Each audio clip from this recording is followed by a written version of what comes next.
Welcome to the treasure room.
Ten, 9, 8, 7, 6, 5, 4, 3, 2, 1, 0. Prepare for vault door opening.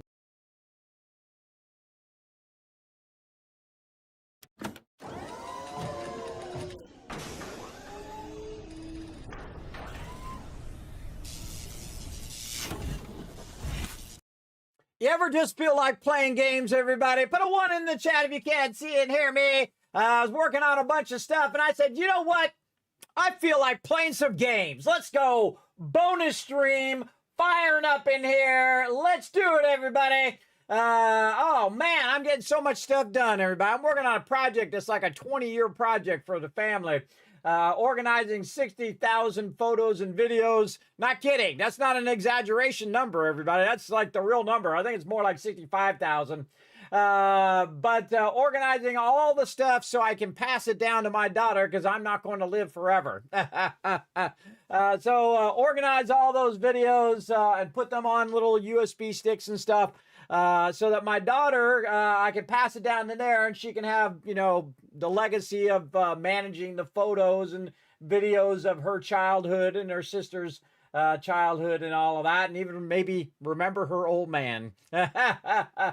Remember her papa when I'm long gone and only memorialized in Fallout 5 as the Wasteland Tycoon. Thanks all of you. Because when I'm gone, everybody, I want you to petition Bethesda to put me. I don't need to be a starring role. I can just be some NPC you come by and name the Wasteland Tycoon with my yellow fedora and my red tie and blue suit and yellow shirt. Got to be very specific. And then all I say is, here's some free purified water, 1 per customer. I hope you find some joy and positivity in your day. That's it. That's all I need, everybody. Just that little thing. So somebody clip this.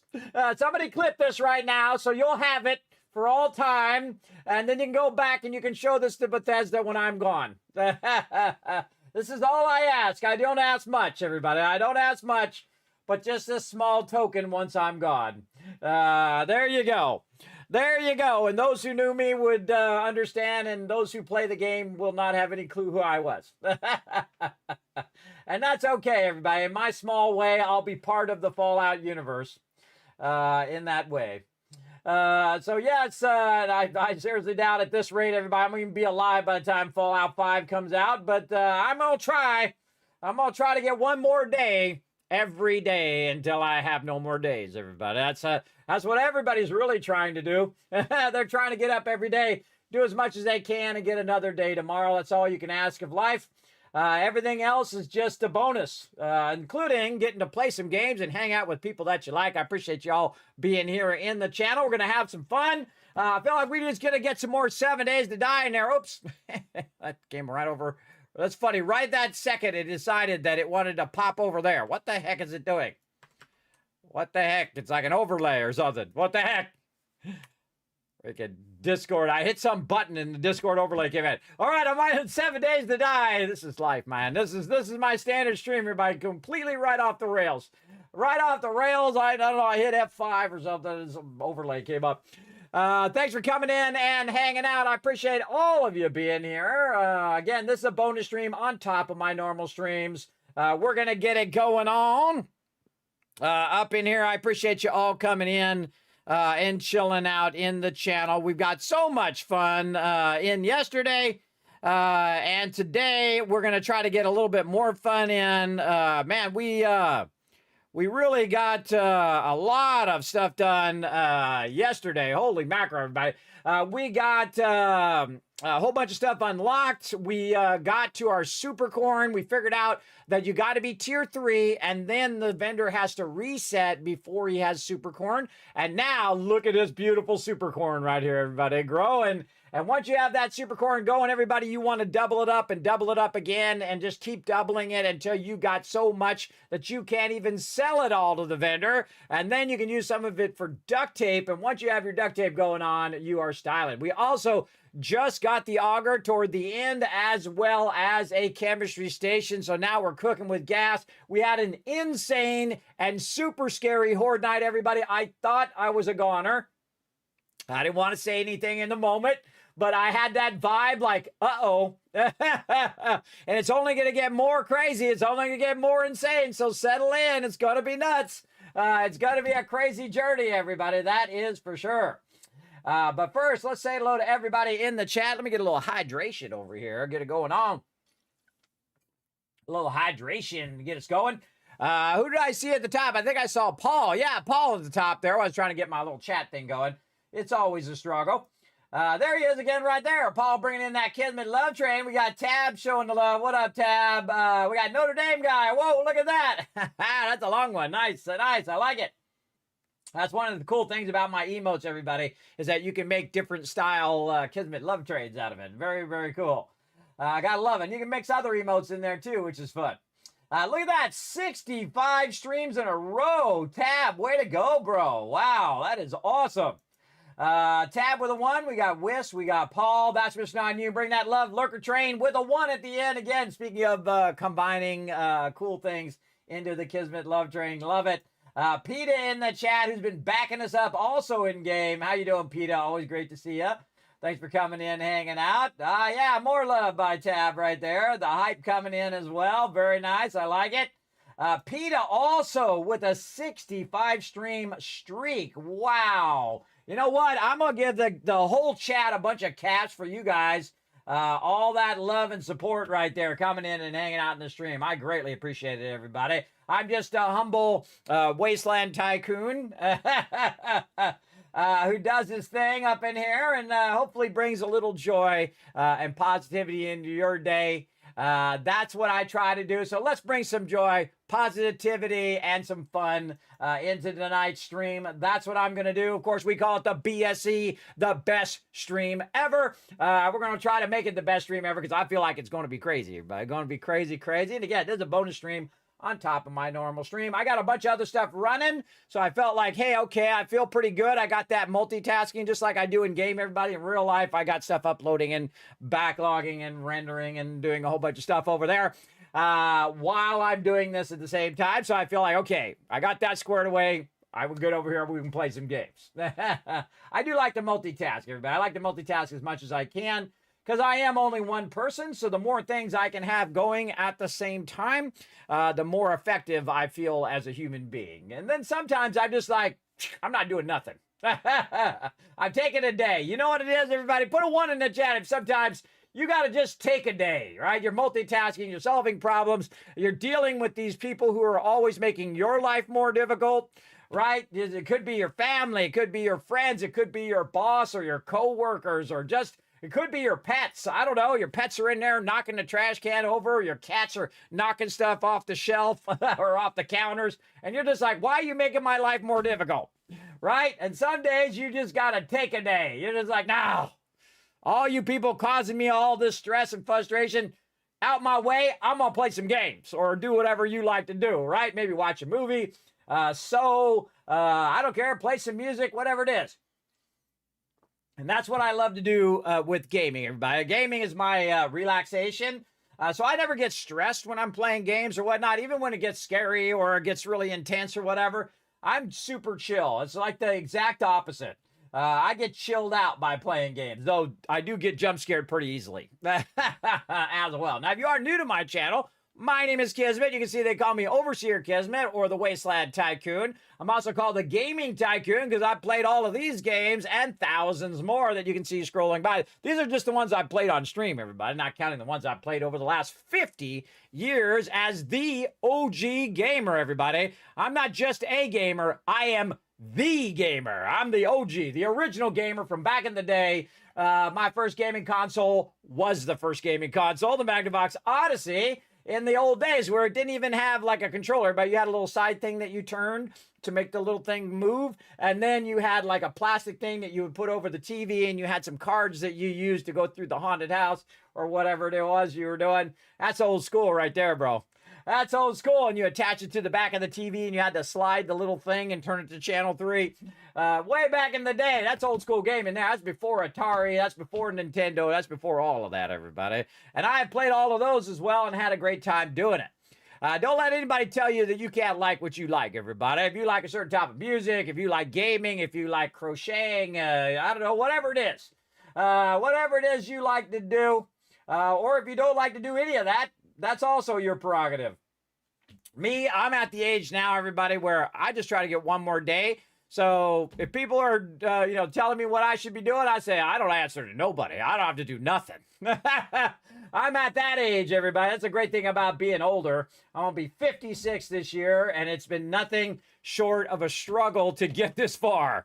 And to be upright at this point. So what we're going to do is get into it, play some games, have some fun. Probably a lot of stuff's going to go off the rails. But as my title says, everybody, luck be an auger. So let's go.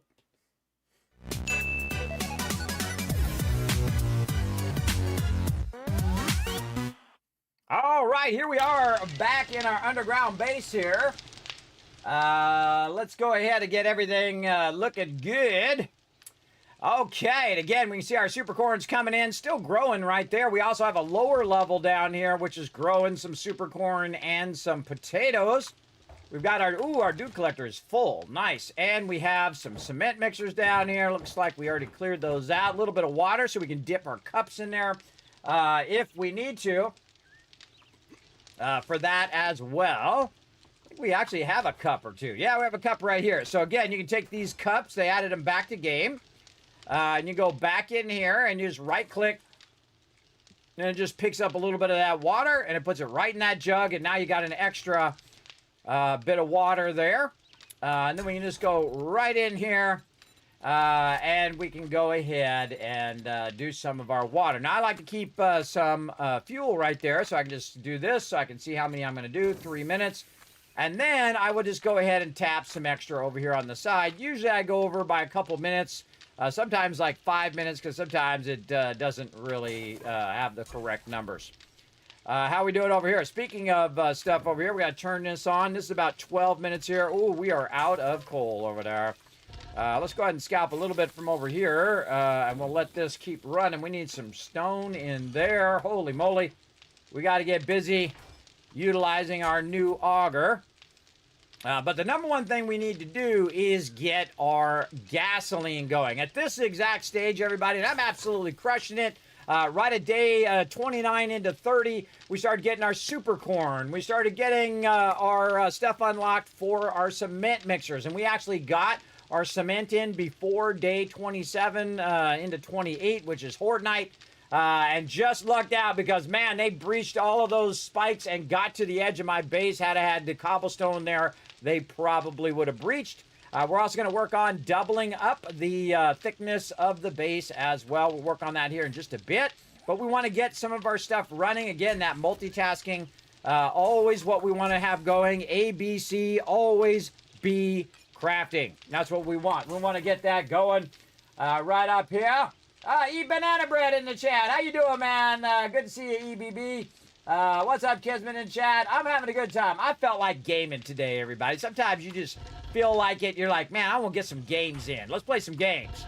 I like that. I like it when I'm in that mode. Just feeling good. Feel like playing some games. You know, I got a bunch of other stuff running. I feel good about having all that stuff going as well. And we need to focus on our chemistry station. Now, I do remember queuing it up before we left. We got 13 minutes and 50 seconds. Hey, Suri, set a timer for 13 minutes and 45 seconds called chemistry station.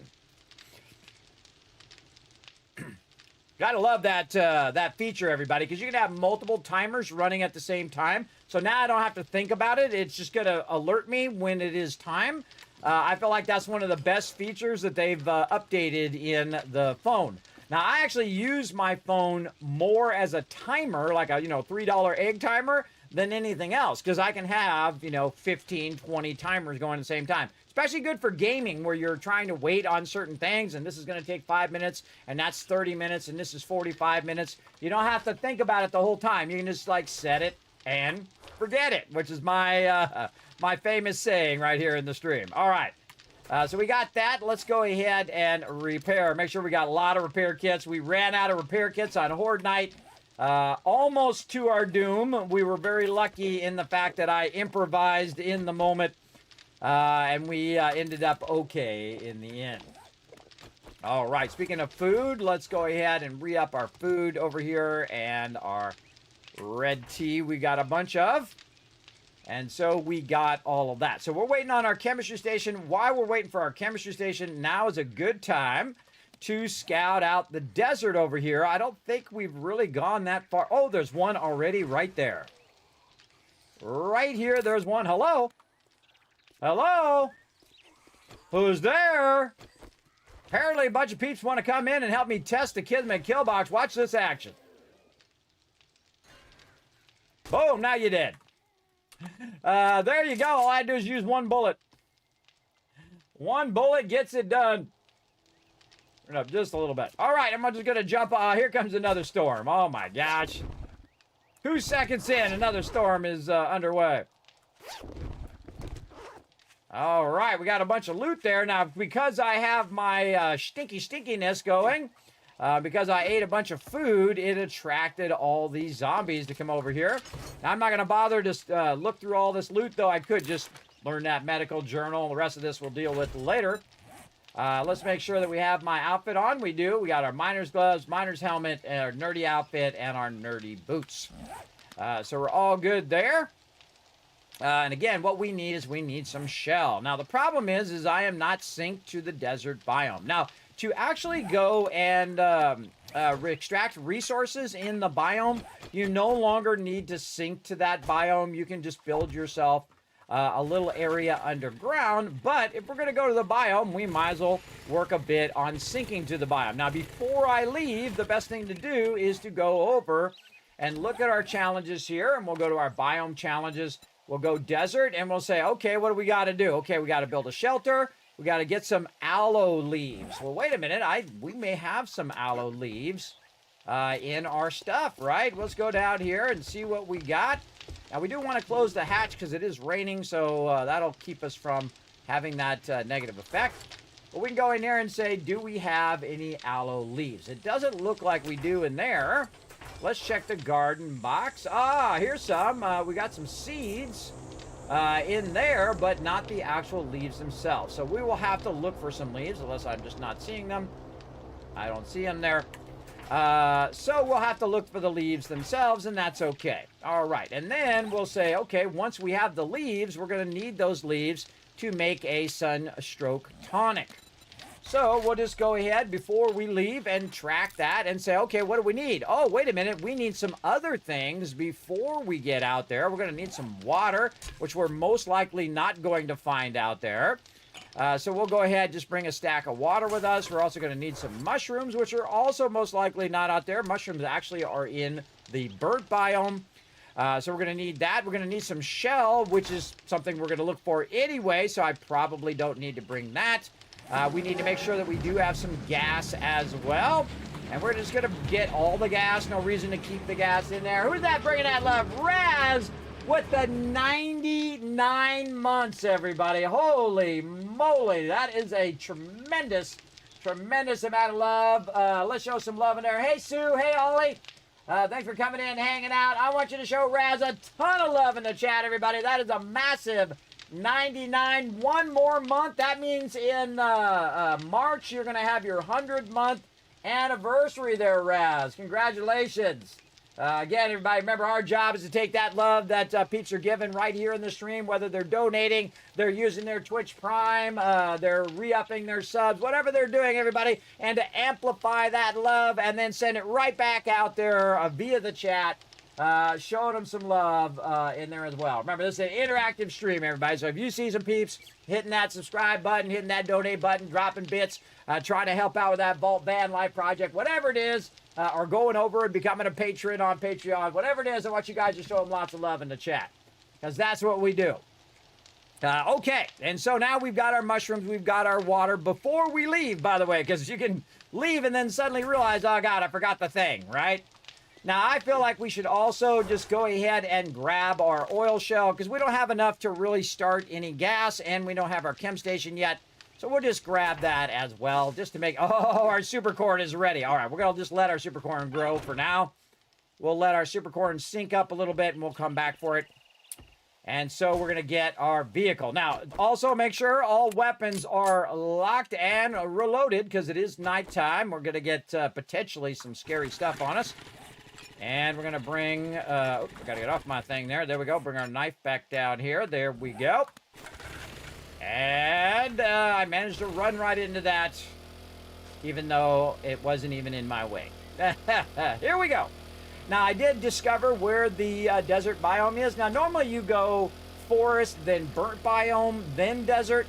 But the desert is where our shell is, and that's where we need to go next in our collecting. There is no shell in the forest biome normally. I have seen it really long time ago. Sometimes you'll get like a random node, or if you're on the edge of the two things, you might have a little bit into the forest. But mostly it's going to be in the desert biome. And so we have a bunch of things we need to do in the desert biome. And the first thing is to make one of these little tonics, or we could make multiple of them if we have multiple things of water. Oh, look at it. It's a nice, beautiful day out here. Unlike in the forest biome, which means that a storm is about to drop. Oh, look at this. And we actually have some aloe vera. Now, because I have my perk, everybody, my farming perk, which I highly recommend to at least put 1 point in here. I have 3. That means I'm getting 3 times the amount. So now I have 13 of those aloe leaves that I can use. So I could actually make multiple of these at the same time. So I can make 3 of them. And those will help you stay in the biome longer. Now, again, since I have the auger, I can also go and collect some of this. And so while we're making that one, we can say, you know what? We need to collect here. We can track it up here. Harvest oil shell. So we're going to take the cap off the top and start to do this. Now, when you're using an auger, everybody and their mother within 100 miles of you, or what it feels like anyway, is going to try to come at you. So get ready. Now, in the desert biome, you got the worst mob, I think, in the game, which is those spitters that are going to try to spit those bees at you. You got to use a melee weapon to get rid of it, or a very high-powered weapon like the M60 to take care of it. Now, you can see I'm just building a little cap on the top here. Then we're going to go ahead and get our little hammer here, use some of our wood. To upgrade this, we got about 1 minute, 26 seconds. It says it right here before we start taking damage. Now, I actually want to get the oil shell, so we want to go ahead and do this. Then we want to look in the direction in which the forest biome is, that way. So if we are coming out of here, we can just jump on our bike and go in the correct direction without having to think about it. So we're just going to turn this around, put it right here as if we were going to come out of this and run right to the bicycle. I see a couple peeps out there as well. Let's snipe them. Now you got to kill so many mobs out here as well. Make sure they're actually in the desert biome and they're not just, you know, standing off there in the forest. Now, I do like to be pretty close in case I need to dip out of there. We're going to go ahead and make a hatch. Now, your hatch is going to be important. I'm actually going to stop these real quick and put these after the hatch so I don't have to wait for it. There we go. And then the hatch, wherever the arrow is going to be the open side, and then the opposite side is where the hinges are going to be. So if I put the arrow this way, it's going to have the hinge in the back. So this way I can go in, and then when I come out, there'll be nothing in my way, and I can go that away, just like that. Okay, and then we can just start digging straight down. And then as we're getting all of this stuff out of here, we also can close this, and now we built a shelter. So we got that done as well. And we have 5 seconds left, and we're going to go ahead and use our tonic just in time before we take damage, and also it counts toward the tonic as well. Did we already get our oil shell? We already got that. We've got our tonic done. We built our shelter. We went and got aloe leaves, and we did all of that stuff in that amount of time. Now, we also want to kill some mobs, and then we need to get a bunch of this stuff, which will probably end up going back to the base. And the base is not too far away, which is great. To get more, to get our desert gear. Oh, and somebody's coming over here. Who wants to get shot? Well, thank you for being part of my peeps that I can shoot.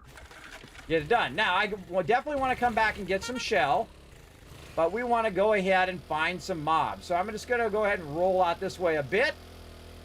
Now, one of the funny things is, whenever you're looking for mobs, you usually can't find them. This guy right here, do not let him spit. He will spit those mobs at you, so do a few extra shots. Here comes a crazy ex-girlfriend. Wipe her out, Total Recall style. That's a great movie, everybody. Who's seen Total Recall? Put a 1 in the chat, everybody. Consider this a divorce. That's pretty messed up, though, but it's still funny. That lady was crazy, bro. She's like, oh, I love you. And then she's trying to strangle him to death. That lady is crazy. Now, again, I'm killing these guys, but you also got to kill the ranchers. The ranchers are the ones that spit the stuff. There's an animal there. I'm just going to ignore the animal. I see another node over here. If you see double nodes, everybody, make sure you mark those. Whenever you see 2 nodes or more, sometimes 3 nodes, especially a triple node, everybody. Triple node's going to have massive amount of resources in that area. So what I'm going to do is just circle around. Notice I'm kind of keeping over here by where my area is, because remember, the mobs spawn wherever you are. They don't just spawn all the way over the world. They spawn where you are. So if you're going a certain direction, usually they'll spawn in front of you. So I try to go in a flat area like this, so when they spawn, they'll be in front of me, I can see them, and wipe them out. Now remember, they did add, ooh, very tempted to shoot that guy. Remember, they did add back in storms, so if a storm does hit in the biome or whatnot,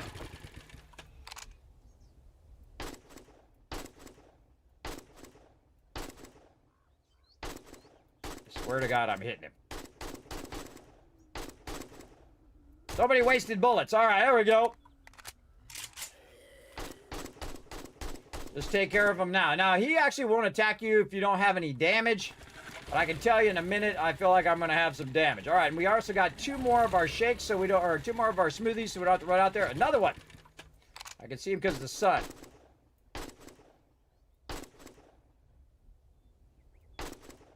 I think he's a little far there.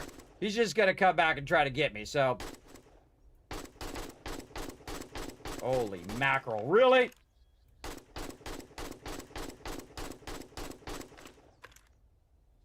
There it is. I don't know what's going on with my gun today. I feel like that's going to be the theme for today. Oh, and my chemistry station is ready. Okay, we'll come back to that here in just a moment. We've got to find some more zombies, and we got to especially find some more ranchers. So again, let's go in a nice flat spot. See if we can find some zombies. Now, I could go and get some aloe vera, but I don't really need it. I've got some seeds for it. I can plant more, and I can also come over here and get more. Another node there for lead. And again, sometimes the zombies just won't spawn. So you have to just kind of run around, especially if you have a vehicle. Just go in a little circle, kind of by where you're at. There we go. I see a rancher. And so you try to interrupt him so he doesn't have the chance to spit those bees at you. And he does. The second he spits those bees, boom, melee weapon.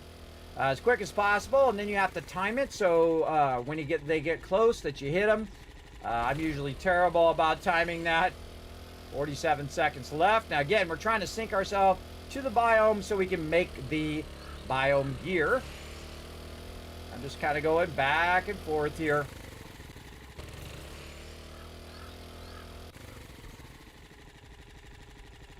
Don't see anybody. Let's go back this way. Sometimes they also spawn behind you, or a lot of times they spawn behind you. Like this guy. Oh, I don't need any more of those zombies. I can tracking it in the upper right-hand corner. Oh, nope, not the one we need.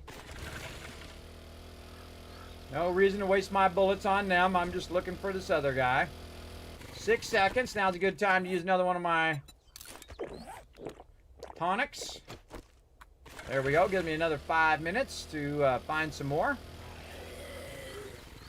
On one. It's funny. Normally I have like 20 of these hunter guys on me. And now I can't find any. Which way have we not gone? We haven't gone this way, so we might as well just kind of... I see a road out here. Let's just head toward the road. Because that gives us like a multitask thing to do. So we're looking for hunters. Or ranchers. We're also trying to find the main road. There's some lead there. I see actually 2 roads. I see a side road here. We'll get that on the map. See, now we can see it on the map, and we can also see the main road on the map, which is going to lead us to some towns. Look like a town that way. We got a big boy there. Regular mob there. We're going to look around behind me. There, right there. Again, remember, they sometimes do spawn behind you. Watch out for cactus. Then I'm just going to circle back in the direction I went. Anybody else out there? I don't see them. Now, one of the easiest places to see mobs is on the road. So, big Kismet tip for you, everybody. Get out on the road. The roads are typically going to be easier to spot mobs. And I feel like it kind of spawns more often when you're on a major road.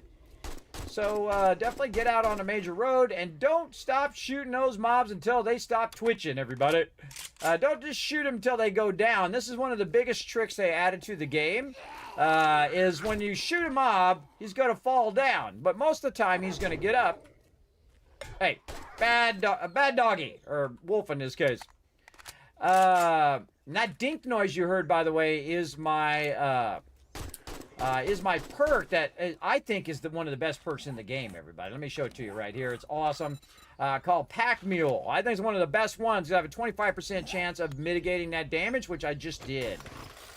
So I didn't actually take any damage. Let's go ahead and get this meat. I'm not going to bother to use my knife. We're just going to use the chainsaw. Now, if I don't put this meat away, it's going to get real stinky in here, so we'll put that away.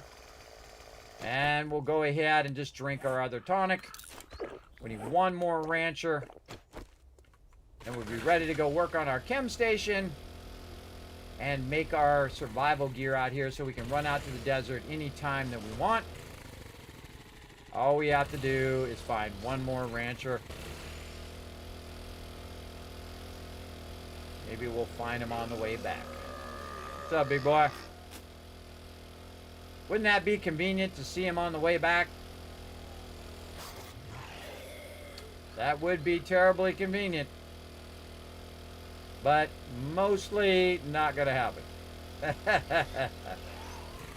I know this game all too well. It's going to give me every mob but that mob.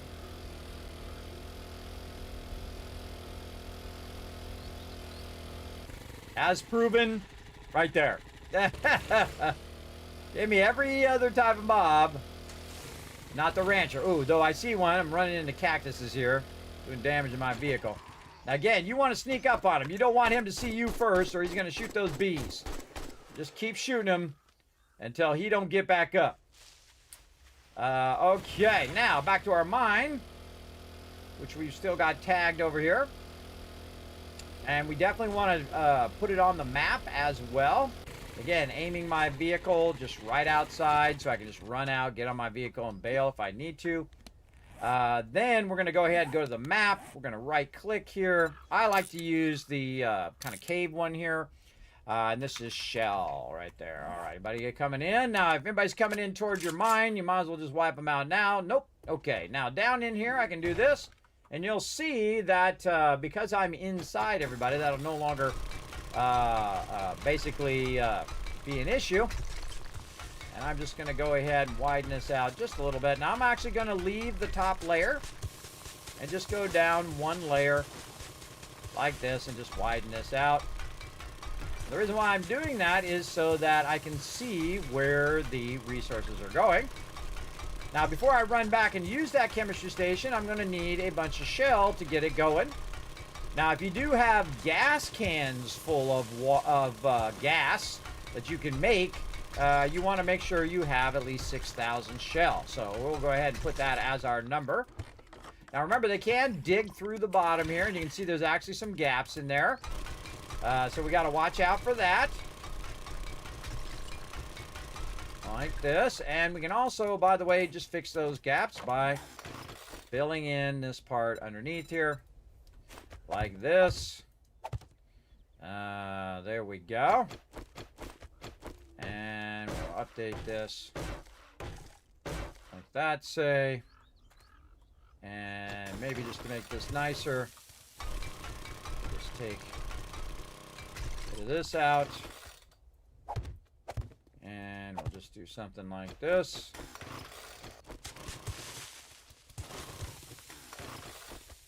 Kind of put an under area down here to kind of cap it, like so. Upgrade this. That should keep the any kind of storm or anything like that from getting down to us down here. Now, the desert is probably the most dangerous area for cave-in, so we want to watch out for that. I always start from the top and work my way down. It's the safest thing to do. Now, remember, some of this is actually sandstone, so it'll act very much like stone when you're trying to take it out. And then a whole bunch of it is actually going to be sand. Watch out for that as well. Now, if you don't like the sound of the auger, you can just crouch, and it will be a lot less. They're still going to hear you because you're making a lot of loud noise with your auger, so I don't really crouch because of that. I crouch just to make the auger sound a lot less. Try not to dig above you, because if you dig above you, you have a high chance of dragging the roof down on your head. I'm trying to dig outwards here and just trying to find the edge of where this oil shell is.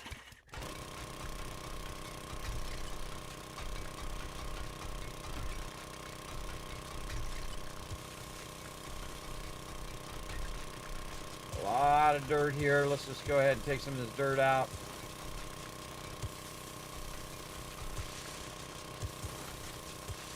We don't have any cascading, hopefully. Oh man, a lot of shell in here.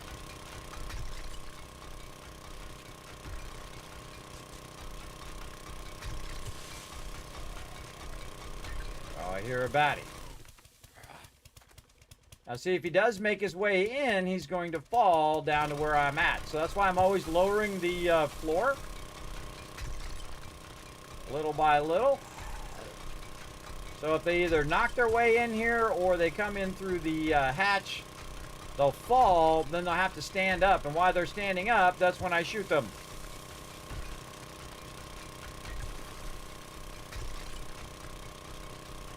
Again, right now we're trying to get 6,000.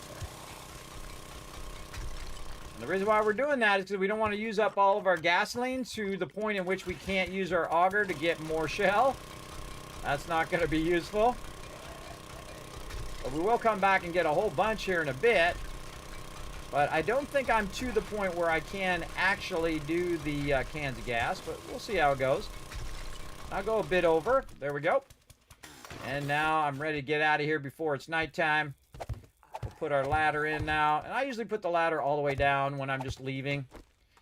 Gun out, locked and loaded. Come right out to the vehicle, and I'm gone. There's a mob back there, but I'm not back there. I'm out of here.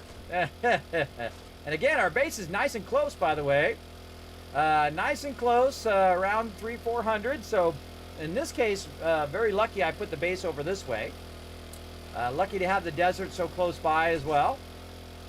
So we can pop over there and get some shell. Now, in the beginning, it's your water, it's your food. Mostly food, I find, because water you can get the cups and, you know, put that in the water and get the murky water and convert it.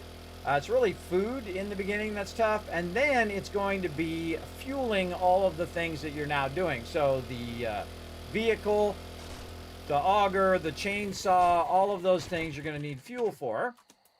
And the way to do that is to use the chemistry station. So we're going to go down here, we'll lock this down, and we're going to get our chemistry station, and we're going to go ahead and use it down here. So I've left a little spot over here on the side, and I'm going to see if I can upgrade this. We're going to need some cobblestone, and we're going to need some cement, which we don't have that much of, but we can put some more stone in here. We'll take half of it, and we'll put this in here, so that keeps melting down. We'll take this out of here. We'll take the sand. Oh, we'll just bring the sand with us. And that will allow us to make some more concrete mix at 1082, so we'll say 333, because that usually adds up to close to a third of all of those. And then we'll let that run. Doesn't have to be precise, but just fairly close, just to reduce the time that it's going to take to run that. And then some coal in there, let that water run. All right, very nice. We got that running. We've got our stone going again. How's our other forge looking here? This can definitely use some stuff in there. Do we have any resources for it? What do we got? We got a little bit of brass there. We can go ahead and put that in there. We got to get back to working on our ammo, or we're going to have an ammo issue. All right, this might be enough to get us started. Let's go. So what we're going to need is we're going to need a 3-spot across here. So I'm going to go ahead and upgrade this spot right here and grab this concrete and then upgrade it to concrete first before I put it down. Now I've already done the measurement between the part up above to this part here. So I know what my distances are. You'll see when I really get into some expansive base building here in a bit. And we should look at that. Okay, some of the stuff is in our way, so we want to back this out a bit like this. And again, we have already worked on our foundations. So you can see that we have concrete foundations right here. They go all the way down to bedrock on all 4 sides. One over there, and one over there. We don't necessarily need a center one. I only have it here at the top. So I know where the center of the top of the base is, but the rest of this, all you really need are those corner columns to hold the base up in theory. Now, of course, there's the theory of how it should work, and then there's the way that it actually does work, right? That's the important thing. Okay, I'm a bit far away from my stacks of gas right now, so we've got 5, 6, 7 more books to go there. So we're just going to go gas can. This does take coal, so I'm just going to take all my coal and put it in there because this is going to be around 30 minutes. But this is 294 minutes, so that's a lot. We don't need that much. We'll pull a bunch of this out of here. That's 38 minutes. That's good enough. We're going to let that run. Now, what it's going to do is make me a ton of gas, right? So that's a lot of gas right there, everybody. That's like 12,000 gas it's going to make me right there. 12,000 is pretty good. But we definitely need more. So we're going to take the gas that we already have. My stone came out of there. There we go. We're going to take the gas that we already have, and we're going to utilize that to get even more. But while we're going and getting more shell, what we want to do is let it start to convert some of it, right? So we're multitasking. So it's making gas while we're collecting the raw resources. Always a good idea to multitask as much as you can. So put that over there. Put this up here, right there, right there. This down here. We've got a little bit of this out of there. Take this. We need some more ammo over here. I'll just press this button here to fill that, and take another stack and put it here. Okay, we're looking good there. This can all be used for something. What do we got over here? We can turn this off. This here, we can make some more red tea, that's for sure. Red tea here, 9 minutes. Stack that up for over 9 minutes, and off that goes. Put that right back in there. Very nice. I'm doing water and drinks in one and food in the other. Just makes it more convenient for me when I'm working with it. Let's see. We're going to need more water for that eventually. And we definitely need to work on our meat, and we need to work on more animal fat, ear of corn, that kind of stuff. But we do have a lot of food already. You can see I've got a couple stacks already going. There, plus I have a full stack on me, so very, very nice. We've got some aloe vera leaf, which actually just dawned on me, probably in miscellaneous crafting. Yeah, we got the cream in there, but not the actual leaf, because that's used for crafting medical gear. So sometimes I will put it here in crafting and not just in resources or in raw food. Though sometimes I do put it in raw food from time to time. And again, we have our super corn there, but we're not going to worry about it right now. Our highest priority right now is to use all of this gas for oil shell. So we can just queue it up, let it run all night long, and then we'll have tens of thousands, hopefully hundreds of thousands of gas. Now that we're going to do that, we also need to see if we have any coffee. I get my character to go down here. There we go. Any coffee laying around there? Doesn't look like it. We do have some more coffee beans there.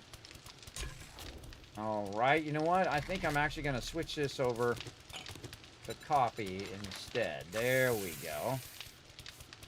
Because I'm going to use that coffee for mining. So it's going to boost my mining and give me more of a yield in mining. Hey, thanks for the ones in the chat. I appreciate it. How's it going, Bubs? How's it going, me? Thanks for coming in and hanging out. Appreciate everybody chilling out in the channel. We're going to have a good night, everybody. Again, this is a bonus stream tonight. Again, sometimes on Mondays I will stream various things. And today I feel like more 7 Days to Die. I feel like we get that going on, but we will get back to all the other games eventually, everybody, or we won't, one or the other. You know how it goes, everybody. You know how it goes. All right, we need some more fuel in here for our food, so we can let that run. That's still got about 7 minutes. Let that go. We got that going. We got our corn and stuff growing.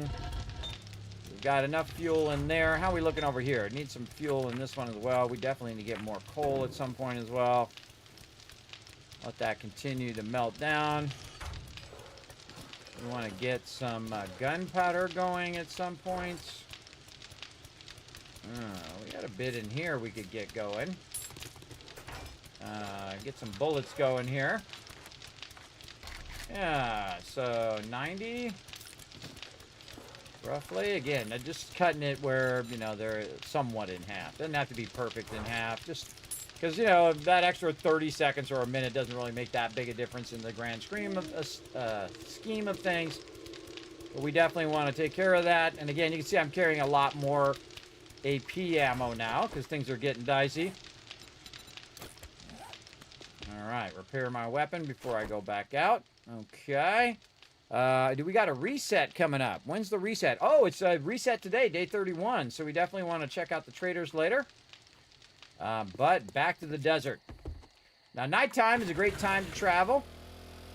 And that is because with the moped, and even with the bicycle, you have a good chance outrunning them. With the moped, definitely I can outrun them. Though you should probably keep it nice and repaired and nice and fueled up. So you don't have to worry about that should some stuff go down. We are getting close to our motorcycle too. That'd be awesome. Get that done today. Pretty excited about it. We got our chemistry station down. We got that cooking away on some gas. And again, what you want to do is set up a loop. All right, so you go and you use what gas you have. You can wrench a bunch of cars to get gas if you're low. Use that to use your auger to go get more gas. And then use that gas to make more gas, and so on. You just gotta keep that loop a going. Right over here. And again, see, I have it where I can come out and I can grab my vehicle there. Anybody else? This guy over here.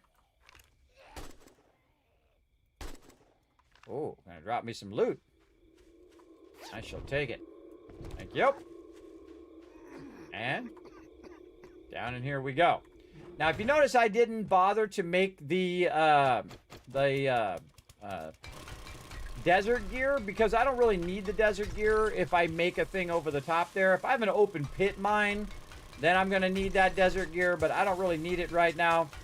I can just go down here and I can just grab a ton of stuff. Now, you notice I didn't have any coffee, and that's okay. We'll just let that coffee run, grab it another time. We just want to find the edges of this node. Whoa! Okay. Dude came in and brought down the house. He brought down the house, everybody. Holy mackerel. Come on.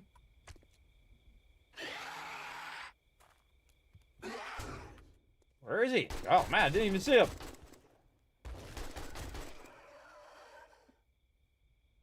And stealthy. All right. Well, looks like he caved in my my thing, and that does happen.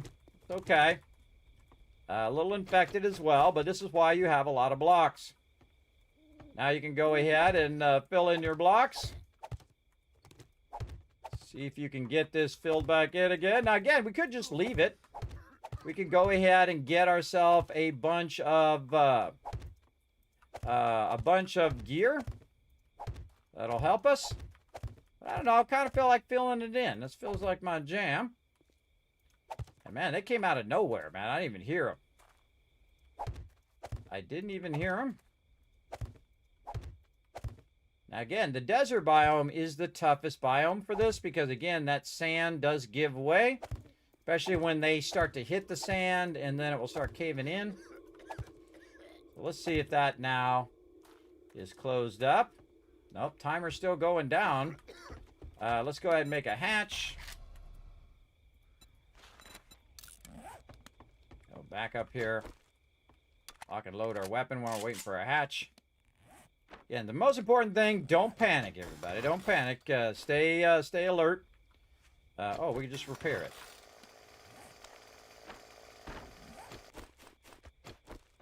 Right mouse, there we go. Then up here, we could also just cover all this up at an upper level as well. See if we can get this to... Now, blocks are cheap, everybody, because I have the chainsaw now, so I can just kind of double layer this. See if we can double layer this out. And in fact, inquiring minds want to know if I double layer this out and get down there within the next 43 seconds. I hear a murder kitty.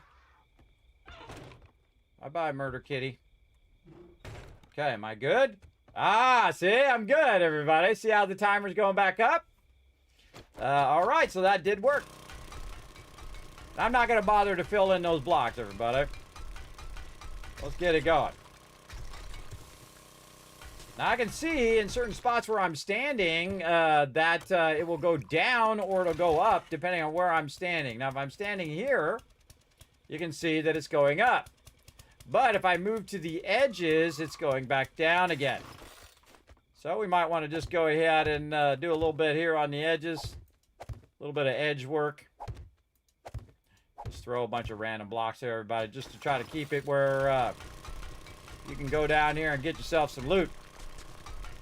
Again, my goal is just to grab a bunch of this so that when our current run is done, we can get some more. And again, the more you mess with all this loose sand, the higher chance it's going to go ahead and go in on you.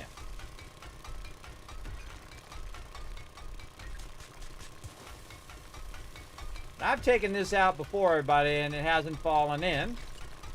Again, it depends on if the zombies decide they want to start digging down to you.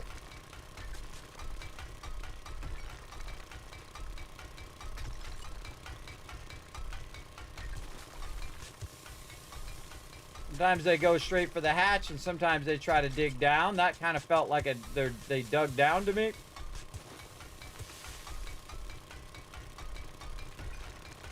But again, you can see I can do it without having the actual gear.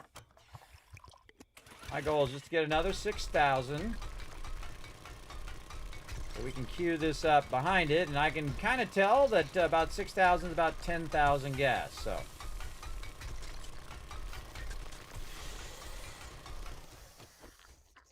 There we go.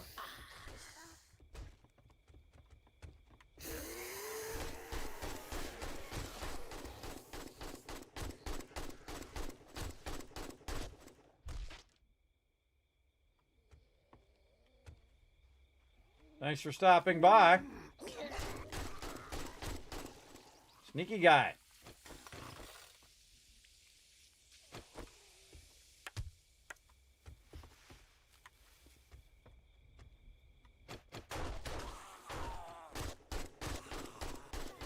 Didn't even see that guy. I was trying to close the hatch.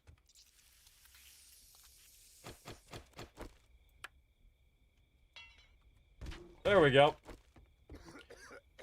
Dead zombies down here. I am a bit infected, but I do have some stuff back in my base. Again, remember the auger is loud, everybody, so it will attract mobs. And I'm always listening for mobs to try to sneak up on me. Now, I could go in and make that a concrete bunker over the top. I can put in supports. I can do all of that stuff. But what I'm really trying to do is this right here. Once I get to a certain part, I don't need to do supports. I just keep taking out layer by layer by layer.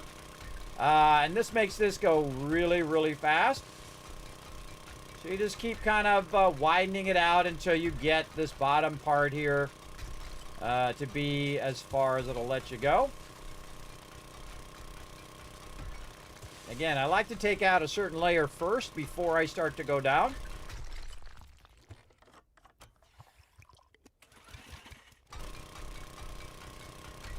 How we doing? All right, we're about 6,000. And we have about 6,000 gas left. All right, run out.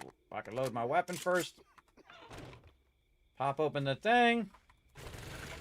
And we're out of here.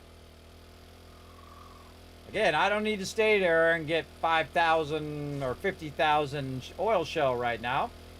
Also, when I really go to collect a lot of resources, everybody, you really want to wait until your auger's like a level 5 or level 6 auger, because it's going to extract a lot faster. Plus, you want to try to get your perks up to maximum as well. I really want to get a strength mod. That would be awesome, so I don't have to spend those last 3 points into strength. And then it'll also let me unlock the other stuff. And then I would put that strength mod in my mining helmet. Also want to get better mining gear and all of that stuff as well. And we'll get to it. But for right now, we're just going to go in here. And again, queue up some more oil shell in our chemistry station, which is nice and secure. 3 levels down. Right over here. Yes, still running away. And now I've got 10,000 gas. Very sweet. So we're going to let that run. How long is that going to go? 36 minutes or so. So let's make it 45 or so. And that's just going to keep cooking away. Now, it actually takes longer for it to run in the chemistry station because I don't have the perks that go along with it. In my perk books here, or skills over here, intellect skills, if I go into physician, it'll actually make the crafting go faster. Like right here, crafting items in the chemistry station go 20% faster right here. But I don't want to spend my points on that yet. I'm trying to get to my intellect mastery here. which right now you can see I'm on level 7. So to get my intellect mastery here, the photographic memory, I got to be level 8. So I need 2 more points to go ahead and push 8. I also have an intellect mod on my helmet. So that's giving me an extra 1, which is saving me 2 points. And then if I use 3 more points after I use the 2 more points, so I need 5 more levels. And bam, I've got that. It's going to be 50% chance to double. Plus my outfit, which right now I think is 30% chance.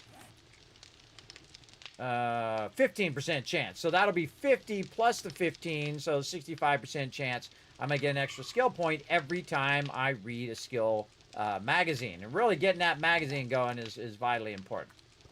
Grab our water while we're here. Our corn's still growing. Looking good. Definitely want to eventually move that corn out of there so it's not in my way when I'm doing production. But for now, let that run. Get that. Okay, looking good. All this is good. And now's a good time to work on our desert gear. Let's go ahead and track that. There we go. And we're going to need one of these. We're going to need this. Oh, we got lots of leather. Nice. Tons of this. We're going to need to make these, and that's why I put some sand in there. Notice I've already got the sand in there. These are lenses. And we'll do that. We'll go ahead and favorite those as well. And so now we have all the gear ready to go for the desert gear. Because, again, I thought ahead and melted some of that down ahead of time. That'll be a minute or so. What are we doing here? Let's see. We can run out some bullet casing. We can run out some forged iron. All right, nice. We can put all this stuff away where it goes. And in there. Resources in there. Very nice. And we got a lot of oil shell running. And we don't need this. We put that away. Okay, actually I need my miscellaneous crafting stuff back because I put it away. Old habits die hard here. Alright, like this. Like that. And these. Alright, desert gear. Now, once I go ahead and make the desert gear, which you got to make in the workbench here. Once I go ahead and make it... Oh, I didn't claim all my stuff yet. Hold on, I got to claim my desert zombie biome. There we go. And then I can redeem my gear. Then I can actually craft the gear right there. Now, once I craft the gear, everybody, I never have to worry about the desert biome or sinking to the desert biome or taking damage from the desert biome itself. If there's a storm, then I will take damage from that desert biome. But this is the way to go. Hey, Monster Zero, saying hello and very nice to meet you. Great stream. Well, thank you, Monster Zero. I tried very, very hard to make each stream better than the one before. This is the BSE, the best stream ever. You're part of it. That's right. Remember, the chat is part of making the stream awesome. Your presence makes it better. So we're going to keep on keeping on. Let's go. And I'm showing you all my tricks, everybody. I'm only day 32, and look at this underground base. Remember, I went in here with just a stone axe and took most of this out. Now, underground bases are OP, everybody. If you want to win this game, if you want to crush this game, just do what I'm doing right here. Build yourself the very famous Kismet kill box right here, everybody. Very easy to build. This is a 7x7 cube. It doesn't have to be fancy, everybody. It just needs to work, right? That's the important thing. Now, I build them up different sizes based on how many people I'm playing with. When I'm playing my crew, sometimes we're playing 10 to 20 people at the same time, so I'll build it a bit bigger so not everybody's not right on top of each other, or we'll take over a location and then build it into that location or around that location. But when I'm playing by myself, this is the ultimate in stability, right? So you have your corner support, and then you have what's known as a 5-span. A 5-span is the most solid. So you have a support, 5 blocks in between, which makes it 1, 2, and then 5. That's what you get the 7, 7x7. Now, this actually is supported by every level because it's all connected to the ground level. Now, all of these blocks here are actually inside blocks, right? So they're inside and not outside. And that is because what I can do is outside, I can also make outside blocks, right? So I can go in and bring up my favorites here and then hit this button here. So it shows me my double poles. And what I can do is put the blocks on the outside. Now, it's a little difficult because this game's a little finicky when it comes to putting stuff the way you want it to go. But I'd start in just one spot that has like a spike there and just, you know, very awkwardly do whatever we got to do. And sometimes it works. There we go. And so you get one of them down. And once you have one of them down, now you're good. You can start double lining your base. Now, I can also do it with concrete blocks. Like this. So that means the middle part, instead of it being 5,000, is going to be 10,000. Now, the bottom part is going to have spikes, obviously. Now, what I'm going to do is I'm going to let the zombies actually do some of the work for me. And you're like, what do you mean, Kismet? Well, when the zombies come in Horde Night, they're going to take out some of my spikes.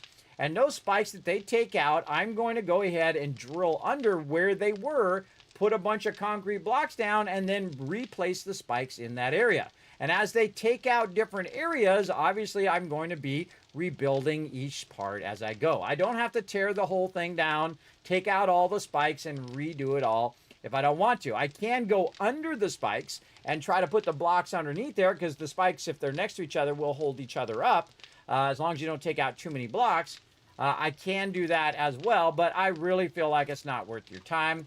I really feel like you should just do it in waves as they take out your spikes, take out that dirt, and put some concrete blocks down that are going to help you. All right, now before my infection gets too far here, let's go ahead and see what we got. We got this 10%, and we also have Jar of Honey, which is 5%. I'm right now at 3%, so Jar of Honey is going to be the most efficient. We'll do that. We also have antibiotics, which is 25%. Now, by the way, everybody, all of these meds stack. They stack to 3, right? So if I had 75, say, let's call it 73% infection, everybody, I could use 3 of these, and that would give me 75%. So eventually, it would just work its way down, as it's doing right here, from that 73% all the way down, because I could use 3 of them. Now, if I use a 4th one, you're just wasting that 4th one. Just do 3. Do everything in stacks of 3 that you can. There are some that you can only stack once, like Cure Infections here. Not Cure Infection, but Painkillers. You can only stack those once. But if I wanted to, say, do vitamins, I could do 3 vitamins, and it would last through the whole entire Horde Night, and I would not get infected, or whatever fight I'm in the middle of. So that's very, very useful info. That's going to help you an absolute ton. All right, and we got some stuff over here. Also, we can sell to the trader. We definitely need to go see our trader at some point. We've got our stuff there. And we're looking pretty good. Again, we've got a lot of stuff running. We've got our thing done here. There we go. Now, instead of getting your badges, everybody, because we don't need no stinking badges, if you've ever seen that movie, a very old movie, we can go ahead and put our desert gear in here. And again, we have 4 different types of gear for the 4 different biomes. And you're like, well, wait a minute, Kismet, there's 5 biomes. True. But you don't have to have gear for the forest biome, everybody. You need some insulation for when it's raining, because it'll be cold, but you don't need actual gear for the forest area, right? You're going to do the burnt biome, the desert biome, and this is in order, by the way. If you ever wonder what the biome order is, you can just look here in your inventory.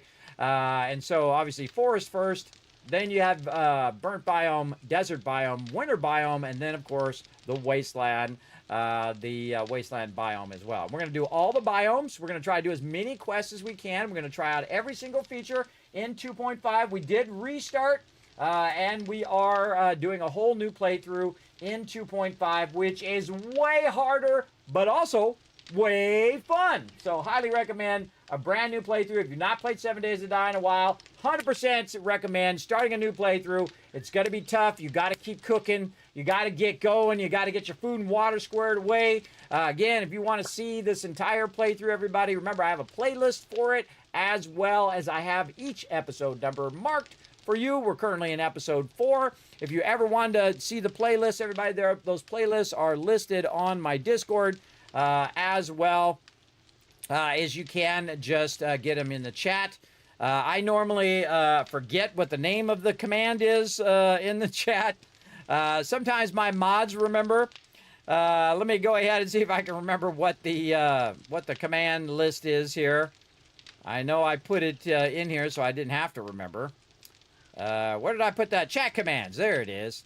So chat commands for this playthrough is... Let's see if anybody else remember what it is? I think it's like exclamation 7 days to die or something like that. What is it for this particular one? 7 days solo, that's what it is, or 7 days team. Aha, see, I have so many commands, everybody, very hard for me to remember. So 7 days, so 7D, and then solo.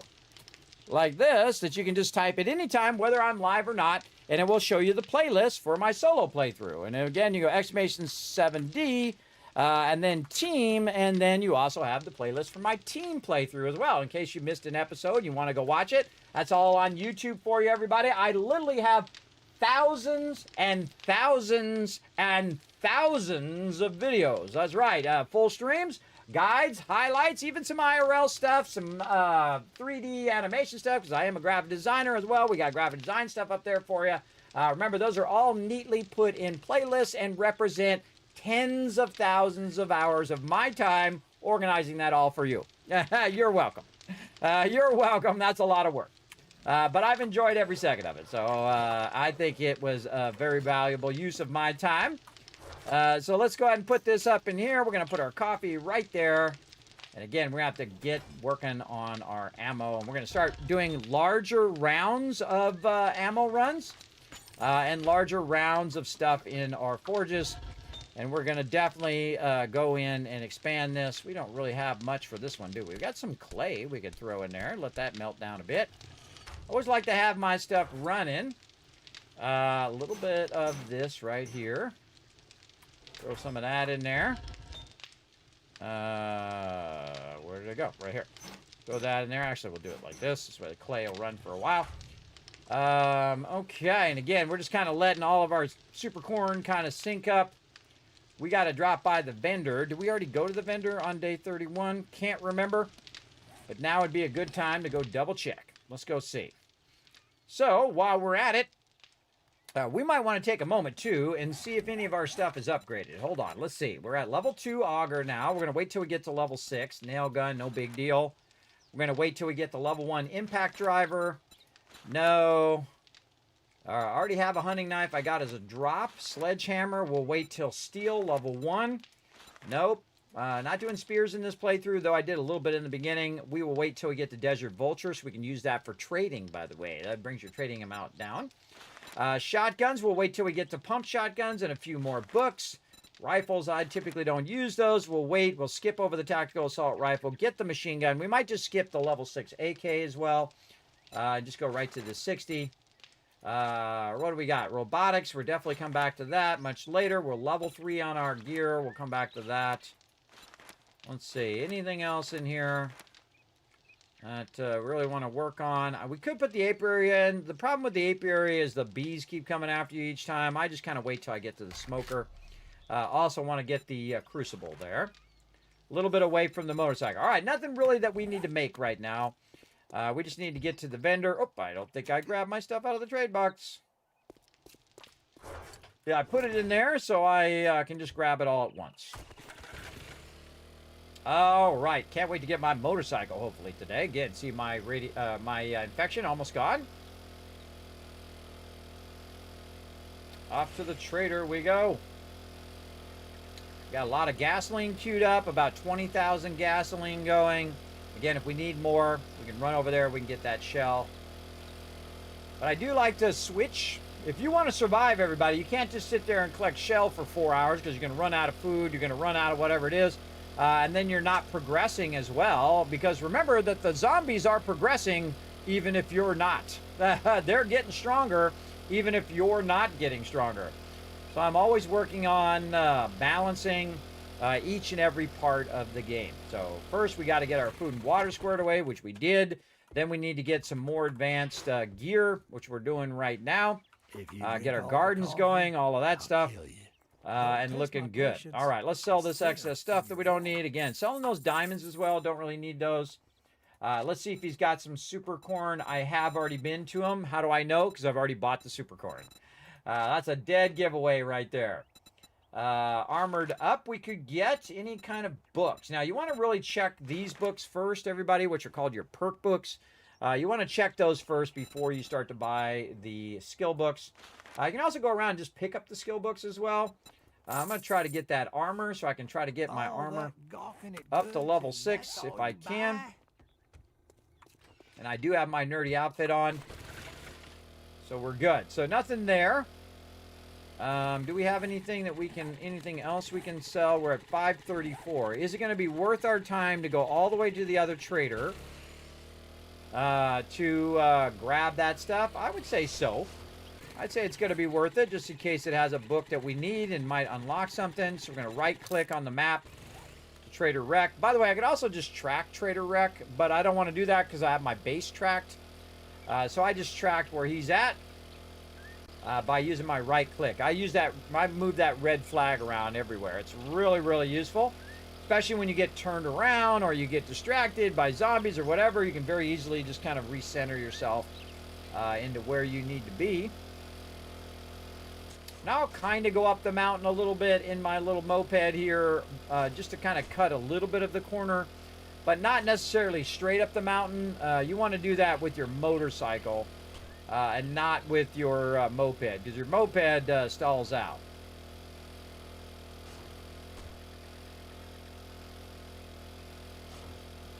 And again, see how we're just cutting the corner just a little bit.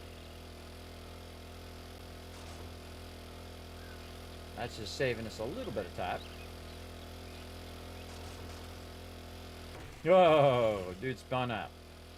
This thing spins out a lot. Now we can stop and get that honey, but we're not going to worry about it. A lot of tree stumps there that you can take out looking for honey as well. So we're going to get into it. Again, right now live with episode 4 of our solo 2.5 playthrough. Again, this is a mega playthrough. So you're going to see some epic action up in here, everybody. That's for sure. You're going to see some epic stuff. So settle in. Hopefully you've got a nice, warm, comfy place. Either a blanket or a place in the world. You got yourself a snack. You got yourself a drink. You can settle in because you know what? You deserve it. You've earned it. You've earned some rest and relaxation for a little bit watching my stream, watching us getting into trouble. And you know it's going to go off the rails. This is what my stream is all about. Some crazy stuff about to go down. You know it. You know it's about to happen. Also, while we're over here, everybody, it's a good time to kind of stop and see if we can find any more mailboxes where we can look for more skill books. I'm always kind of really working on my food and water first, then skill books, just skill books, skill books, skill books, as much as I can to get those things unlocked. We've got to unlock them as much as we can, including buying those skill books from the trader. We could also go to different towns and look for like crack-a-books and things like that.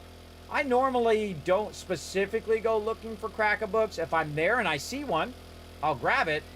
But I find making cash via Supercorn very lucrative. Because I like to crush games by economic power. You'll see me, I will flex my economic power here in just a bit, especially now that we have a bunch of gas and we have our auger going. Now, big time. And we'll get this out of the way early morning, and then we can dip around town, might even rent some cars. We'll see how it goes. We can also see if this trader's reset. And I usually just check the cars here to see if these cars have reset.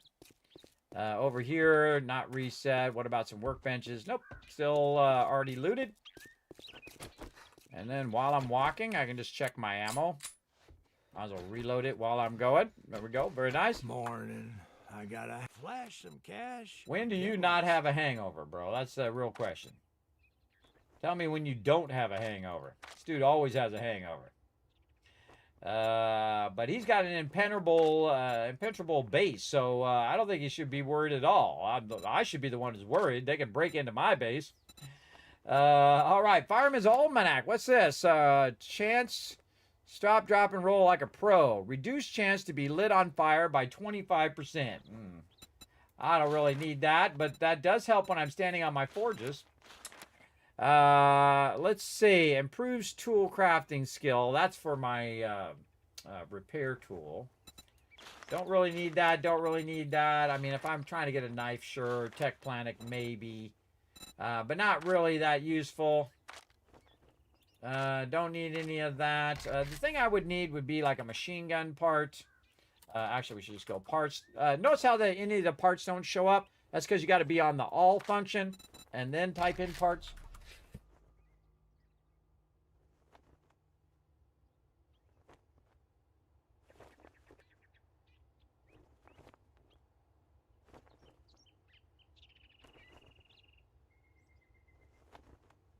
Man, that was a lot of sneezes in a row.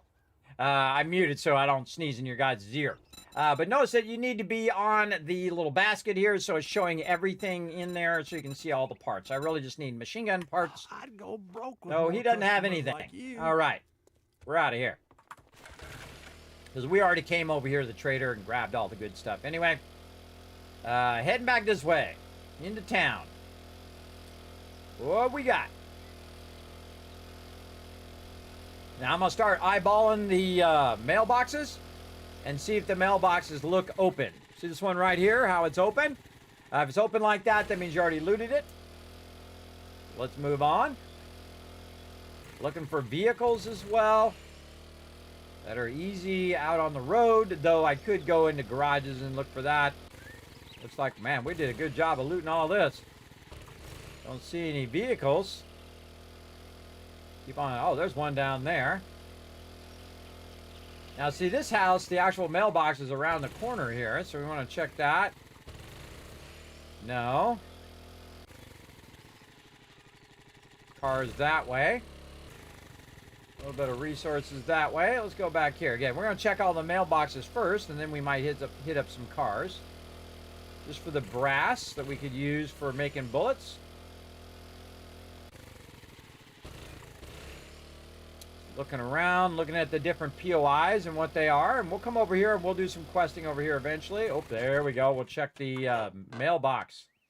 Ah, forge ahead. Yeah, we could use that. And you can see I just learned it straight away. I have my nerdy outfit on. Oh, you little sucker. Tried to get him. Notice he's getting tracked. He's getting tracked right now. Now, sometimes I just get lazy, everybody. I just use my chainsaw. That's just me being lazy. Now, you're going to see it start to pop up right here. It says, hey, you got a bunch of stinky meat on you. Because there is a smell system now. Or there is again, really, because they had it before. They added it back in. Of course, here comes another rainy storm. I think the rain comes in way too much. Hopefully they work on that. That mailbox has been opened.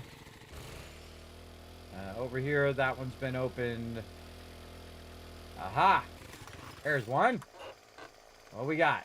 Oh, one I already know. Of course. Always how it goes. About around the corner here. A little shed with a car in it. Again, really here for the skill magazines. That one's already been opened. Also good to go around and just, you know, see what locations are there.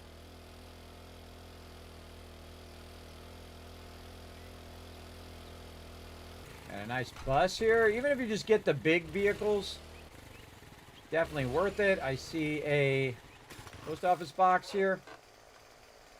Ooh, Tools Digest. We could use that. That one's already opened.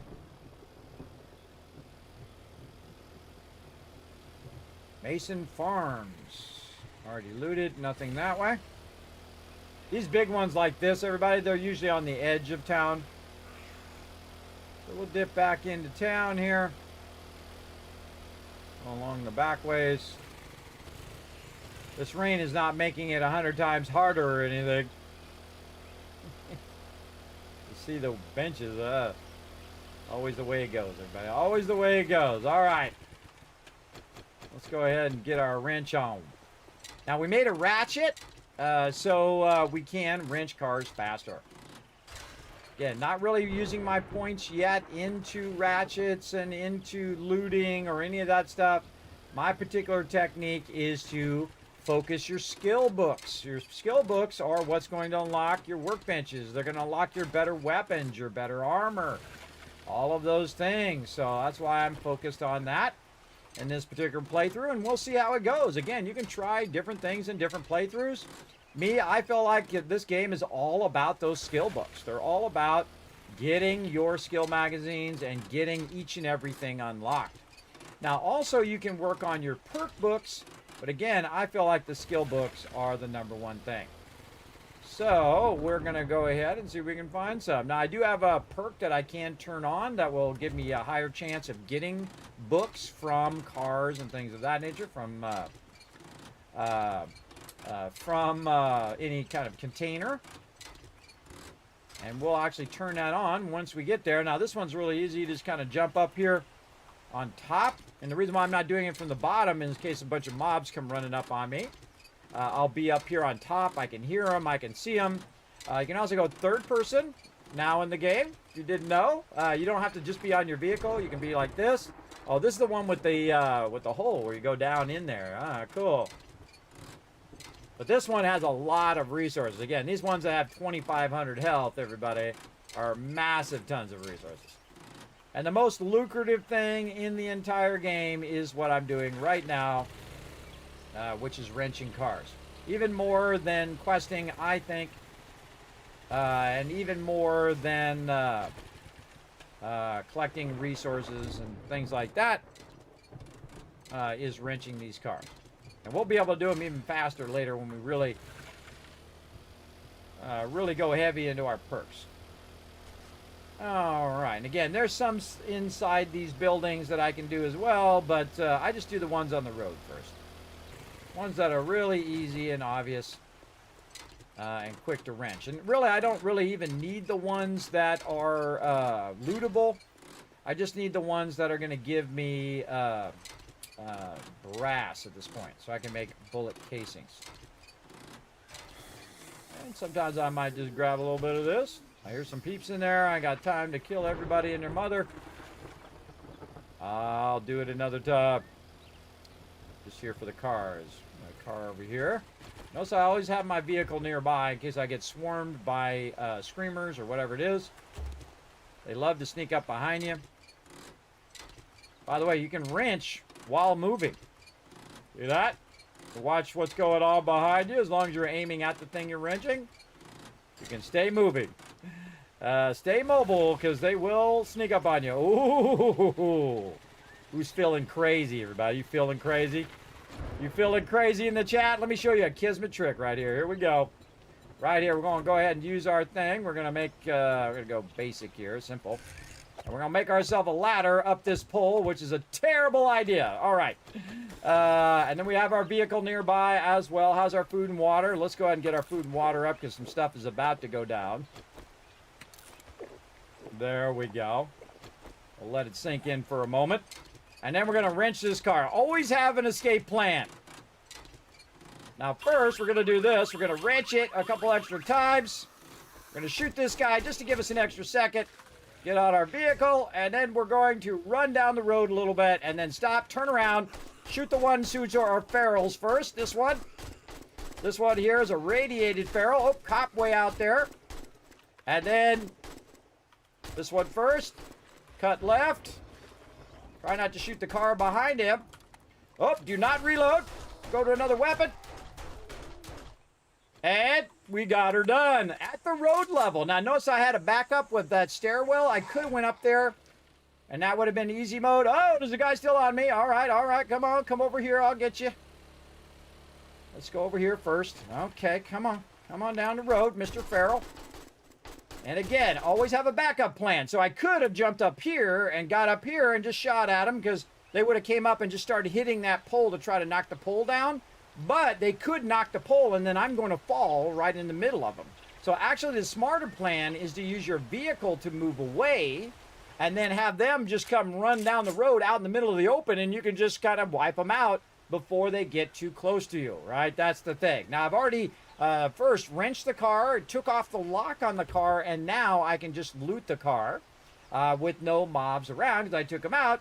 And most of the time, there's some really good stuff in the actual cop cars. Probably the best item to loot in the game now. There is actually a ton. Now, if you notice, I'm not going to wrench the cop car. I'm going to leave it there because eventually it's going to respawn and we'll come back and we'll loot it again. But we will not have to take the lock of it off because the lock is gone forever now. If we just leave it, it'll never be locked again. So we'll never have to fight crazy tons of zombies just to get inside there. So we're good. Again, very tricky. What's zombies' favorite weather condition? Brain showers. That's a good one. That's a good one. There's 1,000 caps. It's okay if you sneeze into the mic. I've masked my speakers. You've masked them. What kind of mask? Is it like the Noche one with Jack Black? What's that called? He's like a wrestler. He's wearing that mask. I don't know. That's what popped in my head. What is the name of that? Oh, man. No, Nacho Libre. Thank you, Bubs Tubbs. It's right there. It's right on the edge of my ability to remember it, but my brain is so broken now due to age and probably having my life force drained by my children. Gotta get you, little bunny. That is one tricky bunny, but not tricky enough. Ha ha. Now, see, look, he's leading me away, so I'm going to die. He's leading me away from my vehicle. Yeah, you see, I'm not even going to bother to use the knife anymore, everybody. Just use the chainsaw. All right, now my vehicle is very far away. You can see I got 8 seconds to get over there and put this on my vehicle. We're not going to make it, so we might as well just hit this on the way. And you're going to see me just start using the chainsaw, even though you get less resources. But man, is it fast. Okay, good stuff, good stuff. We'll put all that away. All right, reload our stuff here. Notice how I'm looking around whenever I'm doing this, everybody. When I'm stopped, usually that's when mobs are running up on you. It's just like when you're doing PvP, everybody. When you stop moving, that's when you die. Big time. So always watching just in case. That's a lot of years of PvP. Keeping it going. I'm also listening all the time, though sometimes they do sneak up on you with no sound, which I think they should never do. Should always be some audio indicator. Them sneaking up on you. Speaking of indicators, let me get my headphones stop sliding out of my ears. And you can make this go faster, by the way. We'll get into that, our salvage operations later. To make looting the cars go faster and looting each of the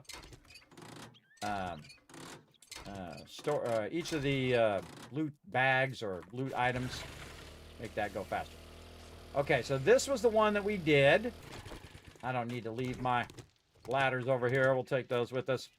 And I did see there was another cop car down the way. We're going to try this technique again and see if I die.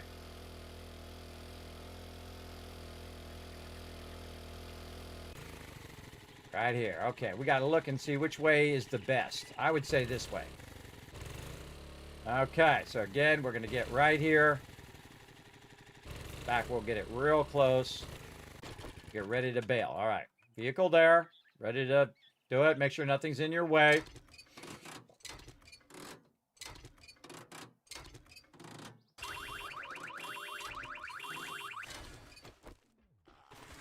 Oh, that happens to be the way that they were. All right, don't go that way. Go this way. Don't go the way that they are. All right, then this guy first. He's the closest. Look for the cop. He's on the left. Keep shooting that guy till he's dead. Get rid of this guy here. Because he's just going to get up and get you. All right, cop shooting at me. I'm going to go. Oh, he anticipated me going left. Now I'm bleeding. I've got to get this going. He's going to anticipate me going. Oh, he missed me that time. Okay. This guy first. This guy here. Oh, another guy here. Uh-oh, we're in trouble. We're away from our vehicle. Oh, now we're in trouble because our thing just broke. We forgot to repair our gun. It's always some sort of mayhem going on. Oh, don't reload, but maybe we'll just make it. Oh, that was not smart, everybody. That was very not smart. Hey, you over there. Come over here. I'm just going to kill you, too. It's okay to reload when they're down, but not when they're coming at you like that. That's the problem with having a level 1 AK, everybody. If you missed it, my AK was broken. There was broken in there. That was scary. That's some scary stuff right there. For a second there, I thought they might get me. But Kismet using some tricks there. Now, if you notice, I didn't leave the alarm on, everybody. I don't want to just keep dragging them in. So I try to get the alarm off in time. And also, triple pocket mod. I went away from them and not go into them because they can hit me on my vehicle. Okay, and then again, leave the cop car, don't wrench that one. That worked out. All right, nice. Nice! Nacho Libre speakers? Yeah, there you go. Oh, if I actually wrench the car, that's what we're here to do. Now again, everybody, I'm taking a bit of time here to wrench some of these cars because we need the brass. So good time to wrench it. And also back at our base, we're making a bunch of gas and we're letting our garden grow and all of that. And we're kind of exploring the town a bit and seeing what's around. Not sure if I've gone this way yet in here, but we'll check it here on the map in just a second.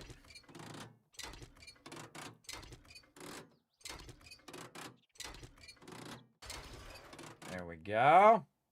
Oh, yeah, I have been this way. Okay. I haven't been that way. Okay, we'll check that out after we go over here. Because I can see there's a little cafe and snack shop and stuff over here, which means there's going to be a bunch of cars. It's like a little gas station and cafe. And there are going to be a ton of cars over here, and most likely a ton of mobs, too. And another 2 cop cars right there. Let's be smart about this, everybody. Let's make sure that we offload a lot of our loot first so we're not overburdened. Lock and load all weapons. There we go. Full weapons, all looking good. There we go. Make sure that our weapons are repaired. You can see they're all repaired there, or at least mostly repaired. And then have our vehicle in case we need to bail. I'm just going to bring this vehicle in here. I'm going to aim it straight out that way. We're going to start with this one here and listen for mobs. I see one coming in. That's a feral. See how he's running during the day? 2 ferals. This guy first. This guy. I'm going to use this barrier just in case. Cop out here. Try to stop him. Whoa! Okay. Anybody on the right? Cop getting back up. Nope. Reload.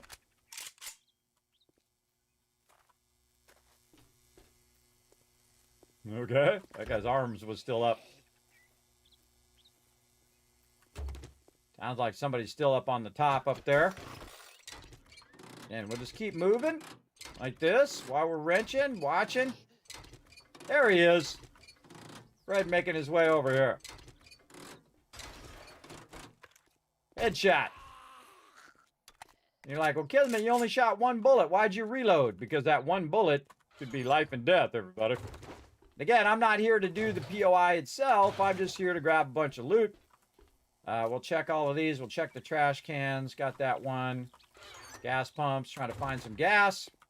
We'll do these here in a minute. What do we got down here? We got it where we can do this for our farms, which we're going to do later. Now, you don't necessarily need to actually loot the mobs themselves. They will drop loot if they have some. You don't need to loot them. It used to be in the old days that you would loot them. We don't do that anymore. I see you in there. Another feral hiding in there, too. See him running during the day. Sneaky, sneaky feral. All right. Free stone there.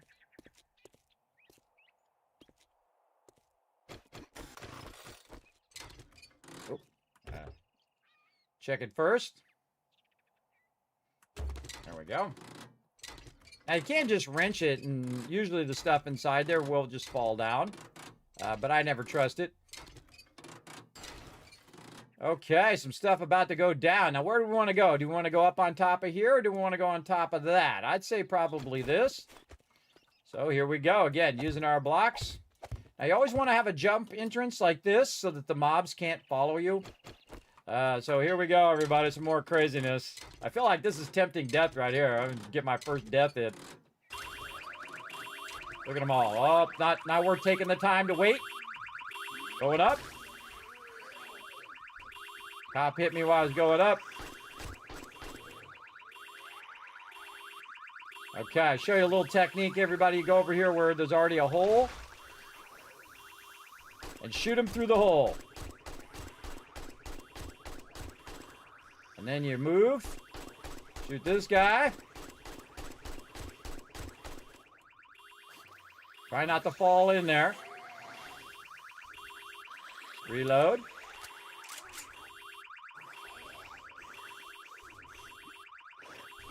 There he is. Let him run around down there until you get a bead on him. Try not to shoot the cars, because that'll come out of your car stuff. There he is. Remember, he's trying to get to me, so he's going to try to go for the supports. Again, see him hitting the supports. Trying to knock him down so I can shoot him while he's down. There we go.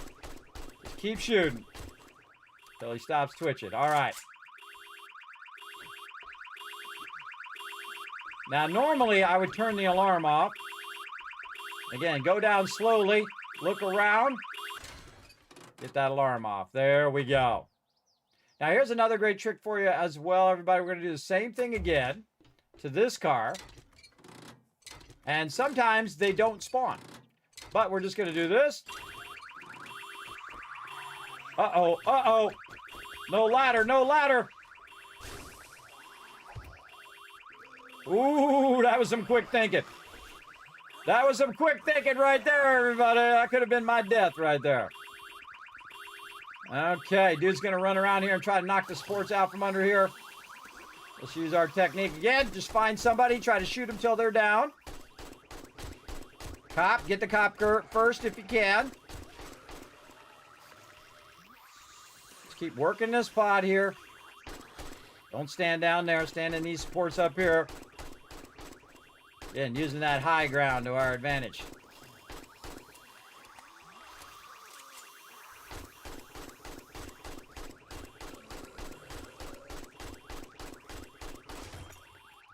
Oh, see, if we were fighting them on the ground level right now, we'd be in trouble. As our AK broke. Again, they're going to go for the supports.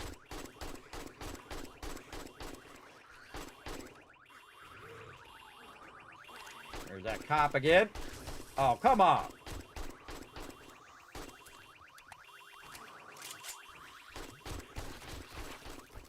That should have interrupted that cop.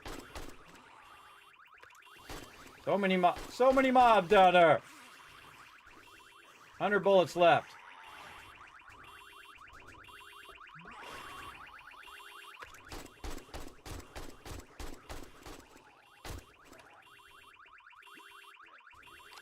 There he is. Got to keep him in your sights. Working that support over there up.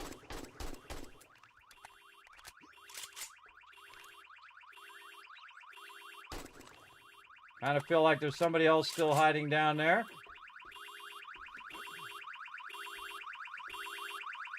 Take it slow and easy. Anybody? Doesn't look like it. Now this time I'm gonna be smarter. I'm gonna put my ladder back in first. All right. Oof. That was some scary stuff, everybody. Again. Goes off the rails a bunch of times in this stream. Showing you all my best tricks. All right. That was awesome. That actually worked out. Oh, and some bonus loot here. Nice. Okay. Low ammo, so we got to think about our ammo here.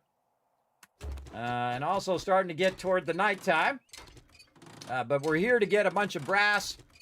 And whatever other resources we can grab, but mostly the brass radiators. Also, some engines would be super helpful right now. So we'll try to get as many of those as we can. We can get some magazines, also awesome. Just mostly trying to get the cars here. All right, and then any free loot we want to grab, especially this gas, which is just less gas that we have to make later on. Okay, we got an ATM machine we can check. I'm going to go up here on the top of the truck in case more people show up. Oh, and we are full. Oh, we got a handy land there. We can grab this. And, ooh, another tire. Man, we are lucky on the tire. Now, do we need to keep a blueberry seed? Probably not. And I'll show you what happens when there is something in the vehicle when you wrench it. Now, to get to me, everybody, unless they're like a cop where they can do a ranged attack, they have to come from the front of the vehicle. They're not going to jump up on the back and get up to where I am. Oh, I'm dropping Battle of Acids. Let's have some mineral water. I definitely don't want to drop no acid. Definitely want to keep that. I don't know what that is down there. We'll check it out here in a minute.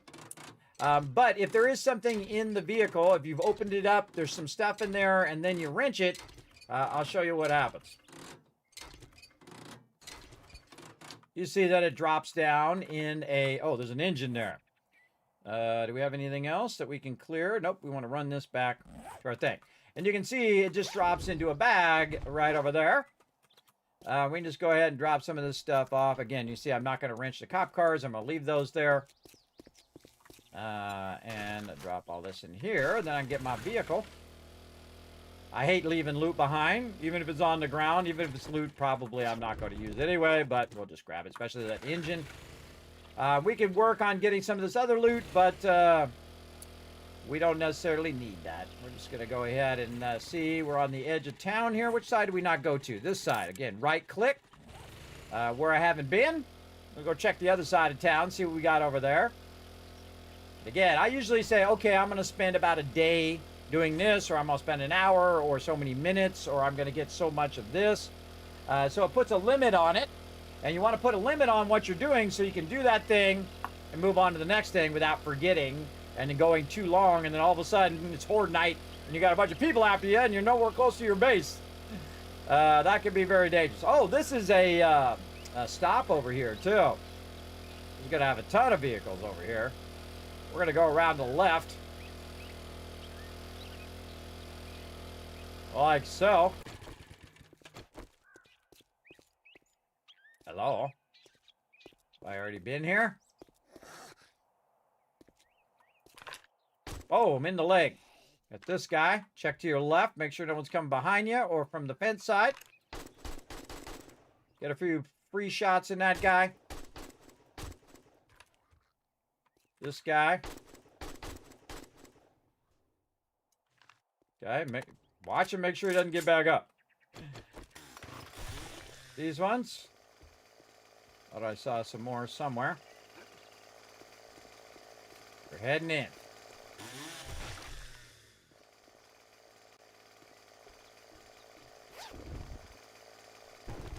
Oh, Tools Digest.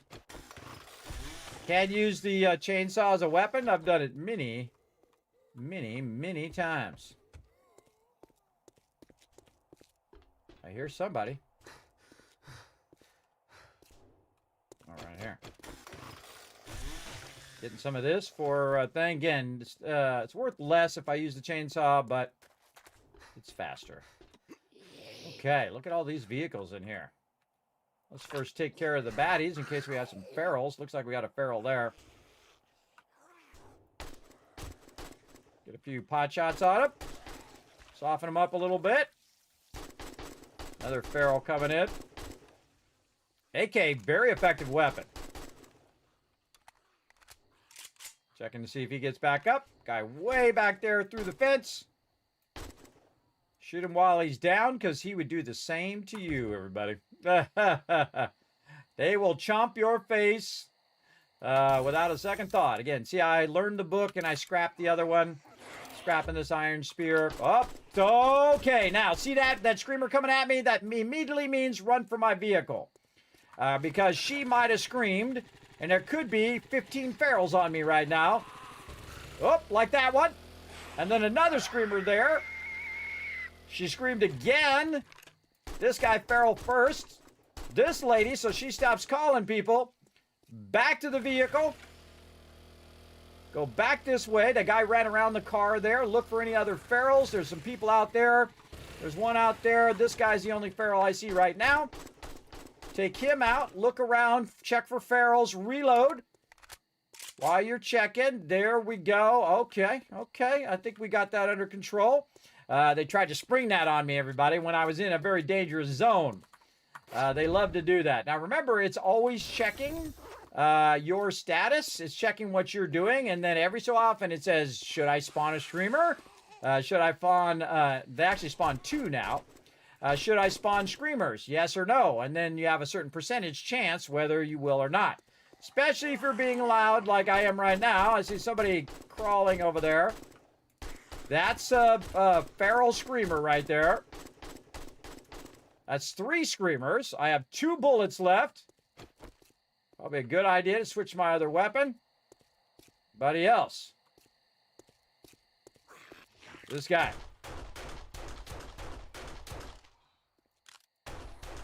Get it nice and close so we don't miss. Reload.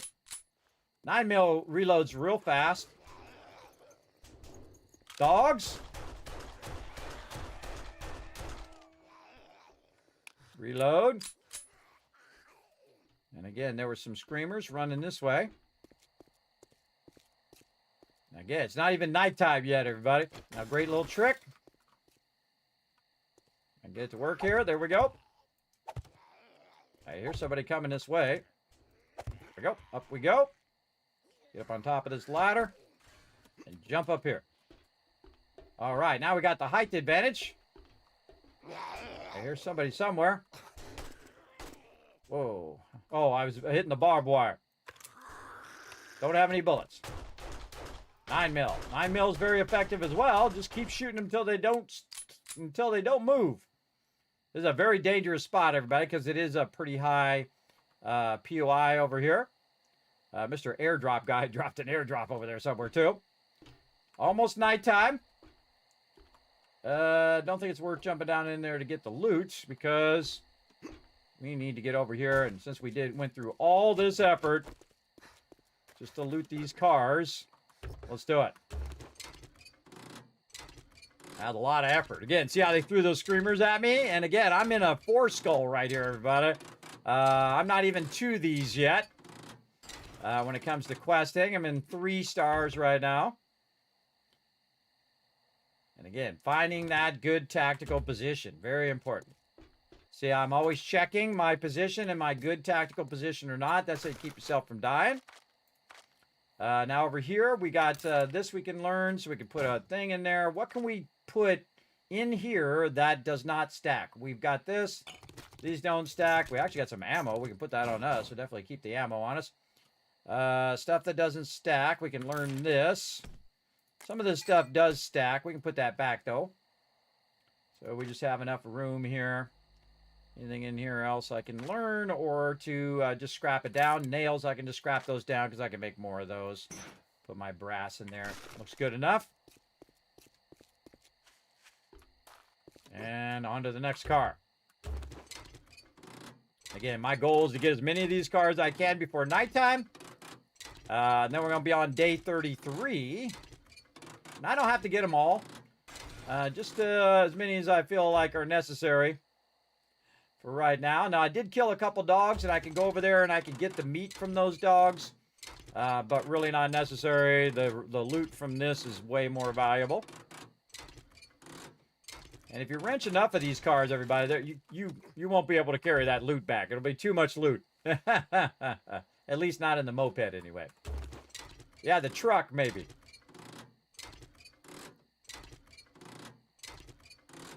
Again, notice I'm on the top here. Because, again, this is a dangerous location.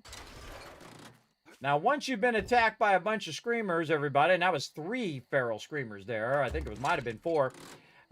Then you have some cooldown time, because now there's a cooldown before it will spawn more of those screamers. But stay on guard anyway. Stay on guard, because they will definitely try to come and get you at some point. And just the normal mobs will respawn as well. And they'll respawn usually wherever you are. So I kind of work my way, as you can see down the side here, I've got this wall behind me, so that helps me a little bit. Over here, there is a fence, so that's a good tactical position. But if I'm in here and a bunch of them come running in that gate, I've left myself the ability to run up on top of that bus. That's why I didn't do the bus first. Always up, and we're dropping lead car batteries. And also, our vehicle is way too far away. I should have moved it closer. But still, keep it out of the thing here and always have it where I can dip. See, the mobs have respawned and they're working away to me. This guy, I'm just gonna... Not with that gun, I'm not. Just blast him. And then this, I'm gonna switch to the high power ammo because I'm out of AP. And so now I can use my AK again. My AK is getting low. Let's just repair it in case things go down. While I'm repairing that, I'll pick up the stuff that I was dropping here. Definitely don't want to leave those engines behind. I can sell them or use them. There we go. And now we are ready for our bus up here. I think we should get this done. Oh, and a vehicle book and a sniper book. Nice. And again, when I'm wrenching this stuff, everybody, most of it is stackable, right? So it's like pipes and springs and stuff like that that can stack in my inventory. But when you get like a battery or an engine, perfect timing, then that stuff does not stack. So I'm gonna have to remerge this with the stuff in my vehicle first, and that stuff will stay there for a minute. You got a minute or so. I don't trust it though, because I don't want it to lose it. But once I take it, you'll see it drop to the ground. I'll be able to take this, drop this in here. It'll give me a little bit of room. We can run back. We can grab those things. Now, there are more trucks in there and whatnot, but I think we crushed that. Now, also, you can see that my character is hungry right over there. You can see that yellow thing. So here's what we're going to do. We're going to go ahead and take 1. We're going to do 2, which is going to bring it up instead of 17. It's now going to be 36. And while we're driving, we'll check our gas. We'll re-up our gas just to make sure we're good. And now we're out of here. And so while we're driving back to wherever we need to go, this way. So while we're driving back, our food is going up, our water's going up. We do have a very large area in which they can smell me, but I'm on my vehicle and I have lots of gas. So I can just keep going. Even ferals can't catch up to me because I can actually go faster in the moped than the ferals can run. So I just keep going now. And I just ignore the smell thing because it'll eventually dissipate over time. I just try not to fall down a hole. I try not to get caught in the middle of a whole bunch of mobs because they can stop your vehicle. If you bump into them and then a whole bunch of them start to hit you, you could get trapped in there. And then I kind of go around buildings and, around trees and stuff. And I try to go in a nice straight line. And I try to travel at nighttime. And they will try to put the zombies in front of you like that. Remember, they're only spawning where you are, so they're spawning in front of you, like that, as you're going. I just got to swerve around them.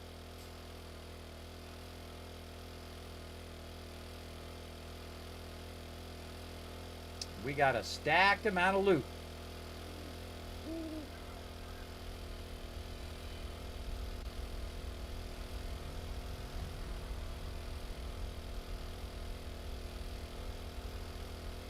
Off we go. Look out.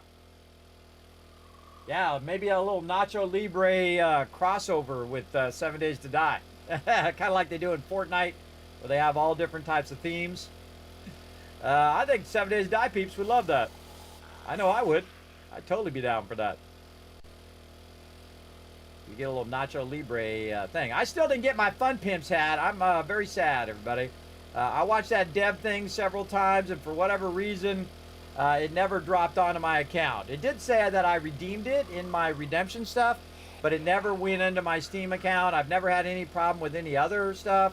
I have all the other DLC stuff that I got through my Steam account, but it never gave me that cool Fun Pimps hat. Maybe if I see him at a convention or something like that, I'll say, hey, I want my Fun Pimps hat. In-game hat.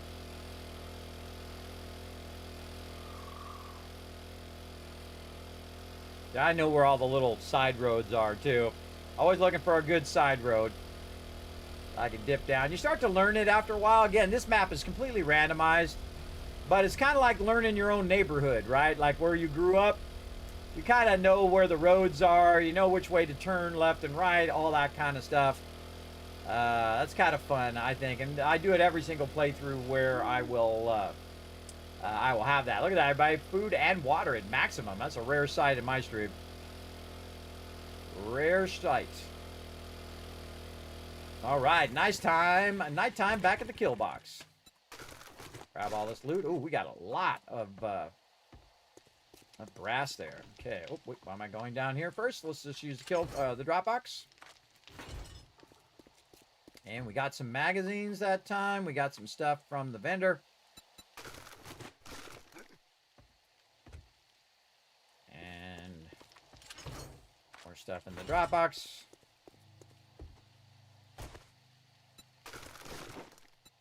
Grab the vehicle itself so it doesn't get destroyed by mistake. And that's it. Now we're at the Kismet kill box, everybody. Very good. Let's start with easy stuff. Let's go ahead and grab all the stuff that we want to throw in the forges. We'll come back to all that other stuff in a bit, because we want to get these forges popping off over here. Okay, let's close this hatch for right now. Okay, now we want to put this in here and let that run. Definitely need more coal. Put that in there. We got a bunch of engines we can either sell or whatever. We'll decide that later. We'll just put those away. A bunch of miscellaneous crafting over here. Also some brass. Straight brass that we can put. Straight brass that we can put in the output along with some iron. Take this out of here. What do we got? We got some bullet casings we can run. A lot of brass still to be done. All right, we'll let that run. Oh, our super corn's all ready. And our regular corn. We'll get to that in a bit as well. Do we have some dukes in here? Let's go ahead and look for stuff we can sell. This. Where's our dukes? Right here. There we go. Just blind. Totally blind. Now, what do we got here? Nomad boots. Definitely going to sell that. Going to sell this. We'll think about those. Don't need a wrench. Don't need a fire axe. And sell those. Those are worth a little bit. And kind of feel like, oh my gosh, has it really been 2 hours already? It has been. Holy mackerel. So we're going to sell that. We're going to sell this recipe. Now, you can just learn that recipe and get the XP from it as well. Here's some cash. Let's just make it easy by taking out all of the trade stuff and putting the trade stuff into the trade box. There we go. Anything else on me there? Okay. Now, we're going to sort stuff. And we'll go straight to the resources. Drop a little bit of that. Now, of course, having my farm right here where I have all of my boxes, not making this easy. We'll take care of that problem here in a bit. Then over here. And we'll put this water in here for right now. Oh, and we got a glass. Put that away. And then, whoop, here comes somebody. Wants to say hi. And mods. Now, I don't have to do anything about it. I just stay down here and stand on my forge and be on fire if I want. Because they'll just die onto the spikes. And I don't really need to worry about it. But I do kind of like to go up there and just blast them from time to time. Just to get the XP.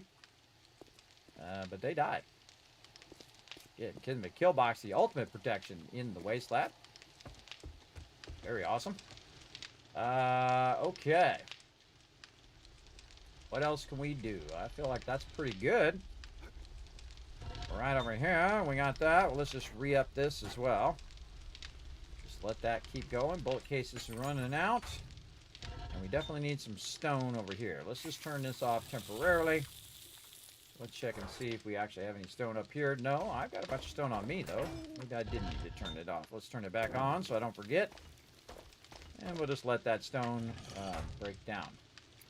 What do we got here? Anything in the benches? Nope. Over here in the food. We got some water there. And we got some stuff we could queue here. Like this, food, meat stew, 6 minutes. Let's put a couple more in there. All right, and then we're ready to go to our garden. Put on our garden gear. And stop making this difficult on ourselves where we can't see what the heck we're doing. All right, there we go. Oh, dollar bills, dollar bills.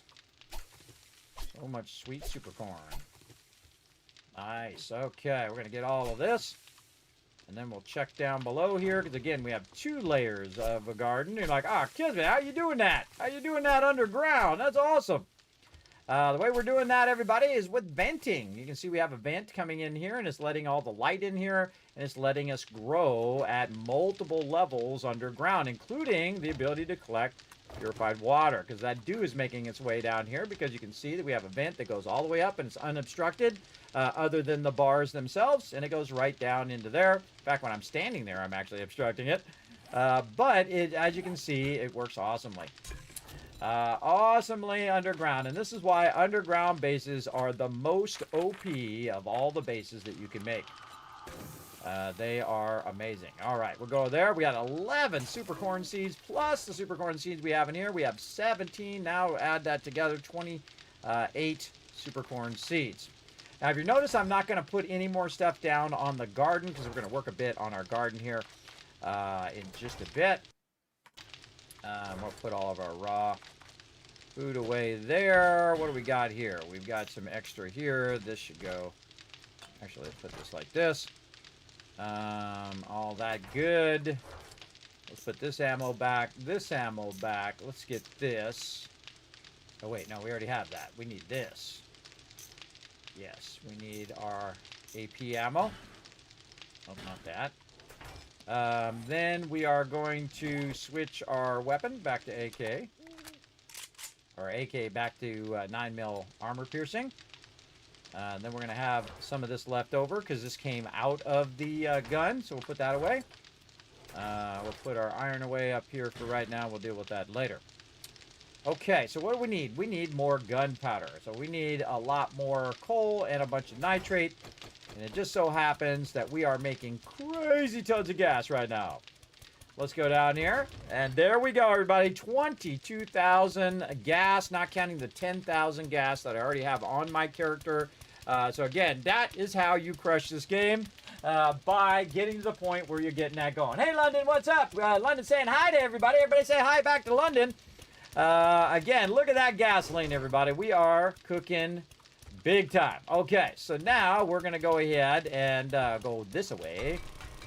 So we'll go ahead and cut this out just a little bit. So we can go over here to this mine that's underneath here. Right down here. Look at this, everybody. We've got a whole bunch of stuff. It's about 5 layers up there. Now, we do want to go up here and work on all of our supports, but we don't necessarily need to right now. We're just going to go over here and grab ourselves a bit of coal.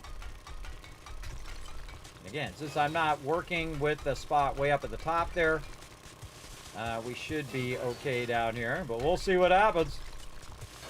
It's always a dangerous thing, because even though I'm working way down here, it could cause that to become unstable, and it could all fall in. Because remember, this game is not done, everybody. They're still working on it. There's a bunch of lead. I don't need this lead right now. But I do need whatever is left in that coal.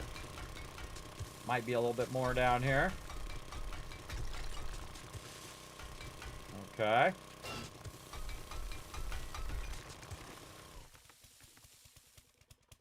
Looks like all lead now.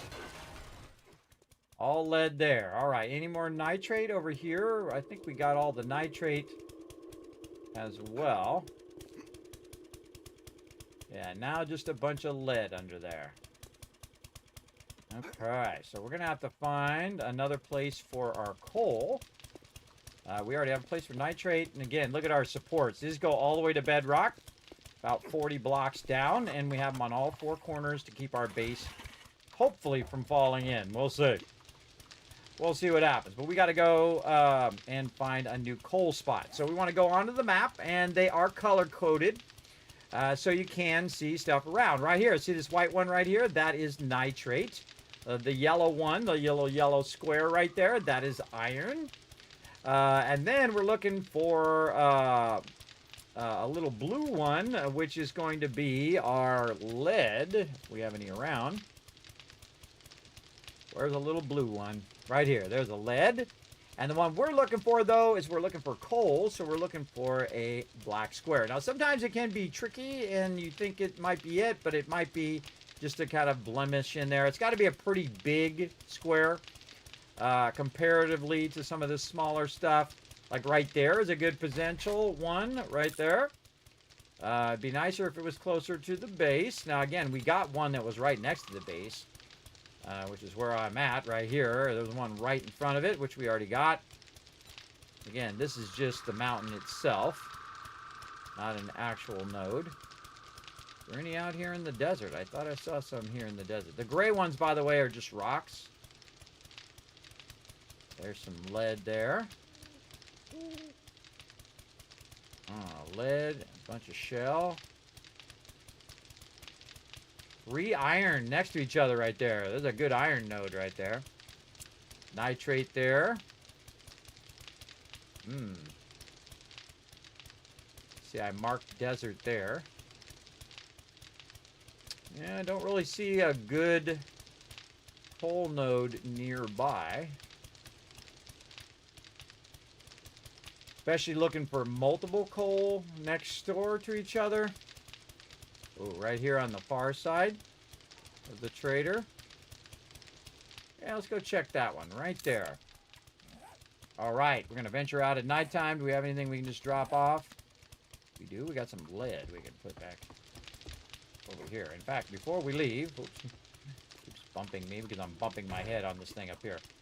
Let's make sure that we put these back in here like this. Actually, we do this and this. We might have some more stuff to sort first. What we got? Oh, yeah. Bunch of stuff.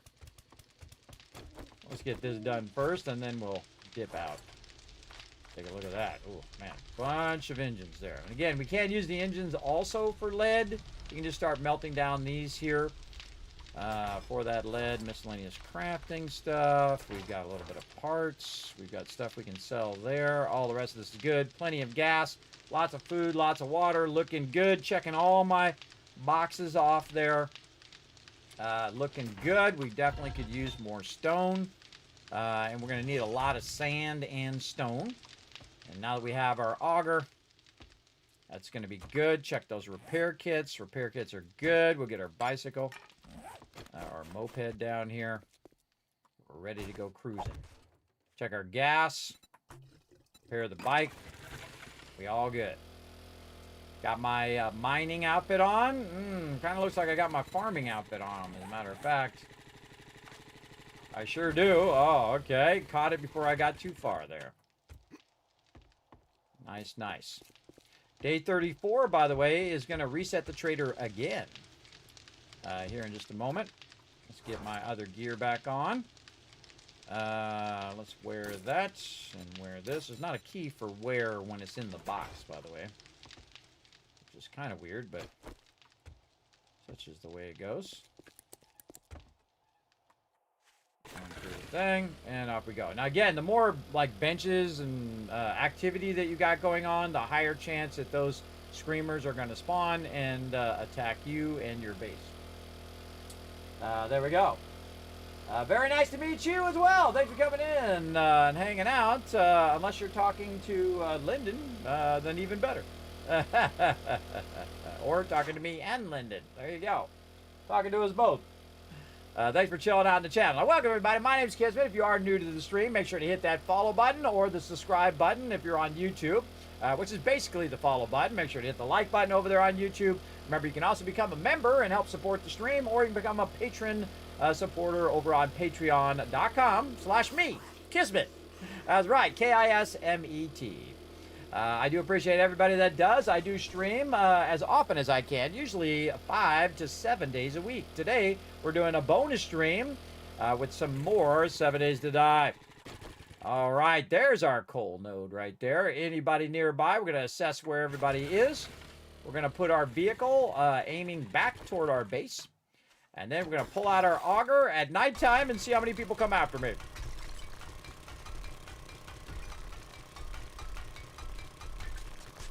And you're going to see I'm just going to widen this out a bit. Oh, yeah, I hear him. Where are you? There's always somebody. All right. Daytime. All right, let's go ahead and block this out. Now, I like to do a nice square entrance.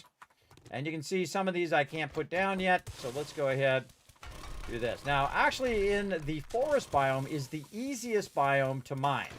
And the reason why is after you get down a certain distance, it's going to be just stone. And that stone is very solid. It's going to hold up the walls of your mine pretty well. So we're just going to upgrade this. You don't really need to upgrade this more than wood. You can actually make pre-done wood blocks. I feel like it's a huge waste of your time, honestly, because you get XP for upgrading those, and you can just carry around your building blocks. All right, and then hatch. Hatch, there we go. And put our hatch right in here. Again, aiming the arrow that way, because this way the hinges will be where I'm at, behind, and then it will act as a backboard. So when you come up here next time, you want to go down in there, boom, you bump into that side, and it's going to put you right down in there. All right, down we go. Let's see how far it goes down the rabbit hole. And so we're just going to cut down just a little bit, and we're going to put our stuff back on. Make sure, oop, just drop it. Make sure that you do have a good amount of wood, or in this case, that you have a good amount of stairs. We'll run these stairs down so we can jump. Close the lid, just in case. Then what we're going to do is go down just a couple blocks, and we're going to do what I call widening. And we're just going to cut in a widening circle. That's all coal right there, and this is coal in this direction. And we're just going to keep widening. And then we're going to go ahead and take out some of this. Now, what we're trying to do is find out the direction of where the coal is going. It doesn't always just go straight down. I need some of this stone, too, so that's handy. Usually end up with a good amount of stone. But you might see stone, but behind that stone might be more coal. As you can see over here, you can see it has that shiny look to it. So there could be more coal even behind stone that you find. So always do this kind of widening cut. And then over here you can see there's a lot of dirt. Dirt's a good giveaway of potential resources. Like this. Behind that dirt. Now again, we want to try to keep it from cascading and falling down if we can. But if it falls in, oh well. You'll be fine, hopefully. You'll be fine, hopefully. If it does start to fall in, everybody, make sure to go for your stairs. Also getting a bit of clay here. You notice I'm not using my coffee yet. That's because I'm trying to define the edges first.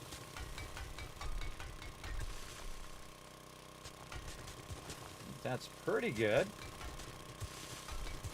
All right, that's probably good enough. We're defining the edges, and now we're ready to go down. I'm going to go down another block so we can then widen out this as well. Again, look at this. We got this nice entrance. We got a block or two above. Now we can start widening this part out. Really start getting into here. And now we're ready to get our coal. All right, now we're going to go ahead and use our coffee. Now, I have a perk that allows me to get more yield from the node if I have coffee going, as well as to keep my stamina up. Plus, I also have the mining helmet giving me a 10% ore bonus at level 2, and then more block damage at level 1 with the miner gloves. Now, obviously, we want to get better gloves and outfits as we go, but for right now, we just need a crazy ton of coal. I like to crouch so the sound of the auger is less. And again, just widening this out. Finding the edges.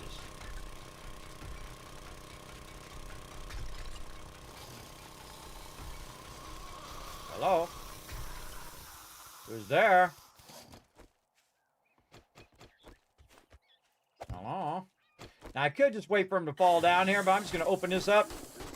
Pop up here, shoot randomly in some direction to see where he's digging.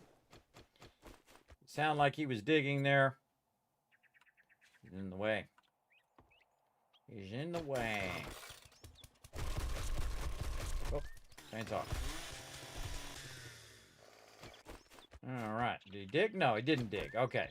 Checking to see if he actually destroyed that block. That is a screamer. Sounds like.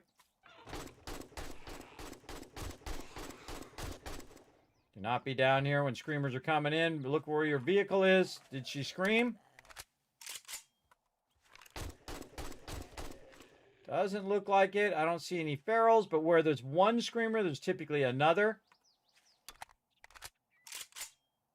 Again, always know where your vehicle is. Nope, I think I got her before she screamed. All right, close the lid just in case. And back to work. Again, there's a percentage chance that she's going to spawn. And we'll get back down here. Grab some more resources. And this time we need a lot of coal. So we really want to get a lot. We also have another one. Oh, I forgot to mark the coal mine here. Let's go here. Coal. Do like to mark them just so I can track them on the map if I need to, or remember which one I did before. I do also take them off when they're depleted. I do take them off my list. I just don't have a bunch of empty mines on my list, on my tracking list there. All right. Again, since she spawned, we do have some cooldown time that we can just grab a bunch of these resources.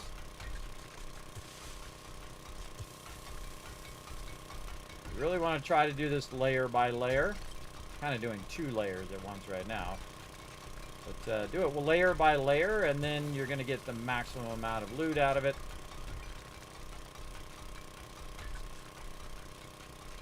Yeah, this is still going this way.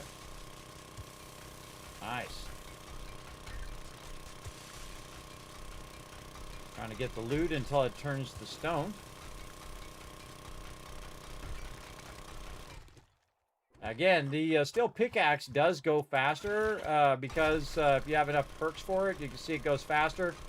But the auger takes no stamina, so if you have lots of gas, like I do now, I do this all day. Man, this is still going. Yeah, see how you can see the dirt? It means it's still going in that direction. So I'm just going to farm it in this direction. Hopefully that doesn't cave in. It might. If it does, I'll start running toward the ladder or running back in the direction I just came from to try to avoid it. Later on, you can get some books that help you with cave-ins. But again, I don't need to go down until I've found the edge of this node.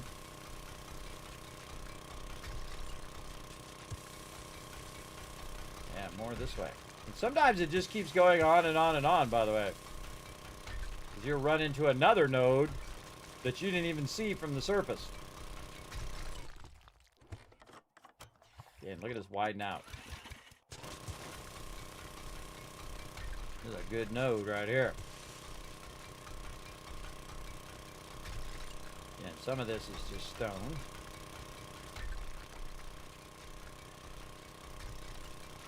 All right, here's some peeps. Again, they're right across above us. Auger needs to be repaired. Oh, big boy. Big boy up there. All right, well, you can dig down to me, or you can come down the stairs, whichever you want to do. I'm busy, though. Trying to get the most out of my coffee.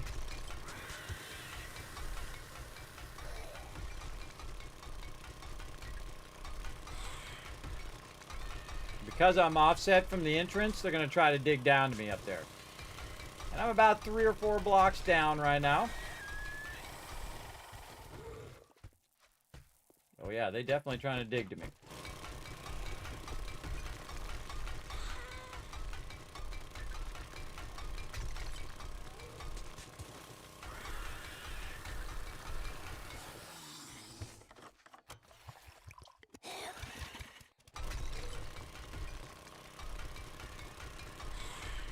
You can see it takes them a while.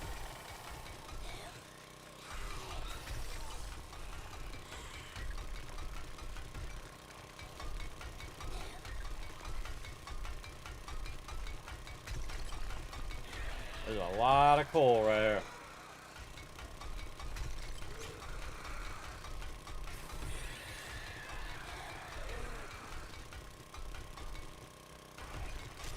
It sounds like there's about 50 of them up there, everybody, but I'm gonna guess about 5 or 6. Maybe even just 2.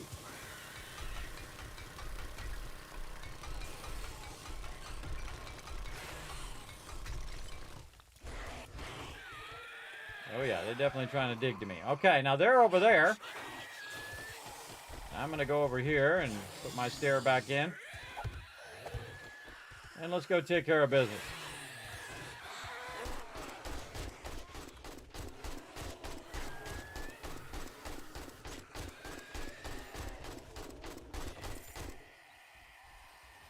Yeah, they were just about to me there. That was about right. About 5 or 6. Oh, look at this guy. He fell down there and came back up. That's funny. Again, another screamer. Oh, there's somebody down there.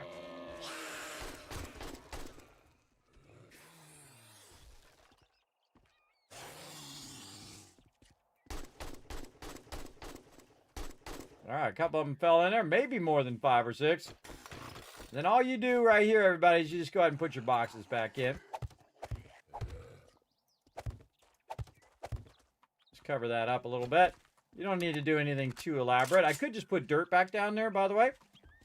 I hear somebody else still kind of down here. Go take care of him. There we go. And again, there's where that entrance is. And then just kind of put those blocks there. And you're good. Back to work. See, that's one of the advantages of dragging down and then offsetting. One of the most powerful things you can do in the game that's just like crazy OP is to build a base, dig all the way down to bedrock first. Just straight down, all the way to bedrock, and then offset by about 30 to 60 blocks from that entrance. They'll never get to you. I've played for over 4,000 hours, everybody, and those are rookie numbers when it comes to this game. And I can tell you, not one time have they ever got to me in bedrock. Not one time. And all the times I've played and played with my crew, not one time. Now, they have come down the stairwell. That's one thing, if you build a stairwell there. But never have they, when we made an offset base like that, have they ever made it all the way down to us. Not one time. So that's super OP there. But me, I'm just kind of building the base just a couple blocks down under my normal kill box.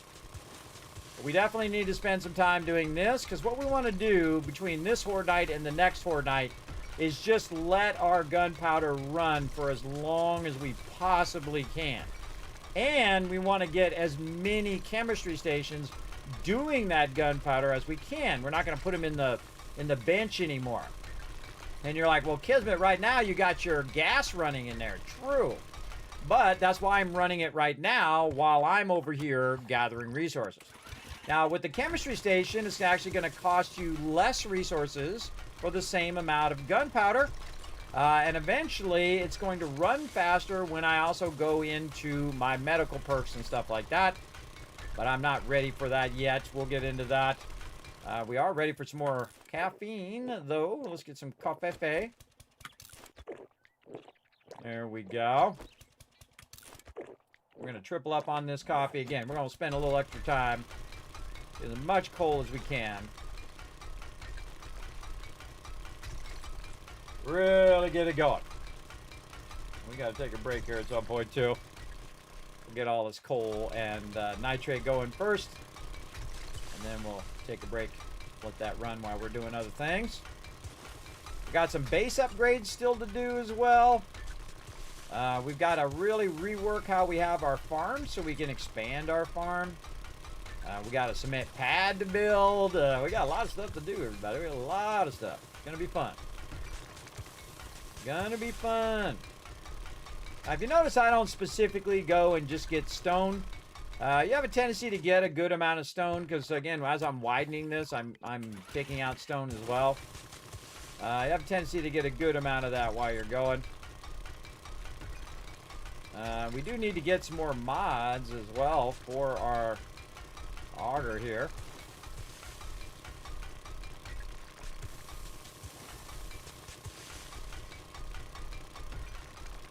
Yeah, look how far I'm getting down now. See, if they break through there, they're going to fall and then have to stand back up again.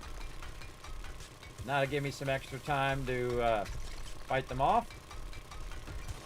So probably a good idea to just double check my weapon is fully loaded. Now again, the further down I get from the surface, the harder it is for them to hear me and for them to run at me. Again, usually it's about 30 blocks or so. 30 blocks down and you'll have no issues down there. I do love finding resources at the bedrock level because it's just like you can just do your thing down there. Ain't no one gonna bother you way down there usually. Even if screamers do spawn, they'll spawn on the surface level. They won't spawn right next to where you are most of the time. Though I would always be ready for a fight, no matter what. And every now and again, glance at your food and water over here. We're looking real good right now. And that's because I'm not burning up tons of stamina anymore. I'm just using my auger. My auger is just burning up gasoline. Making it easy. Don't have to worry about food and water as much.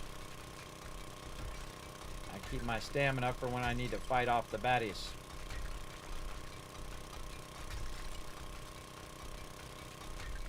Really big, good node here. Again, notice I'm not doing any supports. Don't need to if you do it right. So it's kind of like an open pit mine, but it's actually down here and it's covered at the top, so mobs aren't just dropping in on your head the whole time. Which open pit mines work as well. Those are very effective. If I could have the best of both worlds, I would rather have that.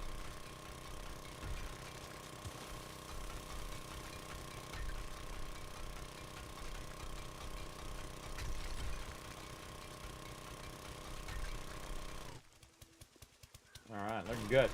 Anybody in the chat watching some Sir Duncan the Tall, aka Knights of the Kingdom, or whatever it's called? Man, that's good. It's such a good show, man.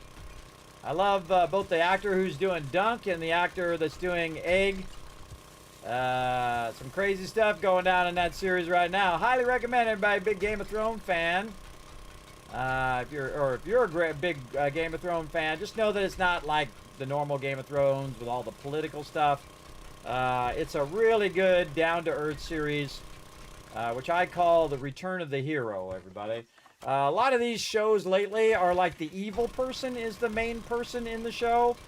And they're just like the worst, horrible people. And it's hard for you to root for them because they're like, you know, screwing people over and they're being terrible and all of that. It's hard to root for those people. Also, I see that sometimes on like kids shows. They take all like the evil stepmother, and they take you know, like you know, all the parents of the bad, all the parents who are the bad evil people in the past, and now they're trying to turn them so they're good. You don't want to do that. You don't want to do that. Just make some good characters. See, I like a nuanced character too. They don't have to be all good or all bad.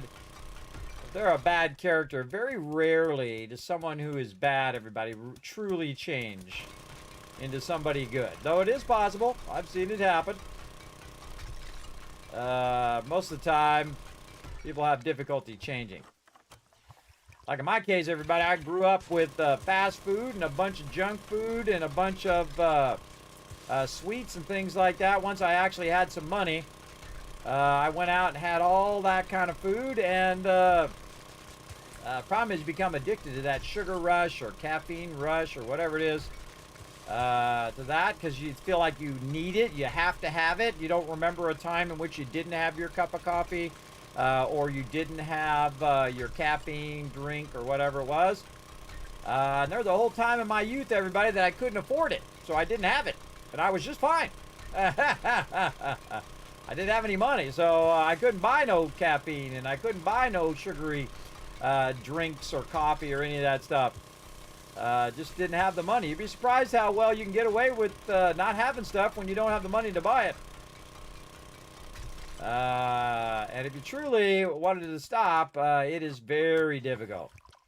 Because every time I go in the store, everybody, I'm just thinking, man, I just want to buy every sugary thing in here. Buy a bunch of, Twinkies and Ding Dongs and what else they got in there? Cupcakes, all those things that are just going to be hollow calories and not make me actually feel any better. It's just going to make me enjoy that taste for about 3 seconds. Then realize I paid like 5 times as much as it was worth to eat. Paid $15 for whatever it was. And then I could have bought a whole bunch of good stuff.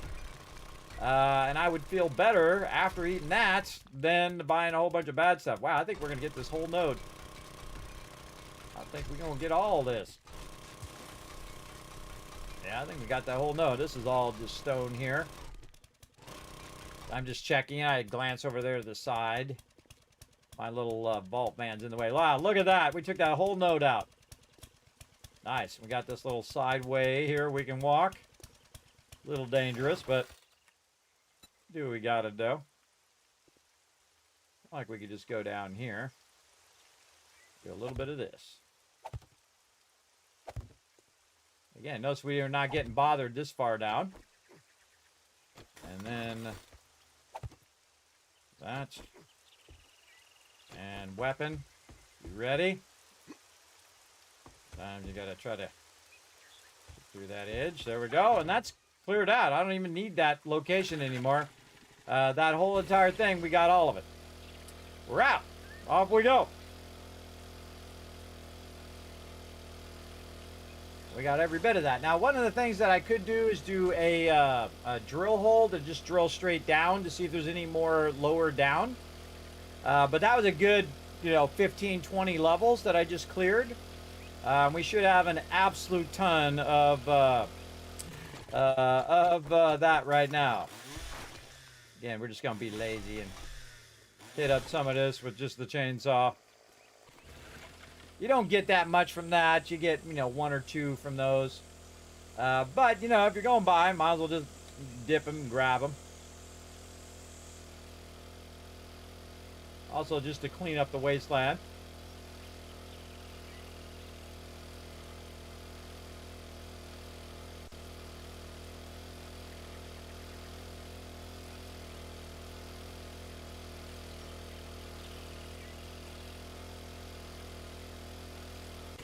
All right.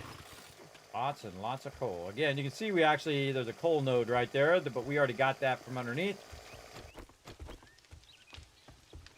And let's take whatever nitrate that we have in here, which we got a bunch. Oh, wow. Look at all that. Look at all that coal. Nice. That's about 12, 24, 27,000 coal there and a bunch of stone. And we're going to re-up our stone right here. Yeah, look at that. Nice. 2 full stacks. Run out that cement so we can make more concrete blocks. Get this going. Let's check in over here. Lots of brass in there. Run the bullet casings out. Double up on that iron. Actually, here's what we'll do. We'll take this clay and iron, run that at the same time. Then we'll go down here. We'll find our chemistry station, which is most likely done. It is. We'll take some of this coal and we'll take it out of there so it doesn't use it up. Then we're going to run gunpowder. Notice that gunpowder now, coal is 1 and nitrate is 1. If I go back up here and we attempt to go back up here, and we look at gunpowder in here, like this, you can see it's 2 and 2. So it does take a lot more to do it in the bench. But If it's Horde Night coming up and you need a lot of ammo, everybody, you better get that cranking. As you saw me do, and we just barely had enough ammo to survive, even on an early night on day 27, everybody, which is pretty crazy. And again, our Horde Night is coming up on, let's see, our next Horde Night is day 35, so we're going to have another Horde Night tonight, so that's going to be crazy. But we got to get this cooking. We got to get as much gunpowder as we can. So we're going to let this run 62 minutes. We're going to take this, turn this off for a second, and we're going to make this into 62 minutes. 329. 84 ought to get it done. All right, we'll take this out. Notice I've got tons and tons of coal left over, and I got a bunch of gas. The reason why I have so much left over is because, again, 62 minutes down here, 84 minutes up there. Give it a bunch of extra time, by 10, 15 minutes when it's going to run that long. And then you just let that run and run and run. Now, it'd be amazing if we could get a second one running. Because, again, we only got 2 days until it's there. So let's go ahead and look for another chem station. We'll go ahead and take a look at what we need. We need 5 acid. Do we have 5? Oh, my God, we have 13 acid. Holy mackerel. The thing that's going to be a limiting factor right now is beaker, but if you go to Trader Jen, she usually has a beaker or 2 you can grab. So we definitely going to do another chem station. Let's see if we have all this other stuff. Oh, we got plenty of that. So we can go ahead and make ourselves some pots over here. If we can get away from this backdrop. There we go. We can go ahead and make some pots. Let's just go ahead and make, let's see, 3, 6, 9. We'll make 9. Oh, I can only make 7 because there's not enough in there. All right, let's make 6 then. We'll stop this for a second. And we'll put those first because those will take a lot less time, around 30 seconds or so. And then we'll put those behind. And what else do we need? We need some pipes, which you're going to end up with a crazy ton of those. How are we doing on our forged steel? You know what we should do? Take our forged steel. We should upgrade the miscellaneous crafting box, so now we have more space. See? Much nicer. Okay.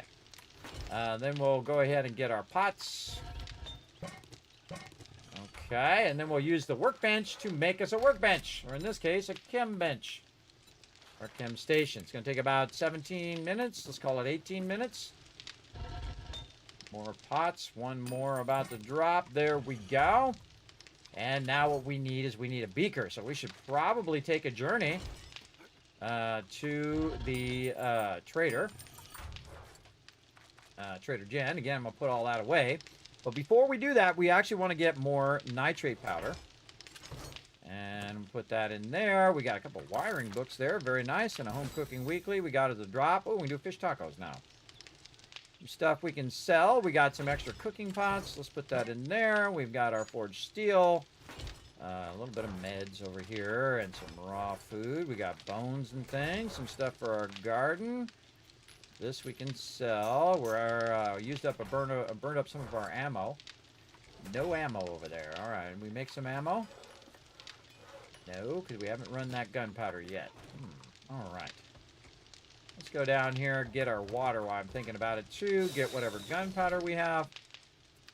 And then maybe run just a little bit of ammo while we're out and about behind this chem station. How much we can do? 32. You know what? Better just to put it in this bench and let that chem station run. Okay, and then put these back. Actually, the gunpowder is the thing that we really need right now. That's the thing we're behind on. Let's put this gas away. Don't need to carry all this gas around. A lot of gas in there. Very nice. A bunch of extra bullets that I don't need to carry around as well. Put those away. Murky water out of there. We do need another stack here. Let's go ahead and put that there. Got our shotgun. 9mm. A couple stacks of that. I typically like to have 3 stacks at this point. You see I've got some sand in there. Put this up here. Move this over. Let's get another stack. Or maybe some high power. Yeah, you know what? Let's put all this normal stuff back. We'll probably use that in a horde night and just have our high power as a backup. Probably should do the same thing on the 9mm. How's our high power on the 9mm? Yeah, let's just go high power. Very rarely do I use high power, but I'm going to go ahead and use it here. It does more damage than obviously the rest of the other stuff. We can get our stuff cooking here. A lot of extra coal that we can use in our forges. 3 minutes, 10 minutes. Okay, we got some water here. Maybe some more red tea behind that. Now we're at 10, 11 minutes, so add some more. Put that in there. Let that red tea run. Extra ammo there that we can put here. We've got a bunch of sand, which is good. We definitely use that. Let's get all of our sand, all of this. Any extra stone. We got more here. All looking good. We got a little bit of lead there, a little bit of iron. And we can move that over here. Oh, and this ran out. Perfect time to just crazy stack our stuff here, and that's going to run for a really long time. Okay, and then we can put the rest of this in here. We're going to put our lead in there for later. We're going to let this kind of backlog. Anything else? Okay, now we want to go ahead and run our concrete. And we can do, whoa, 3,500, sweet!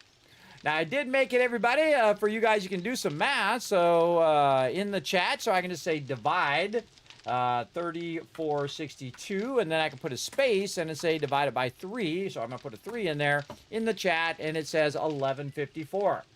So, let's try it and see if that's right. 1154.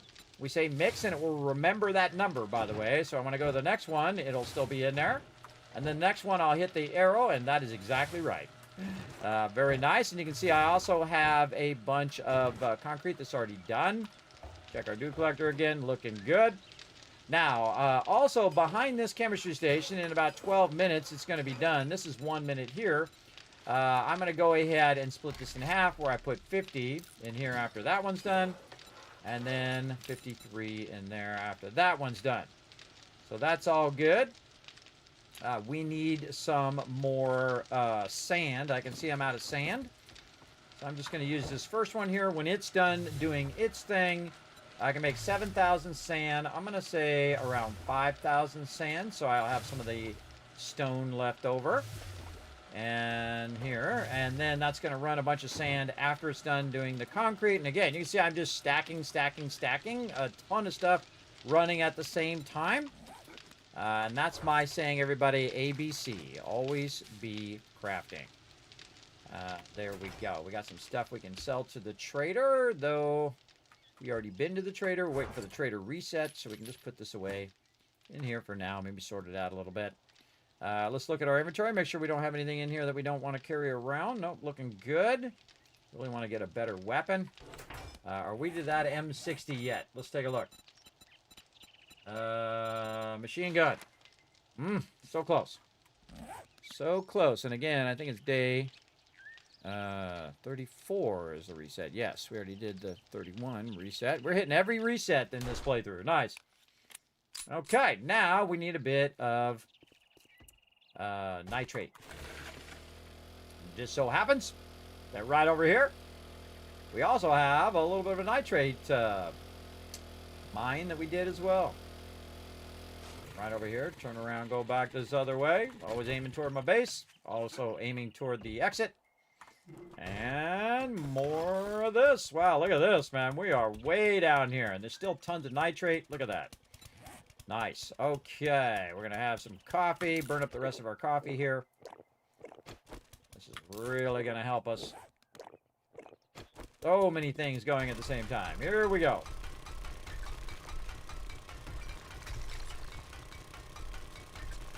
Really need to get a better outfit, but again, don't want to waste my parts for right now.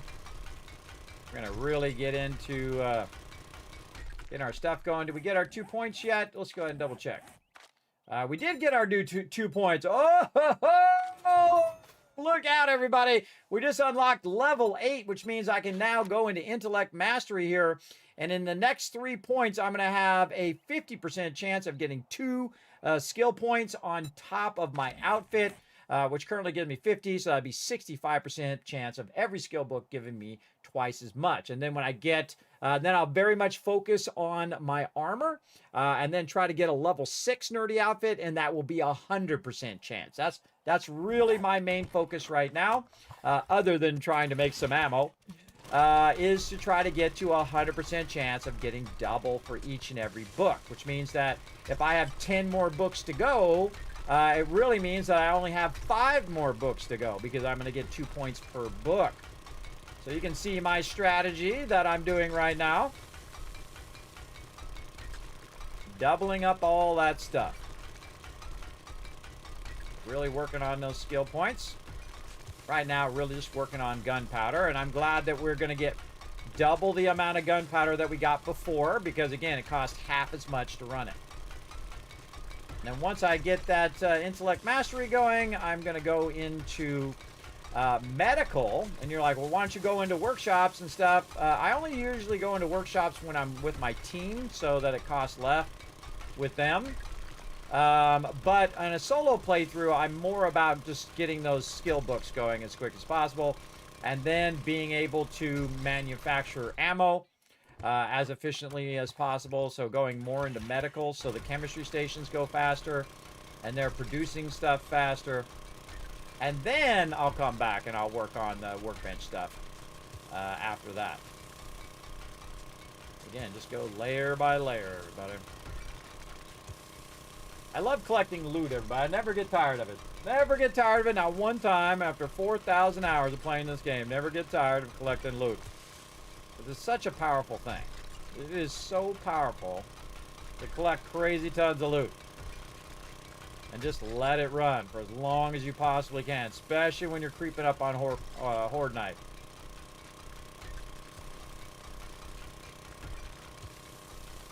And we're only going to get this stronger and stronger. Also getting tons of XP for doing this as well.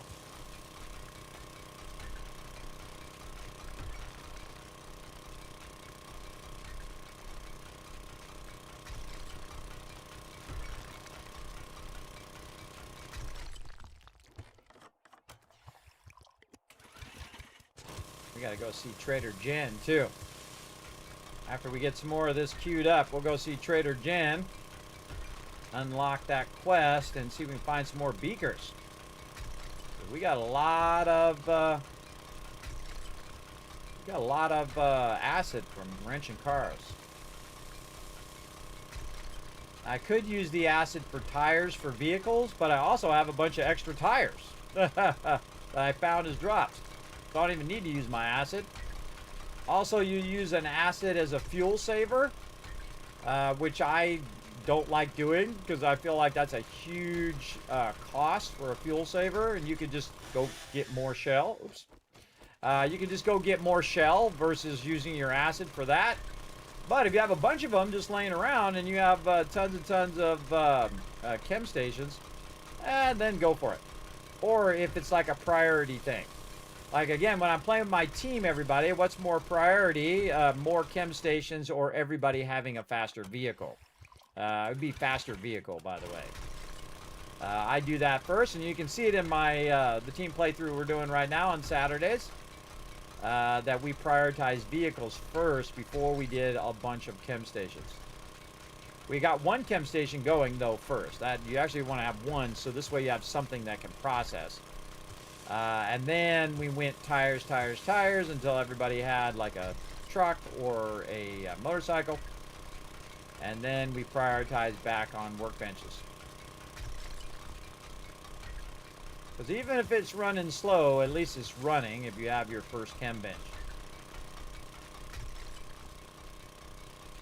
Again, we're just going to get as much as we possibly can today. Keep this cracking.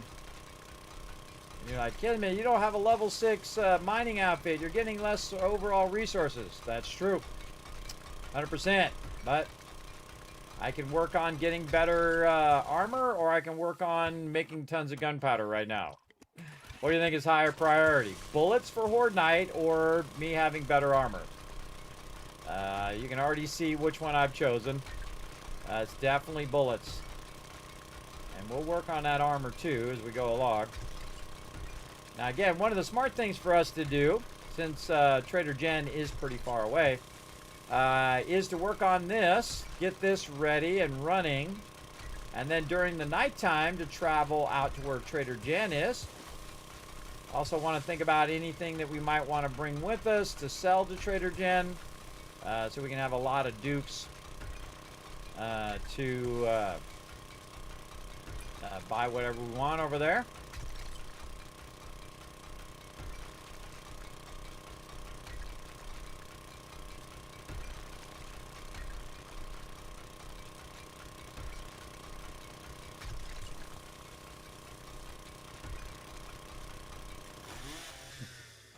Bumping my mouse button. Yeah, season finale coming up tomorrow, by the way, at 6 p.m. Eastern Standard Time for Fallout TV show. Looking forward to that. I've been watching all the episodes, everybody. And one of the fun things I like to do before I start, like the new season, is to watch the season before, to really get in the zone. So that's what I did. A few days before the first one came out, I watched the first season again. By the way, I did notice, by the way, that that the first season of Fallout did come out on YouTube. So you want to check Prime's YouTube channel. So if you don't actually have Prime, you can watch it on YouTube. So yeah, you can watch the first season, everybody. Go for it. This way, if you don't have your you know, Amazon Prime, you can watch it there as well. So again, if you missed out, Kismet hooking you up.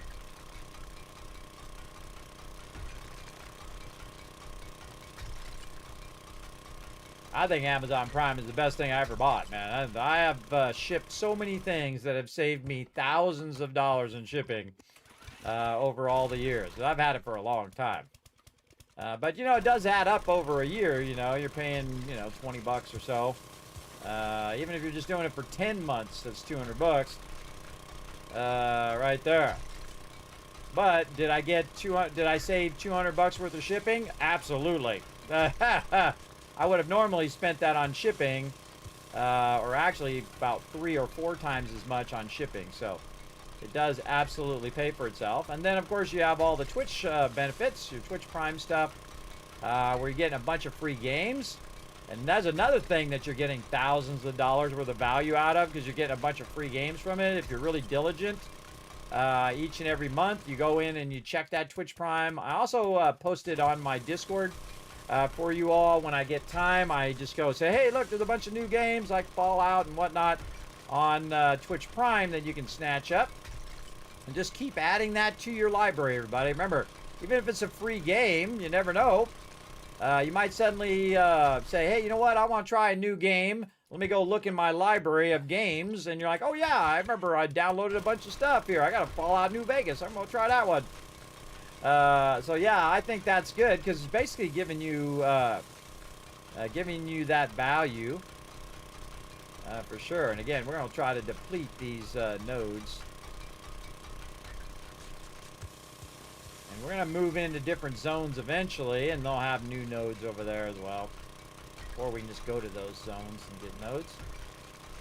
And stuff like nitrate and coal, that's kind of universal for the different zones. And some things are unique to certain zones, like shell in the desert and so on. We're tapping all these nodes to the end. Look at that.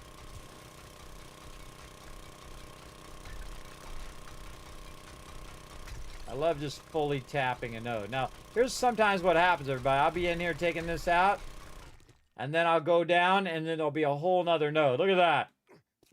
Look how much of that we took out. Awesome. Over here. Now, funny thing is I could hit this and it could just keep going in this direction. You never know. Nope. All right, we got to get out of here. Let's just go ahead and cut this back a little bit.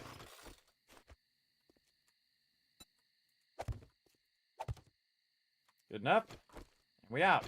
Our weapon ready. Again, see, nothing fell in. It didn't cave in. We're able to grab all those resources and bail. That nitrate's nice and close. You don't want to do your mining too close to your base because it can undermine your base, as well as mobs can get down in there and then start to crawl under your base. Only if I'm building an underground base will I actually put my base on top of a node. Okay, back down here. Now, this is not anywhere close to being done, everybody. Still got 43 minutes. But that's what we want to do. We want to set it and forget that. We want to let that run forever. As many hours as we can possibly let that run. That's what we're going to do. Right over here. Now, of course, while we were gone, we were also making another chemistry station because we were super smart. And we were multitasking. Oh, we got to hydrate. All right, we'll get that going here in just a moment. Let's go ahead and now take these farming plots back out again. We'll work on our farming here in a minute. We don't really need any food right this second, so we're doing pretty good. We need some cobble up here. We need to make some more cobblestone too, and some concrete mix. And we have a bunch of concrete mixing down here. There we go. And I like to upgrade underneath my chemistry station because they are incredibly valuable. So you don't want to accidentally pull up a block under your chemistry station and have it fall, because you might just end up crying. You don't want that to happen either. And again, we'll take some of this and we'll put it in here, and then we'll go ahead and see how much of this we can run. That's 10,000. That's two 10,000s right over there. All right, that's too much. Too much. All right, we're going to stop that. We're going to go over here. We're going to balance this out. All right. Now, how many 10,000s do we got? We got 23,000. Hey, Siri, what's 23,000 divided by 2? 1150. So what we're going to do is we're going to have 10,000. We start 10,000 on both of them. And then we say, okay, how much more can we do? 3,000. So we're going to do 1,500 over here. And then 1,500 over there. We're going to save a little bit so that we have our coal we can use in our stuff. And then also we have a little bit of nitrate that we could use for other things.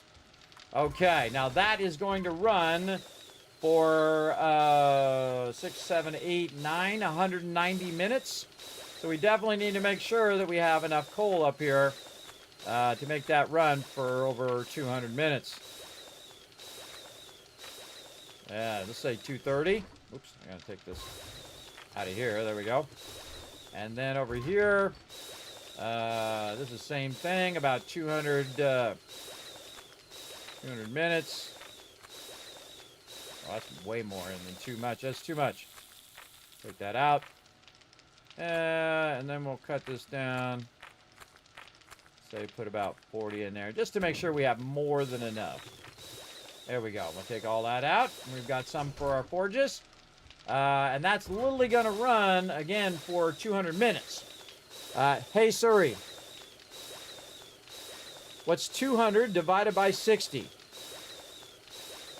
3.3333. That's 3.3 hours, or if we round up, 3.5 hours that's going to run in real time. So basically, I set this and I forget this. This is going to run for 3 hours real time if I just walk away right now. It'll just run. Now, of course, if I pause the game like this, then it's no longer running, right?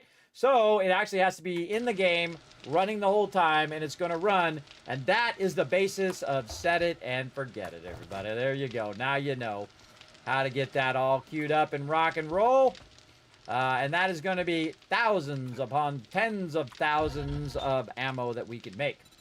And that's why it's definitely worth it to take the time. All right, there we go. How we doing here for our fuel? We definitely need to just basically scale up both of these. All right, like that, with a big stack of 500 there.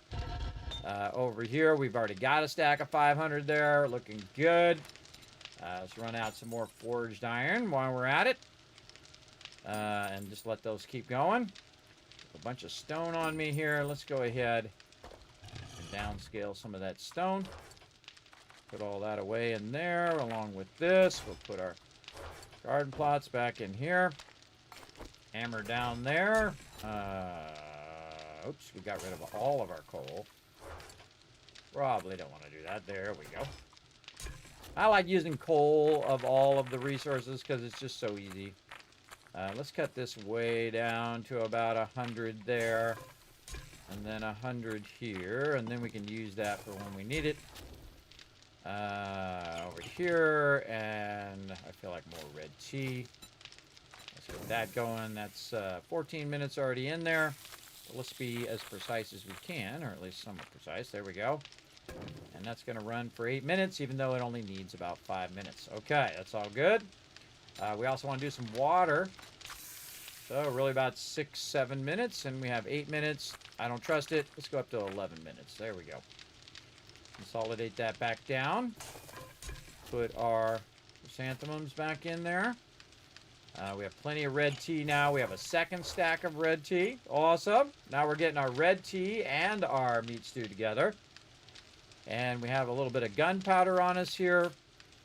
So we're going to take that gunpowder and we are going to use it for some ammo.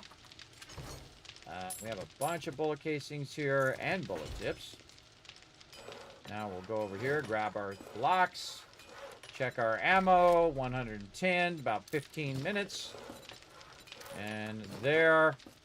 And now we have 103 blocks. Very nice. Let's go down here and see if our sand is running yet. Nope, not yet. That's okay. We'll let all that run.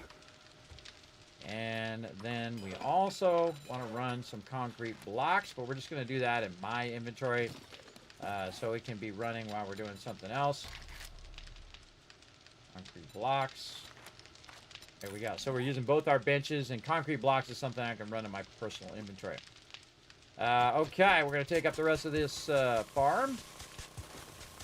No longer need that right here, and you'll see why in a bit. Just kind of cleans up my base a little bit, gives me a little bit of room.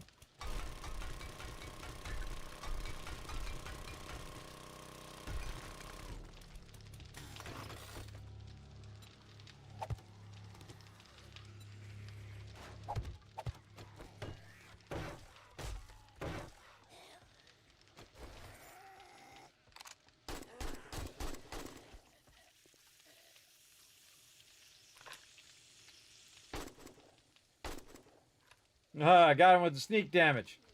Well, hi there. Thanks for coming in. Care to drop me some loot? No? The kill box always doing his job. Hey, more loot. Thank you. Anybody else? No more loot? All right, let's get some loot. Now, it can be a trap, everybody, so look around first before you jump down. Be ready to jump back up if you got to. It could be a whole ruse of them to get you to jump down to get you.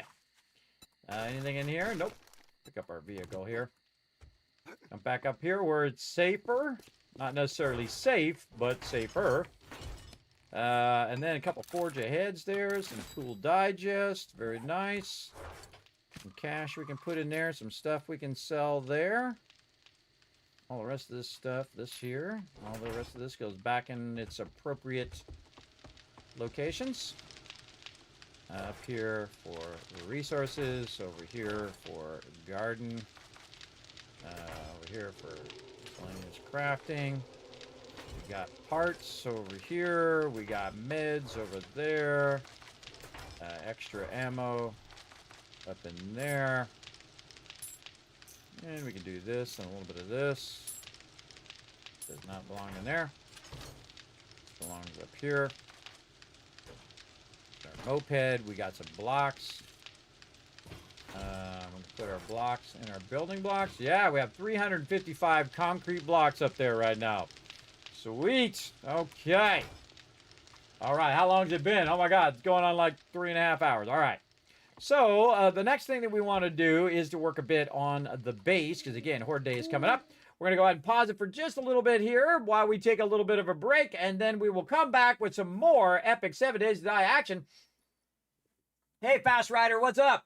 But we're going to let you guys work together in the chat like we work together in-game, everybody, when we're doing our team sessions on Saturdays. I'm going to go ahead and start this up. Go ahead and de-scramble those words if I see you guys working together when I come back. Ooh, a little lag there. A little slideshow as that was queuing up. When I come back, if I see you guys working together, then I'm going to go ahead and shower you guys with a bunch of kids' caps. All right, back in just a bit.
Mackerel, look at you guys go. Get all 4 of those, everybody. I give you 5,000 caps right now. I'm going to try to help you. I'm going to be useless, but I'll try. What? A-R-R-A. A-R-A-N. Wow, that was really good. Holy mackerel. Pat yourself on the back, everybody. That was a really good one. Holy moly. I'm going to give you a bunch of caps anyway, just for being awesome, working together in the chat. I came in just at the right time there. Also, put a 1 in the chat if you can't see and hear me, just to make sure that everything is working. Oh, thank you, Harm, for letting me know. There's a bunch more caps for letting me know everything's working, everybody. I hope you guys enjoyed that. You guys were smoking, man. You guys were on fire. I'm useless on those, everybody. I can barely spell anymore. All of my medical conditions don't make it easy, that's for sure. All right, let's get back to some 7 days to die. We are cooking.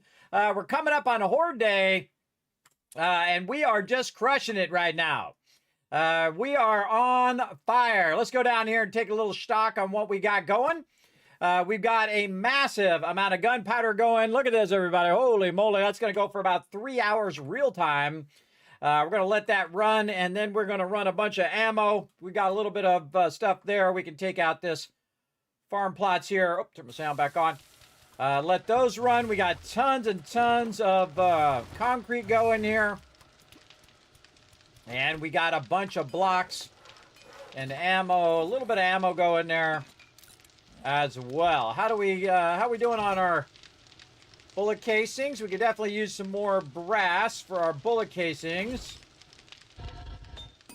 Over here and over here. Okay, now we're ready to work on the base a bit. Oh, I forgot my blocks. Let's go back and get this 400 concrete blocks that we got down here, or at least close to 400 concrete blocks. Now, we've got a couple days to get the base prepped and ready. So we're going to go to it. Now, underneath here, everybody, I want to go ahead and make a cement pad. Now, normally I don't like taking my spikes out, but in this case, we've got some work to do. So we're going to get out here. Now, it is nighttime, so we got to watch out that zombies don't run up on us.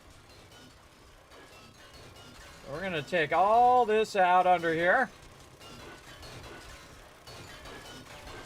Again, normally I let them do a lot of the work, and they have damaged a bit of these spikes. But we will get this iron back, and we'll reutilize this iron back in the forge. Because this is going to be our cement pad level. Too close. I'll get these ones underneath here first. There we go. And then we'll get our chainsaw. Take those few out.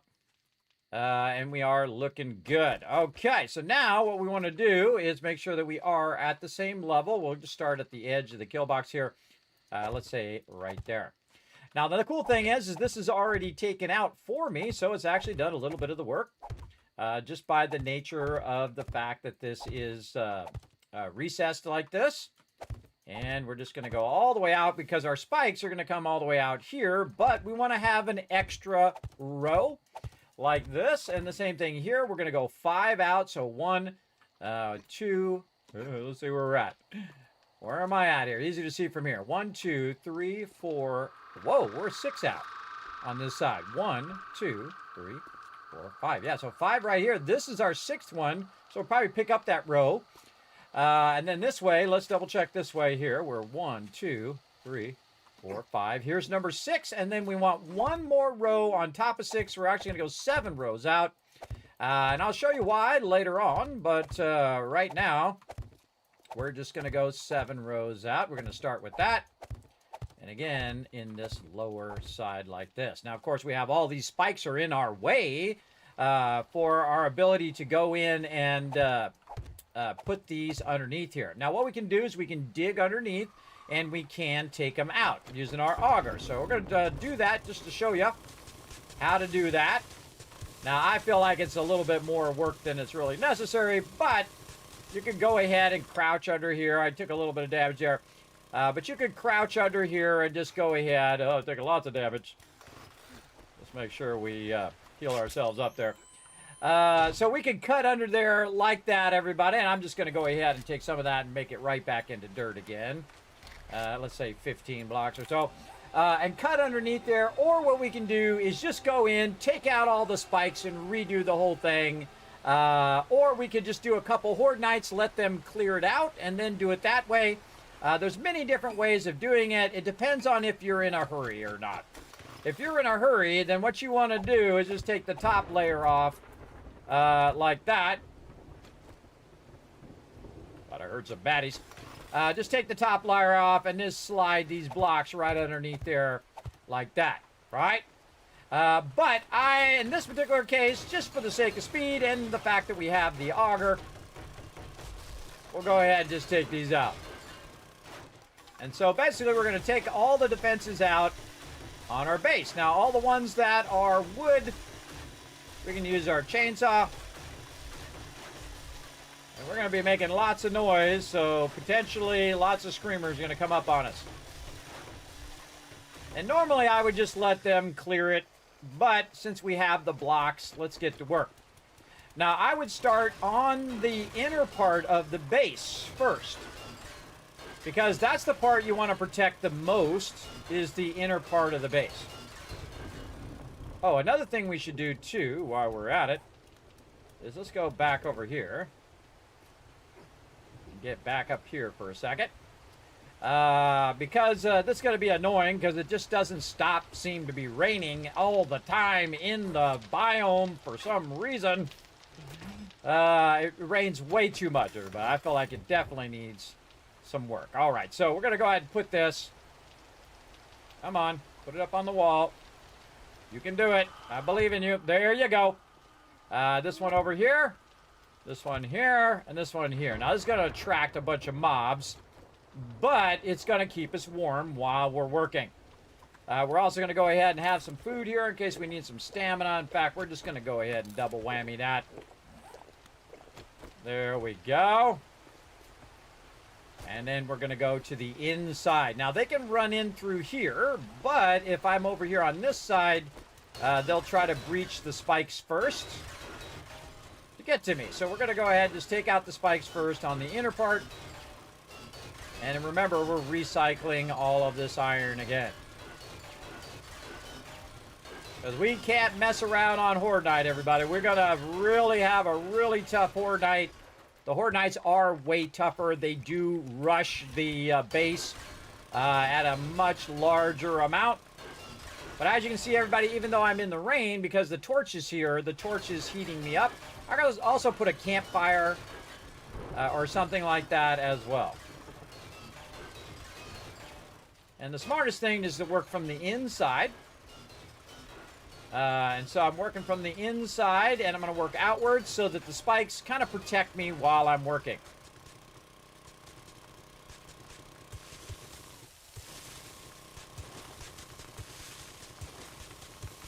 But remember that the zombies get way smarter after day 14. Day 21, they will start to find the path of least resistance to get to you. So keep that in mind. You can see that this goes way faster with an auger. Imagine doing this with a stone axe, everybody. Yeah, it'd take a minute. It would take a minute. All right, now we're going to line our base because we're going to start getting some bombers, everybody. And actually, I think we got a bomber last time. Oops, put an extra block there. Trying to jump over the block. I put an extra block. Take it out of there. Now, I hate doing stuff like this because this just sucks up more of my time when I make a mistake. But guess what, everybody? Everyone who has ever lived has been imperfect. Everybody who ever is going to live until we're completely replaced with AI is also going to be imperfect. Everybody who's ever lived, everybody who's going to live, everybody who's living now. They are imperfect. They make mistakes just like you. So give yourself the freedom to make mistakes. The best thing to do is say, oops, I made a mistake, and then move on. Don't spend so much time kicking yourself, saying, oh my God, I can't believe I did that. Oh my God, it's so embarrassing. I was going to say something to that girl, and then I got all embarrassed and flustered, and then I said stupid stuff, and now I'm all embarrassed about it. Right? Everybody does it, everybody. Everybody has their moments where they do dumb stuff, and they can't believe they just did that. I think humans are inherently flawed. The things that humans make are inherently flawed as well. I'm going to turn this down just a little bit. Are inherently flawed. That's why your iPhone or your Android phone sometimes doesn't work. That's why your computer has issues.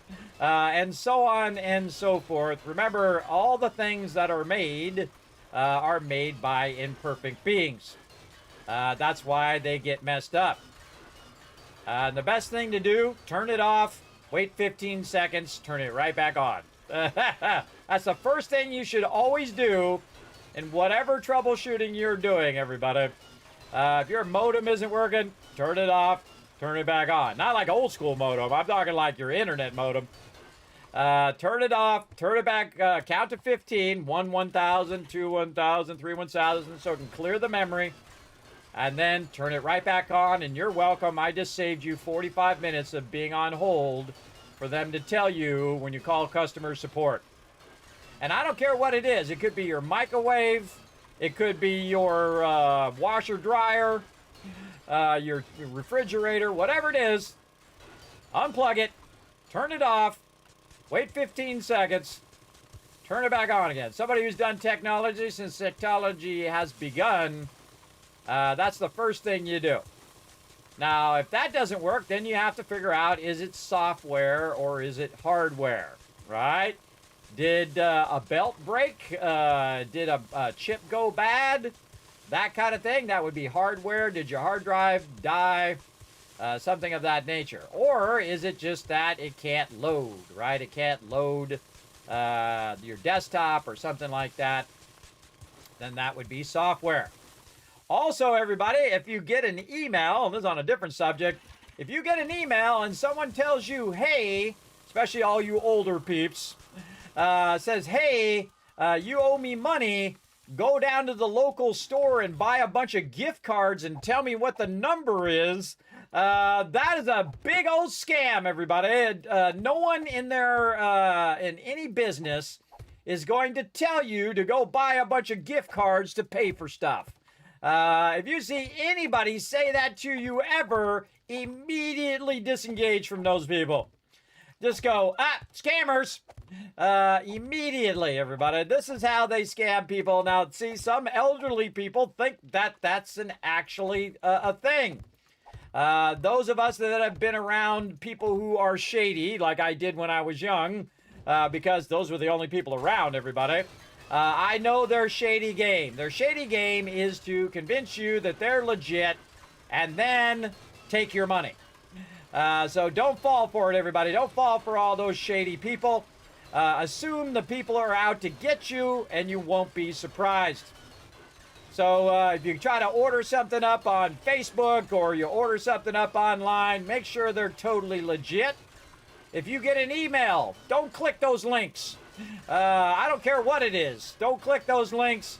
What you can do, by the way, a great trick on emails, everybody, is say that, Microsoft sends you a message or Apple sends you a message.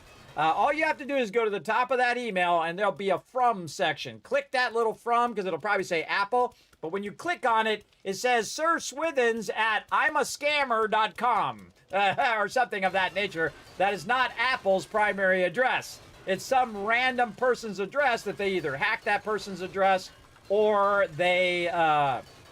or that's their scammer address. So I would not click any of that. Do not believe any of that stuff, everybody.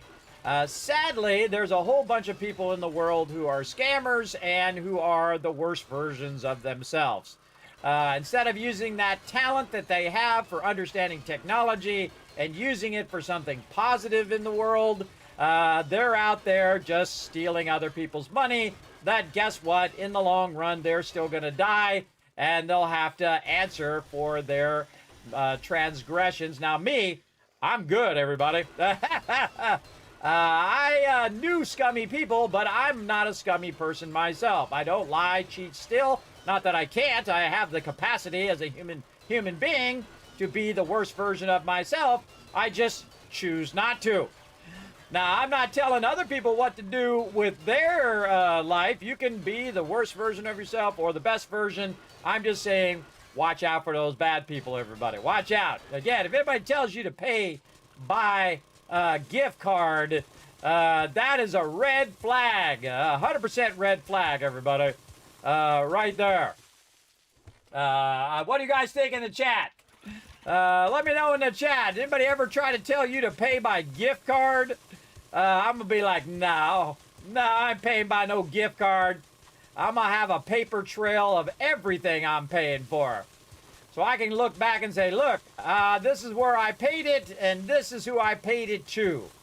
Always have that paper trail, everybody. This way you can go to the cops and say, yo, cops, this is what the account was. You need to go in and freeze that account, get my money back, and give it to me. Just like that. And that's the whole thing about these scammers, everybody. They have no morals. They don't care about you. There's a lot of businesses in the world that just say it's just business. And that's why they treat people like they're disposable. Because to them, you're just like this clay I'm removing right now. You're just a resource to them. And when they don't need you anymore, they'll just disregard you. And see, that's the thing. But if they didn't have anybody to do that job that they're trying to pay people to do, and everybody said, no, I'm not working for you. I know you're a scumbag, and you are going to screw me over. Then they would have no one to do the job, and thus their business would go out of business. It absolutely would. That's the thing. They take advantage of desperate people who are just trying to feed their families and things like that. And the only way to counter that kind of bad behavior, everybody, is with this, with your dollar bills. If you see some game company out there being real scummy, then what you do is you don't buy their games. You don't do it. You say, you know what? You're being super scummy. I'm going to go support the small guy. I'm going to go out there and I'm going to support the indie devs. That's right. I'm going to go ahead and support the smaller devs because they're out there making games because they want to make great games, everybody, not just because they want to make a dollar bill.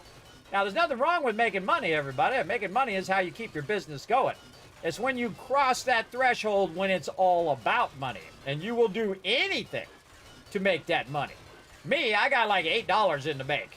Now, will I go and do anything for money? Well, if my kids were starving and whatnot, I would still try to do the legit right thing, everybody.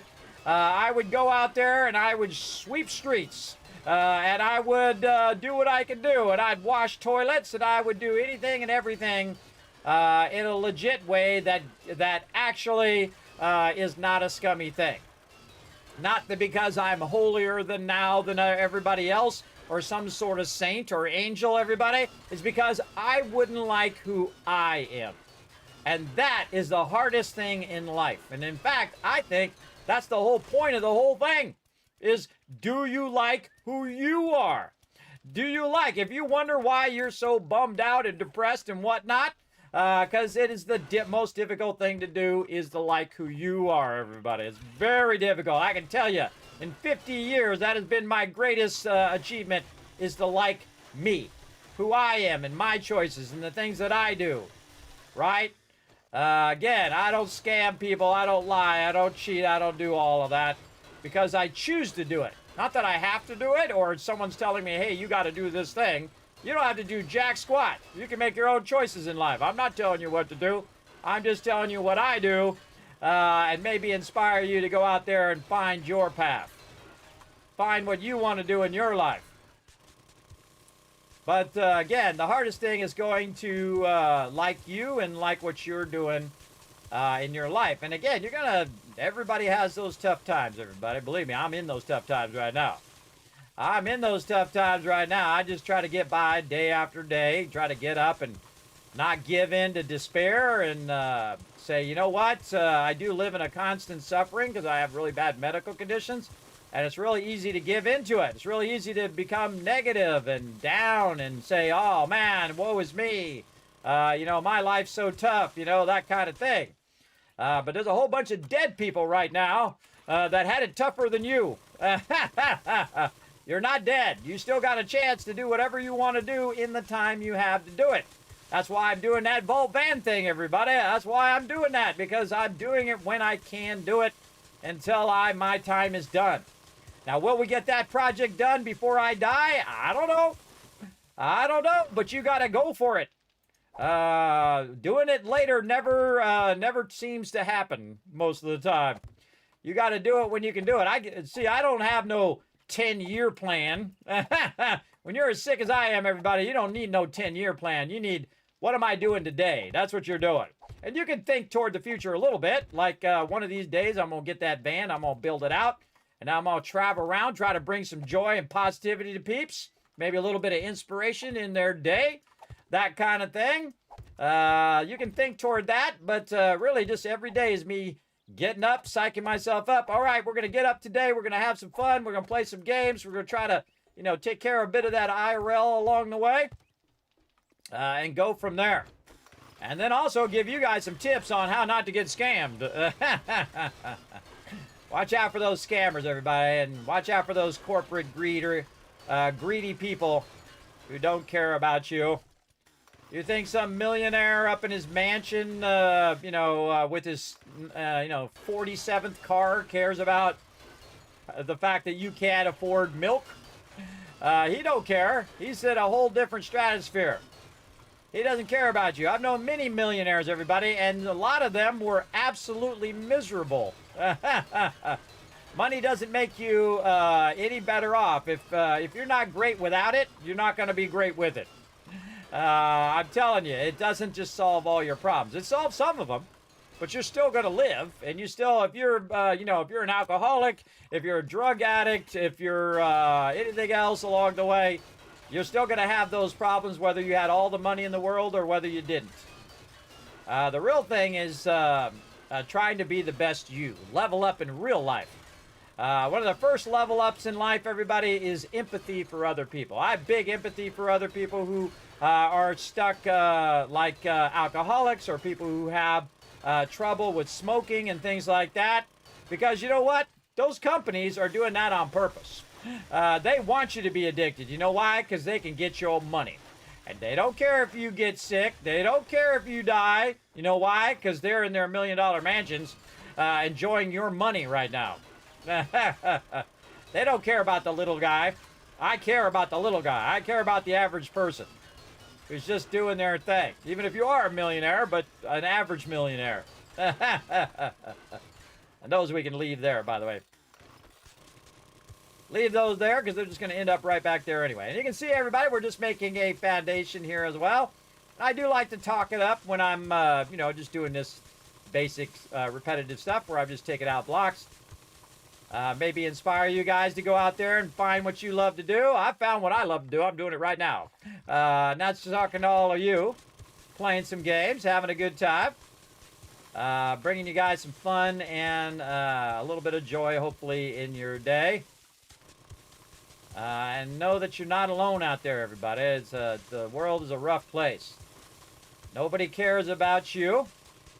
Only a select few, like me. I care how you do it. I care if you come in the chat or you say hi. I wonder how you're doing. I ask you how you're doing. Not because I, have to. I just do it because I want to. Again, it's all about intent, everybody. Intent is a very important thing in life. It's not just what you say, it's how you say it. It's your intent behind what you say. Some words can be perfectly fine, and then some words can be perfectly hateful, said by two separate different people. It depends on how you use those words. And some words were already hateful because they've been used so hatefully in the past. And so I don't use those words because I don't need to. I don't need to prove that those words are not hateful, and I don't need to prove that they are hateful. I just try not to spread any hate, everybody. There's plenty of people out there doing that. I don't need to do that. I'm at the end of my life cycle, everybody. They call it in the back nine if you're familiar with golf. I'm in the latter part of my lifetime. And I don't need to deal with any of those kind of people, everybody. The hateful, mean, cruel people in the world. And they might have been dealt a bad deck, you know what I mean? They might have been a raw deal. But there's people right now, everybody, they got no money in the bank. They got nothing. They're living in a little shack somewhere, and they're still not being a horrible person. Again, I like salt of the earth kind of peeps. The peeps who are just like, you know what? I'm still going to be a good person no matter what. They make their choice. Because guess what? You ain't taking nothing with you. The only thing you're taking with you is what you created while you were here. Right? So your memories, your experiences, all of that stuff. And basically, you're going to answer for one thing. And that is, how did you treat people? Did you treat them well? Or did you treat them badly? It all adds up in the end. It all adds up. It sure does. That's all I worry about, everybody, and I'm a shoe-in. I'm gonna get to use the fast pass. I've done tens of thousands of kinds things for so many people in my lifetime. I don't feel bad at all when people ask me nowadays and say, hey, can you do this thing for me? And I say, nope. I say, nah, I did all my kind stuff now. I'm good. Unless it's something I really feel passionate about, and I say, okay, yeah, no, we'll do that thing. Let's raise some funds for St. Jude Children's Hospital. That's an awesome one. I do that usually each year. This year we did the Vault Van Life Project, but we get that going, and then we'll switch back probably next year, because I think they're a really good foundation. They help kids with cancer, everybody. And that it's just an amazing thing when you think about children who are stuck in the hospital, everybody. They're stuck in the hospital. I have 3 children, everybody. And one of my daughters actually had to go to the children's hospital. When she was young, she had a seizure when she was standing in line as a kid to go for us to pick her up. She was standing in line. She had a seizure. We had to take her over there. And luckily, that was the only time she had that. She was fine after that. But I was like, something's burning. Uh-oh. Uh-oh. Hold on a second, everybody. I'll be right back. Great.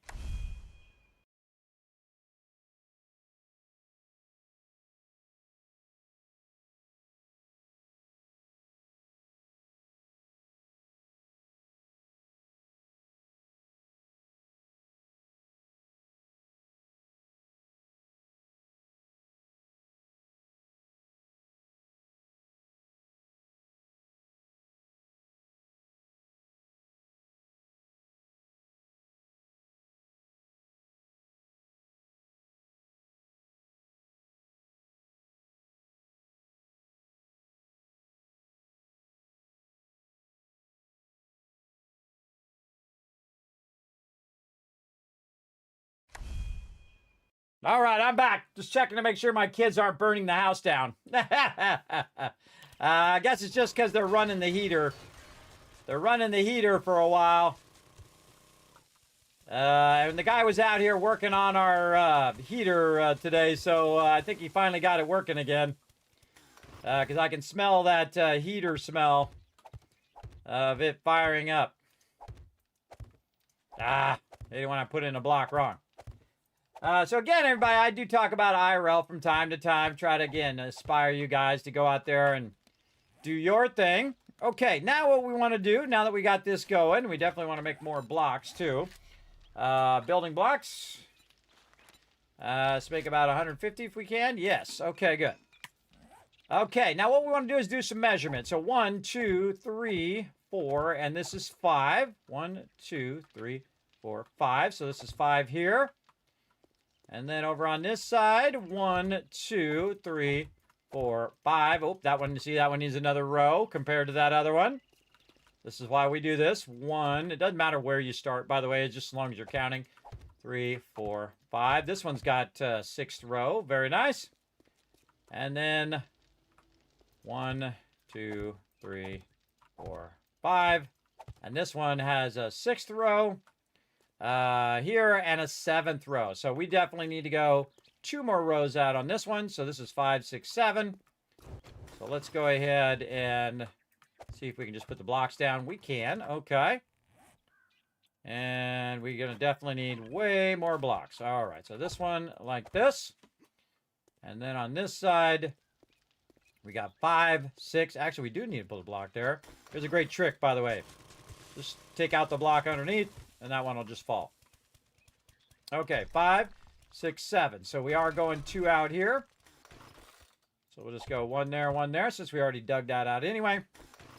This is 5. That's 6.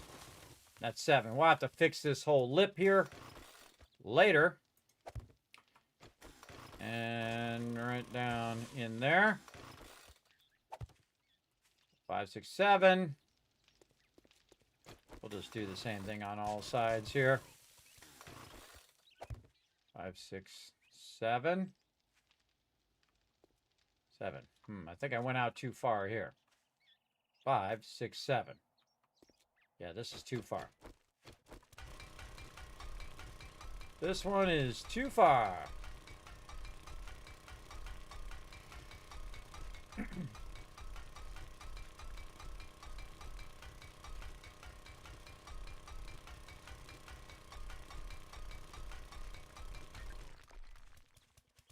This is 5, 6, 7. Okay, yes, now we got it. 5, 6, 7. I did it here too. Too far.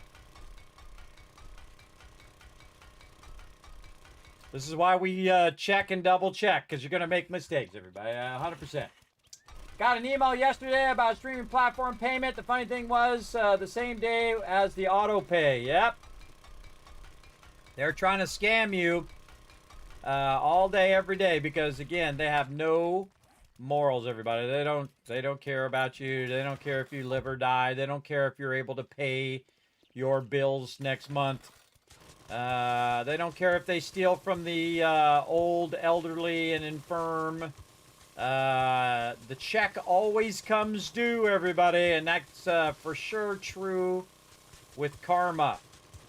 The check always comes due. Me, I'm good. I like me. I try to do kind things for others. And if they don't appreciate it, that's their problem. That's on them, everybody, not on you. If people are bullying you or they're treating you horribly, that's a them problem, not a you problem if you're a decent person. If you're a decent person and you're doing right by everybody, don't feel bad, everybody. Again, most bullies, by the way, have low self-esteem, and they also sometimes have teeny tiny winkies. Or maybe they're just giving off that tiny winky energy. As I've found in my lifetime, everybody. I've been in a lot of fights, everybody. In my day, you don't mess around. There's a lot of peeps just trying to get up in your business, trying to prove how strong and manly they are. Most of those fights, by the way, were not caused by me. It's usually my friends getting in a fight and say, hey, you better back us up. And I'm like, all right, I'm there. If they start to cause trouble, I'll have your back. Yeah, a lot of jumping in there when they start some stuff. And I tell them, I say, you don't want to do that, man. These guys are crazy. You don't want to talk smack to them. I'm telling you, they are nuts. I've known them since elementary school. And I won't talk smack to them, and I know them. They even know me. They know who I am, and I still won't talk smack like that to them. You guys are crazy, man. These guys have no filter and no limits. Just 2 weeks ago, I had someone try to collect debt that I didn't actually have 20 years ago. Try to pressure you into paying. Go get your debit card and pay. If someone says use your debit card, red flag. What I say to them is, you sound like a scammer. No thanks. I'm good. Also, if you didn't know, there's a whole police squad, by the way. There's a whole police section that does this, that does fraud protection. Right? Because, you know, for every criminal, there's someone trying to counter that criminal. And I'll say, you know what? I'll be happy to let the police know that your information, the anti-fraud peeps.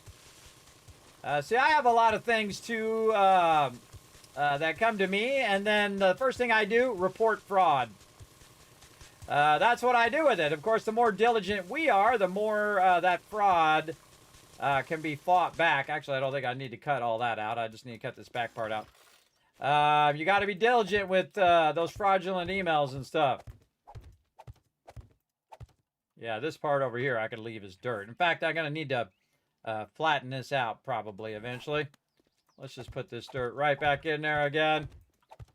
And we'll take some blocks and fix this whole high edge. We got to do this side. We got to fix our auger. By the way, the higher that your auger is, repair-wise, the more damage it's doing. Try to keep it repaired if you have a lot of repair kits. Again, we're just trying to even out all the sides here. Sometimes I get a little carried away. Do a little too much. Ooh, do we gonna have enough? Oh, it's always that last one, everybody. That's always when you run out of blocks on that very last one. That's hilarious. Okay, jump entry. Up we go. Let's go down here and check in on our stuff. How we doing down here? We probably got a bunch of gunpowder sitting here. Ooh, mama. We got thousands and thousands of gunpowder now. We could probably run all of our ammo now. Let's go ahead and grab all of our bullet tips and whatnot. How much do we got ready to rock and roll? 500, so 250 in this one. That's the most we've run so far. But again, we have problems with bullet tips and bullet casings. So we're going to need to get more lead at some point. We got plenty of stone running here. Let's run some of that out. And over here, we've got a bit of forged iron we can run out. And we got some lead we can throw in there. We got some bullet tips, bullet casings there. So we're going to grab some more of these bullet tips from in here. In fact, let's just grab them all. And we're going to leave one in here. And now, how many more bullets can we do? All right, another 500. So there's 1,000 bullets across both of those. It's going to run. That's going to run for about an hour, real time. That's going to be pretty close to hard night. So again, there's 1,000 bullets that we got queued. That's a good thing because we're going to need them bullets. And again, the thing that takes the longest, the thing that's you're always waiting for, is typically the gunpowder. The gunpowder takes a while. All right, and we also got a bunch of iron while we're out and about. We could probably go ahead and dip that out of there, get that iron back in there, and I'm just going to put this in the output. Look at all this clay we got as well. Let's just max that clay out right there. Put the rest of all of this away up in here, including that clay. We've got some farming plots. This back down in here, our wrench up there. We've got this. I wonder if we have any more. Oh, that's all full. Okay, again, see, even with one dew collector, everybody, you can just do a crazy ton of water. Just be diligent about collecting and keeping it running. See how much nicer it is without the farm in the way. Again, we're going to be revamping how our farm is here in a moment. But what we really need is we need lots and lots of this concrete. Concrete's going to allow us to build out our base here. And what else do we need? We need any of this concrete that we have left over in here. Man, we got a lot. Okay, and then leave one. Grab any stone that we have. We'll get that. We've got some more sand there that's going to help us out. Okay, how much again? Notice how we're scaling up. We're doing more and more and more each and every time. There's 4,000 right there. Hey, Suri. Hey, Suri. What's 4,348 divided by 3? 1449. There we go. I could just make a spreadsheet that's always dividing by 3, by the way. All right, that's an hour's worth of concrete that's going to run. That doesn't run any faster than that, by the way, because there's no way to accelerate the cement mixer any faster than it runs. So we're going to go ahead and let that run. And that's going to be a crazy ton of concrete. But it's like 4,000 concrete running right there. Again, scaling up each and every time we do more and more and more. We got a bit of concrete. Oh, here comes Captain Idiot, who apparently... Oh, he's actually... That's probably the closest I've ever seen him do it. It's 400 out. He actually got it done. Oh, I see a screamer over there. Let's snipe her. Aha, got you, screamer. Nice. Oh, we got to check the tree farm, too. Maybe cut some more of that out now that we have our auger. Okay, but we got to keep this going, though. Do we have any other cement that we could run? I think we actually have some in the forge we can grab. Yes, another 900 there. And then what I'm going to do is just go to the one to the end here, see how much we can do. 900, so 310 after that one. 310, and then whatever's left over. Oops. 315. All right, there we go. And then let that run. And those all run. Now, of course, I could add more cement mixers, and that would make that go faster. But I'm not in that big of a hurry for it. Really more in a hurry for this gunpowder. Man, we are just cooking on that gunpowder. We're going to be able to make thousands and thousands of ammo eventually. But we will need more lead and all of that. How we doing here? This is looking good.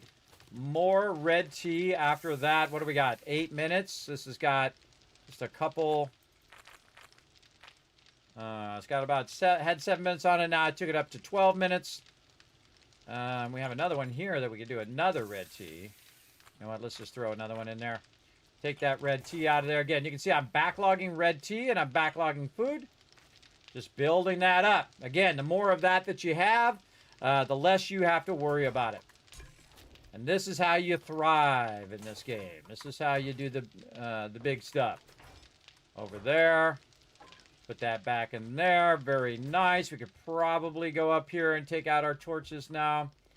So we can reduce the amount of zombies that are coming up in our business. Unless you want them. Unless you want them to attack your base, everybody. Sometimes you do. Sometimes you just want to run up here so you're getting tons and tons of free loot.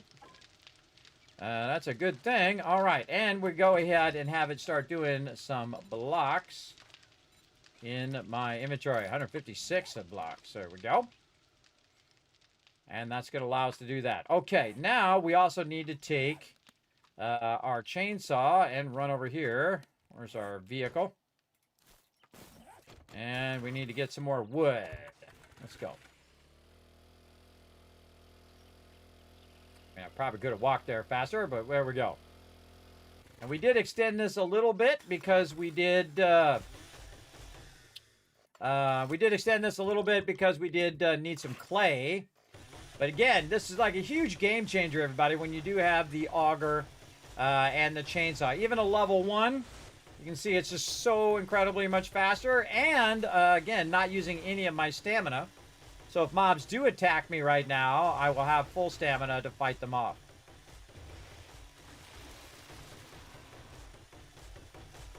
And you'll see at some point, everybody, I'll just stop collecting this. I have so much wood that I don't even need to worry about it.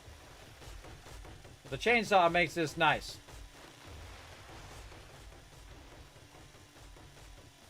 All right, good stuff.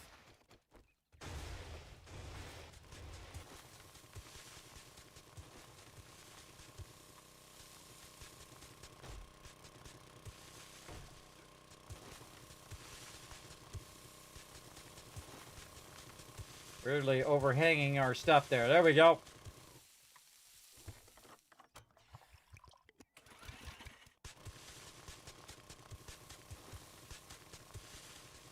Sometimes the blocks are very odd. Now this is about 2 blocks high now. So we're getting extra clay. Just going to cut this back a bit. We're going to really go to town now. There we go. Looking good. Let's test it. Oh, yeah. Good stuff. Good stuff. So 2, and then we'll take this one out just so we can do some measuring.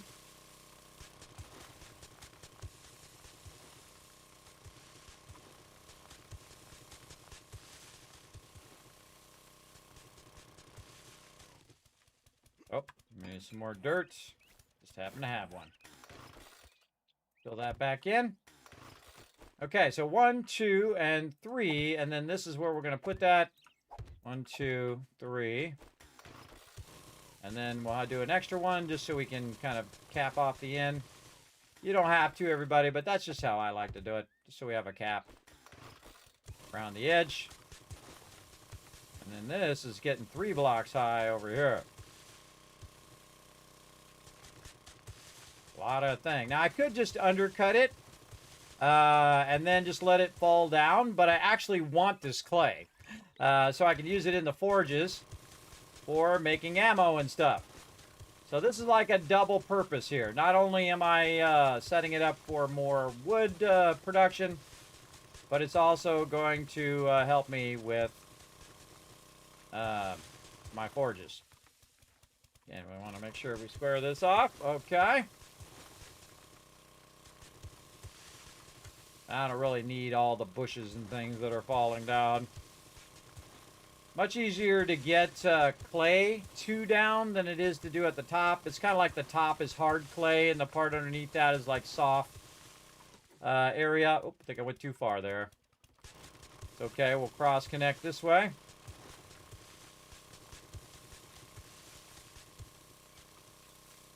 There we go. And again, if you go too far, always make yourself some more dirt. And let's say about 20 just in case. We'll stop this. Restart that going again. And then we can just fill that right back in and the mobs won't fall down in that little hole. Or you don't want them to fall down into. And see, it automatically grades the edge. Like that. All right, and then this is our outer edge. Like so. And you can tell I built a base or two. Or hundreds. There you go. You're pouring in a Coke caddy. That's what you do. Why do you leave just one? Just one what? Sorry, I missed what you're talking about. Leave just one what? You let me know. Just one block is what you're saying? In the tree farm? Not sure what you're asking. I think that's what you're asking.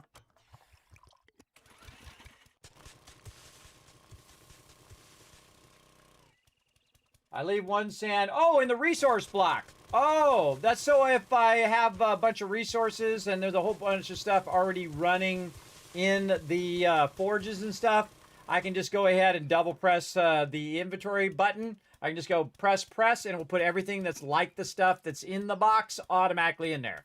So if I have a bunch of sand and clay and iron, I can just double press that and we'll automatically put that into the box because I left one in there. So it says, oh, is there any sand in this box? Oh, there is? Okay, put all the sand in there.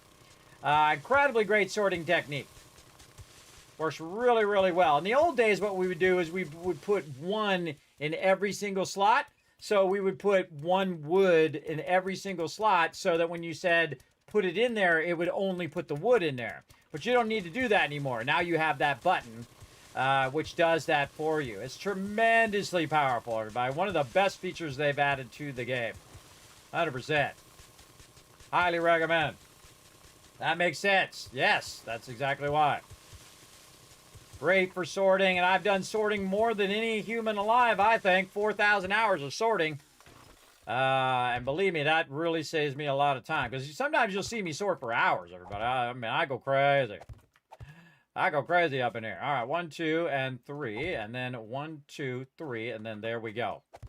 All right. And again, I'm leaving these spots open just because you have to have your trees 3 blocks apart from each other.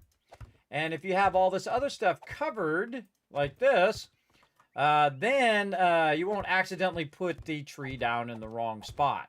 And all you really need to do is do this, everybody. You can just do that, right? Just so it makes it easier to put it down there. But I like to make a whole flat pad out of it. And if you notice, I'm not going to upgrade this, everybody. I'm going to leave it as just regular blocks. And then we're going to go here. And then this one. Like this. And then the rest of this is you just filling this in just so the mobs don't fall down in there. Usually that's why I do that. Just to keep the mobs out of getting trapped in there and doing dumb things. Which mobs love to do. All right, and there we go. So now we're going to add 6 more trees. And we also added a massive amount of clay there, around 12,000. And let's see if we have enough. We sure do. Have enough trees to plant. Now look how easy it is to plant those, right? Because you don't have all the other dirt blocks nearby. And it's kind of weird how sometimes the block itself is different when you put it in there. It doesn't have any effects. As long as it has a dirt block in there, you can put your trees down. Now, I'm going to grow a crazy ton of trees. And GG's. All right, nice. And we got a bunch of clay that we can use in our forge. All right, and we also got the wood that we need as well. Okay, so we got this going all the way out to 5. Then we're going to put some barbed wire in. Then we're going to have an extra little step area.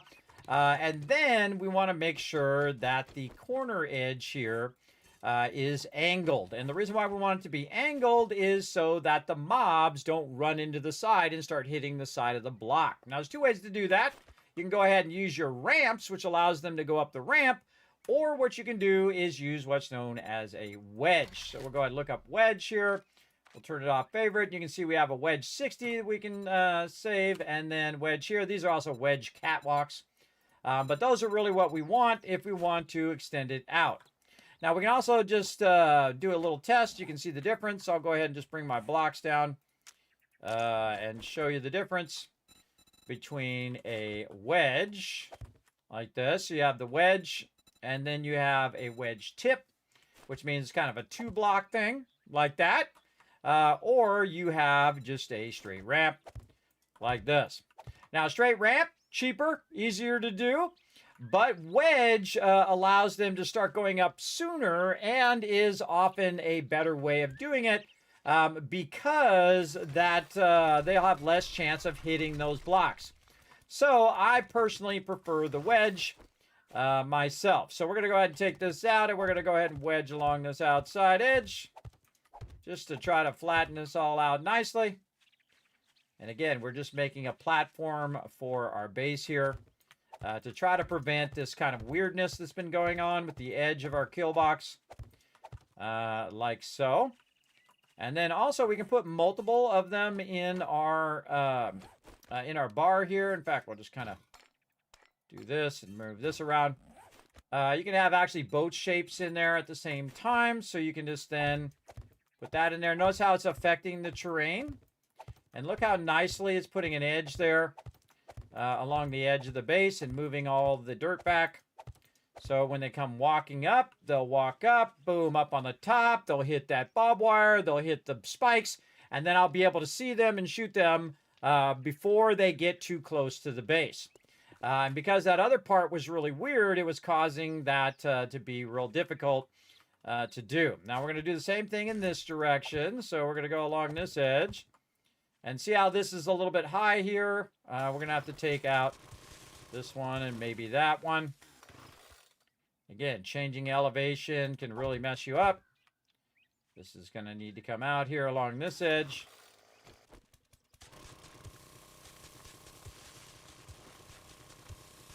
Which is funny because I put this back in earlier.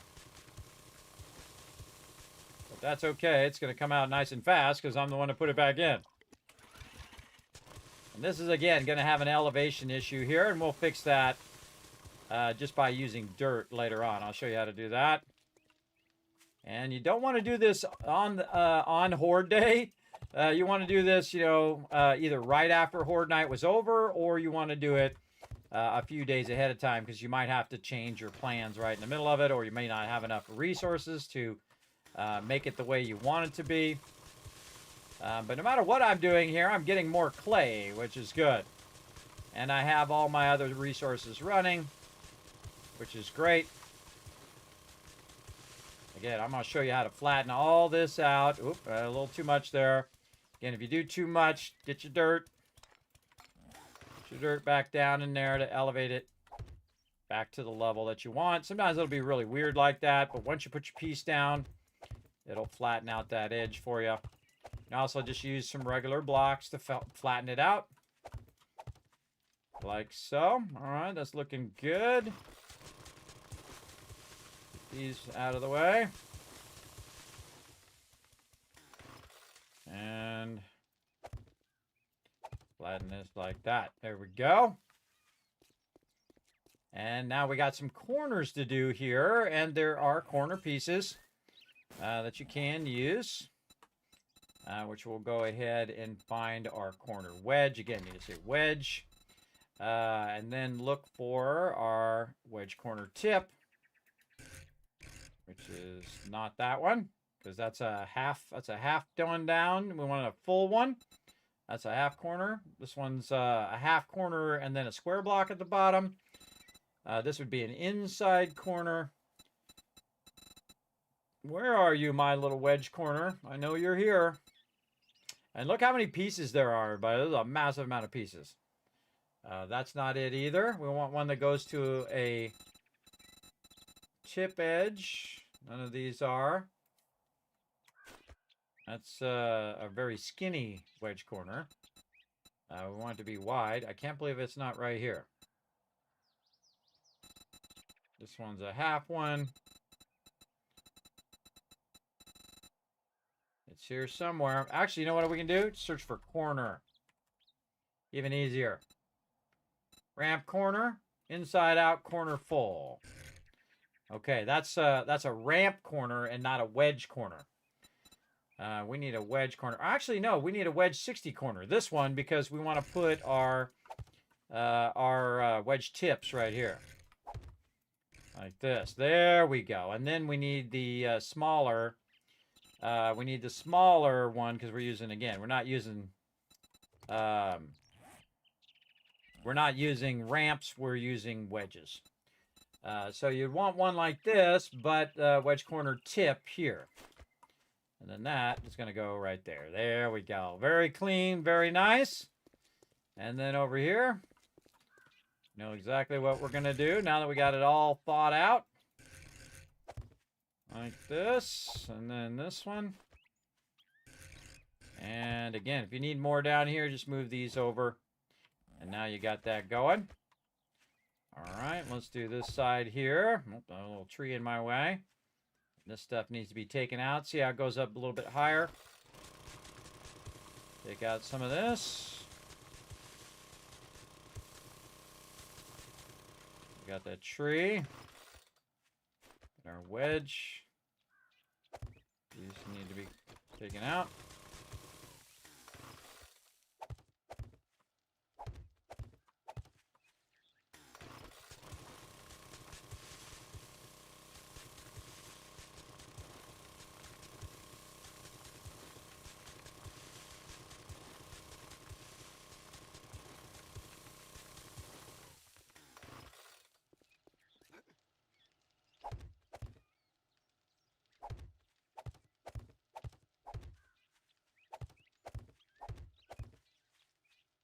Oh, ran out.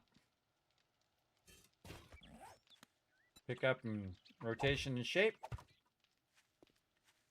Put more over here.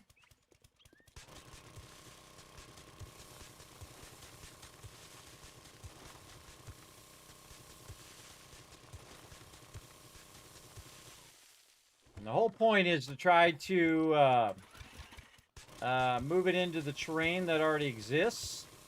So they transition from the current terrain right onto your platform here without any issues, without getting stuck or anything like that. That's the real point of what I'm doing here. To get that nice, clean transition. And you can do a whole bunch of stuff to make that happen.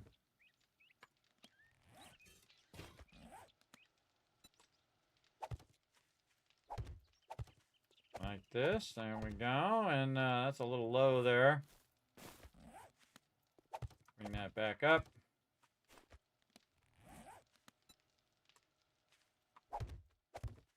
There we go. All right. Got 3 sides done. Now the tougher side, the high side back here, it's got this high berm. Cut that back and probably end up cutting this other one back, so we might as well just do it now. Yeah, Fallout season finale coming up tonight, everybody. 6 p.m. Remember, it's a day early. 6 p.m. Eastern Standard Time. Oh, missed a block right there, too. Gotta fill that block in. Great way to get a ton of clay, too. And I need a bunch. We got a lot of work to do. Coming up on Horde Day, too. Horde Day also. Big time. Makes sense. Yes, it does. That's why I do that, for sorting. Oh, my God. Look, we burnt 10,000 gas. Oh, you can't see it, my thing. I should really move that vault ban up now. Hold on a second, everybody. I'm going to move that vault ban up. Take me a second. Let's pause the game here for a second. There we go. All right, let me work my magic over here. Let me bring it over here, actually. Bring it over here. And this is one of the cool things about Stream Elements, by the way, is that you do your overlays on their thing, on their end, and then you can go ahead and edit it live on stream, which is cool, or you can edit off stream, but really all that stuff is being piped on their servers. It's instead of being on your local machine, it's actually on their end. So what I can do is use my magic here. Let's see. I need position. Maybe not. Over here. Aha, right here. Let's try that. There we go. Let me see compared to my stuff down there. Move it up a little bit higher. Try that. Doesn't matter where I move it, everybody. It's going to end up being in the way of something. All right. Let's find the thing that goes over the top of it. Right here. And see if we can fine tune it.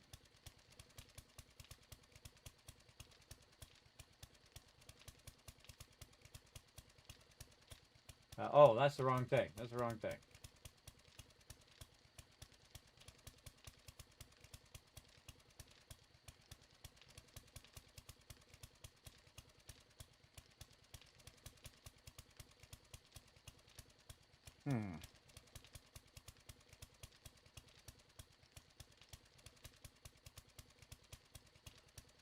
Yeah, it's the wrong thing. Buttons. Buttons are hard. This one? Nope. I move that up too. Nope. Huh. Where is that sucker?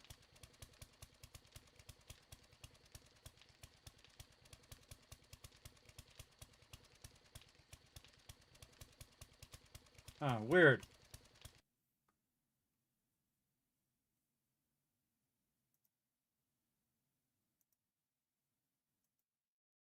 Yeah, there it is. All right, it's right there. Okay.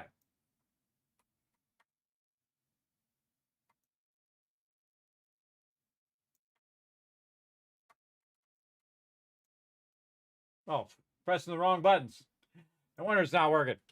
It's a totally different machine. Wrong keyboard. And I have this little trick, everybody, where I put the thing over the top of the stuff here. Little trick.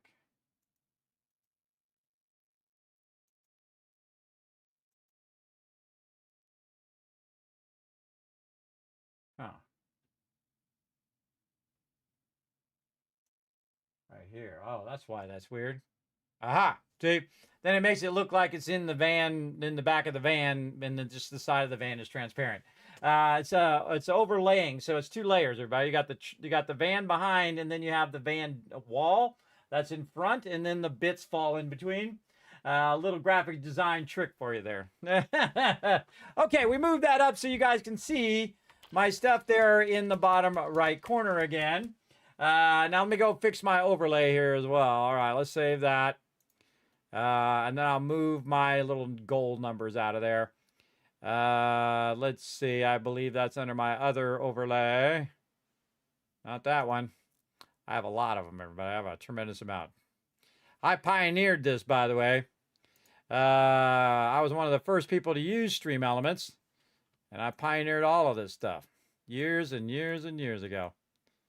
All right, where we want to move this? We'll move this way up here in the corner. Again, Stream Elements is the best. They're my buddies. They're my pals. I've been a Stream Elements user forever. Again, pioneered it all. Oh, wrong arrows over here. Maybe a little bit more down. Watch this, everybody, as I magically make that goal that's down there appear up there. Advantages of having skills back in the day, and still have those skills. I still use them. Doing graphic design. Graphic design to me, everybody, is like breathing. I can do a logo in my sleep, and I have many times. I design bases in my sleep too, everybody. I wake up and I think, man, I got this great idea for a base. There we go. All right, now you can see the stuff down the bottom right corner. You can see all that stuff down there again.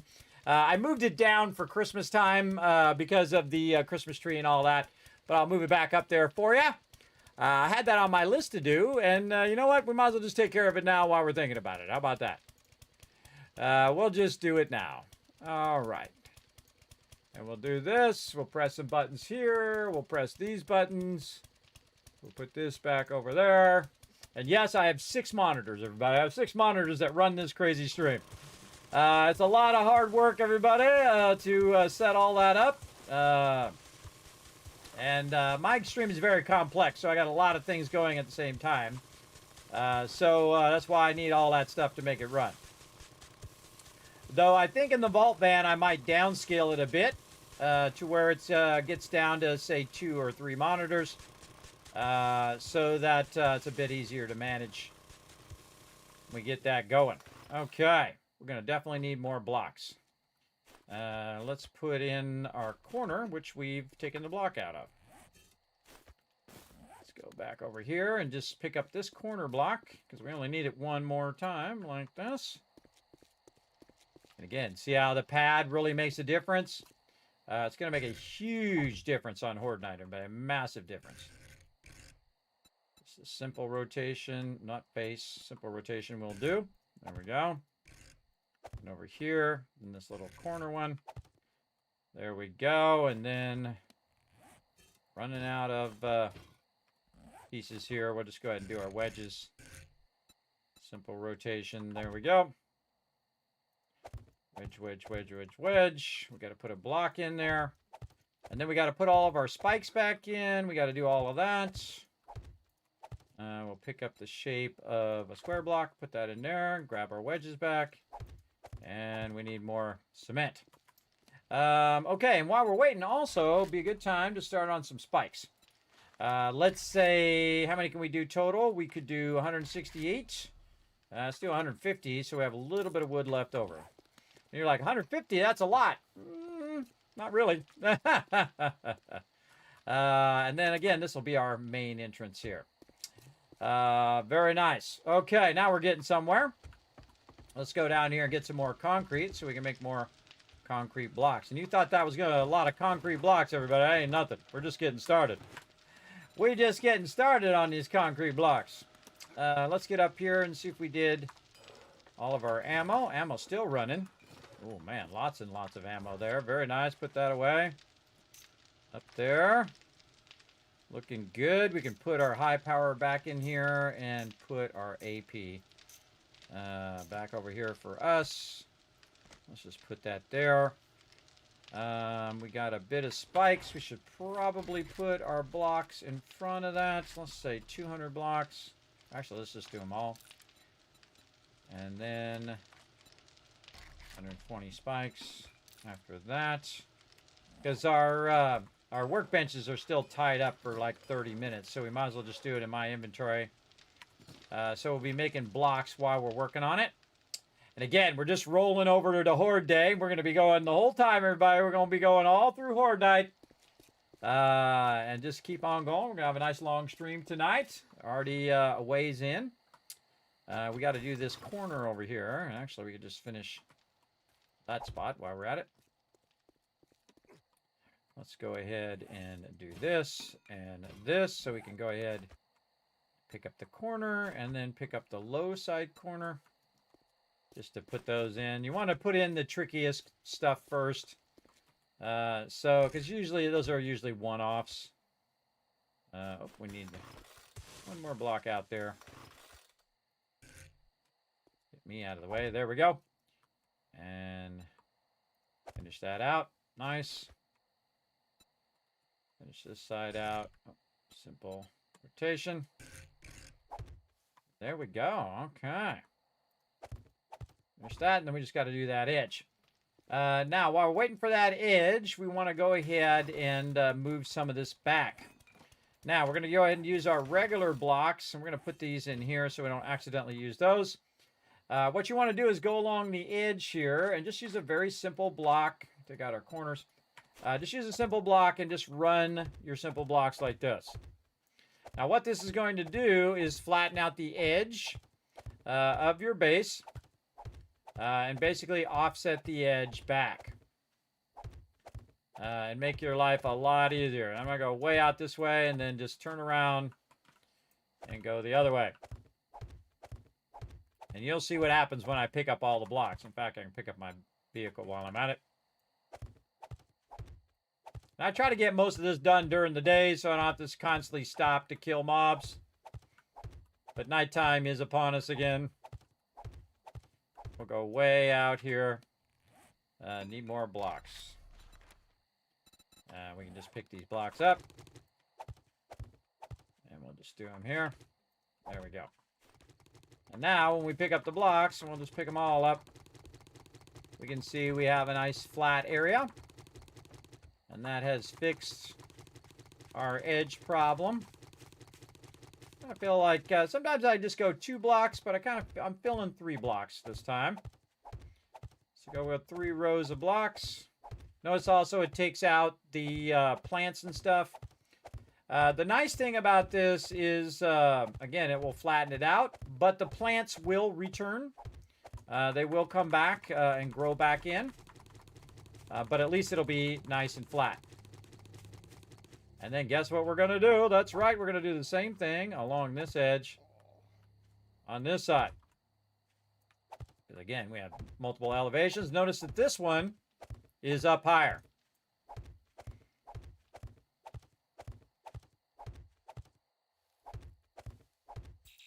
Tree in the way there. And then this one's even higher here. So it's a high lip edge. And very overkill. Going to use my chainsaw there. Again, this one's very high up.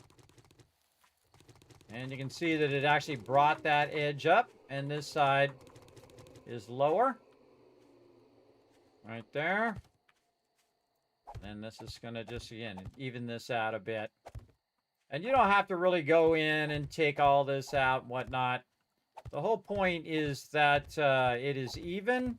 And the mobs can cross over it, whether it's up higher or whether it's down lower. You can just punch these things, by the way, to get them out of your way. The fact that it's even and that you can see where the mobs are is probably the most vital thing. And I might come here and remove this lip edge later, or I might not. We'll see. I hear a bird.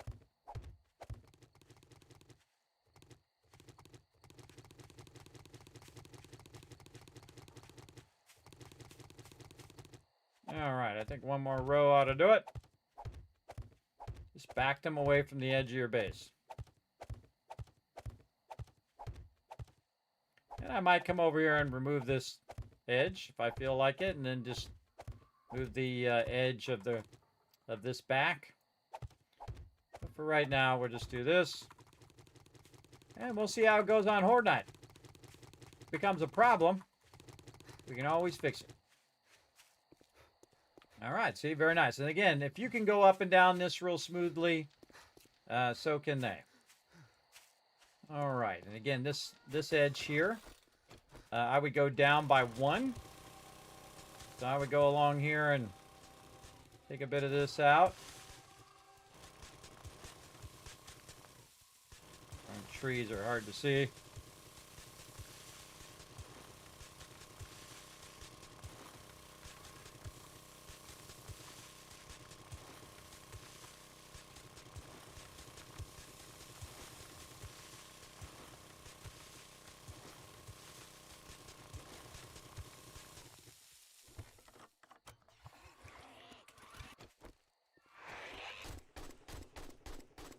Barrel Screamer.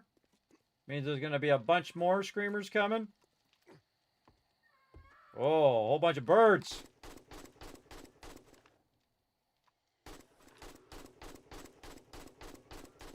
Why is my thing not hitting these birds? All right, there we go.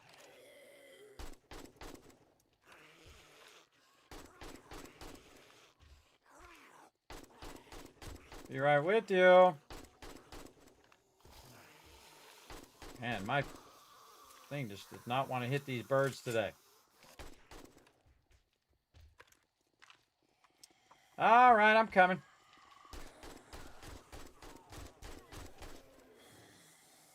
Anybody else want to die? You guys? Okay. Or you break my blocks. Get off my blocks. Get my blocks before they damage them and then I can't pick them up.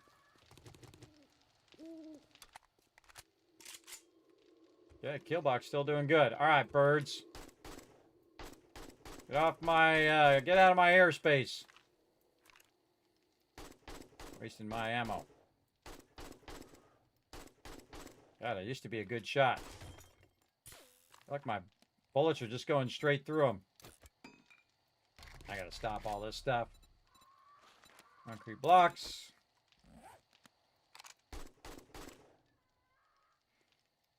A lot of rotten flesh, though.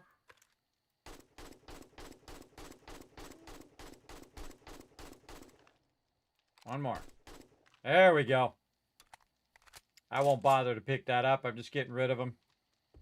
I won't run out there and grab them, but if there's some right here.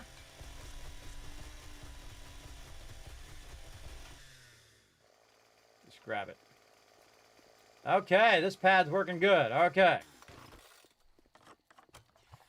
Screamer sneaking up on me. Yeah, if they're nearby, might as well grab them. Gonna be great for making some more farm plots. Just use my chainsaw. Too lazy to use my thing. Okay, this berm is working. See how it's angling the berm back? And then over here, same thing. Angle this berm back a bit.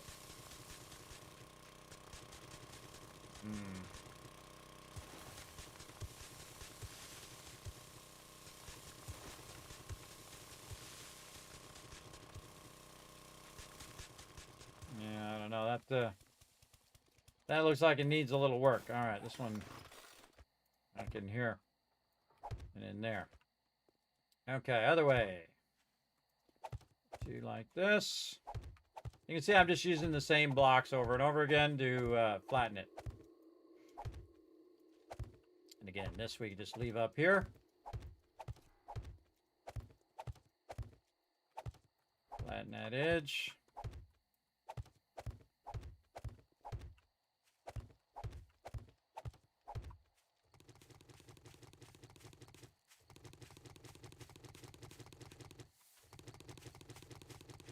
Just don't want any stopping points. You don't want them to run up against there and get stopped.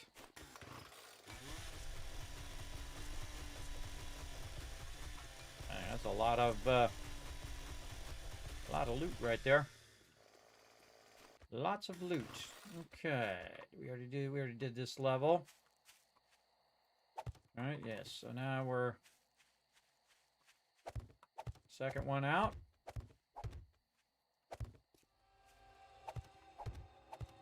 Again, this is one of those gaming secrets that I'm sharing with you guys. So you can get in here and fix these weird edges of your base. Oh, see, that's a bit higher there, is it? It's a real high berm. The whole point is to make it perfectly sloped so that they can just walk up and down there. And they're not really going to be walking away from your base. They're going to be walking toward your base. That's the important thing to differentiate it, is that they're going to be going toward your base. So even if it does have a weird edge on it, they'll go down and end up right by your base. And then again, if you don't like it, you can always just auger that stuff out if you can't handle it.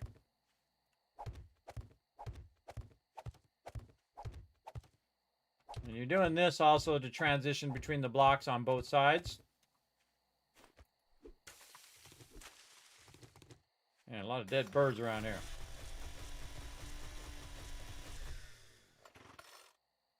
What? Oh, out of gas. All right, fine.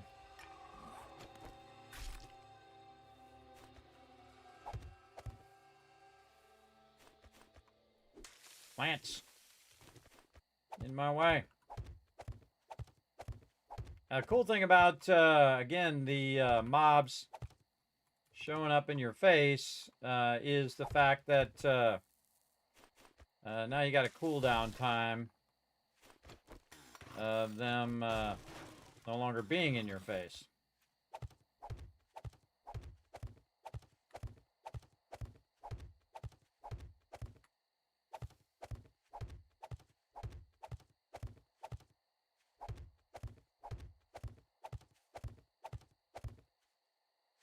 Alright, kind of feel like we need to fix this part a little bit.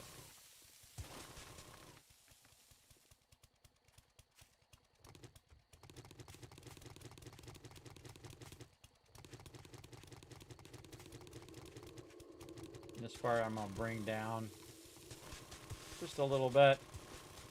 Widen this edge out just to kind of even that corner. And I can just keep going and just make this wider and wider and wider. I typically don't like to go further than about 10. And again, look how nice that berm edge is now. We definitely need to work a bit on this berm edge here.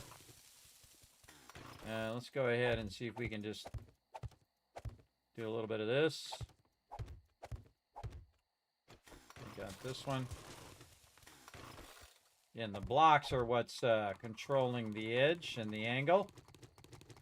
And then this one. Our blocks down again. Again, it's really when you put multiple blocks that fixes that problem. And there we go. Look how clean that is, everybody. Nice and clean. Fix that nice edge. Again, using our blocks. Worked awesome.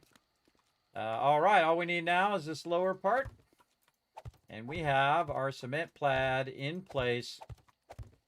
That's going to help us here. Now, later on, we're actually coming in here and actually take some of this cement out. And you're like, well, Kismet, you're putting it in. Well, that's so that we can work on the underground part. But because we're so close up into Horde Night, everybody, we want to really focus our Horde Night stuff. So we want to get that going. In fact, we should probably just do as many spikes as we can now. We can stop our concrete blocks for now and do our concrete blocks after our spikes. Now we want to get our spikes back in, so we're good. So first thing I'm going to do is do the inner spikes again, and then we're going to work on double lining. Before we get too many spikes in, we'll get that going. Now it's a little easier to do double lining when you have your spikes down below, so you don't accidentally put your double lining in the lower part. So I'm going to do this first. Oops. I didn't mean to do that one yet, but good enough. Oh, this one's in the wrong place. And I don't have any gas. Oop, and there's some spikes. Let's go get some gas. We've got a lot. A tremendous amount that we made earlier. There we go. Reload this on the way up. And nighttime's a good time to be doing this. I don't like it when I have it at the wrong angle. There we go. Okay, and then we've already got a template over here that we are going to use. So we're going to pick this up and pick up the shape and rotation and just put these blocks right in there like that with the sweet double lining all along there. And then much easier to do this when you don't have a lot of spikes because your spikes are going to be in the way. So you want to double line that. And then I would go up here, double line this upper part, just so they're not jumping on top of that block. And then they're up on top of that block and it's in your way. And again, this is going to be 10,000 that they're going to have to get through. Now, of course, the easiest part for them to get through is actually the lower part. And that's why we have the spikes there. So the spikes make it more difficult for them to get through because they're taking damage when they are trying to get through there. Again, this is an outside block. There we go. And then double line this top part. Like so. We'll pick up the rotation of that one. There we go. And I always do the priority ones first. And if I can do more, then I come back and I do those upper ones here. Hello? Thought I heard some baddies. And again, just pick up the shape and rotation of these. We're going to double line the kill box all the way up. If we can. If we have enough blocks. Looks like we got plenty. And this is going to be industrial strength for day 35. This is going to be awesome. Awesome, awesome, awesome.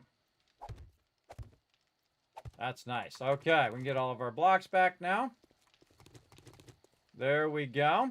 And while we're at it, we can run back in here and we can get our forged iron and maybe even have some food while we're at it too. There we go. Eat that food on the way up and down the stairs. And then right here as well. Okay, and we are getting our miscellaneous crafting. We've been backlogging a bunch of forged iron because we knew we were going to come back in here. We'll leave one forged iron in there so we can throw the stuff back in there later if we have extra. We've got that going. We can probably run some more bullets because we've got bullet tips and bullet casings. Probably have tons of gunpowder down here. Oh yeah, thousands of gunpowder because we diligently got that going earlier.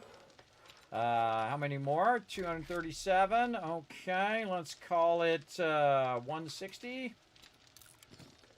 And then whatever else is left over on that one. Again, it doesn't have to be perfect, just randomly or roughly the amount. Definitely need more lead right there. You can see we're out of bullet tips and we need more bullet casings in the long run. Look at all that clay soil that we got. That's going to be super awesome. For our forges. Now, we are going to be expanding our forges and having more forges here. Oh, wrong thing, wrong thing. Nope, that doesn't belong in there. My bad. That did the wrong one. There we go. Put this up here like this. Put that in there. Let that run. Combine that. More forged iron. We can't do any forged steel yet, so we're going to just do our forged iron. And then we're going to get our hammer.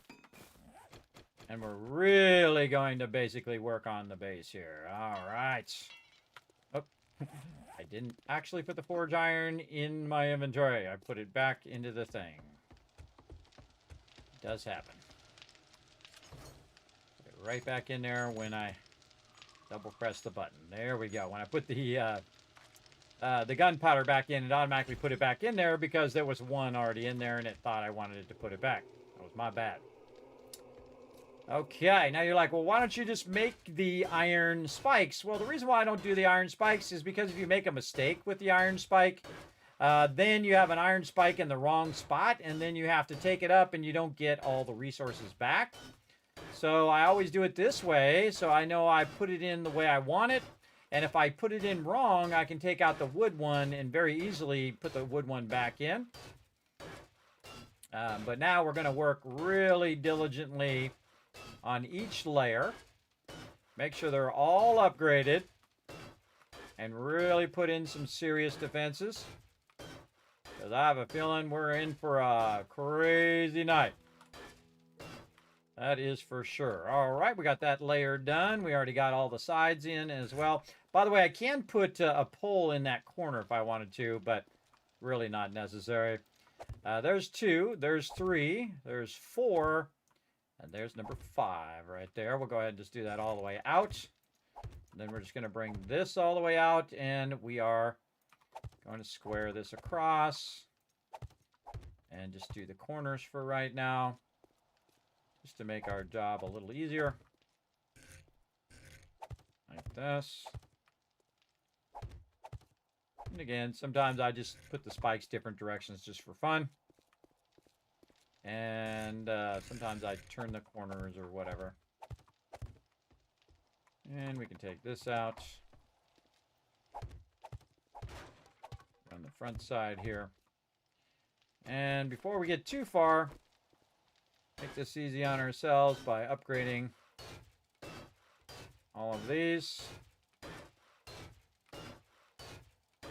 Now, most often, the zombie's going to be after me in the front side because this is where I jump up. So they'll be over on this side trying to get me. So I'm going to just go ahead and do this side first. And you can do it row by row, or you can do certain, like the corner like I did here. It's really up to you. Some people, this would be super ADHD problem right now, like it is for me. I'm not doing it row by row. And some of these spikes are going in opposite directions. But just think of it this way. Most of these spikes are going to get wiped out anyway. Most of them are going to get absolutely wiped out during Horde Night.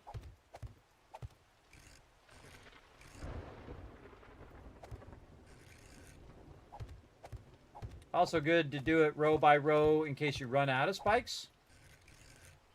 I think I'm going to be fine for now. Of course, another storm coming in just to be annoying.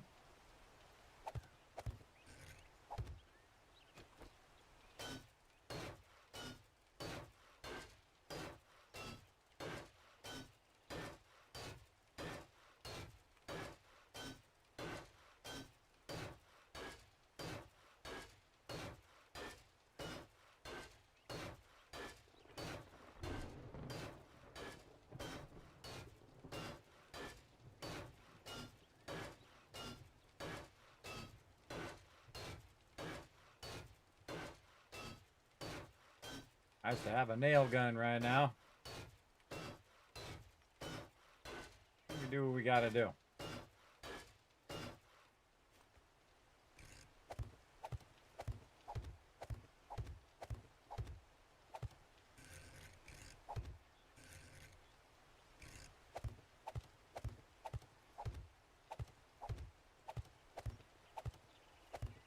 By the way, turning this at an angle has absolutely no effect on the zombies themselves. I just like doing it.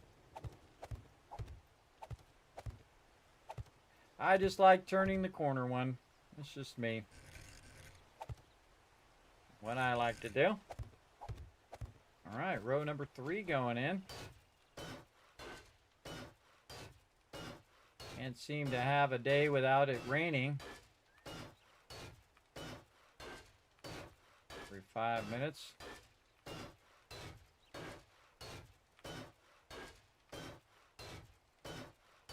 I love my flaming hammer as well.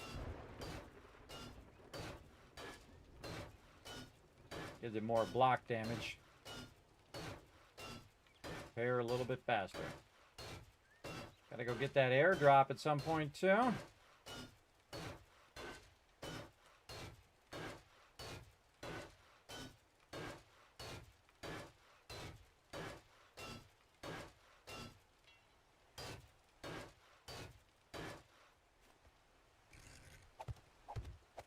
Row number 4.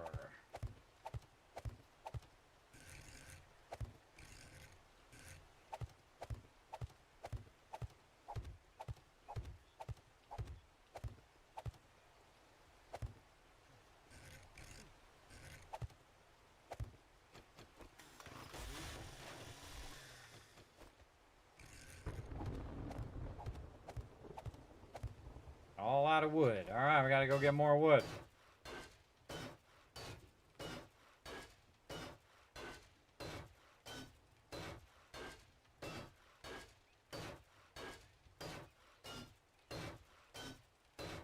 We'll get our nail gun at some point.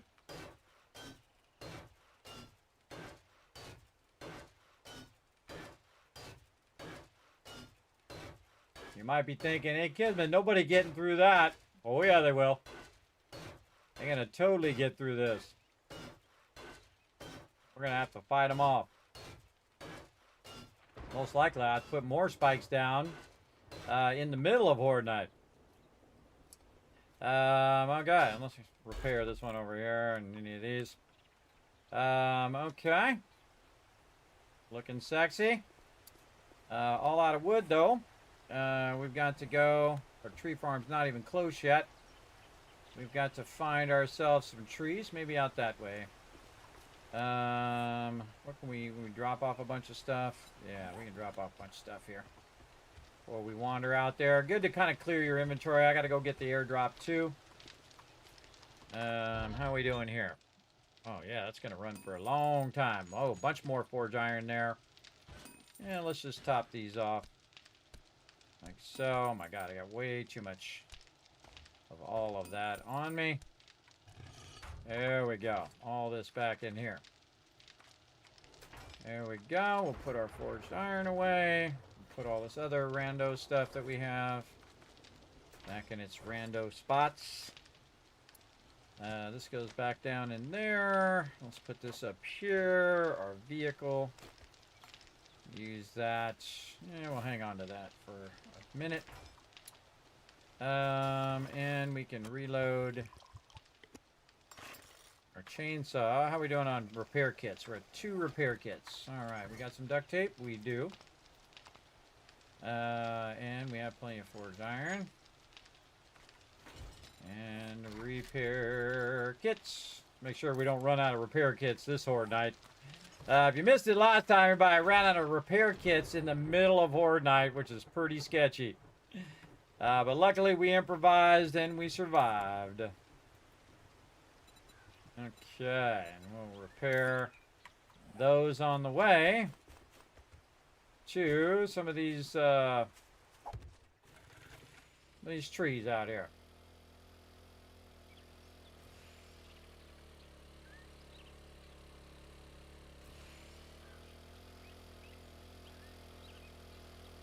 Now, at this stage, everybody, I can pretty much take care of myself. But I would still make sure you got all your stuff loaded. And then chainsaw.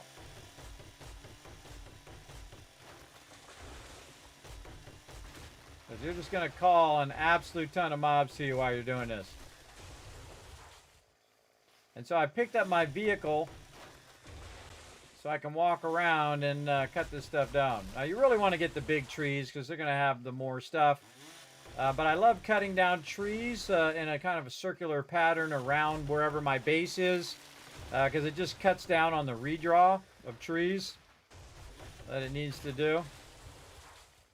But as you can see, I'm being very thorough in cutting them down in such a way where I can just have easy view of everything. Got a tree way up there on the top there. That's cool. Probably leave that one up there just because it's cool on the top of the mountain. Watch out for mobs hiding in between the trees.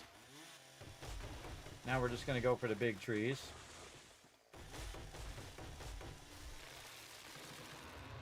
Okay, now while you're in the middle of doing this, everybody, you definitely want to queue up some more spikes. So we're going to go in here, queue up another 74 while we're actually collecting. So you're producing and collecting at the same time.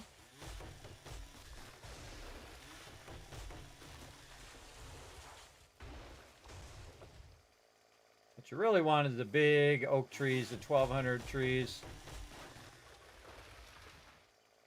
How are we doing on points? Did we get any more points? We did get a point. Okay, yeah, now we're ready for our intellect mastery. Oh, 2 more levels. I wonder if we're going to get it before Horde Night, everybody. I wonder if we're going to get that double. We'll see. We'll keep working at it. We are on a tree chopping spree here. Again, I'll just keep walking around, cutting them all down. They don't damage you, by the way, and you can't hurt other people with it. But you can kill zombies with it.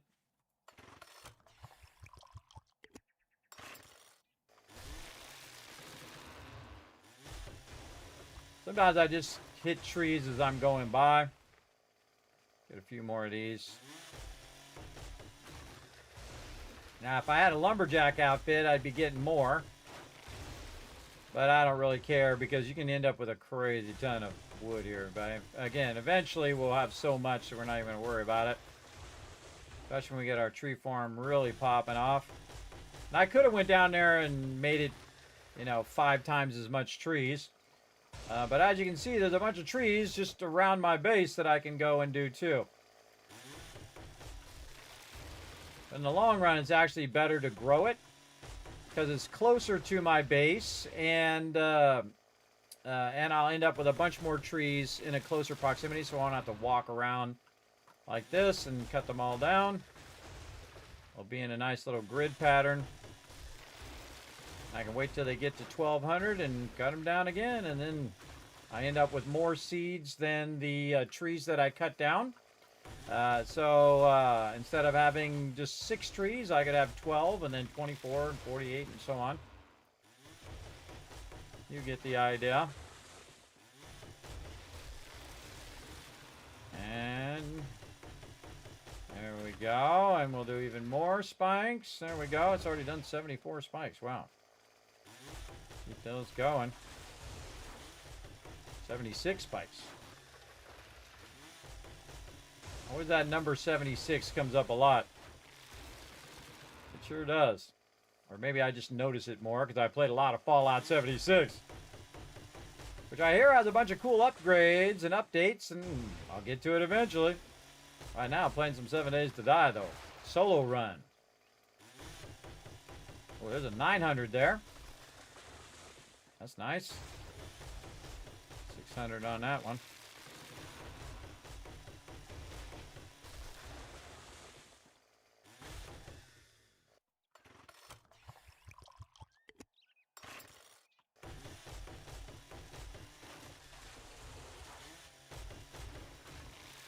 Again, I could just make the iron spikes, but that takes longer, and potentially I could make a mistake and waste tons and tons of resources that had to be processed. See, those, you have to get the clay, then you have to get iron, the raw iron, and then process both of those, and then combine both of those. So that's a lot of time that it takes to do that. So I prefer to try to get it right by using the wood first, and then upgrading it with the iron. You definitely want to go to iron. Now, if I could, I would go to electricity at this point. I probably could, but we'll save that for future bases. Right now, we're just trying to get all of this going. Really going to cut a bunch of this down.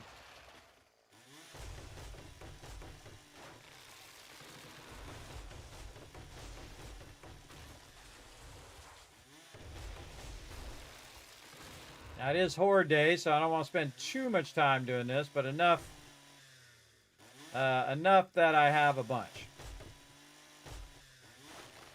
These trees are not falling down.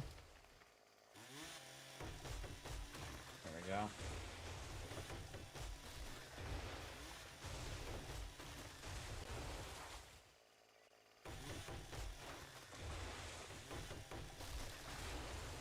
Again, really flattens it out, makes it easy to see where the zombies are at, especially when you do it around your base. Now, I could go and put a bunch of blocks down, take out all the grass as well around my base. And this is why I picked up my vehicle, so that no matter where I am, I'm going to put my vehicle down and I'm off and running. And you can see there's our tree farm over there. And again, it takes about 3 days in game before that pops up. And next time you'll see I'll go on this side, cut a bunch of them trees down and so on. But you can see that we've cleared a lot of trees, and we have this beautiful cement pad over here now. Looking sharp. All right, back to work. Let's go. All right. Now, again, any extra spikes that we have, we'll have them for next time. After they take all these spikes out. And I was actually reducing the amount of spikes I was using down to 3 rows. But in 2.5, 100% go 5 rows again. And go to iron spikes as quickly as possible. Again, we're only in like the 4th horde night here, everybody. We got a long way to go because again, it's going to just keep scaling and scaling and scaling. All right, we'll get all that. What are we doing over here? This is running out. Yes, more. Scale it up. Day 35 right now.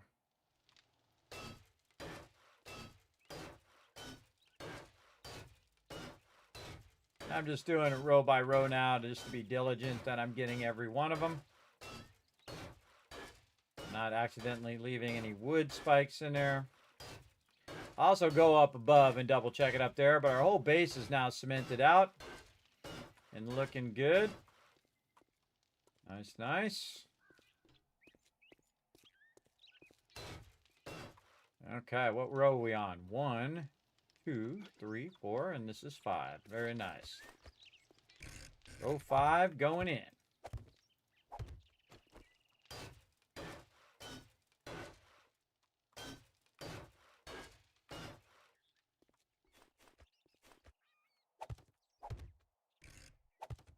Double check this. 1, 2, 3, 4, and this is row 5.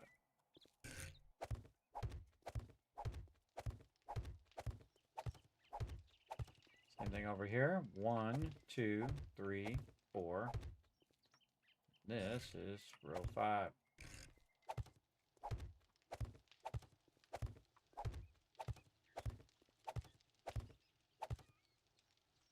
One, 2, 3, 4, 5. Oh yeah, we getting this done. Ah, you little right at the end.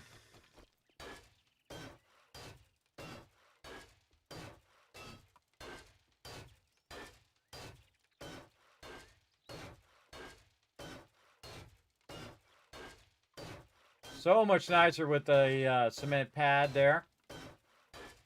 Now, if you're having a lot of problem with bombers blowing up by your base, you can upgrade it to steel eventually.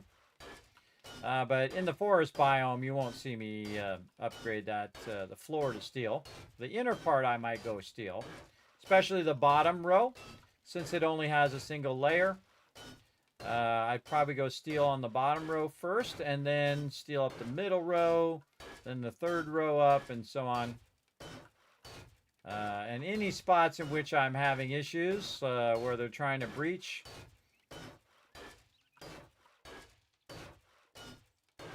especially you can do it spontaneous on horde night. So say they breach one of these outer walls.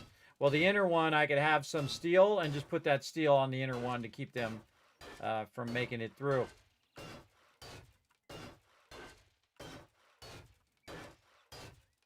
All right, there it is, 5 deep. Want to go ahead and just double check by getting up here on the top. Just get up here. Just look. 1, 2, 3, 4, 5. Again, this one has a different feel to it because I did that in a different way in that corner. That ADHD, I know, kicking in right now. 1, 2, 3, 4, 5. 2, 3, 4, 5. I don't see any wood spikes there. Okay, now we can basically do some math here. So this is 5, 10, 15. Let's call it 20 across. So 20, 20, 20, 20. So this is a square. That'd be about 80 barbed wire. So we're going to go ahead and see what we need for this. We need a bunch of regular iron, which we've got, and a bunch of wood, which is why I got extra. Let's go ahead and see if we got any iron up here. We do that extra iron right here. Okay, how many barbed wires can we do? 187. I would just go ahead and start with 100. And away it goes. So in about 3 minutes, we'll be able to put those down. How are we looking over here? Ammo still looking good. Still cranking away. Again, see how much we're scaling up our ammo now? See, we got almost a whole row of AP ammo. Good stuff. We'll let that run. How's this looking? Oh, this is almost maxed out. Let's run that out. Put that away in here for now. Again, notice I'm keeping some concrete mix to repair on Horde Night in case things get bad. What I really need at this point... oh, I forgot to mark off the hydrate. And what I really need at this point is the crucible, so I can go to steel. So I do need to get out and after Horde Night and start working on more of my Forge Ahead books to get to steel, because the next Horde Night is going to be even more insane. We do also need to get some lead and all of that. We also now have a pad over this part that we did cut under right here. We have this pad all over it. So if they do try to dig down, if I'm down below there trying to get lead or whatever, we'll be good. Now, eventually, I'll cut some vent holes in this so that I can actually have my farm on the outside all the way around underneath the base. So my actual farm will be underneath there. Now, you want to at least be 4 blocks down. And the reason why is if there's a bomber here on the top and he blows up, he's actually going to penetrate through the ground 3 blocks down. So if your farm's right there, it's going to hit it. So you probably want to go 5th block. Then make sure you have at least a 3 gap so you can have the plant there plus the actual block itself. So it would really be 4 high underneath there minimum. I'd actually just give it an extra one so you can put your mushrooms on the top as well. So let's say 5 blocks down. And you'll see me do all of that as we put it around the outside edge. And the inner part's going to be the production. A lot of times I'll also put the garden inside the kill box itself. Usually when I have a larger kill box than this, we could also do that at ground level. But I am showing you how to do an underground base. If I was doing all of a upper 1 level base where it's not underground, then I would put the garden in the kill box, make the kill box a bit bigger. Let's go ahead and head over here though and get this thing. Is there another reset coming up after this? Day 37. Okay, because we haven't gone to the trader since it's reset. And we don't want to spend a lot of time going to the trader right now because we want to keep working away on our base. But we got a minute here because it's going to take a while to do this barbed wire. Barbed wire takes a lot of time to process. And we're already using our benches for our stuff. So that's right by the trader. That's actually a good spot to drop it. They should drop it by the trader all the time. What we got here? Ooh, some handy lands. Very nice. Tool digest. Very nice as well. Mechanical tools, quality 3 now. Nice, nice. And scrap this. And a level 2 hammer. All right, we'll take a level 2 hammer. Modify this. Take this out of here. Modify our level 2 hammer. Put that in there for a little extra block damage. Grab all that. Again, we'll come back to the trader. Since it doesn't reset till day 37, we'll come back to the trader after Horde Night and we'll do a trader run. We also got to go to Trader Jen so we can get get some more beakers and stuff and see what she's got. But what we really need to do is build out this pad and then build out an area underneath here so we can really get our farms going, especially our super corn farms. So we really want to work on that big time. Big time. All right. Space is looking sexy. And again, it doesn't have to be fancy, everybody. It just has to be very industrial strength. Oh, I don't need to go up there. I've got the barbed wire ready. Let's go ahead. Put our barbed wire down. And you're like, well, Kismet, what does barbed wire do? Well, barbed wire is just like you would imagine it to be in real life. And of course, I screwed the first one up. Is it's going to, basically, they're going to get caught on it, which is going to slow them down. And that gives me a chance to shoot them while they're all caught up on the barbed wire. Great way of keeping them on the outside of your spikes or stuck both on the barbed wire and on your outer spikes. Very, very effective way of just holding them there for a minute. So a whole bunch of them will be held there. You're shooting some of them, and then they're actually stuck for a little bit, and then gives you time to shoot a bunch of them before they actually get through your spikes. So we're going to go ahead and put this around the outside, and if we need more, we'll make some more. Yeah, I got myself with it. Nice. And we can be doing our water while we're doing this. Again, I love to multitask while I'm doing this. So I have some water, and it's going to run my water up while I'm putting down all the barbed wire. Like that. There we go. And our base is fully rebuilt and improved. Now I can just go ahead and jump up here now. Up onto this top part. And you can see we got it all cemented out. The only other thing I would do here is start to go to steel now. Now, steel doesn't do me any good just sitting in here in the box. But I might need it to make a weapon or make something from it. So I'd probably just leave it in there. I got a bunch of extra wood and a bunch of extra barbed wire. Barbed wire is probably something I would not use on Horde Night itself. But I would definitely have a bunch of spikes on my character that I would use. So what I can do is instead of putting it back in the building box, I can go up here and put it here. You can see I've even got it labeled as Horde Night, and just put these in here along with anything that I might drop into the drop box. Another thing I might do is just have a little bit of blocks in here. So I can use that during Horde Night should I have put the other blocks away or whatever it is. And then I would also move over here, I would move the concrete here out of there. The finished concrete, so I can use that for repairing as well. And then I can just grab it out after Horde Night, go repair and fix up whatever I need to do. And then put it back after Horde Night. Same thing with my ammo.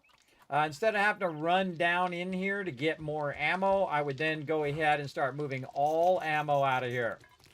I would start moving this out, and I can rename this to something else later. Up here to this top part. Now again, hopefully it doesn't get knocked out, which if it knocks out this bottom block, these are all going to fall, which is not good. But you can also have a chance to pick that stuff up as well. Like this. Okay, now open this and these. The other thing I'm going to do is take out the high power 44 because I don't really need those because I'm not using that weapon. So it does me no good if it's just sitting in there doing nothing. So we'll go over here to this and we'll take these and we'll melt those down. Just like that. And we'll put some more bullet tips in there, and you can see that it is melting that down and putting brass in there. Allows me to do more bullet casings. And we're going to do some more bullet tips there. And we've got a lot of good ammo going. All right, very nice. Man, this is just great stuff, man. Holy moly. More water here. Again, that momentum that we've been building this whole time is doing awesome. Look at all that gunpowder. We're just building and building and building momentum. That's what you want to do in game and also in life, everybody. You just keep building a little momentum each day toward it, and eventually you'll see it start to scale, scale, scale, right? So it's like this for a very long time, and then it just starts going, and then boom. It's kind of like, you know, working out. You do a little bit each day over a long period of time. It might just scale up. You get stronger and stronger and stronger. That's for sure. I know I'm getting stronger. For sure. Veggie stew. I'm just going to use that to get that out of my inventory. Okay, we got that all good. Looking good overall. And then up here, we're looking good. Plenty of ammo to get started, though I would be much happier if I had more ammo, as anybody would. Let's go ahead and get some more lead down here. Now, again, way down, we made a big hole under here, so we're going to need to fill all this in eventually. But for right now, we actually have lead underneath the base. We'll come in here and really fix this up big time. We could cause this all to fall in. Let's hope not. Let's hope not. But if we do, I would go and fix it real quick. I had to. It's real dangerous to cut underneath the actual top part, because it can cause a cascade failure. And I'm just going to get a little bit of lead. Like that. Just to take this and put this in our forge here. And again, we'll rework up, not the bullet tips. Just here. There we go. So we're doing bullet tips there. Again, running more of those out. We do need a bunch of bullet tips to match up to the bullet casings that we have here. And gunpowder. And 55 more there, roughly. And then whatever's left. And this other one. More ammo. Okay, vehicle back in here. It's back in here. This there.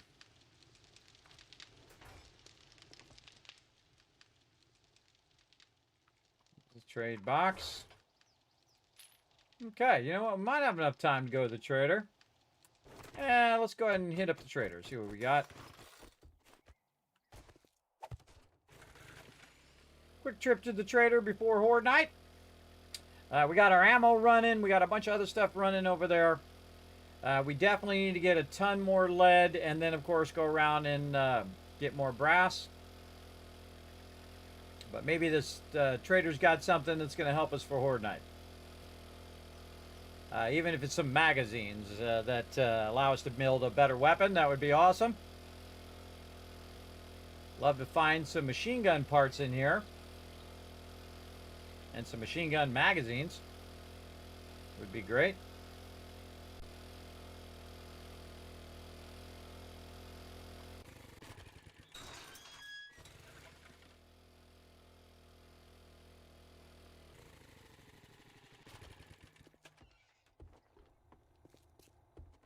Afternoon. If you bring, I sell to anyone, even morons like you. All right, let's sell all this stuff. Oh, dollar bills, man. Dollar bills. Sell all this rando stuff that we no longer need. You're not buying those. 3,700. Nice. All right, straight to the super corn. Let's get all of that.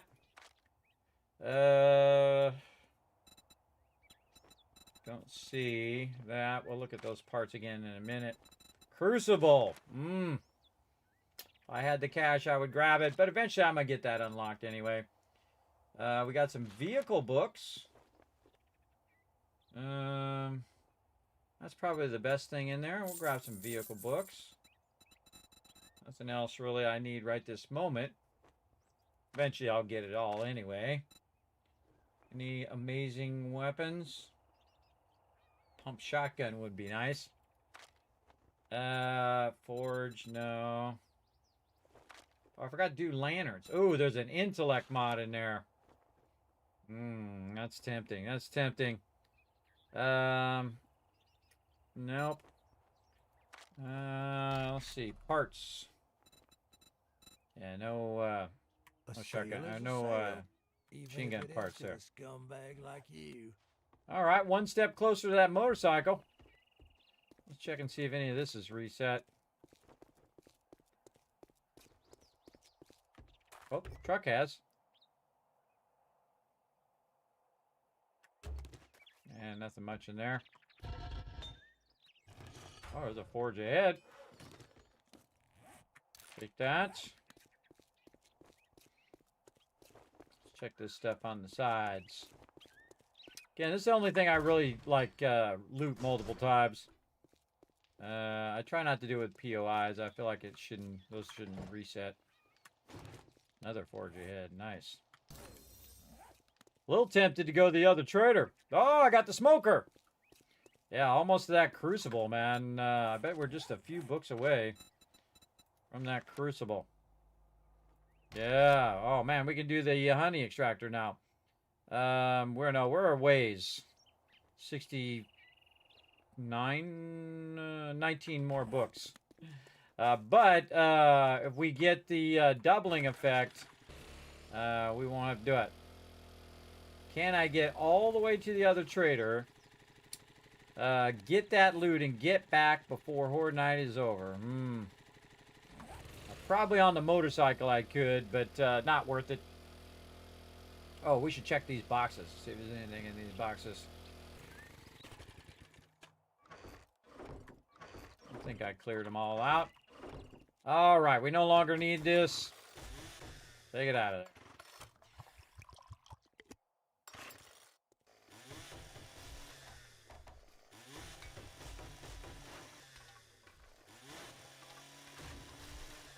I can stop wondering if there's anything in it. Just take it out. We good.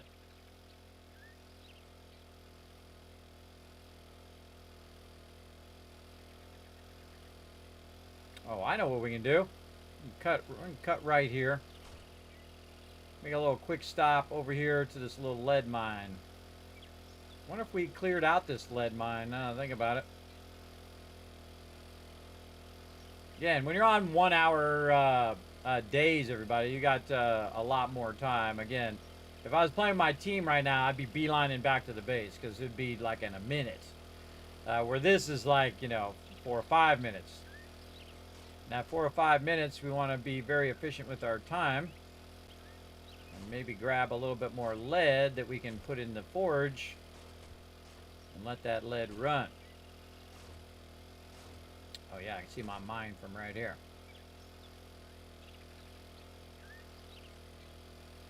I really don't want to work under the base too much more until I put in more supports. So rather come over here, utilize this. No coffee, so we'll just do what we got to do.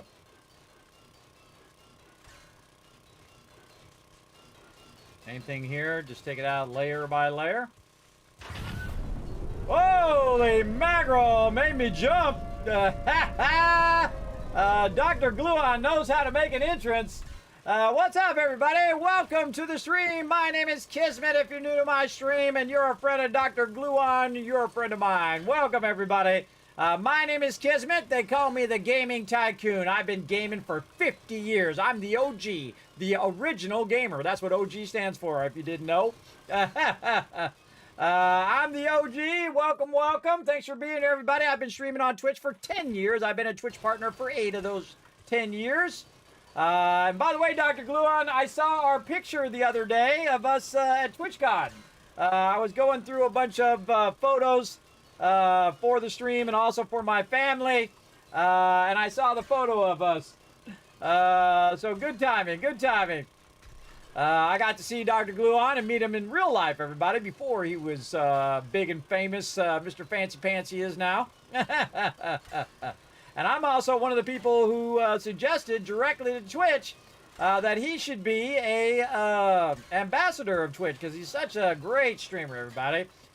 Great streamer and great guy. I appreciate you coming in, bringing your awesome community into mine. Welcome, everybody. Make sure to hit that follow button while you're here. Again, we're playing some 7 Days to Die. You're here at the perfect time because we're about to throw down on a very much harder Horde Night in 2.5, 7 Days to Die. I'm absolutely crushing this playthrough right now. We did restart, so we are in the earlier game right now trying to get a bunch of lead so I can queue up that lead so I can make a bunch of ammo in here because you got to always be diligently working away on your ammo production or you're going to be in trouble. If you're just fighting melee when you have 25 mobs swarming you, you're going to be in trouble, though I have seen people do it. It is possible. It's just really, really scary. So settle in, get yourself a snack, hit that follow button. If you got that Twitch Prime and you don't know what to do with it, you can also use that as well. We're also raising funds for a special van, which is like a broadcast van like you'd see for a for like a news outlet and stuff like that. I call it the Vault Van Life, where I'm going to make a real life van. We're going to build it out with, power and, maybe a futon or something in there. And use it for traveling to events like Fallout events or 7 Days to Die events or conventions, things like that. Because my kids are almost grown. That's right. I've got 3 full-grown children, everybody, or almost full-grown. My oldest daughter is going to be 21 in about 4 months. My younger daughter, 3 months. My younger daughters are going to be 18 in about 3 months. So, or 4 months. No, they're 4 months. My oldest daughter is 3 months. There we go. Now I get it. Sometimes I get it twisted, everybody. I get it twisted around. That's what happens when you get older. Don't get older. It sucks. Stay young. That's my recommendation. Stay young for as long as you can. For sure, for sure. Oh, that's awesome. Yeah, so that's my big thing I'm working on right now. And you can see we're making some progress. We're making some progress there, so I plan to build out that van and then, again, go to see all my buddies and my pals like Dr. Gluon at places like TwitchCon and stuff like that.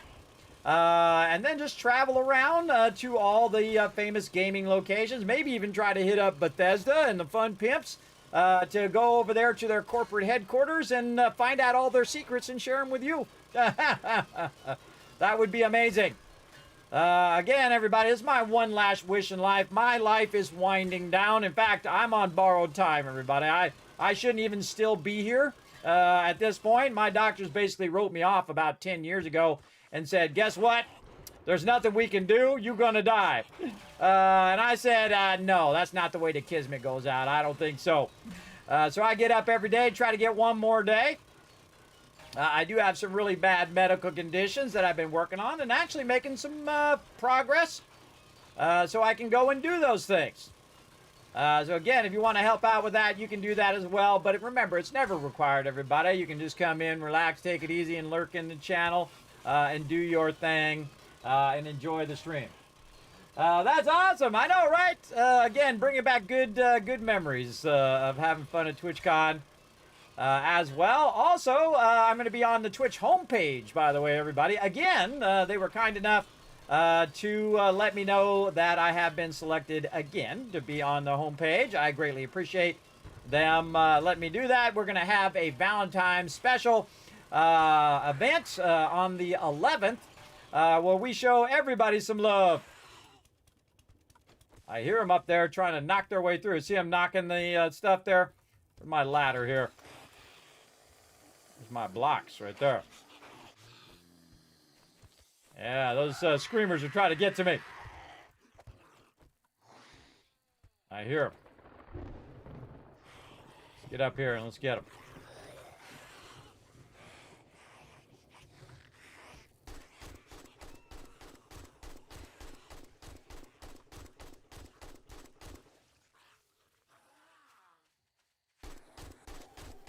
Instead of them running to me, I'm going to run to them. Look at them all. You got to watch out in this, everybody. These screamers are deadly. And they've been sending multiple screamers at me now. Look at this leaper. See him digging a hole down there, trying to get down to me. Now, it's horde day, everybody. So in a few minutes, we're going to get swarmed with even more zombies. And they've really cranked it up in this game. If you've not played 7 Days to Die in a while, highly recommend another playthrough. I suggest you step it up, though. In fact, I suggest you watch the channel a bit, learn all my secrets, and then go and crush it like I am. By the way, if you really want to be dazzled, check this out, everybody. Right over here. This is the second time I've done this now, because normally I don't care about deaths, but I have not died at all. Level 48, game stage 98. That is really massive.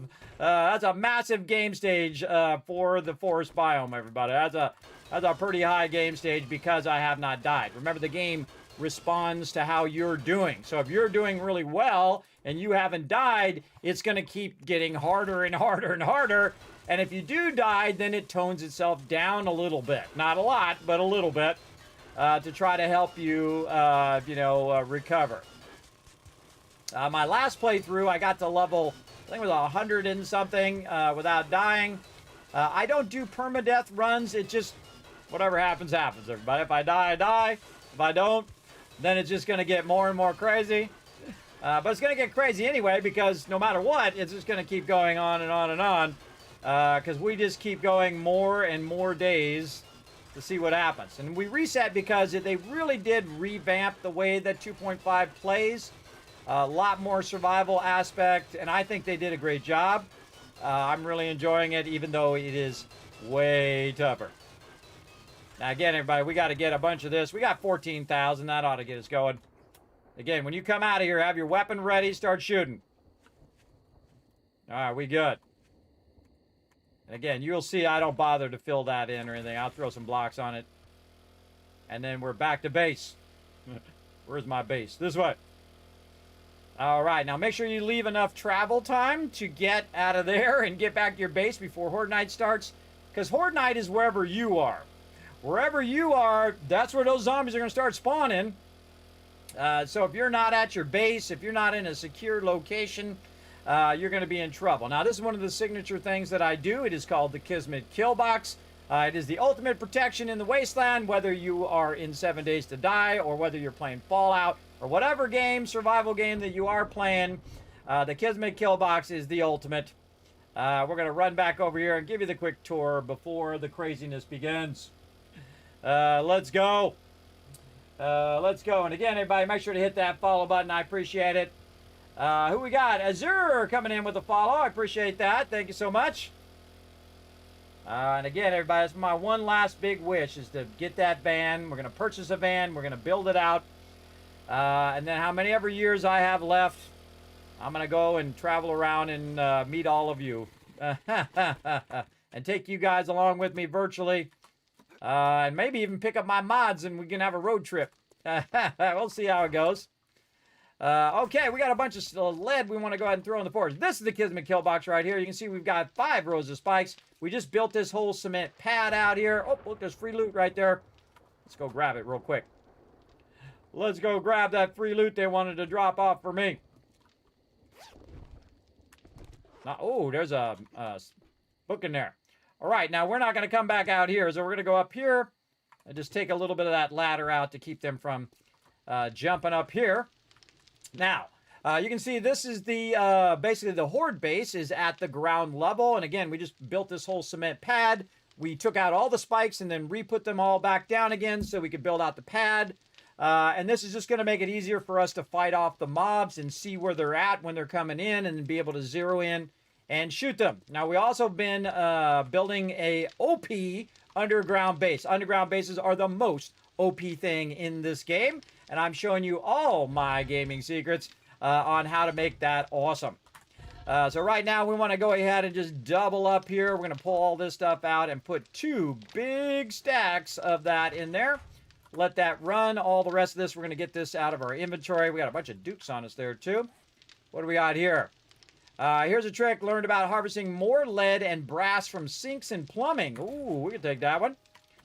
We've got some stuff that eventually we want to go ahead and sell to the trader. Again, we got just a couple minutes, so, you know, get your popcorn ready, everybody. Some stuff about to go down. All right, then down here, we're going to put some of this stuff away. And again, we're going to keep upgrading and upgrading our stuff as we go. All this over here, all that over there. Some shell there. This is food. Shotgun ammo we'll take to the top. All right, what do we got here? Okay. Now, this is not only multi-level, everybody, but it's also, there's a 3rd level down here, which is producing our water. And you're like, Kismet, how are you doing farms and water underground? All you have to do is have a vent like that. So if you have a vent that's coming down with some bars, it'll actually get the dew down here to the dew collector, and you can also put your farms down here, which we had the farm here. We picked it up. We're going to actually put the farm around the outside. We'll do that later on. Let's grab any of this concrete because we're going to definitely need that.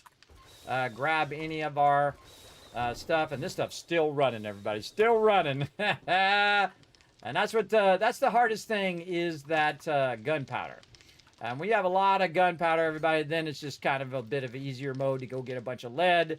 go wrench a bunch of cars, or even make a ton of money with your super corn and then use your dukes, which a lot of people, it's really difficult for you to take money and burn it up in the forge, which I do all the time. That's when you know you are flexing your economic power like I do. I'm going to show you how to flex that power and how to crush this game, everybody. We're going to be all about it here. All right, couple more minutes here. We've got to get this all running. More red tea. We're going to go ahead and put some of this up here. Convert this water first. Much red tea as we can run out. And put this right back up there. What is this? This is about 8 or 9 minutes. Let's just put some extra in there. Put this up in here. Okay, now we're ready. We got just a few seconds left. We're ready to just fully get our food and water up to maximum. So we're just going to kind of overdo it a little bit and do double water. Do our meat stew, which is worth 50, also worth 20 water. So that's going to help us. Going to give us a stamina bonus as well. Then we're going to go ahead and take our meds, everybody. Now, here's a great way of not getting infected during Horde Night. What you can do is take multiple vitamins. Now, I've got a lot of them, so I might as well just use them up. So I'm going to take 3 vitamins here. And that is going to basically hold me over for the entire Horde Night, which is about 40 minutes over there. We've got a bunch of concrete here. We need to check and see if we got any ammo in here. No. Any ammo in here? Nope. We got all of our ammo. And we're down to seconds now that it's going to start. We're going to grab all the ammo from in here and anything that we need to repair. We probably don't need this many of these, so probably just 2 of those is enough. We'll leave the rest in here. We're going to close this down. We're going to make sure we have a bunch of repair kits, which we do. We're going to repair all weapons. Oh, and here they come. Here they come. They're ready to rock and roll. Let's go. Ho-ho! Here we go, everybody. Crazy time. I love it when they line up like that. Because I got bullets and they go through the people in the front and they hit the people in the back. Go for the headshots. I hear a bird somewhere. Get that bird. Go for the headshots if you can. They love to dodge out of the way right when I press the button. But the closer they get, the easier it is to shoot them in the head. I got 1,500 bullets. Let's see if we run out by the time Horde Night is done. Now remember, I have the base now double lined. Double lined as well. Now again, I'm making this look easy right now, but believe me, these mobs are getting tougher and tougher. And it makes this harder and harder. And again, you can see we're getting some spitters there. Those spitter mobs are tougher mobs. You also need to be watching out for bombers. Those are the ones that blow up. One bomber that makes it in here and blows up everybody, that would be the end of all these spikes and whatnot. You can see they're getting tripped up on that barbed wire, which is good. Lots of ferals. Lots of mobs here. Again, this is the Kismet kill box. The ultimate protection in the wasteland. So glad I made this pad. Now look how much easier it is to see them and to take them out. Again, every now and again, glance around though, looking for those bombers. You can see I'm just kind of hitting them a few times. See, when they're getting up, hit them again so you're getting that XP. Up, weapon already broken. Repair again. We might need even more. Repair kits. Okay, right now, pretty light on the mobs. Don't see any bombers. Don't see any cops. Now's a good time to say, you know what? I better make some more repair kits. So I'm going to dip down here. I'm going to grab me some glue. I'm going to grab some of this. I'm going to grab some of that. All right, now I can do some crafting while I'm doing this. Again, get them off the edge of your base for a second. Feral there. Don't want them hitting my edge of my base. Get them. Whoa, what are you doing there, guy? And again, just try to take a few of them out, knock them down. We're going to go ahead and make some duct tape. There we go. 15 duct tape ought to get us started. Yeah, drop me that loot. See how it's going through mobs and hitting the mobs behind? That's what you want. You want to try to line them up.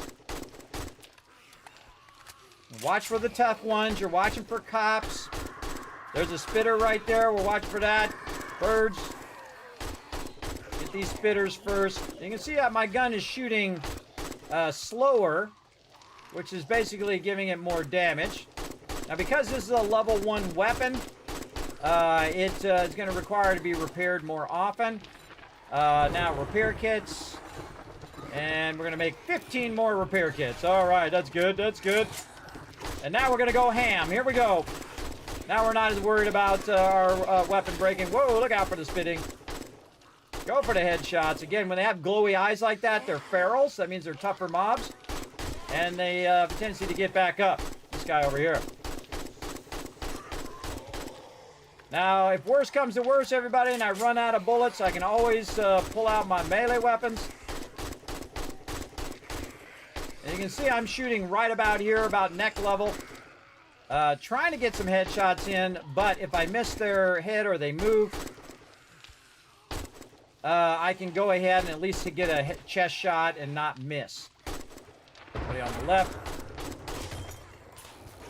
Weapon broken again. Now here's the thing, when you're repairing one weapon, make sure you got a second one. So you can use it. Keep people off your base. Now, it's okay if they, in these spikes and whatnot, and they're damaging those spikes, that's what it's for. But you don't want them to breach. That's the whole thing. You don't want them to breach your base. Oh, it's still making repair kits. Let's take and do the repair kits after the AK. There we go. Now we got the AK. This guy's getting real far in. Oh, man, they're just really hitting this side. Okay, I think they're going to switch sides at some point. Nope, they're just the whole side here. Now, again, see how the spikes are getting wiped out. Whoa, look at them swarming. See, this is new, everybody, where they're all swarming at the same time. And that is crazy deadly. That's probably the craziest new feature of 2.5. Because normally they would come in pretty evenly. You have one, and then you have two, and then you just kind of wipe them out. But now they swarm. And it's hard to kill them fast enough before they get to the inner part of your base. All right, let's see if they switch sides. That's good if they switch to this side, because I got more defenses on this side. Oh, yeah, here they come. Okay, now look for the toughest mobs. Where are the cops? We got some big mobs. Look behind you, though, just in case some people are being sneaky. Lumberjacks, okay. There's Fred. More lumberjacks are tough ones, and then the big boy, as I like to call them. Cool thing about lumberjacks is they got big, fat heads. You can shoot them in the head. We got Big Mama. Good time to reload. Totally missed him. He died to the spikes. A lot of lumberjacks.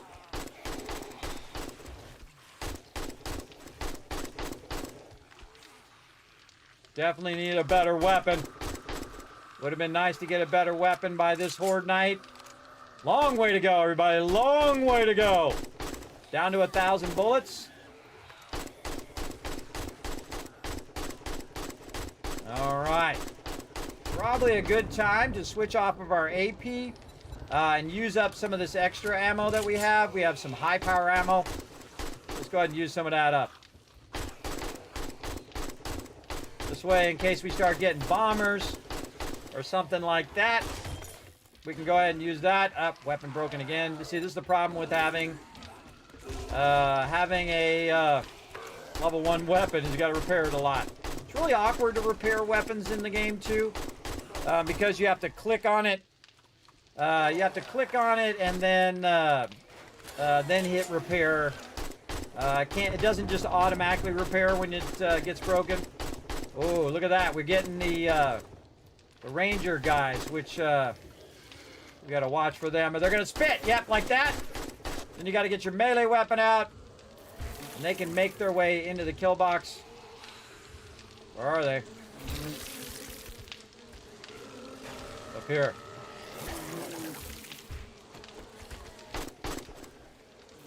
Well, we'll wait and see if they make their way in. So glad I double lined the base now.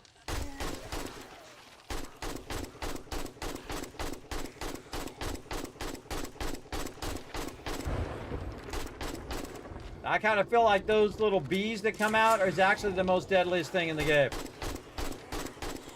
Oh man, look at this. Look at these really tough mobs, man. They can take a hit.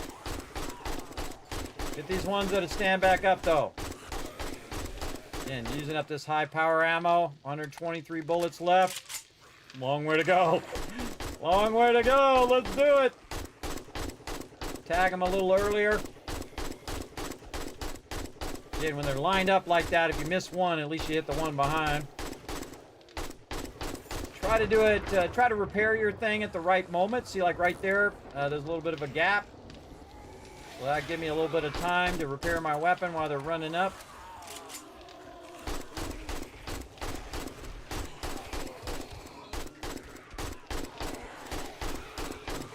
Pretty rock solid right now, but remember, this can go off the rails at any time.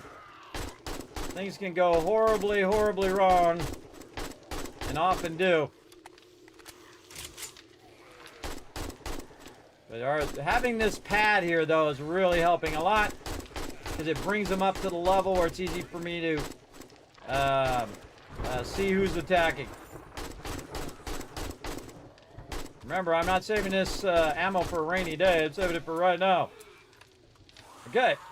Out of high power ammo, going for the lower ammo, using that up. Can take more shots, but use it up.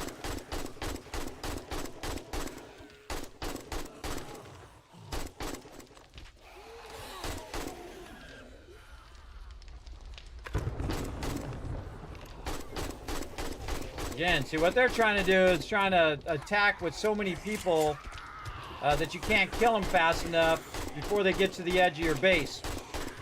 So I'm trying to kill them faster than they're running up at this point. Alright, so I'm trying to kill 2 or 3 of them at a time so the rest of them are running up in that moment. And then I can switch and reload. And this is only going to get tougher, everybody. These are only level 30 or day 30. Oh, gotta repair. Day 30 mobs right here. I got me some high power 9mm that I'm using.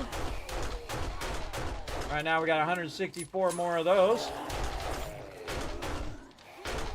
Those headshots.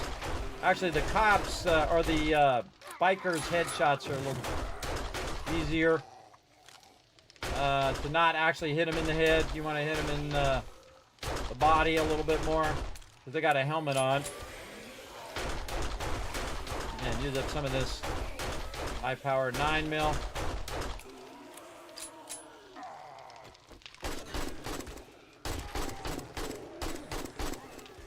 Back to the AK, because the AK does a lot of damage.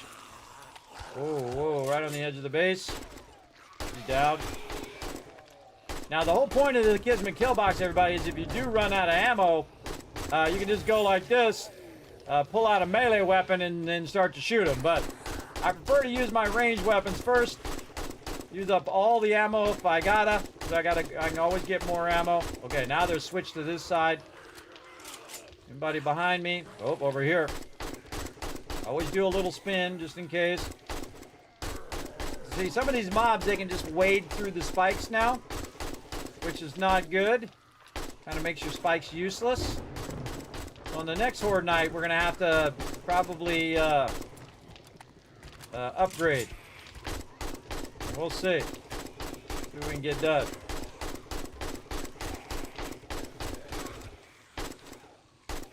Okay, I have a feeling we're going to need to pull the thing out of here. Okay, we're going to go ahead and modify this. We're going to pull the semi-mod out so that we can go full auto. All right, repair. And time to go full auto here. Here we go. Oh, we got this guy who's throwing rocks at me. All right, full auto time. This burns a lot more ammo, but it helps you catch up when there's just this many mobs. The semi-auto is better for saving ammo and doing damage. Because it does more damage with my stuff, but there's just too many now. And we need to go to town here. On this normal ammo. I just let go of the button, everybody. That's how you save ammo. Let go of the button. When they fall down, let go. And I also kind of counting how many bullets I'm shooting at them. So 1, 2, 3, 4. 1, 2, 3, 4. 1, 2, 3. Like that. Just kind of count that in your head. And if you see that bag show up, then they're dead. You could also be watching your XP. I should repair my thing here. Long way to go, long way to go. Good time to repair while I've got a second while they're trying to get through the spikes here. Oh, out of ammo. Oh, we got to switch. Okay, now look, they're hitting against the side of the base. We don't want that. And now we're using our best ammo now. We're using our best stuff in full auto mode. And they're just swarming, swarming, swarming.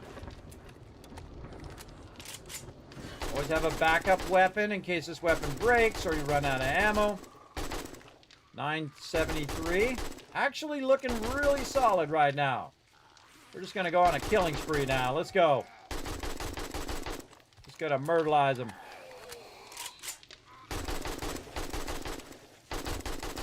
Man, we did good on this round. Again, I'm making this look easy, everybody, but it is not. It is not easy. It is not easy to have this much ammo on day 36. And you can see, man, they're just non-stop coming in. And some of these mobs are tough, like that feral there. This guy over here, another feral.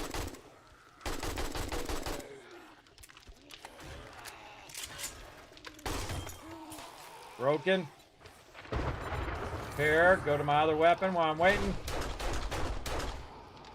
Whoa, guy real close. Wait for that one to reload, then switch. You guys are seeing some epic action right here. Oh, that guy way down over there. Mow him down.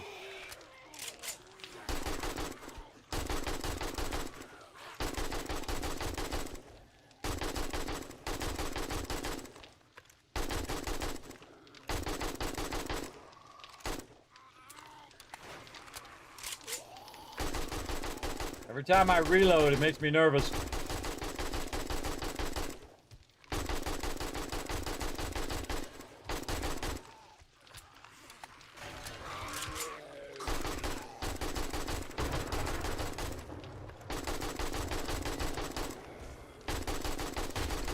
Whoa! Okay, there's Chuck.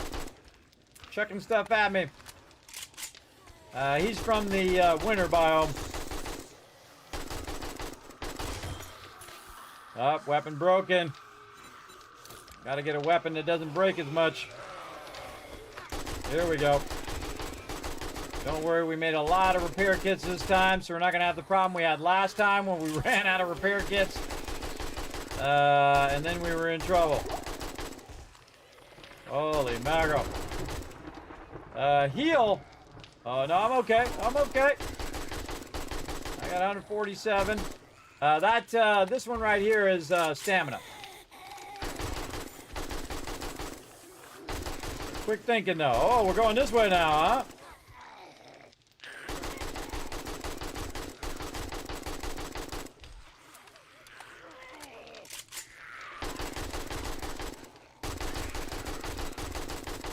Again, I'm just going postal now. Trying to kill as many as I can. Maybe get some more loot.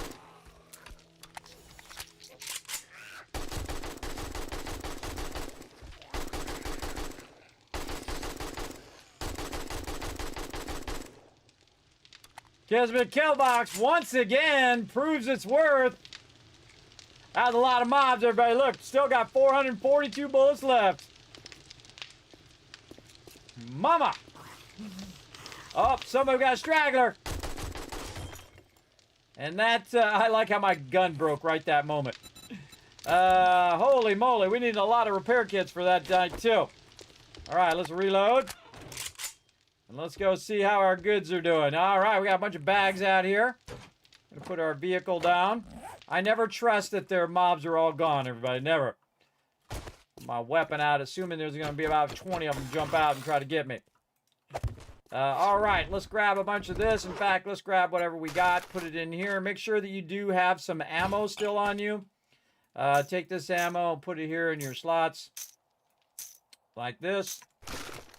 There we go. Make sure you have that ammo in your inventory. All right, let's grab all these goodies. Oh, man, we're going to get a lot of loot from this, that's for sure. I see a lot of bags. Now, again, when you kill the mobs, they have a chance of dropping the bags. You can also increase that chance by leveling up and getting higher level perks. And you can see I'm just using my little moped here to hold the loot. So we can grab all this loot here. Now, I can grab some of these from the inside. Those look like an inside grab there. Let's go up over this. See what we got going on this side. And you don't want to get too far away or they will go away. Or if you let them stay out here too long, they'll go away. Again, my inventory is not big enough to hold all of it, so you got to keep offloading it. Like so. And they have different levels of bags. The yellow bags are the common bags. The blue ones are the next level ones, and the orange ones are the best ones. Okay, we got to put our blocks back in. Let's put this back in. This is what I call a jump entrance. So you get right here and you jump up onto here. Down into the kill box, and we'll go get these two right here. But by the way, in the middle of Horde Night, you can also grab those as well. And then we'll use our drop box up here to drop all that in there. And then we'll do one kind of final drive around. Now, the cool thing about this pad is that I can drive around on it in my vehicle without taking damage. And that allows me to look for stuff. I use my scroll wheel to zoom out. I don't see anything there. Then we'll go out a little bit wider. I did hit a few mobs way out here. And if I miss a bag or two, no big deal. But it is good to kind of check it because you never know. Yep, right here. You never know. Might be something good. Ooh, like scrapping for fun there. Yeah, that's a good one. We'll take it.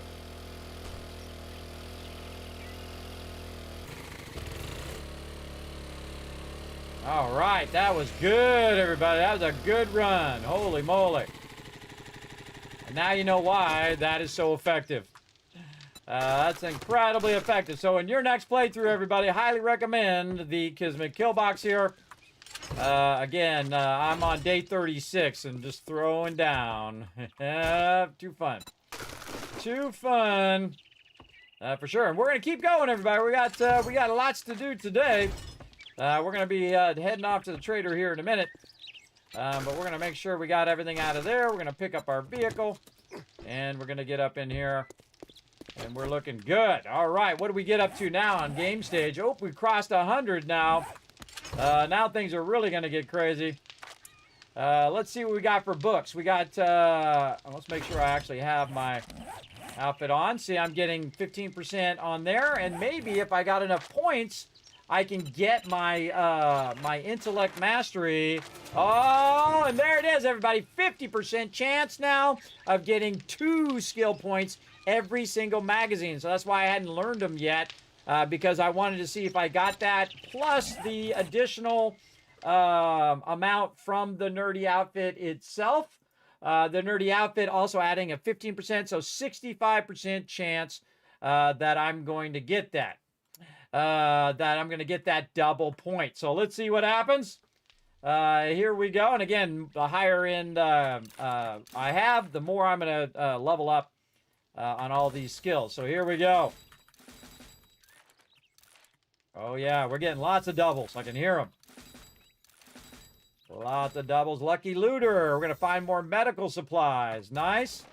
And then this one, learn how to harvest brass from doors and never run out of bullets again. Very nice.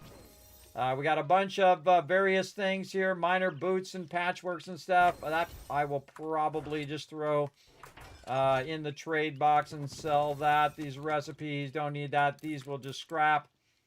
What else we got? Scrap these low-level tools we don't need. Oh, I don't have enough room to scrap that other one. We did get more bullets. Oh, wait, we can just leave these bullets in here. And we'll move all this stuff down in the trade box. We're going to go see the trader here in just a bit. Give me back that iron. We'll sell all that stuff off. Let's see. Looking good. Probably want to make a separate box eventually for that ammo. Yeah, might want to do that right now while I'm thinking about it. All right. Just going to make it easier for me to organize it. So let's get this one here. Let's just do it right now. We'll get some of our forged iron while we're at it. And this way we can have the drop box and the ammo box separate. I just probably put it over here on the side just to protect our land claim block a little bit. And we'll upgrade it. There we go. Horde Knight. This will be all of our Horde Knight stuff in there. And then this drop box. There we go. And because I'm just playing one person, I'm just playing solo, I play multiplayer on Saturday nights with my crew. We have 10, sometimes 20 people playing together on Horde Night. And throughout the game, all working together. How many bullets did I go through? I would say pretty close to 2,000, maybe 2,500. Pretty good amount there. You can see that we have very little bullets left, and we didn't get many bullets from the mobs. And that's because I don't have my perks that allow the mobs to drop more loot leveled up yet. But because I'm really working on skill points, and again, you're going to see that really pay off because right now we're paying toward that, and then eventually once we get that, then we're really going to be styling. Okay, how are we doing here? We got extra ammo right there. Let's see. Let's move this up. Ratchet up here. Food, this is all ammo. There we go. This here. Just trying to clean out my inventory a little bit there. There we go. Let's see. Any food in there? Oh, we got some stuff we can put in the ammo box. I highly recommend upgrading your boxes as quick as possible as well, so that you have more room in there to put stuff like bullets and things. Actually, we could put the forged iron in there as well. We can put all of our concrete in there. Let's get our forged iron. We got a little bit of steel there too, but this is trading. This is scrap. Again, look how quick you can organize it once you get it down after a while. And then over here, we'll do this, put our concrete in there. Again, this is mainly for Horde Night, so you want to start building up your Horde Night box so you have a bunch of ammo and whatnot. Also, probably a smart idea to throw some repair kits in there for emergencies. Also, food, water. It's kind of like an emergency kit, right? That you're going to use in case things go horribly, horribly wrong. Also, it allows you to grab stuff where you don't have to go down. Oh, hello, Screamer. Oh, she dropped me something. Oh, look at him coming in. See, look at those ferals during the day. Now, see, I can have my own little Horde Night just by not killing the Screamers, everybody. I still got 400 bullets. Let's go. Come on, bring me some more loot. Those are ferals. Again, look at those eyes, everybody. That's 4 ferals right there, including a feral Screamer. Another Screamer there. There's another one behind her. That's 4 Screamers so far. Coming in, and Screamers can scream other Screamers, and then all of a sudden, instead of it screaming and bringing 4 mobs, it's bringing 8, 16, 32. Very, very quickly, you can get overwhelmed. Oh, I hear a cop to the left. By the way, I was able to get the super corn recipe in this particular playthrough by killing a... Oh, he blew up way out there. by killing a crazy ton of cops, more cops than any other mob in this particular playthrough for some reason. And it allowed me to have the super corn recipe, which is awesome because we're going to put that to use here in just a moment. I like how they just brought the bag right up here where I can grab it. Thank you. I don't even need to go out there and grab it. Again, that's kind of bogus that it does it right after Horde Day, I think. But, well, we'll see if they adjust it later. Remember, everything's subject to change in this game because they are still working on it. So you never know what'll happen. Okay, so we'll put some more of this back in here. Let's go ahead and put these dukes in here. Let's learn these magazines. Put that cash in there. Anything else we want to just double click? No. Oh, double barrel shotgun quality 6. Do we get pump shotgun? Oh, pump shotgun. Oh, we're going to work on that right now while we're thinking about it. Pump shotgun, even a level 1 is going to be better than this shotgun that I have. Where are we at? Over here. So hopefully we have enough shotgun parts. That's going to be the toughest part. Oh, we have just enough. Just enough. I mean, exactly enough pump gun shotgun. Now, you might want to save it for the auto shotgun. I would not. I would not save it. I would make a pump shotgun. Because the shotgun I currently have only shoots 2 bullets, and that sucks. Okay, do we have any duct tape? We do. I mean, glue to make duct tape. Duct tape, okay, we're going to make some of that. We do not have enough iron or steel, so we need to get that going. Did we get enough books to get our crucible? No. We do not have enough. 19 more books. But really, we need 9 more because if we get doubles, we'll be doing pretty good. So I don't have enough to do the pump shotgun, but we can run around and get a bunch of resources for that. So let's put all this stuff back away. And we'll deal with that later. These things here we can throw in here. And this has been melting down this whole time, so it's got crazy tons of lead in there.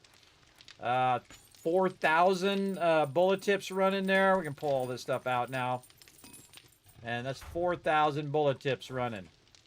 Again, see, we're scaling up. We were doing 100 earlier, and then 200, then 500, and 1,000. And now we're doing 4,000. Again, that's all about that momentum. Just keep that momentum going. Keep that momentum going. And you'll finally get to the point where I'm at now, where it's just scaling up and whatnot. We're just going to say this is quests right now, because we're going to put our ammo up on the top. All right, this is for sale. This is ammo. These are bullet tips and stuff. Let's put this up here. Lots of gunpowder. Like to see it. This is a Gravedigger mod. And again, I just put some of these mods away, and eventually I either decide whether I want to keep them or not, and I'll take them to the trader. Okay. This here, we got to go to the trader before the traders reset. They're going to reset on day 37. So we got to go to the trader today. Both traders, see how it goes. How's our water? Water and food looking good. Over here, we'll take this out of the drop box. Put this in here. There we go. That's where we want that in there. We've already got our stuff maxed out. Extra bullets there. Take this. Put this in here. Make sure that's loaded. That's good. And probably just repair our AK. Okay, let's see what we got upgrades-wise. We got mechanical tools level 3. We're going to wait till that's level 6 before we do that. Claw hammer. Really just want to get the nail gun, so about 4 more books there, or 2 more books if it doubles up. Impact driver. Okay, oh yeah, we're making the impact driver straight away. We have a level 1 wrench. And if we have enough to do the impact driver, we would do that first.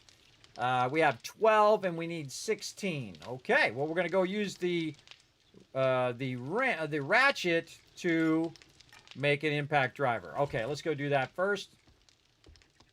Definitely about midday, we need to drop whatever we're doing and head on over. Oh, do we have our blocks? We do.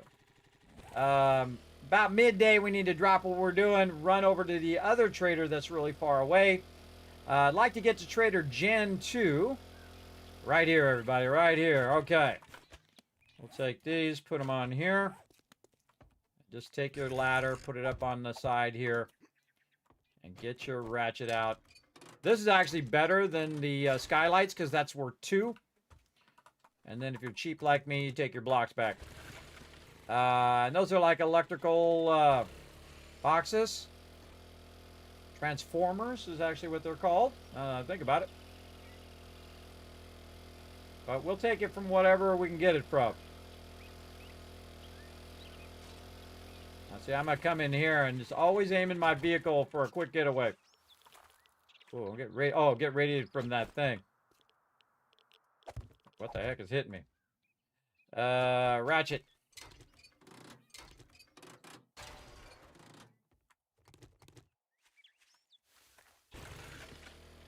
Getting out of here. Okay, any more transformers? I think we went down here and got these, but we'll go look again just in case. We missed 1 or 2. I think we're all good there.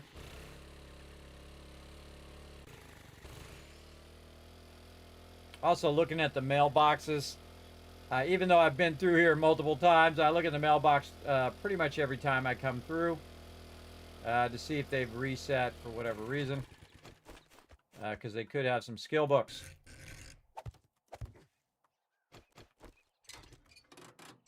Again, this is when you don't have the crucible, everybody. You want to just run around and hit these up.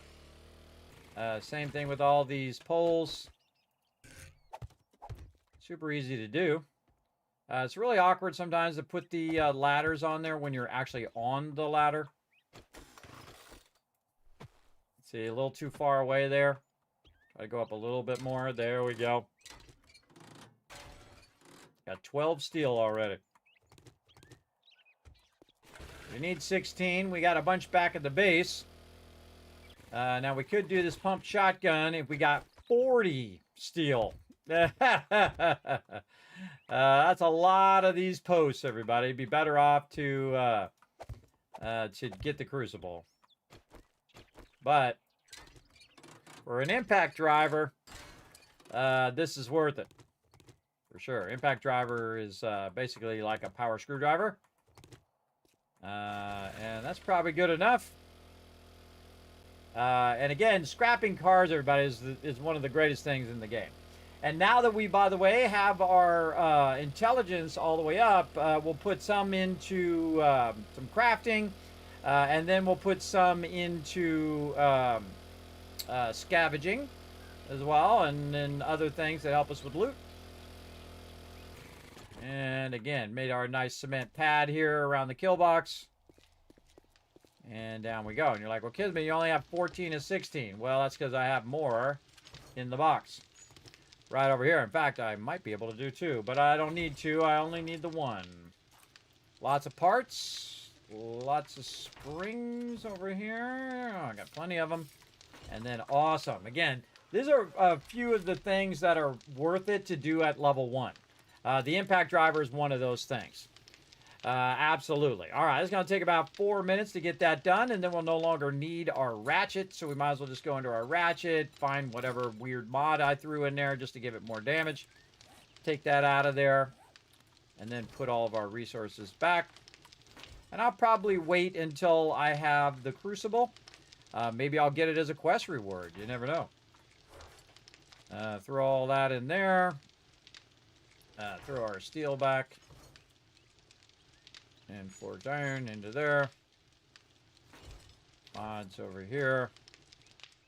We can throw our ratchets in the trade box.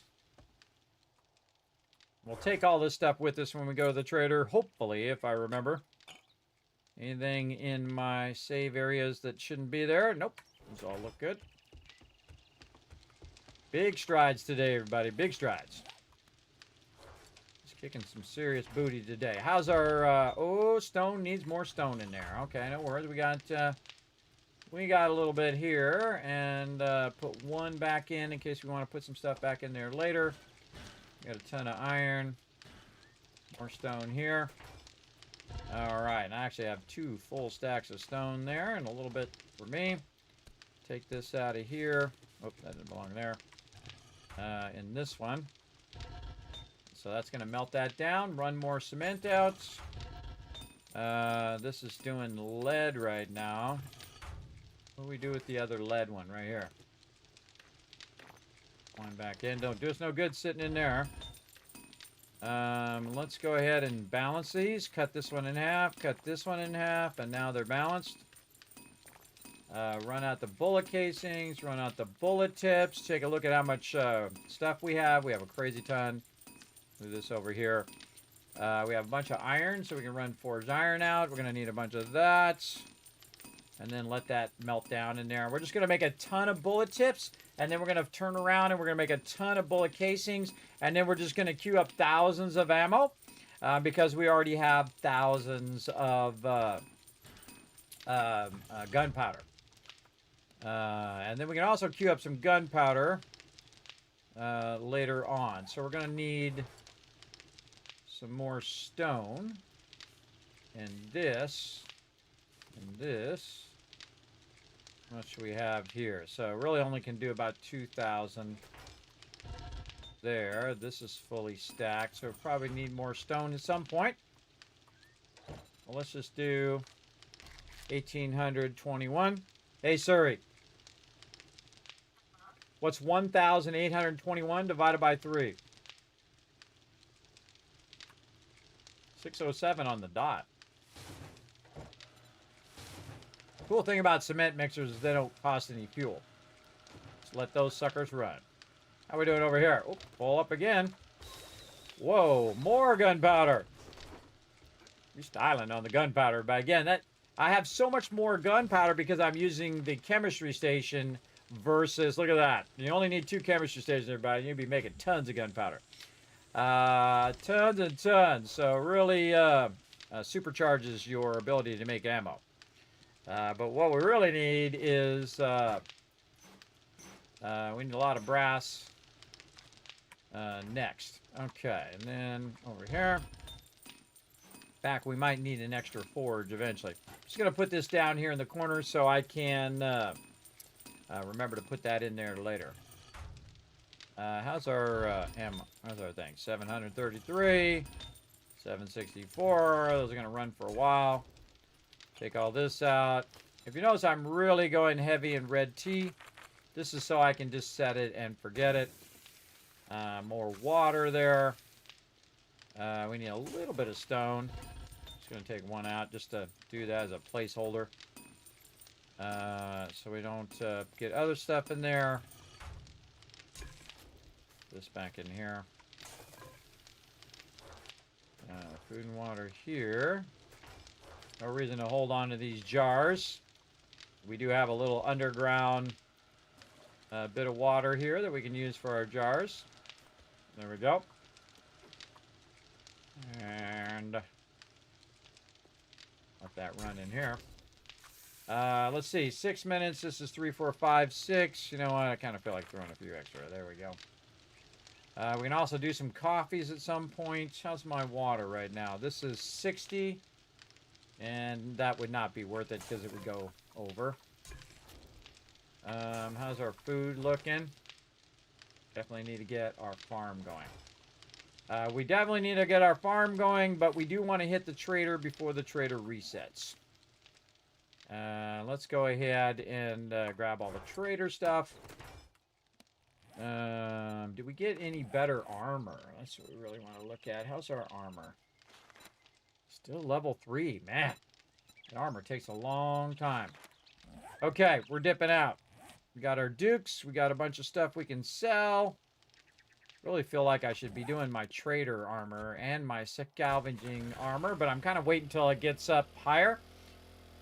So that we can just do a level 5, or if we have enough legendary parts, just do level 6s.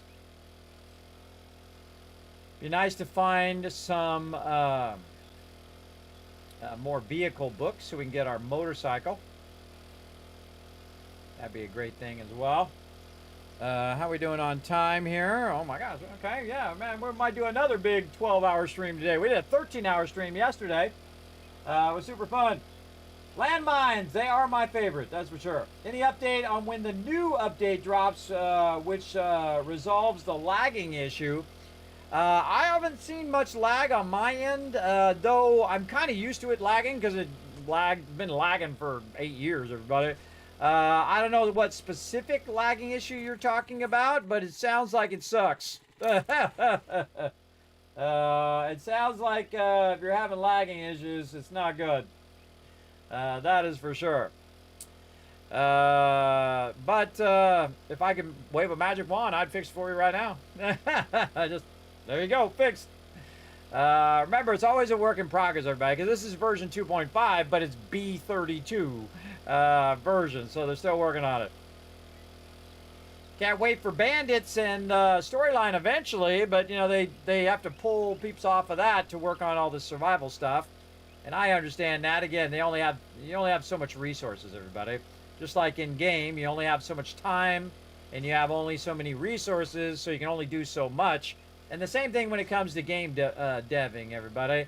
Again, they only have so many funds, so they can only afford so many people, and those people only have so much time to do all the things. And this stuff takes a while too, man. You know how it goes. Stuff that you think is going to take like 10 minutes, you're working on it 8 hours later. I know. I do a lot of that here in the stream, everybody, where I'm working on a project and I'm like, okay, I'm going to allocate like a couple hours to this project, and then 15 hours later, I'm still working on it. Because, you know, unforeseen things pop up, or you say, you know what, I changed my mind, I want it to be better, I want it to be like this. That kind of thing. That's how it goes. On PS5 is where it's lagging. Oh, that's a bummer.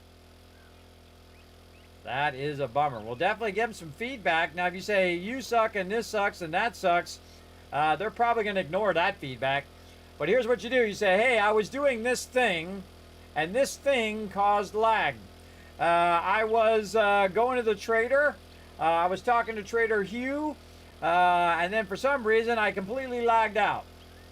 Those kind of things are super useful to them because you're telling them the situation. You're giving respectful and smart feedback. But if you just say, hey, it's randomly lagging, that doesn't help them. They got to know specifics so they can track down why it's lagging, what's causing it to lag, and then put somebody on that issue so that they can then spend that time to track it down. If you just say it's lagging, well, it's always lagged since the day I started playing. It's lagged, like it'll get somewhere, it'll go between one section and another section. Okay, and then it will keep going. I've lagged so hard I've fallen through the world a bunch of times. For sure. Ooh, look at this. See, I love it when these animals are along the road, everybody. Oh my god, how could I possibly miss? How could I possibly miss that easy shot? Chainsaw.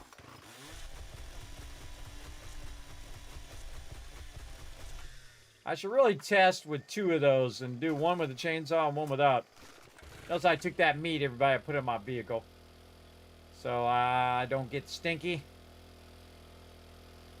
Stinky. Alright, Trader Wreck. Let's go in here and get this super corn. First thing we're going to get and get rid of all this stuff I have on me. Afternoon. Let's get this over with. Alright, sell. Try not to sell the stuff we actually want to keep. What if you could sell your dukes? I don't think I've ever tried. You can't.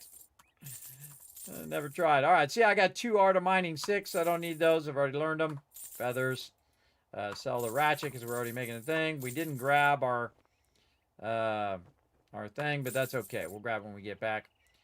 Okay, we got 5,000 dukes. Wow. Okay. Super corn. Let's definitely get those. Super corn seeds, by the way. What do we got in here? Nothing too sexy there. Solar cells in there. We'll eventually start buying those. Now he's got the impact driver. In my previous playthrough, by the way, everybody, I had enough cash to buy the impact driver, and I bought it very early before I was even anywhere close to getting it, and it was awesome. It was absolutely a boon to that playthrough. Vehicle Adventures, definitely buy that one first. Tools Digest, absolutely. Then Shotgun Weekly. And then the rest of this stuff, not so much. I don't really have to worry about the handgun. Trying to get my other gun up. Nothing too sexy there. Yeah, look at that old lantern. Cool. Agility mod. Okay, back to all, and then I just search for parts and see if I have any machine gun parts. Okay, that's pretty good. Now that we're done doing business, get out of my store. Okay. Oh, tier 3 motorcycles and stacks of gas cans. I think we got there. I think we're ready for our stuff. Yes, we got it done, everybody. We get to make a motorcycle. We can stop, tooling around in slow-mo with our... Oh, I'm leaving my vehicle behind. The problem is we're going to need steel, though.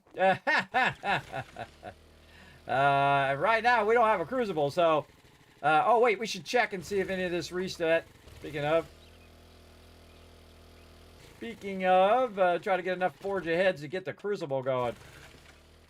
That would be nice, and then we can make a ton of forged steel. Very rarely do I actually drive around the outside here. Can't remember if we checked this before. Oh, hold on. Oh, there's a forge head. Oh man, we got a long way to go. We need as many forged steels many forge heads as we can get.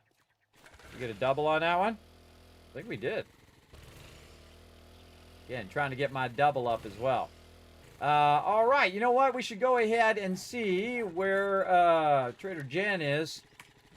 I don't think we're going to get to her. She's 5.7 away. Holy mackerel, she's way out there. We'd better gas up. Maybe just repair as well, just to get it out of the way. She's too far away for me to get there before she closes today. She's going to reset. But we'll go out and check her next. We do have some dukes. Yes, we got about 3,000 dukes. Yeah, we'll run back. Start on our motorcycle, though we probably won't have enough steel. And would I rather have a pump shotgun or a motorcycle? Motorcycle every time. By the way, if you notice, I moved my little vault band back up again so you guys can see the stuff over there to the right. I moved it down for Christmas because I had that Christmas tree there and all that stuff. I'll move it around, as needed. And I also moved my stuff up there in the corner. Kind of feel like I might want to move that to the left side. Hold on, let's take a moment to do that. We'll pause for a second here while I'm thinking about it. Again, Stream Elements allows me to move this stuff all over. All right, hold on. Let's see if we can move this over to this other side over here.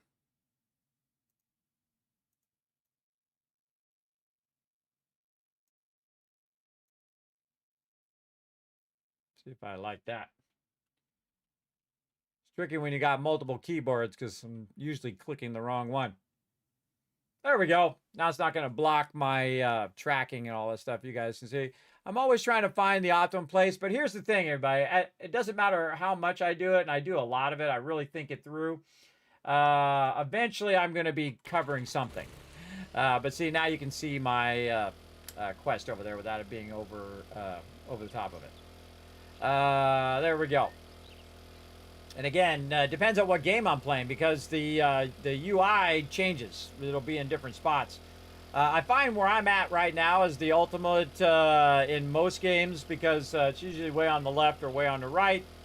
Fallout, of course, has the big circle right here when I'm in my power armor, but when I'm not in my power armor, it has the bar. So that's why also I have the ability to slide around. When there's dialogue, I'll slide to the left or your, I guess that's your left. This way you can see the dialogue in the captions, and then I'll slide back where I am right here so you can see the my health and all that stuff. That's why I move around. And sometimes I slide way over there to do it. And sometimes this happens. The zoom cam. Just to make you guys laugh. So there you go.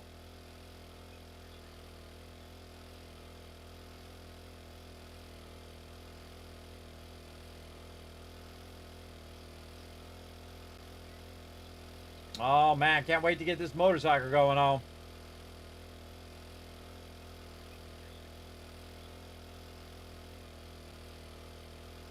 We did put our base way out here too.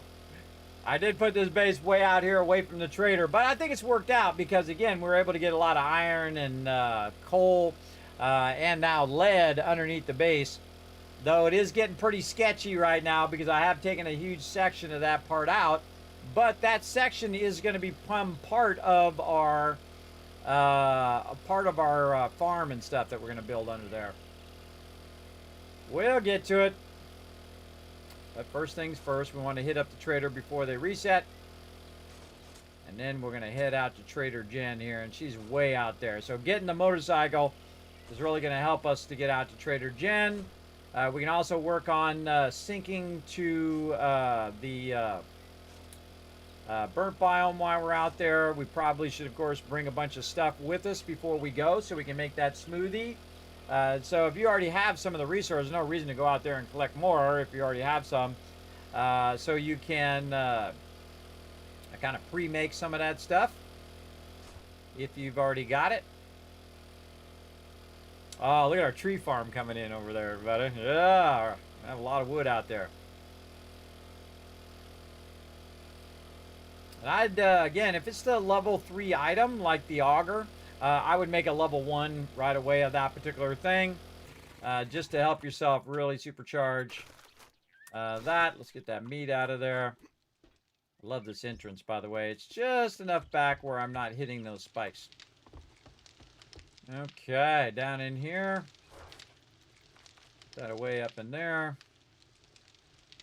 More super corn seeds. Look at that, everybody. Ooh, 36 seeds. Nice. Gonna get that going. What have we been doing with these feathers? Yeah, we've been putting them in here. Alright, we gotta get rid of all these feathers. I got too many feathers in there. Alright, how we looking over here? Let's make sure that these are still cranking. Oh yeah, this is all good. Make sure we don't overdo it there where we block that. Like we can move this down and put that in there now. Actually, let's do this first since we're in the base for a second. That'll take about 3 or 4 minutes. Hopefully check it again here in a second. Start to backlog our bullet tips up here. And then we'll run some ammo when we get back. Do we have time now before the next Horde Night? Next Horde Night is going to be day 42. So we have about, let's say 4 or 5 days to really get enough ammo. And I'd say at this stage, I probably need about 3,000 ammo if I want to continuously shoot the mobs the whole time. You can just shoot them slower as well. I already took a break a bit ago. I'm still about another, 30 minutes or an hour away from another break. If you missed it earlier. We got a bit of time to do that. And it's about to reset the trader as well. We want to travel at nighttime to the trader. So we can go ahead and get that going. This is going to give us 60, which is just going to max out our water. Let's go ahead and use that so we're not carrying that around everywhere. Let's just put our coffee down here and our dukes right there. There we go. How's our ammo looking? We could probably refresh some of our ammo. Again, now that we have our ammo up here, it's much easier. We can just press this button. Anything, any stack it can fill, it'll fill it, including red tea and meat stew and all of that. Too much clay soil on me there. Let's get that off of me so we're not having multiple stacks of clay soil. There we go. Really want to get some more forges going. I could be melting that clay soil down right now. What else? Go for a little bath real quick. By the way, I learned that even just a single block, look how fast that goes away. Even just a single block of water and you just stand in it, boom, takes that right off of there like you're taking a bath. Oh, this is done. Okay, we can just turn that off. Man, that's actually finished. Crazy. That was a lot of gunpowder. But it's not going to be enough. We're going to have to make more at some point. But look at that. On fire when it comes to that gunpowder. More water. More red tea. Again, we're just going to red tea it up. Now, I could be doing my yucca juice smoothies, which we'll get to eventually. But right now, I want to just let this run while we're not around. All right, just run that like that. All that good, all this good. Don't need any food. We want to take our dukes.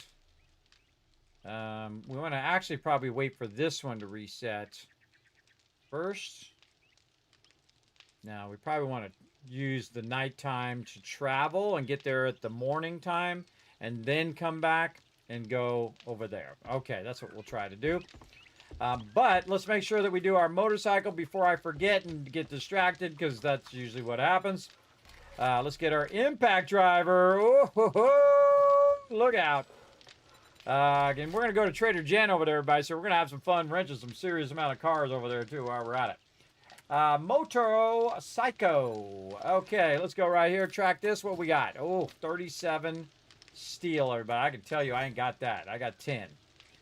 That'd be a lot of wrenching of stuff, though possible. What's the other one? The other one is another 7. So 44 steel. So I'd need 34 more steel. And to make the actual motorcycle itself does not take it. And we do have the wheels. So 34 more steel. I think that's possible. That's possible. Since we don't have the crucible, and I don't think I'm even close. I'm 15 away from the crucible. Hello. I hear a dog die? I thought I heard a dog die.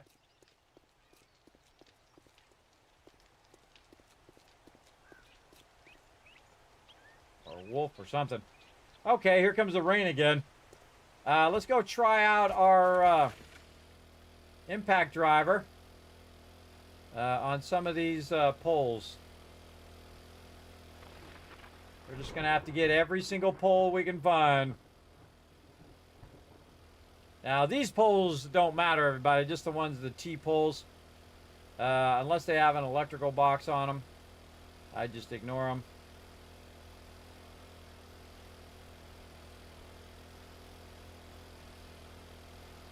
Oh, we got to get that airdrop, too. Yeah, maybe the airdrop's got some steel in it. That would be nice, wouldn't it?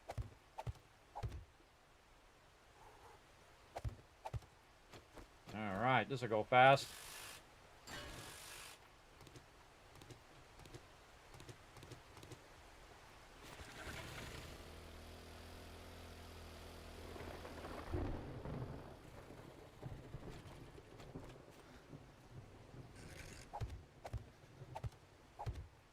Ready to make it awkward.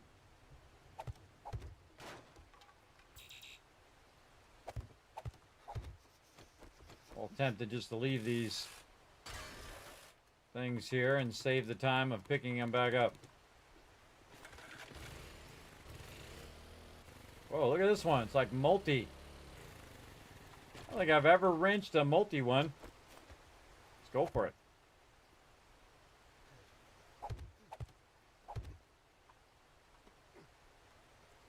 Get up there. You got this. Okay, apparently not. Apparently you don't got this. All right.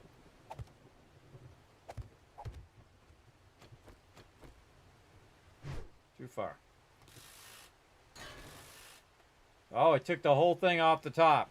I did get 3 of them, though. Cool.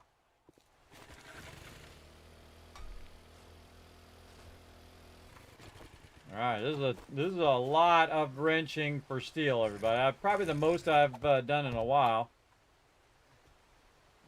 For this much steel that I'm not using the crucible. But let's try it, see what happens. This is really awkward, the way it's making me do these ladders.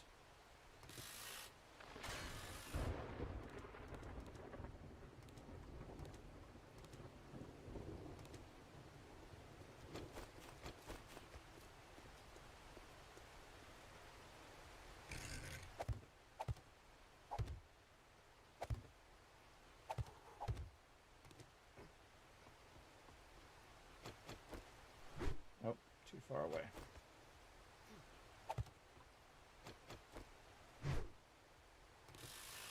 I just realized I could just do the top edge.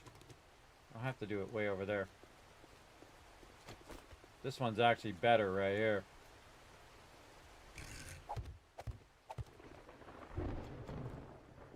See how many we get. Yeah, I was like 2 of them from there.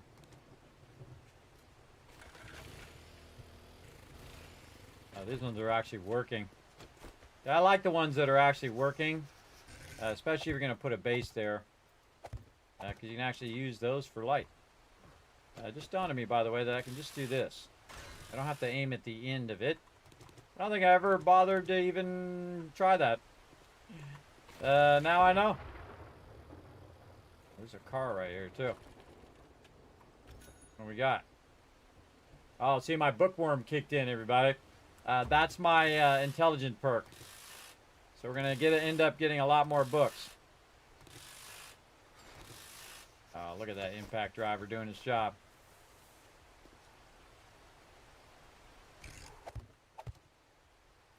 Yeah, I like this. This is nice because I can just go to the top, wrench this top piece. It wrenches that whole thing, gets me my my steel. See, it doesn't matter how much you know about something, everybody. You can always learn something new. The important thing is not to act like a know-it-all. The important thing is to leave yourself open to learning new stuff and admitting when you don't know. The only way to learn is to admit you don't know, both to sometimes to other people, but especially to yourself. I didn't even think of doing that. I always aimed it toward the end. I don't know why. Maybe something in the past made me have to do that, but I don't remember why I did it. One this way. A couple this way. Okay, we'll come back for those. Let's go this way for now. I see a whole bunch of these in a row. We're on a mission. Yeah, try to get this done before nighttime would be awesome. Get it from here? Oh yeah, I don't even have to go all the way up to the top. Oh, this is getting even better. Okay, getting better at my job here. Just to grab as much forged steel as I can. So I can get me a motorcycle.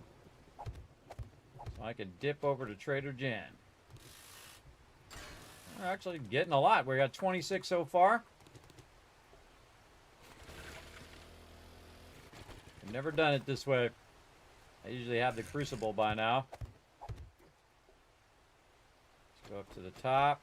Pinch this top piece. Oh god, thank goodness the storm is over.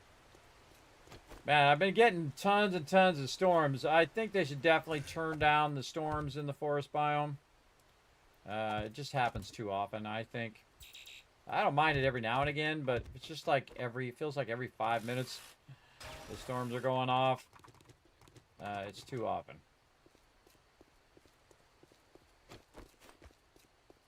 And you got to find a good balance on them storms where it's a fun mechanic. It's a difficulty mechanic, but it's also not obnoxious. Where it's just like, it just keeps going off and keeps going off. It's kind of like a beeping, everybody. If you had a beeping and it went beep, you'd be, okay, it beeped. But if every 2 seconds it kept going beep, beep, beep, that's going to get annoying very fast. Very, very fast. Let's go up here and see if this is... Here we go up higher. There's something we can get here. Electrical parts. Nope. Well, it's worth a try. Worth a try. All right, man, we got tons of poles down here. We got 29. I feel like we can get the first 37. We can use the other 10 that we have for the other side. Again, just wrench this whole top part instead of having to aim out there. And back down you go. Get your blocks back. Some more down that way, but I'm just going to go down the street here. I'm really looking for the transformers. Those get 2 each. I would just make it faster. Again, so awkward to put those blocks down right there.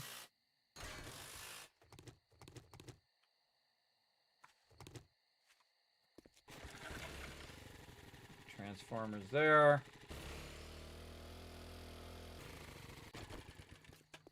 Street lights here. Remember, everybody, there's still mobs around. So you can see that I add the thing up a little bit in case this happens. Dog tries to get me. Again, sometimes very awkward in the way that it's letting me put the ladder down, where the ladder is not going up against the pole. It's just like doing weird stuff. There's a snake down there too. There's a snake in my boots.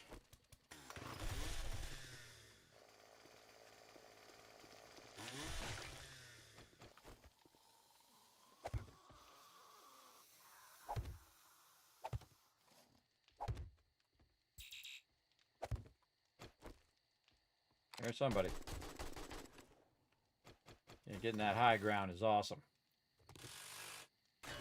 All right, I think we got it. Did that all by doing poles, everybody.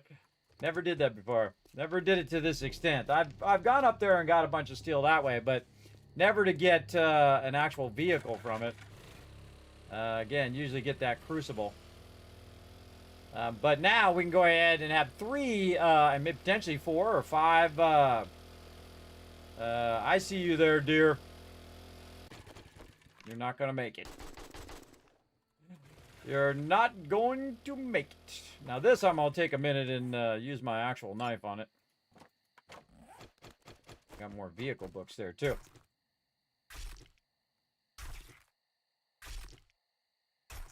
There we go. Oh, where'd it go? I cannot see it. Right there. Man, blind. We got a airdrop. Alright, we'll go take care of our airdrop. You dropping this way the heck out here. Check my fuel. Looking good. 70%. And for once, my vehicle is not at like 3% left. The smoke detector with a bad battery. I know, right? Oh my God, I hate that sound. I've had that happen so many times, everybody. Again, over the last 20 years here where I'm living. I have a smoke detector and a CO2 detector. Ooh, desert out here. Dropping it in the desert. Let's go this way because I have a feeling I'm going to have to go up over this hill here. Try to get to a plateau. Up the side, so you want to build a little momentum. Whoa! Or it's nighttime, everybody. This guy's gonna run at me.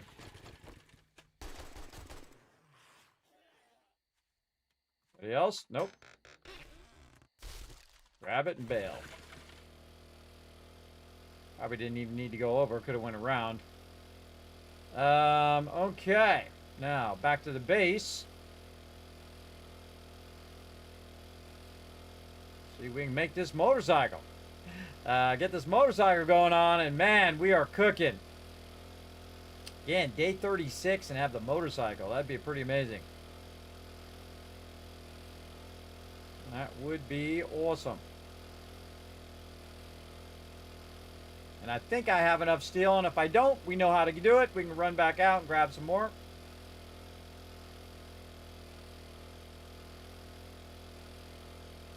Ended up way over here away from my base. Ooh, watch out. There's mines around that. Like my base is on a nice flat area too. Easy to just kind of zip across the whole flat area, the plains here. Very cool.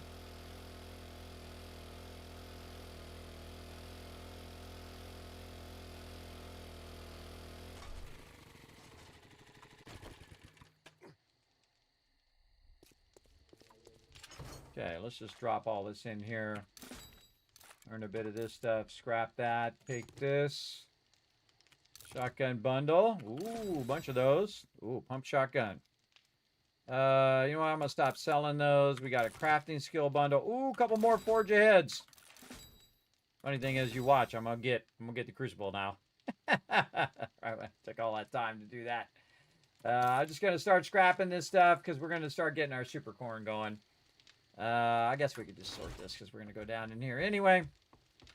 Let's go down here and do a little bit of sorting into the meds box. There we go. Miscellaneous crafting. Man, look at this sweet miscellaneous crafting right now. All that up in there.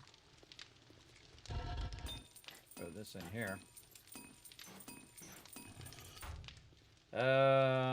Okay, now motorcycle chassis. Now we'll take all of this out. And we're going to take out a stack of this. Duct tape's going to be a problem. Oh, man. What do we want to do? Take out some cloth, because we're going to need that. We're going to need to get some water. Do we got any water left over? We do. We want to get some bones. Oh, and some water in there, too. Bones, water. Check for more water down here. Yep. Okay, convert that into water as well. Take this out here, convert that into water. We'll come back for that water. We'll put the rest of this up here. Okay. Do we have any more glue? I don't think we had any more glue. We used it up. Let's go up here and just double check. There's nothing in the drop box. Glue, nothing there.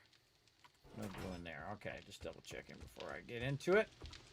And now our gunpowder is finished down here, everybody, so we can make glue in the thing here. So we in the what you call it, the chem station, which is going to give us much more glue than if we do it in here. So grab this, and we need just enough to get this going. Might want to do the other one, but it might use less duct tape. Nope.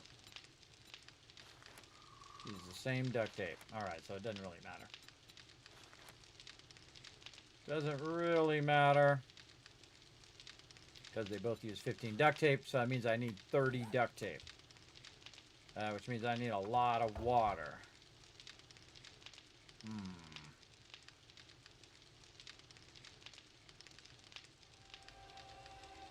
Had I thought of that, it would have been great. Had I thought of it ahead of time, that would have been amazing.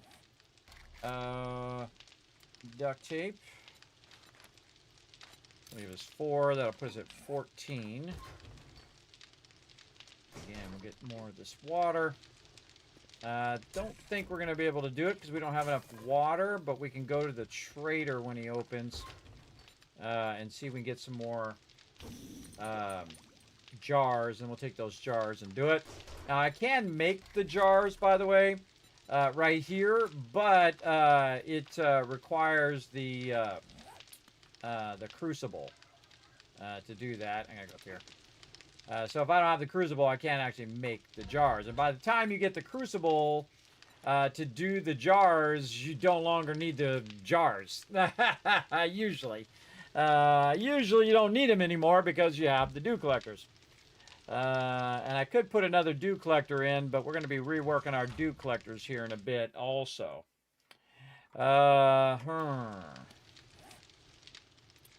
What to do in the meantime?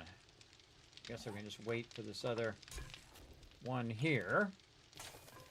And then grab these two. Duct tape here, and that should give us just enough to get this one part done. Lots of leather. Very nice. Again, I like to collect a lot of resources to have it in the moment in which I need it. Okay, we got the chassis going. Now we need the handlebars. Let's get a lot of these headlights. And then now we need a bunch of duct tape. If we do it in here, it's still going to take a ton of water. We could try to do it in the chemistry station with our super corn, but it's still going to take the water anyway, so we still need the water. So that's a problem. That's a problem, because we're going to have to wait for that. No jars, so we can't do that. Again, we can just go to the trader and grab some there. He might actually have some duct tape as well. We might just buy the duct tape, buy any glue that we find, and just do that.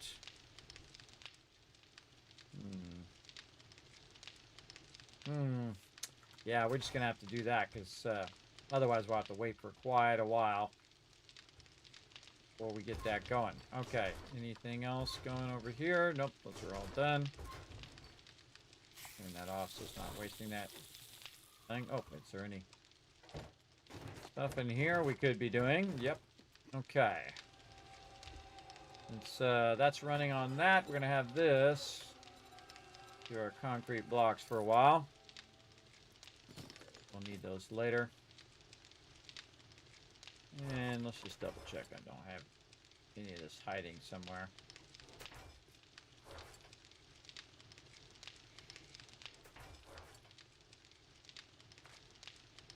Yeah, 100% should have saved some of that.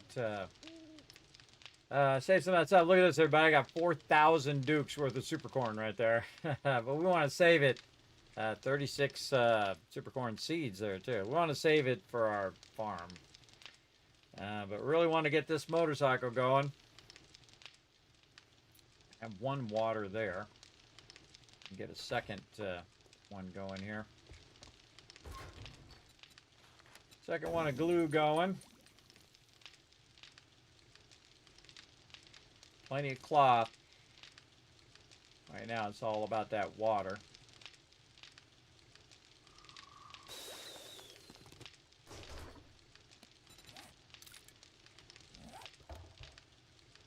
Almost got one more. Yeah.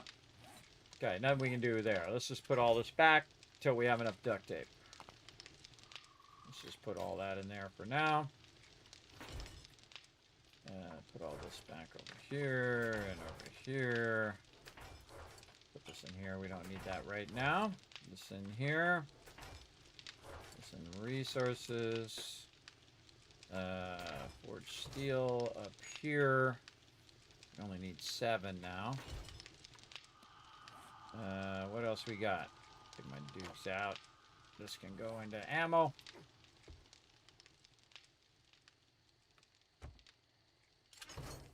Over here. Ammo. Probably could take this and break that down too. Just leave 2 stacks. So that we can run some more blocks. Because we're going to need a bunch of blocks when we go to work on our farming stuff again. So we can go ahead and queue more blocks here. Again, that'll go for like 30 minutes. So when we come back, we'll have a bunch of blocks. That'll be useful. We do got our chassis done. We can put in the box for now. It'd be nice if we already had a... one that we found as a drop. That would have been awesome. Maybe I should go to the far trader. That's what I should be doing. I should be going to the far trader wreck right now. And hit both of those up for water. Let's go. Do I still have it marked? Yes. Okay, we're going to go to the far raider track, or trader wreck, because this way we're traveling at nighttime. We're utilizing our time wisely. And then he'll probably open about the time that we get there. Then we'll try to grab as much water as we can so that we can make duct tape. And then we'll do these 2 traders. We'll come back. We'll make the motorcycle. And then we'll buzz out to where Trader Jen is. Hopefully that helps a lot. We'll see. We'll see how it goes. Yeah, I hate that beeping. Beep. Beep. Beep. That's how these storms are feeling to me. Actually, it's not storming right now, so I give them credit. It's not storming right this second. But I feel like one's about to come on, so we'll see how it goes. Yeah, and I feel like it does it way too often. It should do it about 25% of the amount of time that it's doing it right now. I would crank that way down. Because when you're in the forest, you don't want to have to deal with that rain every 2 minutes. Especially in the beginning of the game, too. You know, if you're new to the game and you're trying to, you know, do all of that, you're just trying to... oh, there's a double coal node right there. Again, remember, a lot of us have played, like me, like 4,000 hours. So, I already know a lot of the mechanics. But if you are brand new in the game, everybody, you better see some of these tips I'm giving you guys. You better use some of these tips. Or you're going to be in trouble. It's going to be tough. But remember, you can also crank the game down when you're still learning, everybody. You can go into the settings and make the zombies not as tough and make them so they never run and that they're weaker and easier to kill until you get the gist of it. And then I crank it back up to normal mode. And even me, who played the game a whole bunch, still, this is pretty tough. But then again, I like to, you know, do that maximum playthrough and really crush it as opposed to just getting by. Try to maximize, okay, get into this at this point, get into this at this point, that kind of thing. How early can I get... oh! Look at that. That was a hip fire there.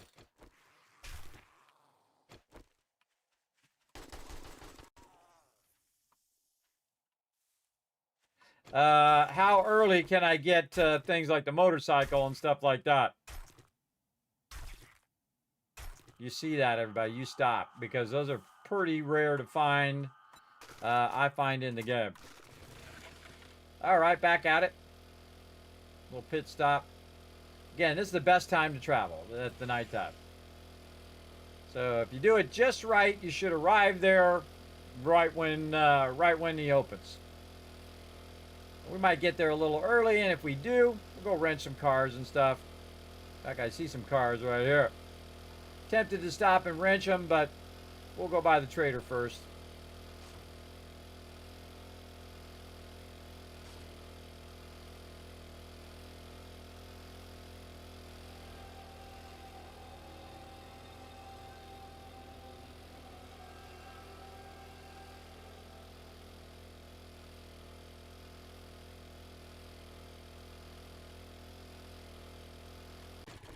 Dang! Ah! I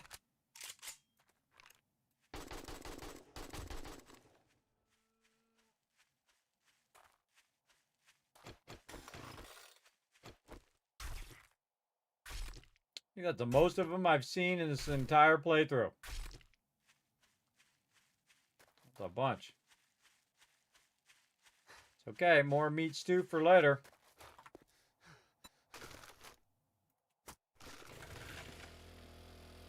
That's going to work out perfect. We got a bunch of those.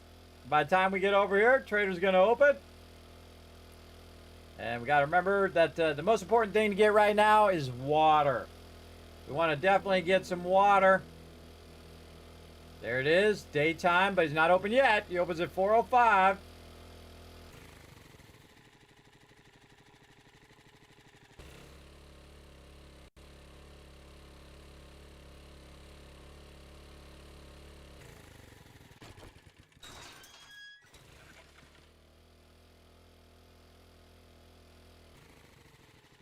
All right, Trader Wreck. We did bring our dukes. Okay, good. That would If you suck. drink all the coffee, I'll sell you food. All right, first thing Don't I'm gonna expect buy, me to cook super it. corn seeds. Not gonna buy his water if I don't have to. I am gonna buy 6 empty jars though. That'll give me 6. How many did I already have? 2, 6, 7, 8. So that's 8 right there. Do you have any glue? Let's go to all. I'll just search for glue. Nope. Maybe I will just buy his water. You know what? It'll be worth it just to buy the water. Over there. I wonder if we could put the water cooler in and then just pick up a bunch of water from time to time. What's you got? Forge aheads. Buy those. Tactical warfare for sure. Ooh, shotgun. Sorry, shotguns do 10% more damage. Ooh. I don't have enough cash for that one. What's this one? Landmines trigger 2 seconds slower. Ooh, that'd be helpful when you're dancing on the landmines.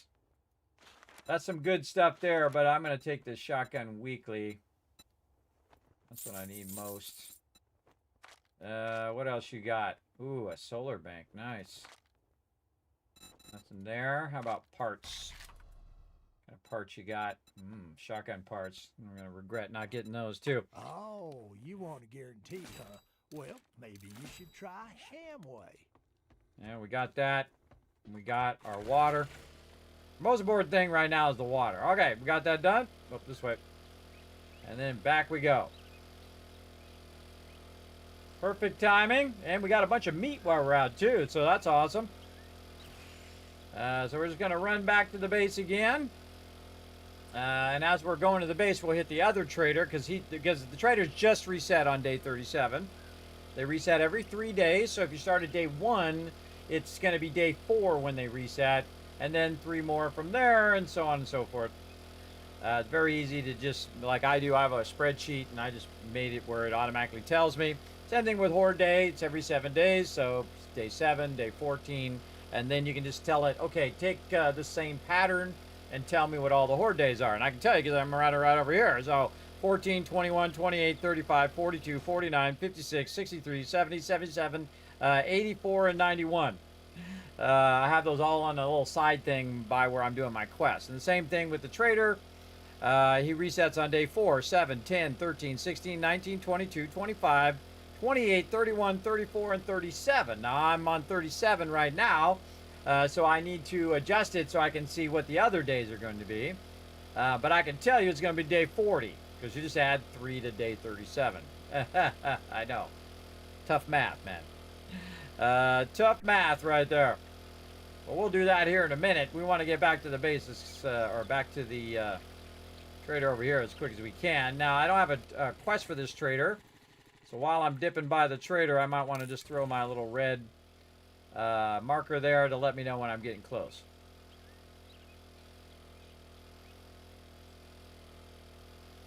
I want to take a quick second. So it's under my... that's when I want to put the gas in there and not, run out of gas and have 15 mobs on me at that moment. That would not be good. Better you control when you're resetting it than having it happen at a bad time.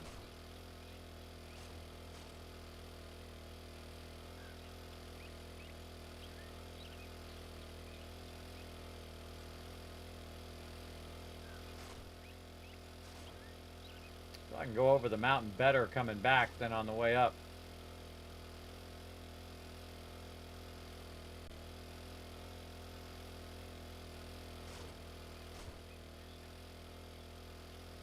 It's gonna be so much faster in a minute.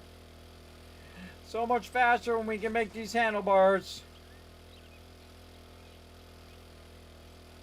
Again, I've never done it this way where I actually went and wrenched all the stuff for the steel. Usually have the crucible, throw a bunch of iron in there, make a bunch of steel, have 500 steel, and then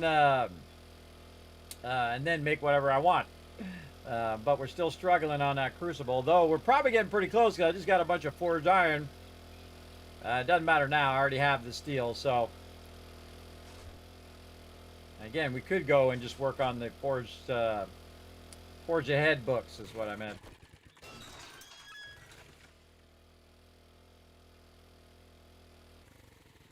We could just go to a bunch of traders and look in the workbenches to get more Forge Ahead books. Morning.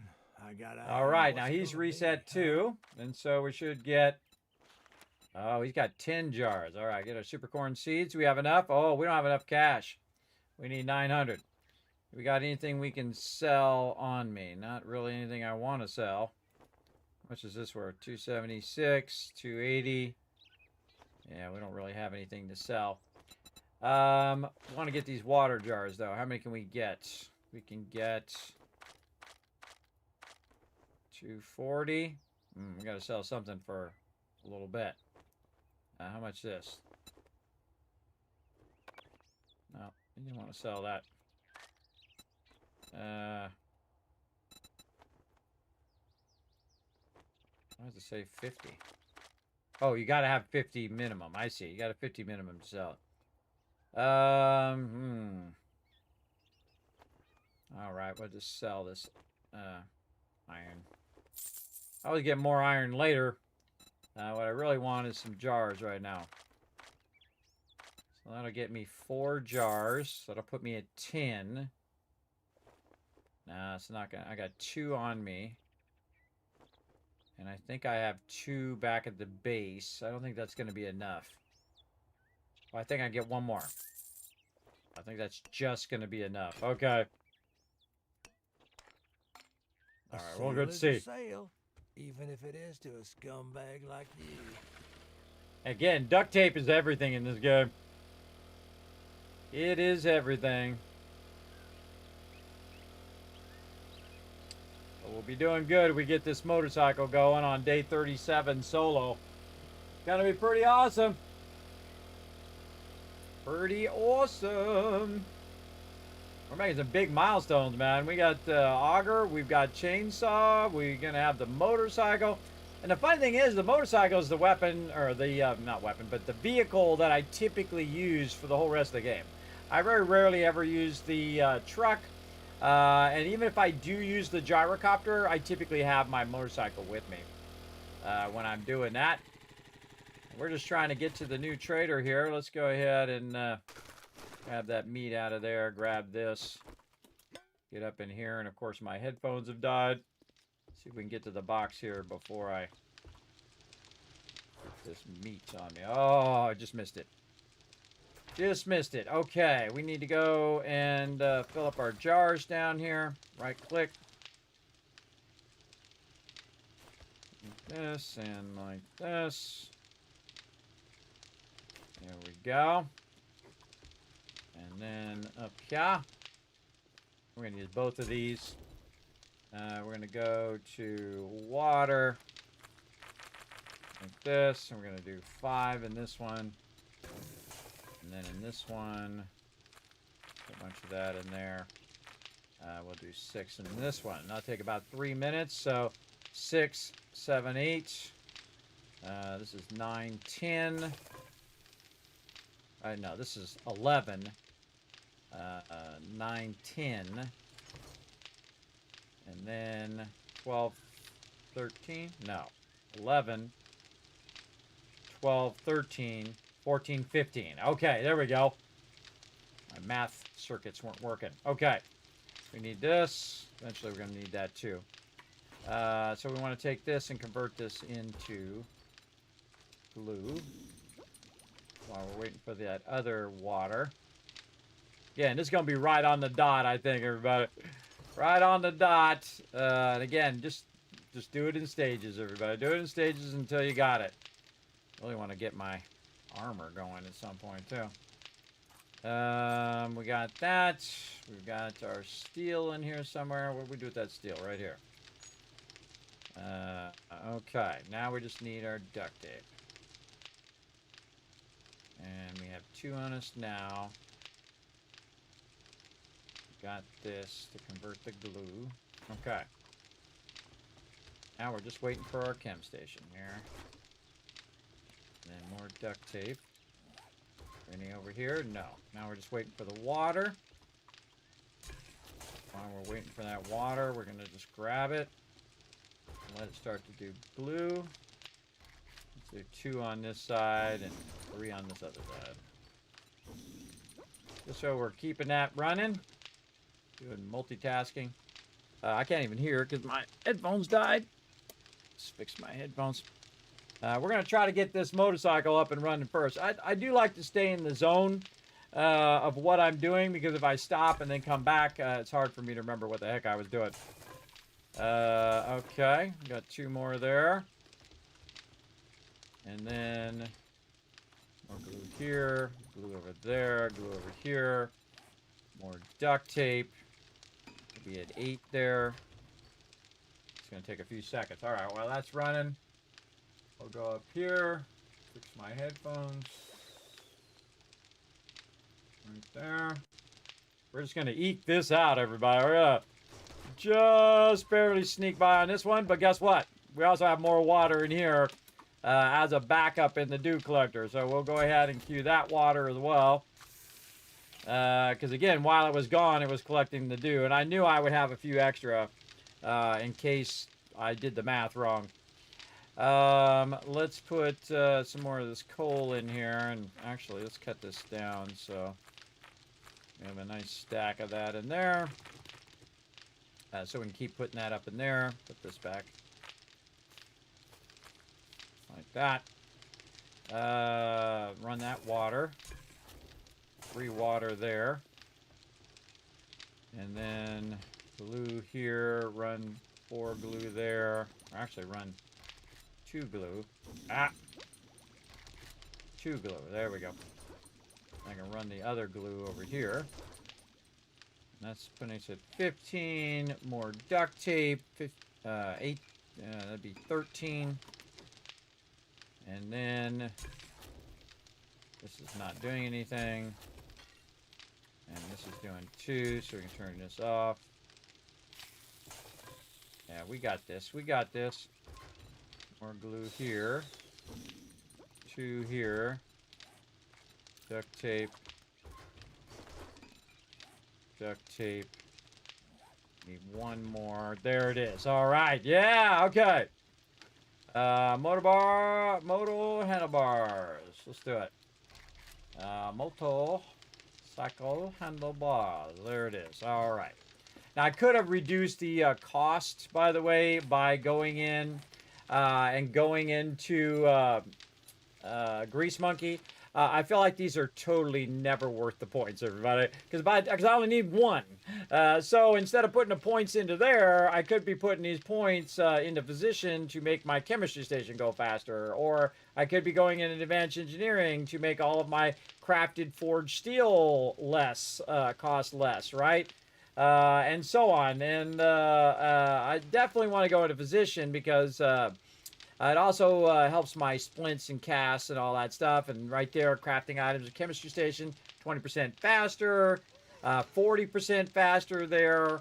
I'd say going up to level 4 is super useful because when I'm making like gunpowder in those chemistry stations, or making, in this case, glue, say I'm making like 50 glue, well, it's going to go way faster. Basically almost at twice the speed. So definitely worth the points there. Okay, we're waiting for this. Another minute. Now we need to think about the actual motorcycle and get all of those things. Okay, we have a bunch of this stuff just laying around. We got plenty of tires. In fact, we could probably just leave 1 tire behind, so we can throw those back in there. We've got this. We've got engines. We've got a battery. Use a level 1. Usually the one that's the junkiest, most broken one, because it doesn't matter. You don't have to use a level 5 battery to make a motorcycle. It has no effect on the actual vehicle itself. 50 seconds. We got this. This is on lock right here, everybody. This is on lock. We did it. We worked our magic. Wrenched a bunch of stuff. And I'm probably like 1 book away from the Crucible. Watch this. Probably, no, we're still far away. We're still ways to go. 13 more books away, or if I get doubles, it'd be like 6 or 7 books away. It's still a ways, so getting that motorcycle is going to really pay off. That is for sure. Again, let's get this motorcycle done first before we do anything else, before we get sidetracked. I wonder if I have any vehicle mods, too. I have any other vehicle mods other than the storage mod? Yes, reserve. Yes, I got the headlights mod. It doesn't take any duct tape, which is awesome. This one does, but this one doesn't. I think that's it. I don't think I have any other vehicle mods. You can also just type vehicle. I won't show you all the vehicle stuff, including all the vehicle mods. What I really want is a supercharger. This one. I don't have the supercharger yet. Oh, and there it is. Done. Motor cycle. And not the bench. Motorcycle. There we go. That's going to take a couple minutes. Okay, and while that's running, we can modify our thing here, and we already have a light. Okay. And now I don't need the moped anymore. I would keep the moped as a backup weapon in case you accidentally lose your motorcycle for whatever reason. That's why I kept the bicycle, in case I screw up and I don't have the mini bike. Now I'm keeping this extra vehicle storage mod, so when I have the gyrocopter, I can put the storage mod in the gyrocopter, and actually I'll probably end up putting a couple of them in there. You can put up to 2 vehicle storage mods in there, and it makes a huge difference to their inventory. So, what else can we do? Probably gas up a little bit, work on our seeds and stuff. Man, we are stacking super corn. Look at that go. We're going to need to get a bunch of nitrate, though, so we can do a bunch of stuff here. We don't have a bunch of nitrate there. We can put this back in here. Lug that around. Take this, make some more glue out of it. And we're going to need duct tape later on anyway, so we might as well just make more duct tape. And we're just waiting. We put all this stuff back. Miscellaneous crafting. Put the steel back. This goes in here. That doesn't belong in there. It does that. Need more ammo.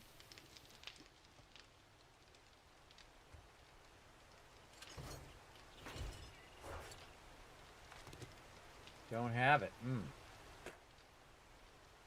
Yeah, we don't have really that much ammo right now. You gotta definitely work on that. 16 seconds. Okay, I need to get those storage mods back.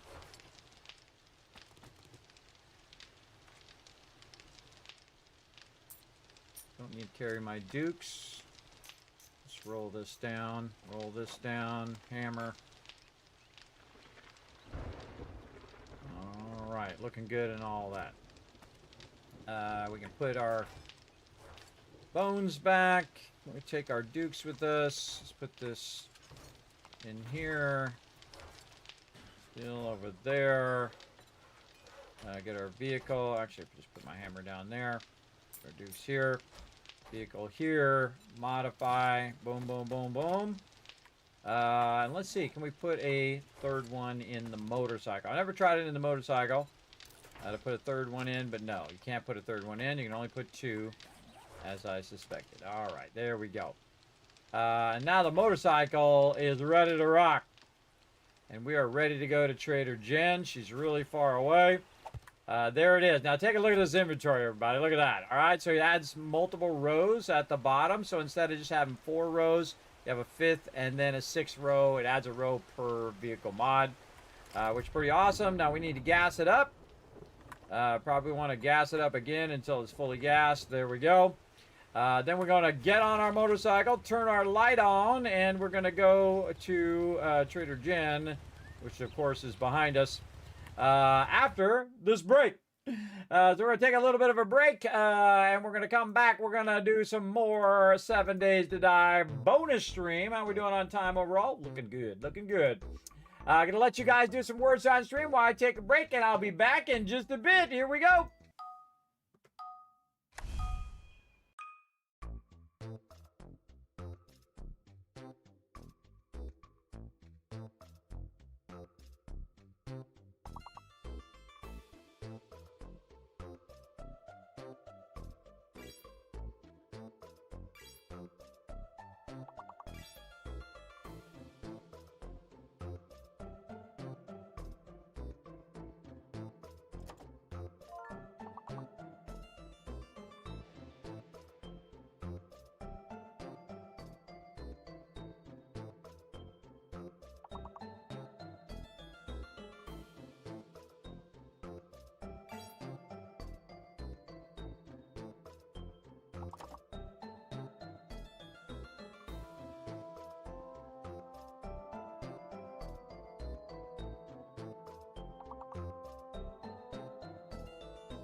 I'm back, everybody. Time to get back to the stream. Let's go. How we doing on these puzzles? Let's go.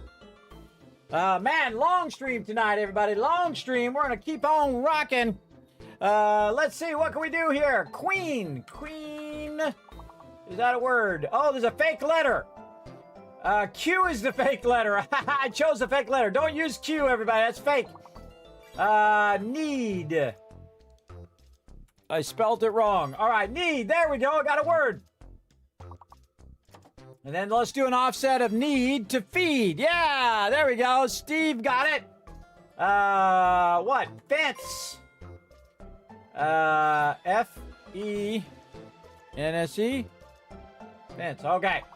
Oh, I need a C in there. What? Dean. D-E-E-N. D-E-E-N. Dean. Apparently not. D-E. Beanie. Bean. Scene. Oh, you already got those. This is an F word right here, everybody, because it's between the two F words. Right there, that's an F word. Fees. Oh, good one. Oh, two more. 5,000 caps on the line, everybody. We get those two last words. One more. Oh, who's going to clutch it? Who's going to clutch that last word? We got it? Not going to be me. I don't know what it is. Ah! Good try, Jack. Good try. Good try. You know what? I'm going to give it to you anyway. I'm going to give it to you anyway because I think you earned it. There we go. 2,000, 3,000, 4,000, 5,000 caps. Put a 1 in the chat if you can't see and hear me to make sure that everything is working. Ready to get back to some 7 days to die. We've been making big strides today, everybody. It is too dang cold. It is too dang cold for human beings. I think that we should stop it. We should stop this cold, everybody. I don't like it. I don't want to be part of it. It's too cold. Let's go. Let's see. What are we at? We're at right here. So let's go ahead. I got to set a timer here. Make sure I don't run over my 12 hours here. There we go. All right, let's go ahead and use our brand new motorcycle that we just made and go out of here. Yeah, and away we go. All right, we're going to go to Trader Jen now, and look at our cool saddlebags on there, everybody. We got some saddlebags on our motorcycle, and man, this goes way faster. Definitely goes way faster, and you can see we can go right up the side of these hills, everybody, unlike the mini bike, which gets tripped up on those hills. And we are just going to cook out here. And again, this is a long way to go. Oh, tree. Like I'm already damaging my motorcycle already. Oh, you know what? Hold on. We forgot something. We forgot something. We forgot to check the burnt biome. Let's see. We got to go back. What do we need? Harvest mushrooms, black lung serum. We are going to need black lung serum. We're going to need some things that we're going to need back here. We're going to need water. All right, hold on. Let's turn back, go back the other way. I forgot that. I was so excited to use my motorcycle, I forgot to grab all the stuff before we went. Otherwise, we're just going to end up coming back here in a minute anyway. And that's quite a ways to go to have to turn around and come all the way back. So let's just turn back right now. Let's do the smart move. Man, we are catching some serious air here. And of course, it's raining again. It's just non-stop raining. Thanks for the one. Another 1,000 kids cats for you guys. For letting me know everything's working. All right, look at this beautiful base we got going here, everybody. That's a really good spot, too.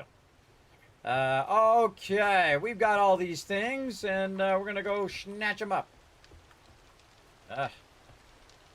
Get on in there. There we go.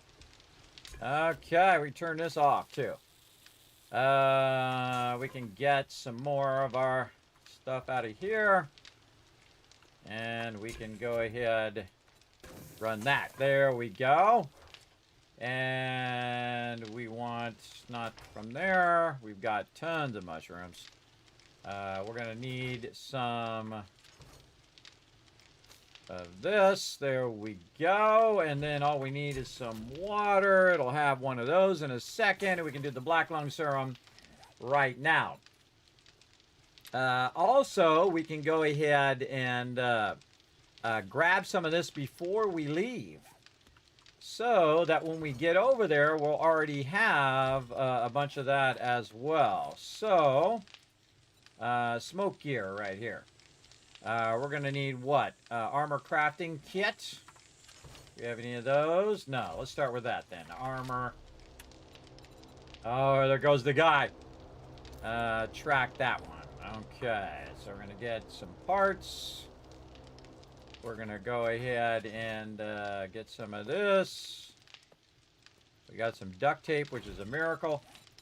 Crafting there. Okay. And then what else we need?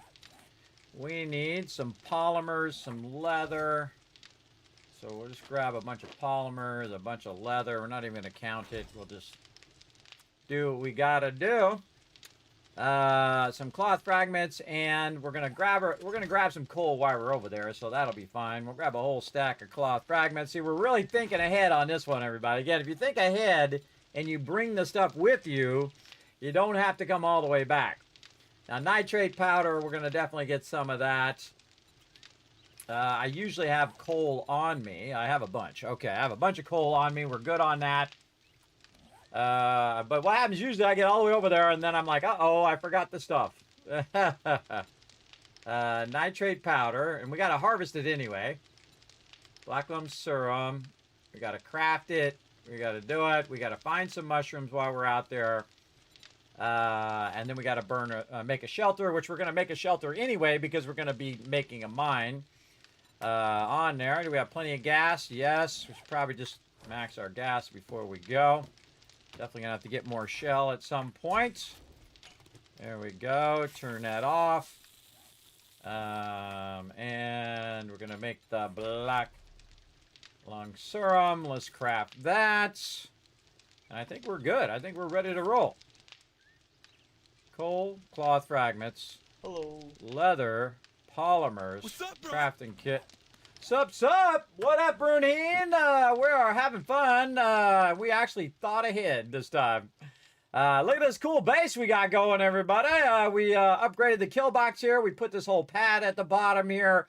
We just did day 35. We are on day 37 right now, and we have the motorcycle already. Wasn't easy. We had to go around and wrench a bunch of street lights and transformers to get the steel and stuff. And we're going to do a long stream today, everybody. Again, we're trying to get back into the swing of it. A lot of IRL stuff was getting in the way of my fun over here as streaming. And then I was also working on tons of projects and stuff, which are awesome, everybody. Finally get a lot of those projects done. Still got plenty more to do, but it feels great to have those projects finally coming to completion. And I don't have to think about it anymore. I don't have to say, oh man, I got that on the list. I need to get to that one day.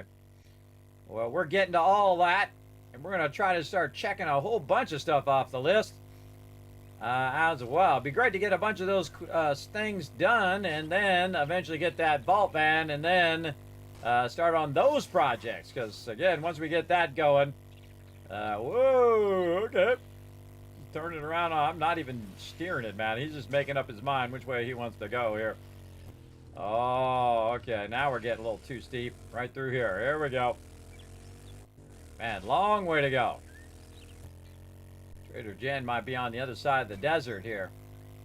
And we already synced to the desert. We already have our desert gear, so we're good there. Oh, there we go. So we can go through the desert, no problem. Oh, bam. Looks like we're just going to ride the edge of the desert here. And again, we're going places we haven't been yet. And we know which way the desert biome is, at least. And it looks like the desert biome and the forest and the burnt biome are going to be a trifecta over here. Looks like they're all going to match up at the same time. Yeah, right here. Oh, see, this is where you build the base on the forest side, and then you have access to all the other locations. All right, we're in here. We're in it to win it. Okay, now we're going to go ahead and use our Black Lime Serum, because that's one of our quests. There we go. And then we can go ahead and redeem this, redeem that. We are, what? We're going to build a shelter. But first, we're going to look for some nitrate powder. Let's do that first. And the way we do that is that's going to be a little white dot. There's one right there. And we're going to right-click on it to get our red dot. And it's going to show us right where it's at. Oh, we got to kill some of these guys, too. And this guy's a feral. See the ones that are on fire? Those are ferals. Wipe those out. Look behind you while you're reloading. Oh, nice to have the motorcycle, man. Nice to have the motorcycle. We're looking for mushrooms, too, while we're at it. Oh, did we go past it? Yes, we did. Right over here. I think I hear some more baddies. Somewhere way over there. Okay, Auger time. Yeah, go Auger.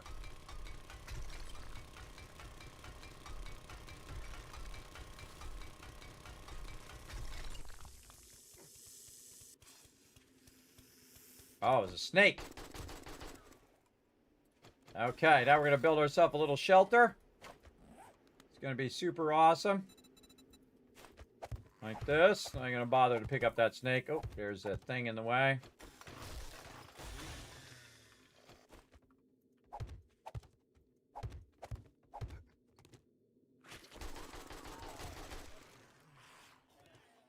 Just trying to get that snake.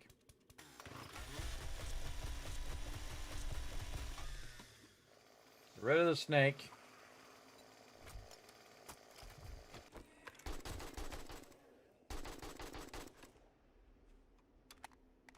Anybody else? Okay, then we get down in the thing like this. I can get in there. Oh, get in there already. There we go. Then we just simply put this block in up here. There we go. Now we built a shelter. And we got our nitrate powder, shelter.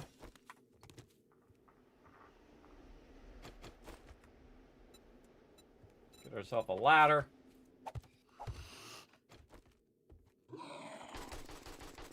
More of these guys.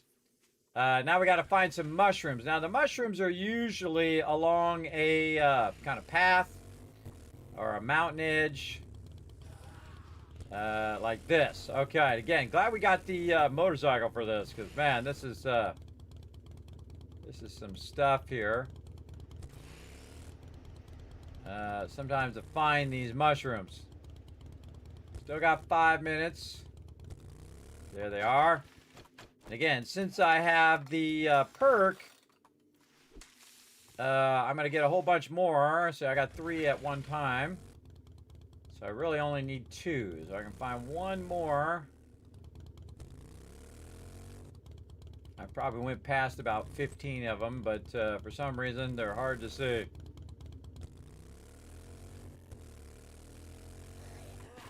Again, you want to kill these mobs too, because you got to kill so many mobs in the zone. It's usually, you know, where you have these little green patches like this. There we go. Got that done. Got that done, and now I need to... Oh, already have it tracked. Kill so many. I gotta kill some burnt peeps and just some regular mobs over here. So let's turn back in. We got 3 minutes, 57 seconds. Let's get it going. Oh, I just realized I need the workbench anyway. I need the workbench anyway, I think, to make the stuff. That's a good question. Don't tell me. We'll figure it out. All right, 1 more burnt.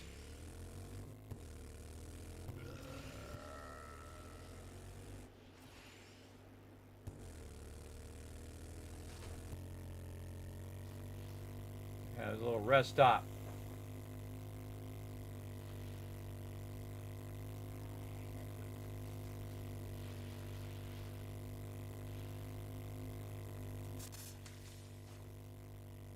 Three minutes.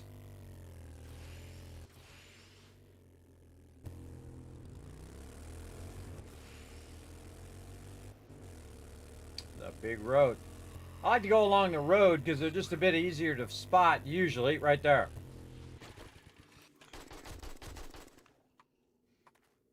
Okay. Redeem. And then survival gear unlocked. Now, can we make it desert gear? Oh, we need the lenses. Oh wait, no, not desert gear. We need the other gear. Wrong gear, wrong gear. This gear. It's called smoke gear. Smoke gear.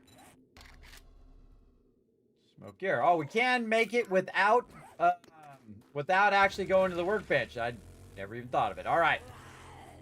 So now we need to find where she is. So I need to put this quest back on. She's this way by 3. Okay. Yeah, so you can just come out here, make the gear. 40 seconds left. I got a minute and 57 seconds left here. So, we're fine. We're fine. We can just put that gear on when we, in about 40 seconds before our time runs out. And we should be good. Because we're getting deep into the thing here, too. Because you can die this far in if you don't have some way of sheltering. So let's just start making our way there. And again, we haven't been this way yet. Some serious steep mountains here. Hopefully we find a road or something up here. How are we doing? 2 seconds left. Oh, we probably just go up this way. There we go. All right. Now notice I don't have a timer there anymore. We did that all in one move. That was good. That was good. I've never done it that way where I had it all squared away like that. Oh, I hear some scary stuff. Wow, look at these mountains. There's a lot of mountains over here.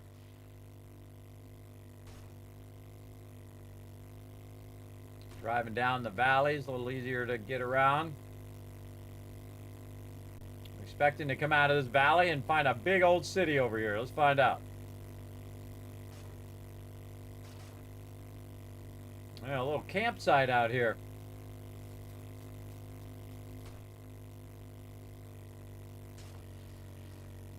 That's why it's kind of cool to run around in these little areas, because you find like little hidden stuff. And I'd stop and check out that campsite, but we got to get cooking here if we're going to get there before the trader closes. Nice tree in my way. Whoa, okay. Still in the mountains.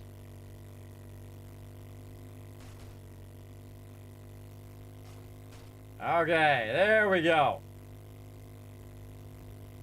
Now we're getting there. Going in hot. Probably a good idea to just slow down for a second. Do some of this food while we're at it. A little bit of red tea, so while we're driving, our smell can run off. There we go. Man, this Trader Jen is way over here. Check it out, everybody. Where has it gone all that way so far? She is way over here.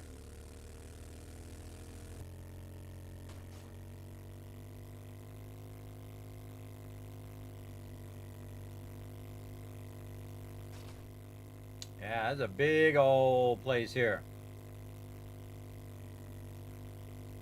The big antenna there. Okay, now we're back into the city. We want to be looking for mailboxes. Right here. Thank you very much. There's a bunny there. I'm just going to ignore it.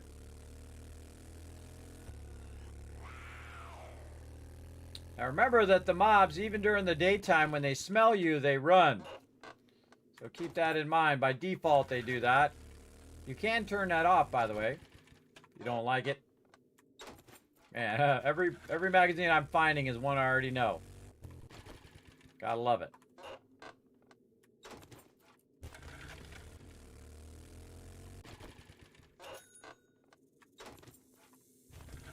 They're all things I already know. Like, how many of these in a row can we get that we already know? Yeah, it's funny. Well, at least we'll sell them to the vendor when we get there. Yeah, another one I already know. Like, just giving us the ones we know. That's very unlucky. There's one we don't know.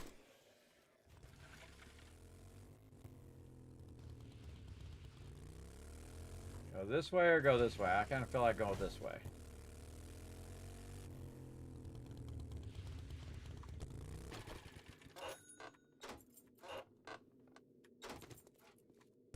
Tons of them we already know. Alright, there we go. Trying to find some new ones.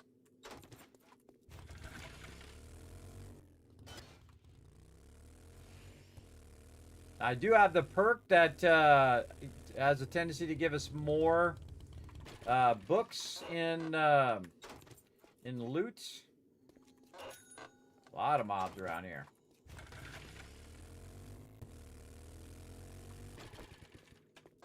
Notice that I mostly ghost ride my vehicle, everybody. I just jump off it and let it roll forward. I don't bring it to a stop. That just takes more time.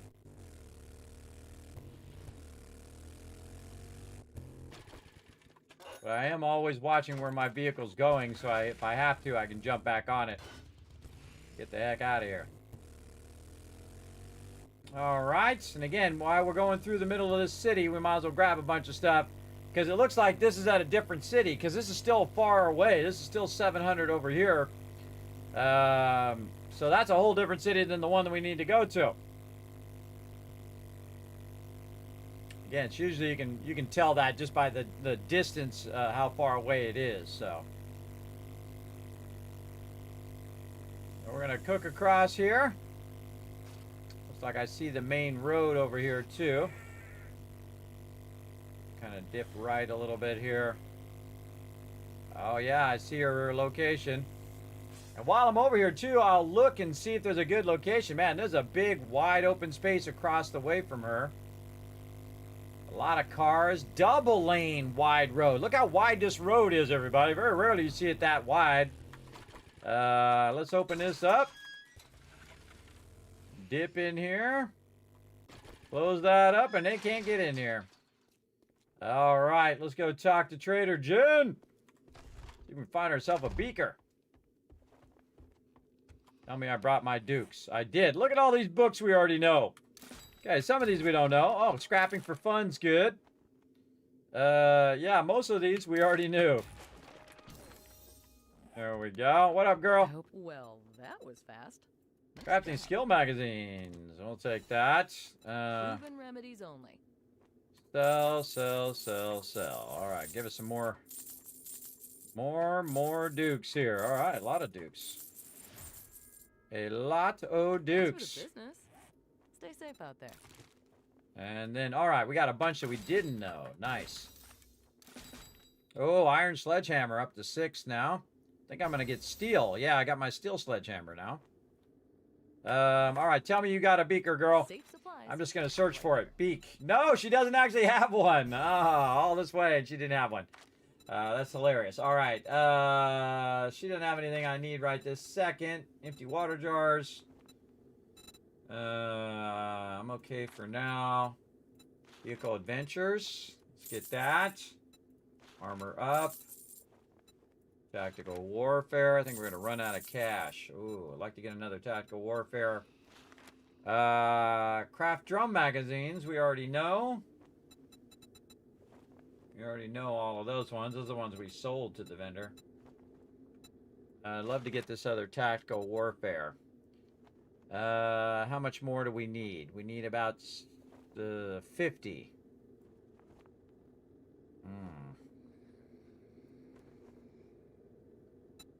How much would this be? 300? Yeah, about 300. Okay, let's get this tactical warfare. And see how, see if that gets us there.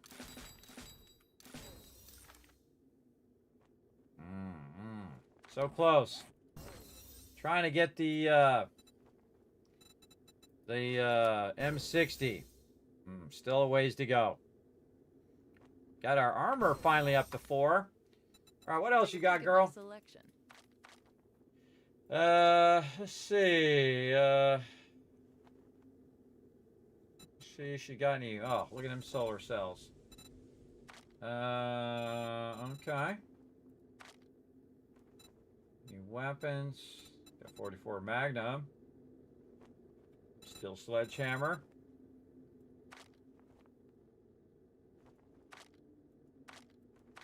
Not much else. Not much else. All right, we'll double check our parts just to make sure. She don't have any machine gun parts. No, okay. Oh, and we can sell this. Sell that. Okay, again, we can always get more coal, everybody, but right now we need them books. Thank you so much. Hey, come again. Thank you. I'm going to just take all your stuff now. I hope you don't mind. And if you do mind, still going to do it.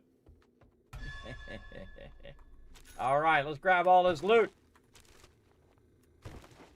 See what we can find. We might just turn around and sell it back to her, too. More books there. By the way, there's some stuff up here at the top. I learned that the last time I came through here. I was like, wow, I didn't know that there was a whole top area up there where there is more loot. You get right here, you jump up on this, and then now you're up here. There's a bunch of bird nests up here you can grab while you're here. Again, learned this on my last playthrough. I never even thought of coming up there.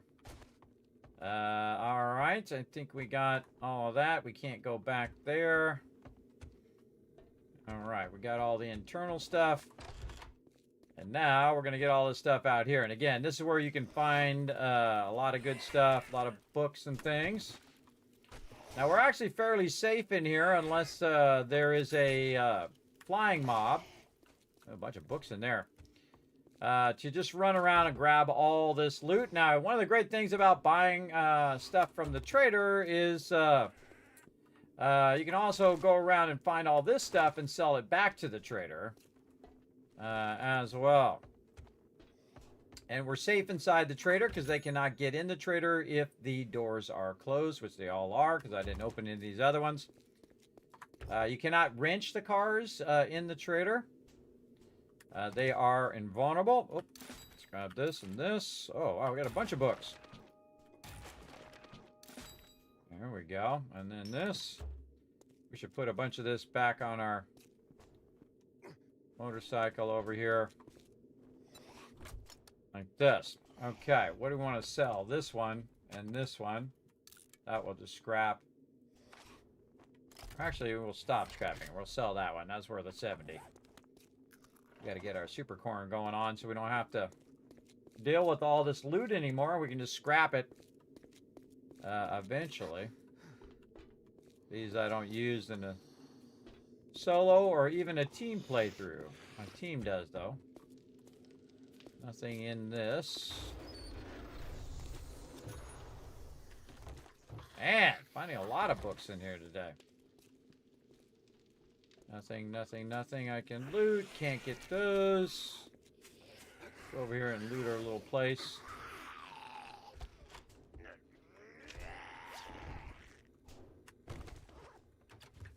And again, they can bang on the walls all they want, but the walls are invulnerable. Now, you don't want to get stuck in here and get kicked, and then my vehicle's stuck in here, so that would not be good. We do want to do this quick before our time runs out. Usually I don't come in here at nighttime with my vehicle. But I think we have enough time to just grab our stuff and then get out of here quick.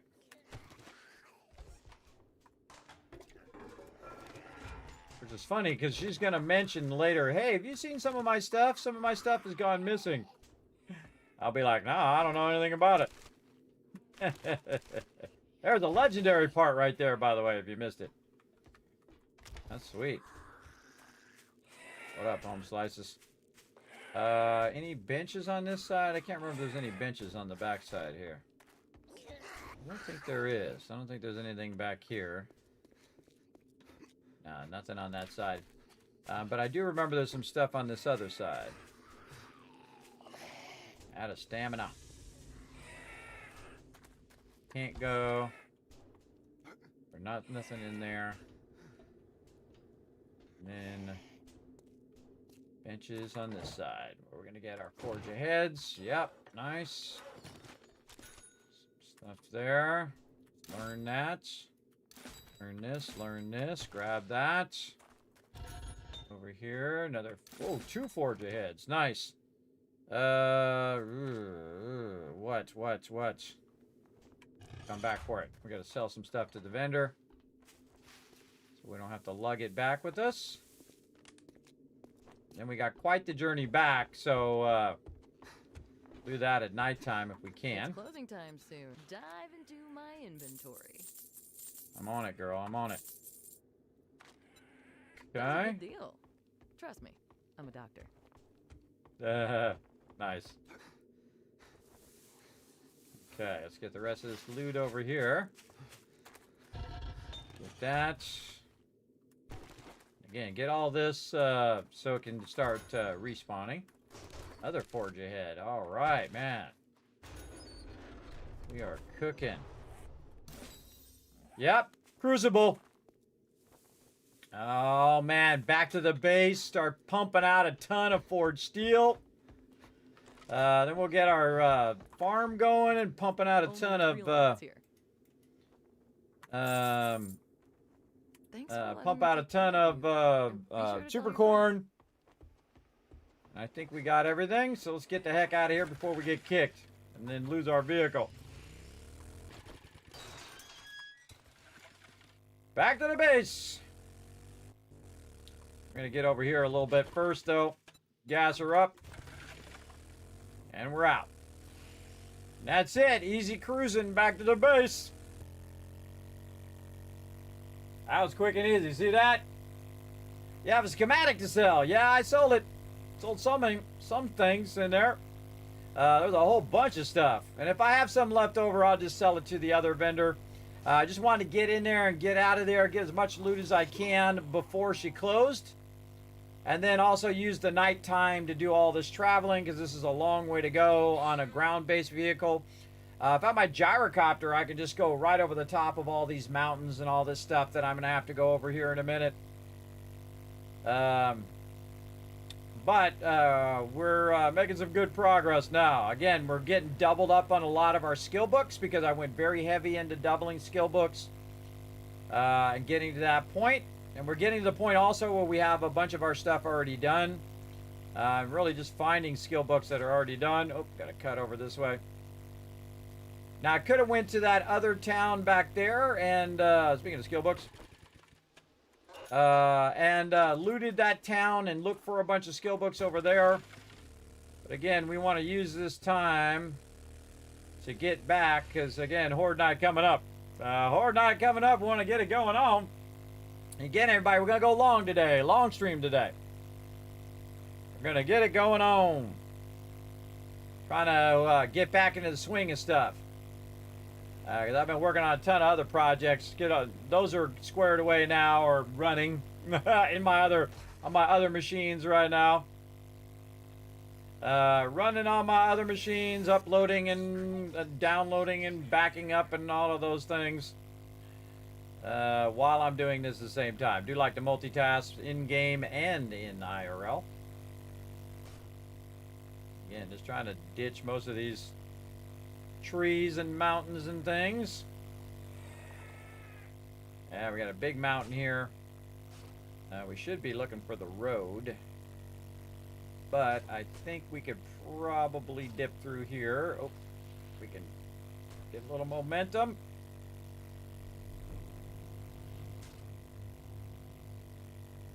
Okay. Actually looking okay right now. Climbing my way up over the mountain. Never really know if it's just another mountain over the side. All right, there we go.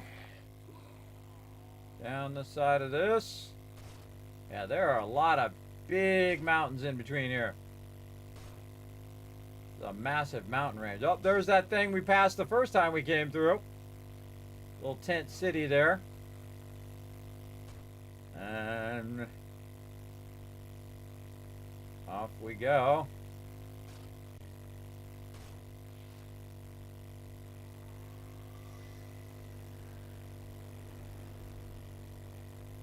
Oh,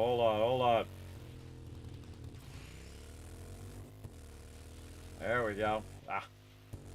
And you hit the tree anyway. All right.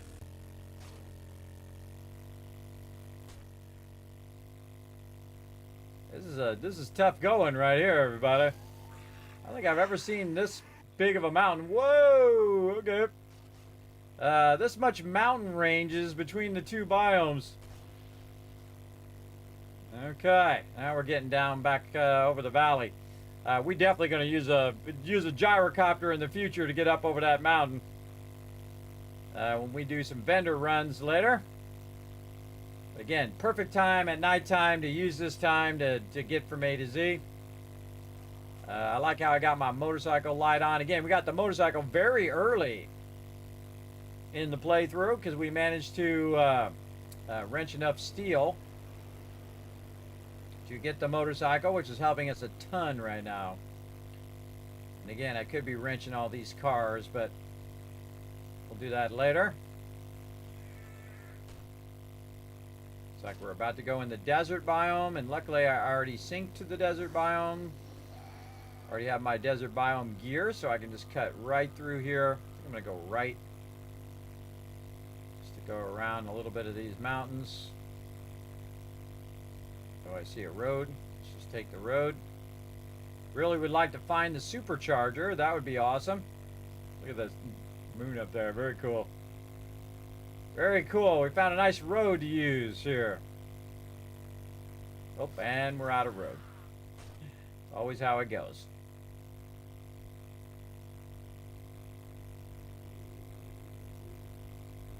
Dodging cactuses. So we found the burnt biome, the desert biome. We still got to find the winter biome. Look out, lady. Now we made it to the forest. Oh, right here. Whoa, look at this. More mountains. Managed to hit the tree anyway. To the left, maybe. Jeez, look at these mountains, man. This is a very mountainous map. Very, very mountainous. All right. Probably the most mountainous map I've seen. I've played for 4,000 hours, everybody. Not just today.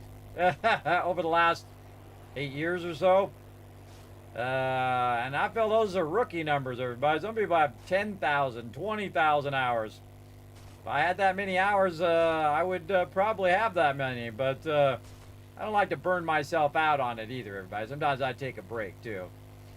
Play some other stuff. There's so many games to play, I can't play them all, everybody. I got so many suggestions. Hey, Kismet, play this. Kismet, play that. You know, I got this. Oh, there's my tree farm. Almost crashed into it. Ooh, got into the groove. All right, and what a surprise. It's raining in the forest biome. I'm so incredibly surprised. All right, and get our loot. Drop off our loot in our drop box. Man, we walked away with a ton of loot there, too. And get more loot. Grab our motorcycle. Our jumping is sucking right now. Get up there. There we go. And down into the Kismet kill box. Close the thing. Go in our little cozy little spot here. Oh, I forgot to get the loot. That's going to be helpful. I can sort the loot. There we go. Now we can go ahead. Close the top here. Get in our little comfy spot in our underground base. Okay, very nice. And we got some more legendary part there. Now we have 2 legendary parts. Very nice. Duct tape. Let's go ahead and put some of our resources away. We have a couple more things. We got a tool digest we can learn. Ooh, mechanical tools, number 4. Put this back in here. Get our dukes out of there. Put all of our food and stuff back. Some stuff over here. We got some parts. That was a good run. That was a good run. We got some water, which we can turn. Let's go check our dew collectors down here. Get some more water going. We're cooking right here, everybody. We got it going on. Get that running. We're going to take this water and those bones, and we're going to start really going on our glue here. We need more bones. We got a lot. We got 1,000. In fact, I can just take them out of here now and put them down in this. I'm going to put half of them over here. And the other half over on this side.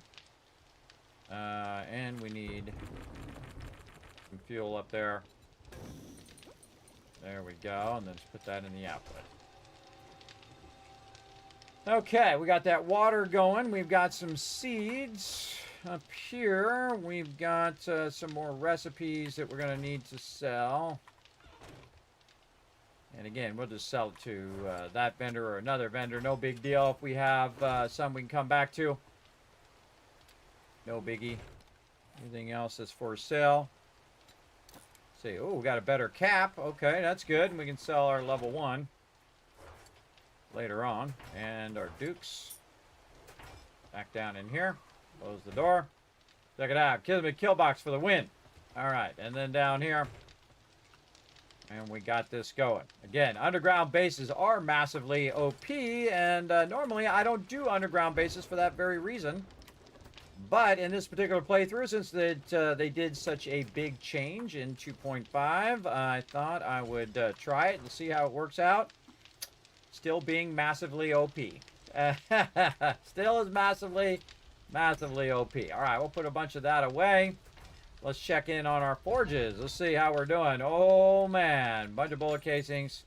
Over here, we do have to clean this out because this is all filled up. All right, there we go. More bullet tips.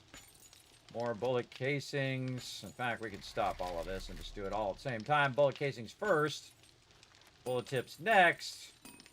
Then forged iron. There we go.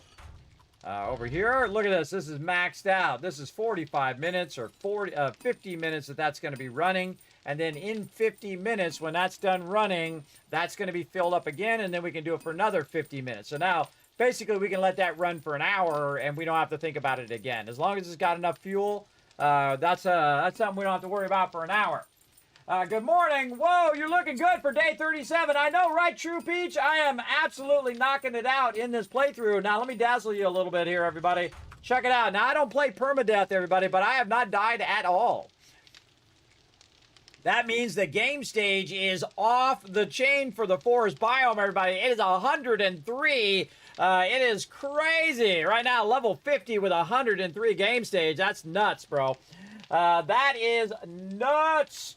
So really having a great playthrough. You can see I've already got the auger. We got the chainsaw today. We got the motorcycle by going around and wrenching a bunch of transformers and street lights. We got that going, and we just unlocked the crucible while we were out and about. So we're going to go ahead and get our crucible going. In fact, hold on a second. Let's stop our forged iron from running.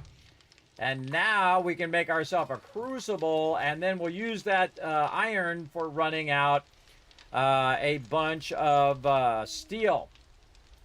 We got all the resources we need. Probably stone is the thing we need the most over here. And let's see. Probably just going to snag some stone from this for now.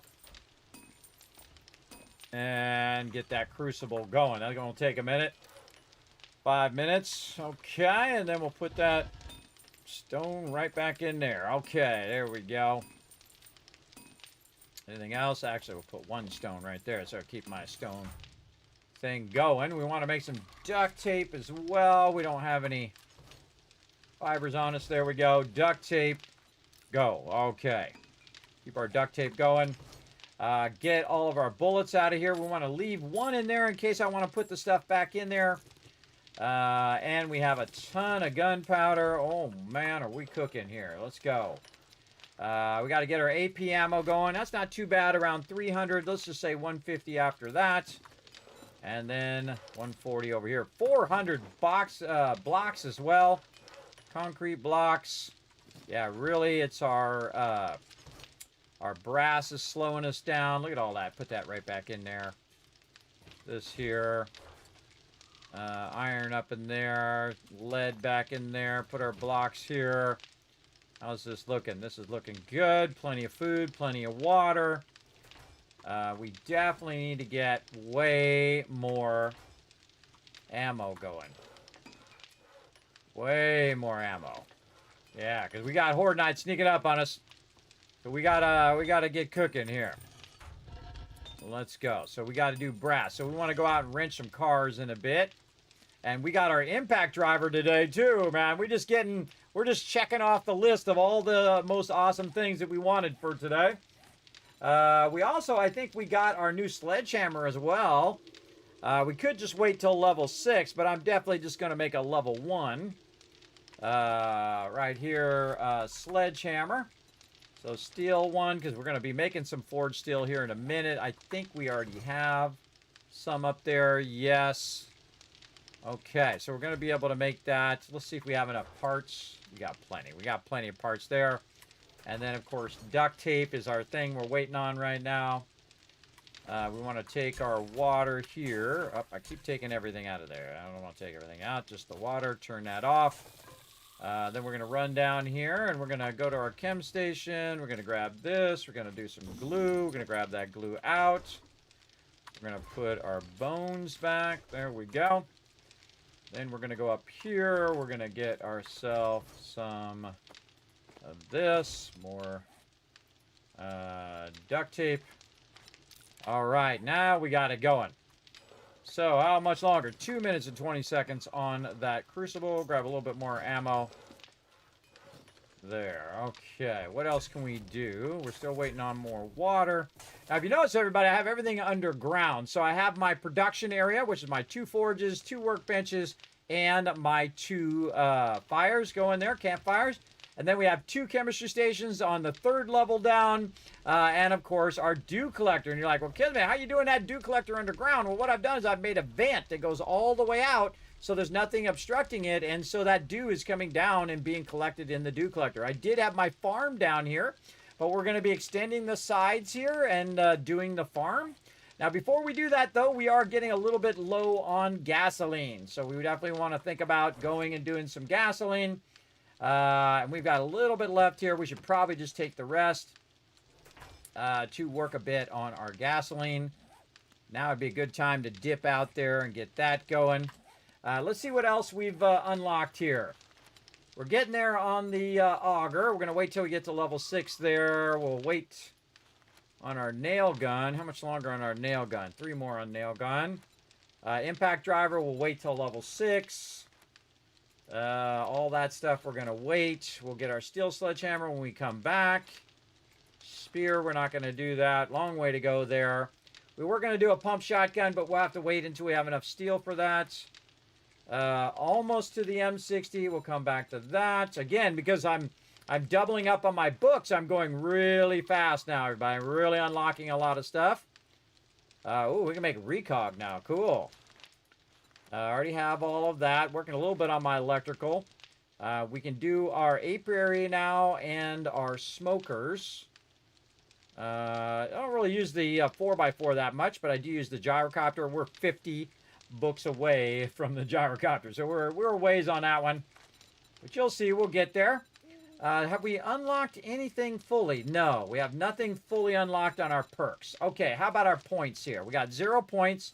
But here's the thing I went straight for, everybody. Photographic memory. 50% chance of getting 2 skill points each time. And then I have the nerdy outfit. The nerdy outfit gave me an additional 15%. So that's 65% chance. And eventually when I get my armor up to level 6, this will be the first thing I make. And so I'll have a level 6 nerdy outfit. It'll be 100% chance of getting 2 skill points every single time you use those skill magazines. So boom, before you know it, I'll have all of my skills unlocked. Just that fast. Get it going. Love my energy. This is me without coffee or caffeine. Imagine if I was sugared up right now. Again, I don't like to just be a bump on the log when I'm streaming, everybody. I like to, you know, I pass on my enthusiasm for gaming. For sure. I usually find them in the desert or the forest. They're like grayish blue boulders. Make sure to dig below to find one. Also, Scribe and Carpenters give you some. Give me some what? Give me some what? I don't even know what you're talking about. Though I have played the game for 4,000 hours, this is not my first day playing, just so you know. Just so you know. All right, let's see what we can do here. We got all that rocking. I feel like we got to be wrenching some cars right now, get some brass. Let's go. Let's, even at nighttime, we're going to just go for it. Let's lock and load, though, just in case some craziness goes down. Put our hammer up here. Don't need that right now. And I think we got most of the cars already, anyway, around here. We're going to have to probably dip over to another town to make it happen. You know what? Let's go over this way. Because we got most of the cars over here already. And we're going to go out. Oh, and actually there's an airdrop out here too. Well, hey, just lucked out that that's also in this direction. Much better with a motorcycle, man. I don't know what it is about this airdrop. I call him Captain Idiot. Because he'll drop it like 800 in this direction. Like really far away from my base. I don't know what the hell. It's not like you can't see my base from space over there, everybody. I don't know. Maybe just, you know, hitting the sauce a little too much. Hitting that sauce. All right. These airdrops aren't that great anyway. You know what's much better than these airdrops? The best thing in here are the books. But the best thing is actually the cop cars. Cop cars are going to give you the best loot. And of course, safes and things like that. Now, just so happens we're over here at Firepost 21. Let's see if there's anything. Oh, this is actually my quest right here. That's my next quest. We'll come back to that. Let's go back over this way. I could go in there and do that quest, but we really need to get our stuff melting down. Hit up some of these cars. Now, what I could really do, everybody, is just run along the major road. If I just follow this major road, you're going to have car after car after car that you can wrench.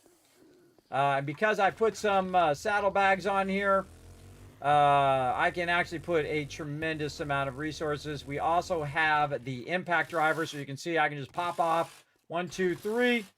Unlike earlier when we were doing the level 1 wrench, which took a long time. Watch out, you're not actually hitting it. By the way, there's a bunch of stuff on the ground here, too, you can hit. Like this, or I can just take an auger. Hit this stuff. Get yourself a little iron over here. And then this right here, everybody, this is actually a brass thing. A little bit of tire action. Again, probably not worth your time, but we got to go it. And so we're just going to see, I see a tractor over here to the left. Like so.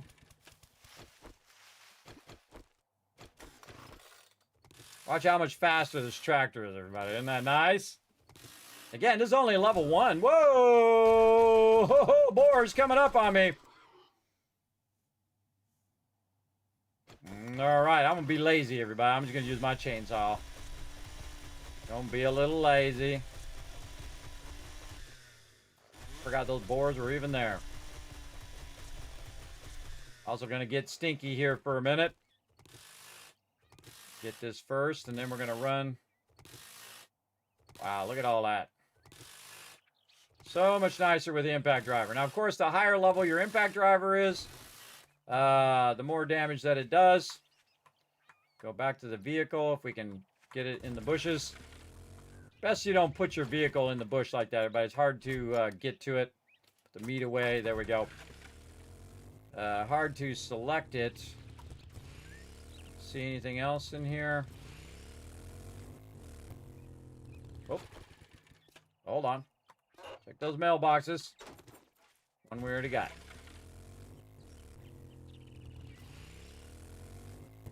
All right. See how much faster the motorcycle is? Motorcycle is actually my favorite vehicle. Again, boom, boom. You're like, well, Kismet, that's not one you can loot. Well, actually, these ones are better because they you don't have to loot them. You can just go and get the brass radiators from them, and you're good. Now, there's also a bunch of other things you can get brass from. If you have the right perk like I do, you can actually go and take out a bunch of doors and get brass from that. As well as You can find more brass and loot and all of that. You can also get the air conditioning units. There's brass fixtures and stuff that you can get. But ultimately, I feel like cars are the fastest and easiest way, especially when you have the impact driver like me. And again, look how there's no cars, everybody. All the cars are gone. Speaking of cars, though, we can go see if our... let's see that respawn. Yeah, this respawned here, too. But you can see there's a little ladder right over here. Because somebody ran back here and activated these cop cars.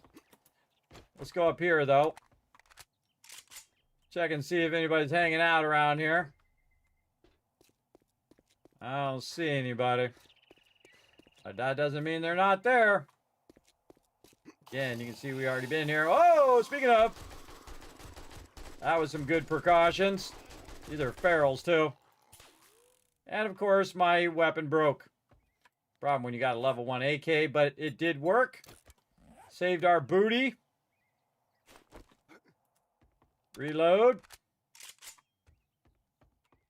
Luckily, I had some AP ammo. Notice here, everybody, this car is untouched.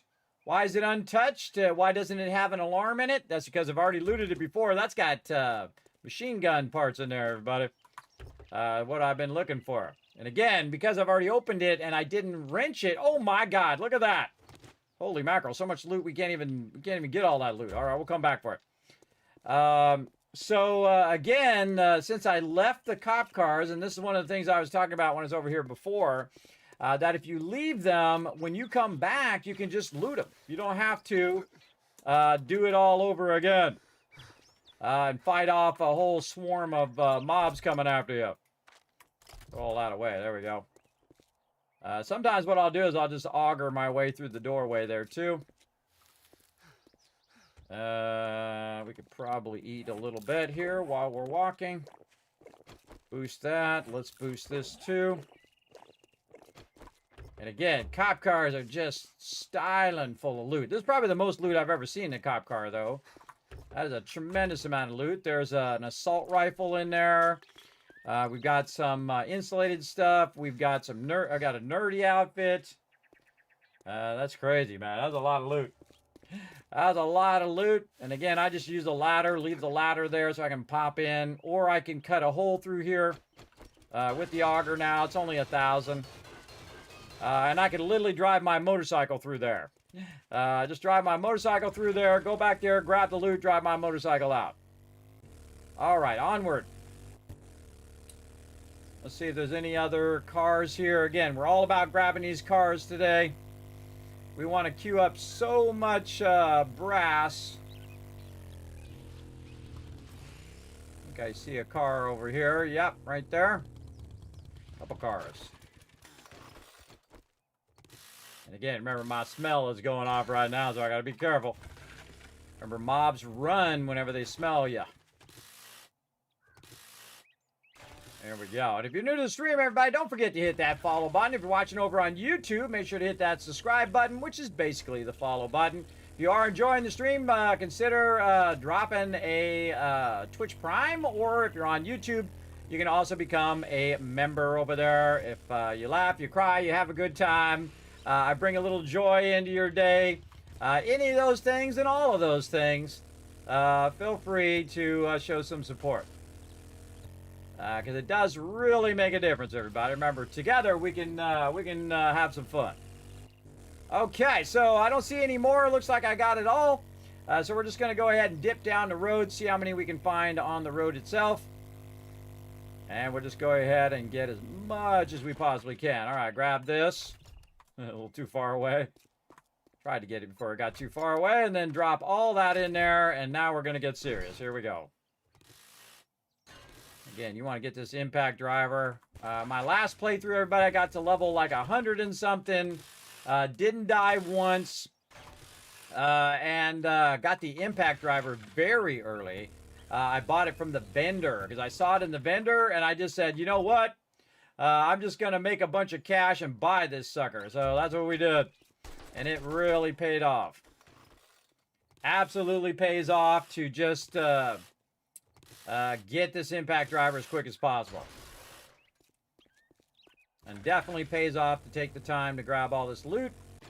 I do like to grab these. A lot of people just run past those, but that, look at that. That was some glue right there. Get out of here. So see, I don't even bother. If he's still alive, he's still alive. I don't bother. I move on. I got things to do. Yeah, he's still alive back there. He's way over there. I'm already on to the next thing. Lots and lots of cars. How we doing? We're getting close to a level up. Now, I do have the Bookworm perk, which is in the intelligence line, which allows me to,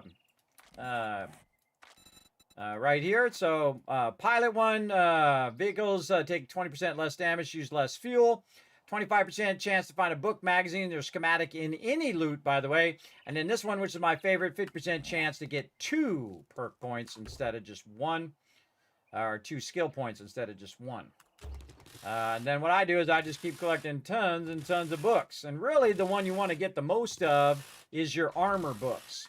Because this way, you get that perk, you get your armor to level 6, then you get 50% on your nerdy outfit, and then you have a 100% chance, so you're basically just getting 2 every single time. Let's check all these little things here. We eventually want to make this stuff go faster, too. We'll grab a bit of that loot. Just keep going along this road. And just grab as many cars as you can. And well, I usually go until either I run out of time, where I usually set like a time limit. Okay, I'm going to go for a full day doing this particular thing. Or if I run out of inventory space. Ooh, look at this. Wasteland Treasures. Nice. And we also have a Get Hammered. Very, very nice. And you can see that it starts to fill up pretty quickly because I start getting stuff that I cannot... Oh, there's a level 2 AK. Oh, we swapping that out. See, I swap my weapons right away now. But I used to take way too long to swap my stuff. But if I see an upgrade, I go right to it now. Now, don't forget to load it. You're going to need to switch it, load it. GG's. Okay. Ooh, look at those parts there. Let's go ahead and put this in here with the parts. We want to look in here and see if there's anything in here that we can go ahead and reduce. Now, again, most of these, like seeds and stuff, you can get rid of that. What? What do you want? Get out of here. Talking to the chat.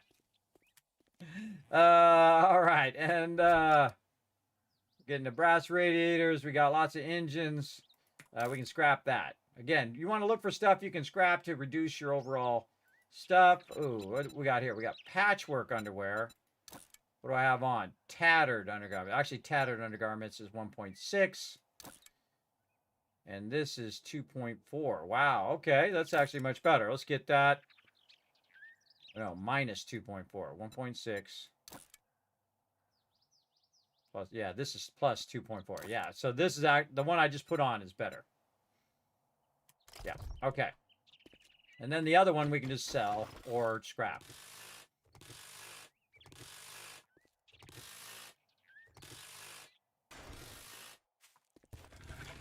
Keep going. I saw a car back that way, but we're not going to worry about it.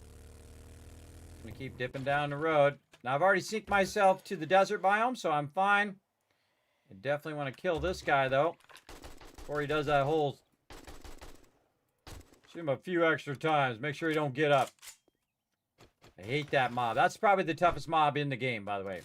That one right there. Because once those bees come at you, man, you're pretty much going to get infected.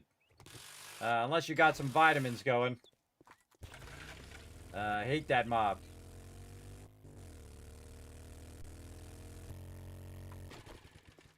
Again, you see I just ghost ride my vehicle. Now you can make this go faster, by the way. See, I look down. I saw that bird, and I look down at my health to see if I'm taking any damage.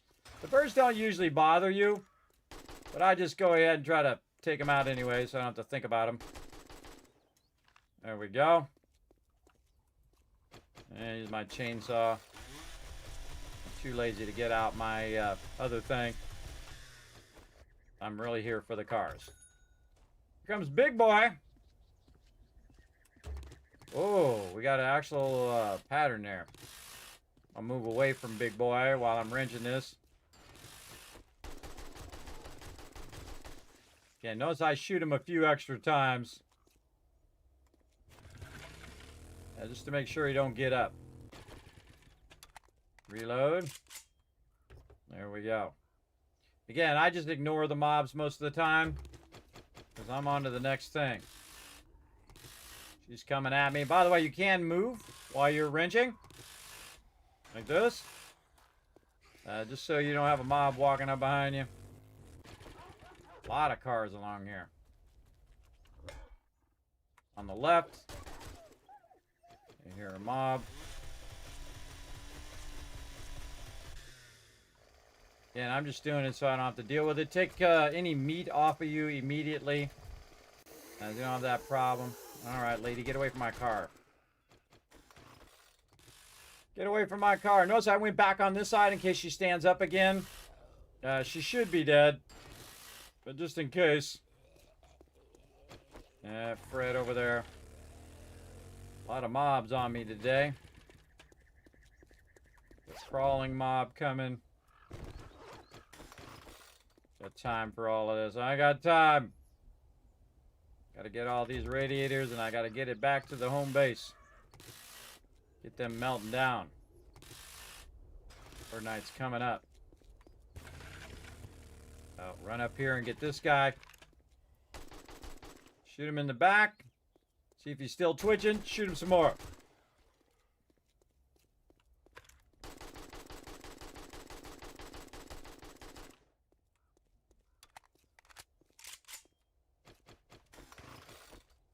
Level 6 battery on me, man. Nice.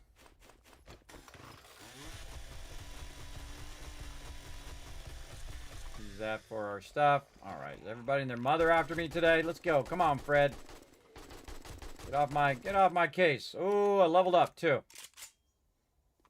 A lot of peeps in the desert on me today. They're like, Kismet, how are you switching so quickly between all your stuff? Wireless mouse with 12 buttons on the side. That's how. It's pretty awesome. Corsair Scimitar is what it's called. Highly recommend, everybody. It is pretty awesome. Pretty awesome. Sadly, not a partner with Corsair or... uh-oh. Here we go. Melee weapon. And you're dead. There we go. Go to your melee weapon.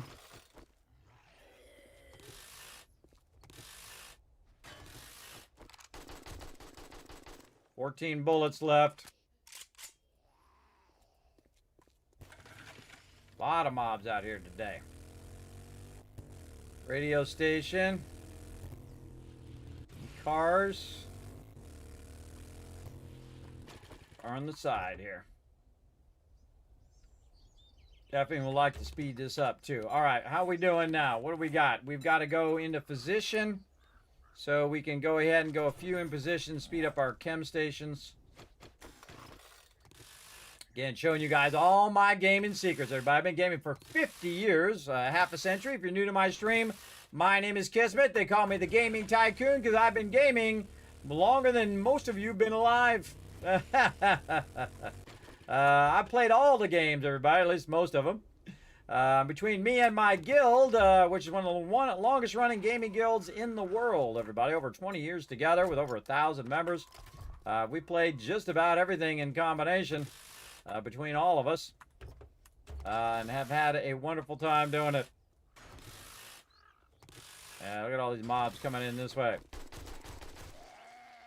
Again, I'm just not messing around now. Yeah, I knew there was going to be a bunch of them back there.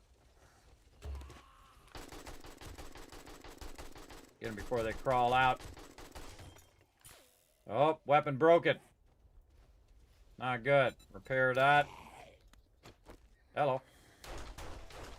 Going to the 9mm with high power ammo. Where's that bird? Oh, almost got him. He switched back. Uh-oh. Sneaking up on me, huh? All right. You want to die too? All right. Anybody else want to die? He's a little far for a 9mm. Or like I'm just on him. There we go. A little tough to hit up there.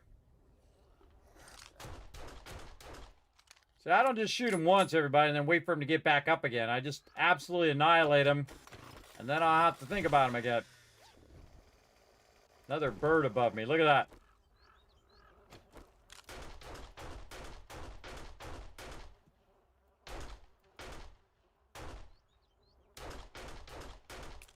Oh, you little bugger. Get down here. There it is. All right.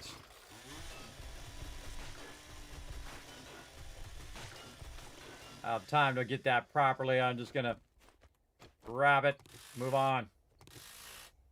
Grab it and move on, everybody. Again, your time is your most valuable asset.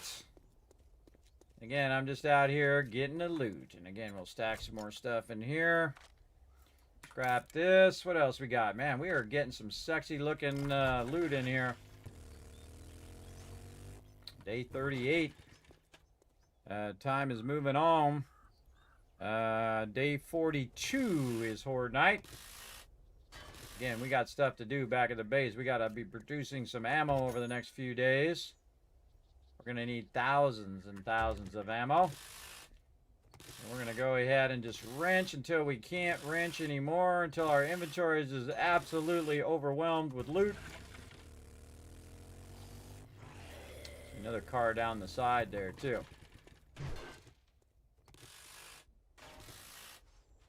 Go for it.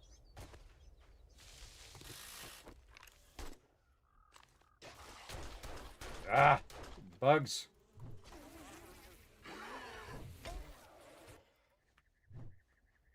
Those bugs go.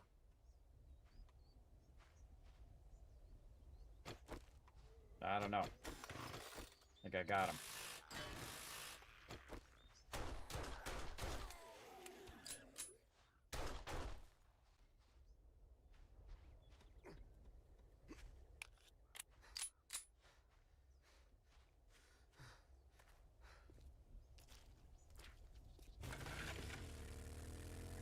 Gas, and we need to repair our vehicle. Don't want to run out of gas while we're out here in the middle of nowhere. Gas, repair. We're getting gas while we're doing these cars as well, so we might as well use it. Get that loot. Wrench those cars. And we are on a roll. Again, moving just to see if there's anybody coming up the road. Hoping to run into a city. Oh, I see. Oh, wow, that was good timing. We see it way out there. Running into a city here for... Oop, I went right past it. For the desert biome here. Very nice. There's probably a ton of cars in the city that we could potentially do. Do we already have this? Nope, we haven't even, never even been down here. Let's go ahead and divert here so that we can get it on the map. We'll just zip over here. Maybe we'll find a trader while we're over here. Yeah, trader right there. That's just lucky right there. That's just lucky. All right, what do we got? We can just dip. Learn this. It's worth 95. We could sell that, sell this, sell these patterns. Let's go ahead and switch out stuff that's no longer going to stack. This here. That. Anything else? Probably not going to use this assault rifle. Keep the duct tape. We're not going to use this one. Keep the battery. We can probably sell some engines. Not going to need this many engines. Oop. Right here. This one. Some iron. What else? And we can actually do this because some of this is going to stack with that. Look at that. Cleaning that up nicely. This. Wrench we can sell. That we can learn. Alright, let's dip into trader. Might as well just take our vehicle in there too while we're at it because we can loot the trader. There's going to be tons of loot in the trader as well. And see what he's got. Afternoon. Offload a bunch of this loot.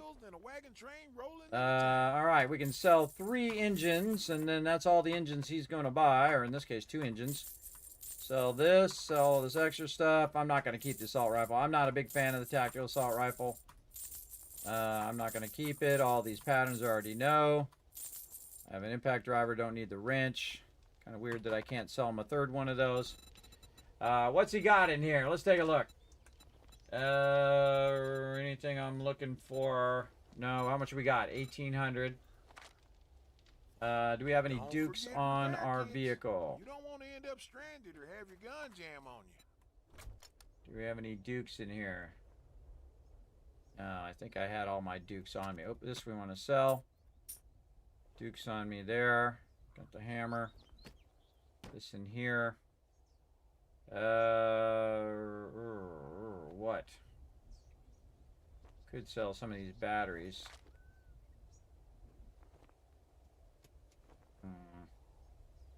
Now we'll hang on to all that stuff. We'll sell this pattern, and then we're going to loot this area before we run out of time. We'll slap my toolbox and call me a mechanic. All right, what else you got for me, guy? He's got some steel. Don't need it. Jars. No heavy weapons. Wow, 20 duct tape, man. You got a lot of duct tape. Now, each vendor has like a specialty. At level 5 robotic turret. Look at that. Very nice. I sold him that rifle. Ooh, rad remover mod. Do I have one of those? Ooh, I wish you had the pattern for that, bro. Do you happen to have the pattern for the rad remover mod? That would be nice. No. 100% buying that rad remover mod if I've got the cash. Yep. He's got 2 of them. Wow. I'd love to get 2 of them, but we're going to go with 1 for now. He's got a nail gun, too. Eventually, everybody, when we get our super corn going, everybody, we'll be able to buy whatever we want. But we're focusing on what we really need right now. The rest of this will come back later. Scrapping for fun. There we go. We definitely need our gas for getting more stuff. Don't need spear hunter. Love to get this other one there, and we're going to immediately take this now that we have a level 2 AK and put that right in there. Helps us against radiated mobs. And now we're going to go see if we can find some more stuff to sell to the trader. Try to get that other book. And then there we go, 554, and you can see it went from 54 to 56, so I got 2 points for that scrapping, and now I've got a pretty good impact driver I could make, but I'm not going to do it till it gets to level 6. Again, we're just going to loot everything that we can, and then also it'll put it on cooldown, so that means that this will eventually reset in 7 days. I'm not even going to look at the loot right now. I'm just going to loot it real fast. Notice I don't need those Forge Ahead books anymore because I'm already done. And we can sell those or just use them for XP if we want. Mobs can't get to me other than the ones that can send the bees after me. We are in the desert, so watch out for those guys.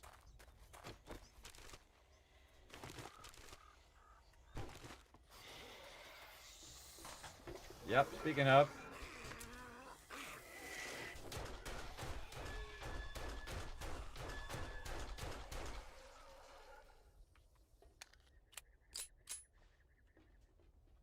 I don't think he got the bees off. Stopped him before he could get it going.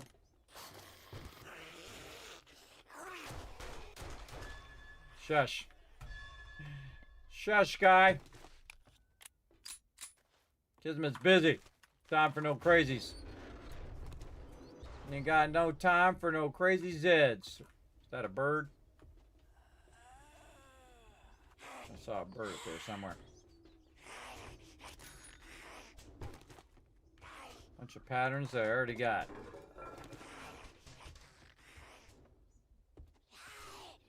It was a bird. Gotcha.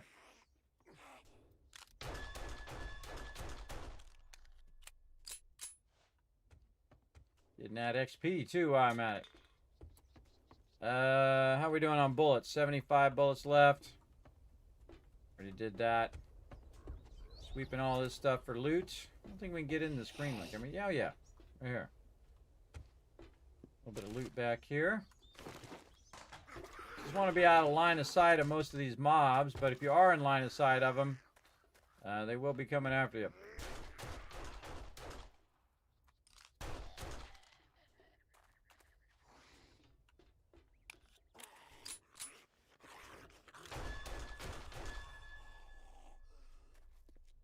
Going past him, I might as well just wipe him out. Alright, we got the inside of this building and the whole other side over here we got to do. This Trader Hugh has a lot of loot, everybody. It really does. So you want to take your time in here. Also, up at the top of the tower. Oh, one of the birds fell on the tower, too. I can't remember. Isn't there something like right here? Well, I'm here. I might as well get it. Uh-oh. Starting to drop loot.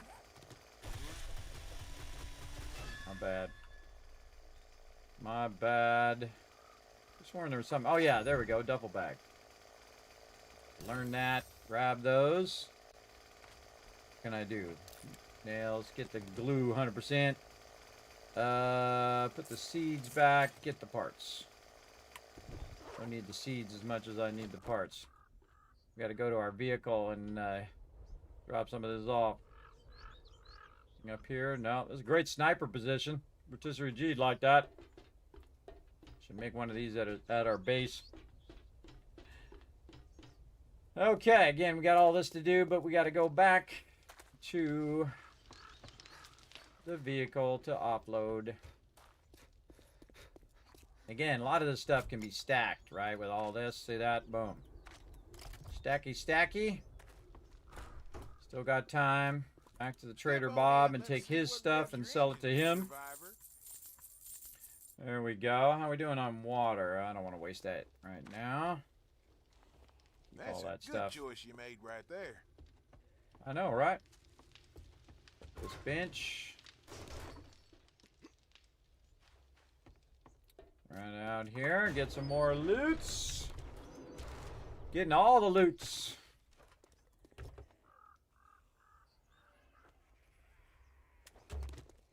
Yeah, I like to do all the outside edges first. Get the barbed wire.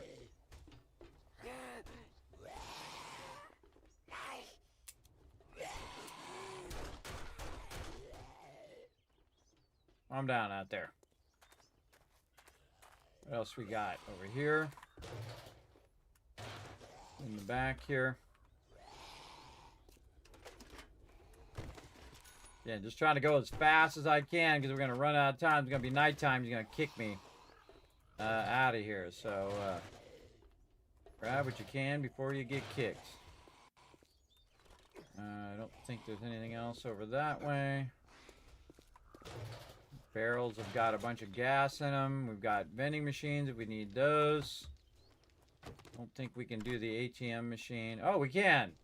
We have a lockpick. Oh, actually, that's working. I don't think I ever bothered to stop to do the ATM. It's going to get all the way down to like 0.1 and then stop. You watch. Yep. I say I don't really use lockpicks. So I never even tried to do that, by the way. Okay, we got one more spot. Oh, forgot this up here. One more spot right here is this, oh, right here. Got that. Is this container. You want to go up into this container. And there's a bit of loot back here. Like so. Oh man, bunch of stuff back here. Can't go in there, that's his office. There's actually a switch right there. I can't get in there. Up here we go.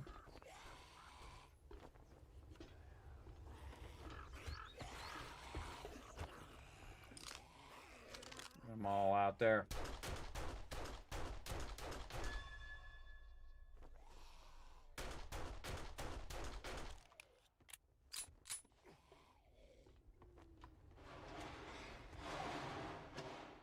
Honestly, I forget what is even in here. They are certainly trying to get to me, though. Oh, we got some an outfit there. More scrapping for fun. Man, we're making some moves on scrapping for fun today. Patchwork liner. Better than the one I got. Sure is. Lumberjack boots. Probably sell that. Sell these books. And I think we're good. Okay. Again, we'll let this stuff reset. Just going to jump off the side here. And no reason for us to take all this stuff back because we're just going to sell it to a trader anyway. Just sell it now. And again, it'd be nice if I could sell that other engine, but no. Don't forget all good. Did that before the sun even went down. Okay, now we got to get this this brass into the where's my base? This way. Into the forge. And we found the city, and so we can see where Trader Bob is. I don't know why I was calling him Trader Hugh. It's Trader Bob. Get him. That's going to indicate where a city is, basically. Where a town is. We're actually not that far away from my base. We're about a 1K out. So it seemed like we went a long way because we were looting along the way, but I'm going to be back here in no time. Start to feed a bunch of this. Make a bunch of bullet casings. And I already have a bunch of bullet tips because we had a bunch of lead. And then we're just going to queue up a crazy ton of AP 7.62. We're going to try to see if we can get a better AK so we don't have to repair it as much on Horde Night. We also could have kept that other AK, so we had 2 AKs, and then we could have switched back and forth while one was repairing. We could have used the other one.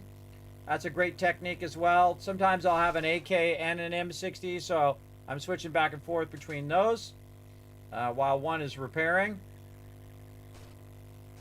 We'll get all that going here in a bit. We're just going to take the shortest route right over the top of these hills. Dodge as many trees and rocks as we can. And back to the Kismet kill box. Notice that I always have that tracked, everybody. This way I can just find it on my radar and then zip that direction. Because time is a factor.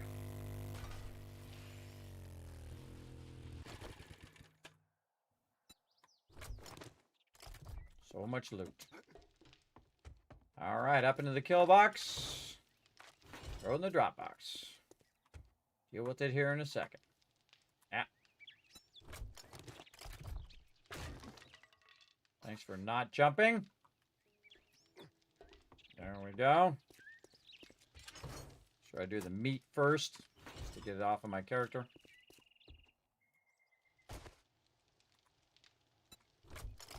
Got my motorcycle.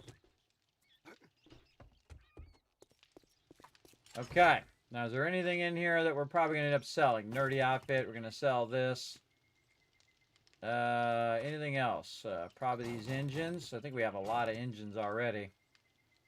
And our dukes. So we're going to put that in the trade box. Oh, I did have dukes in the trade box. So I could have brought those with me. Oop, not that. Anything in here that shouldn't be in here? No, that's all good. So we're going to sell that stuff. What else we got? We want to take all of these. Go immediately for the forge. Okay. Oh, this has been working away while we're gone, too. And we should have our crucible now. Yep. And we're going to start off. We're going to stop these. Put this in. Run our steel because we put a bunch of iron in there while we were gone. Now that we're running our steel, we'll melt down our brass. We'll take out all of our bullet tips here. In fact, we'll take this out too. And now we should have a lot of bullet tips. We do. Okay. Now we need a lot of bullet casings. So we're just going to stack this in here. Take this out for now. And let this stack that up there. Again, that 200 stack will go into one thing. So we're not that worried about it. Pull that out of there. Let's fix our ammo. And we need more ammo, that's for sure. we go. Man, we need a lot more ammo. A lot. We'll get into it. So this here. Put our stuff back there. How we doing? Nitrates. Tons of stuff there. Lumberjack hat we can sell. Bit of brass there. Let's just go ahead and put this brass in here for now. Let that melt down. Get rid of this hat. Put that in the trade box. Let's sort a bit of this stuff.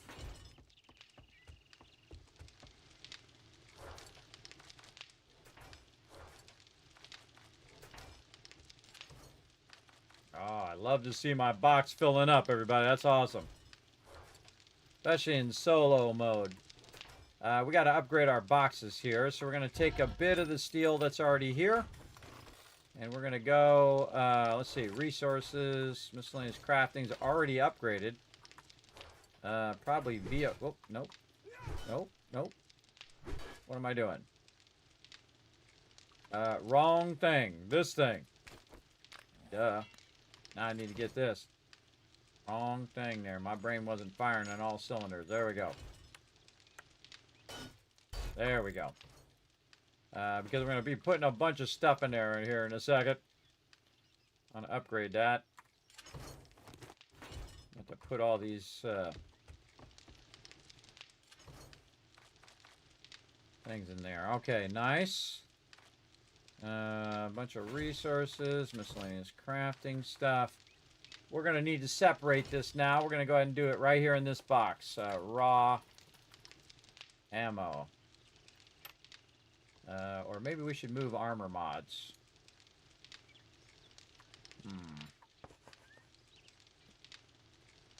Yeah, probably armor and mods better over here.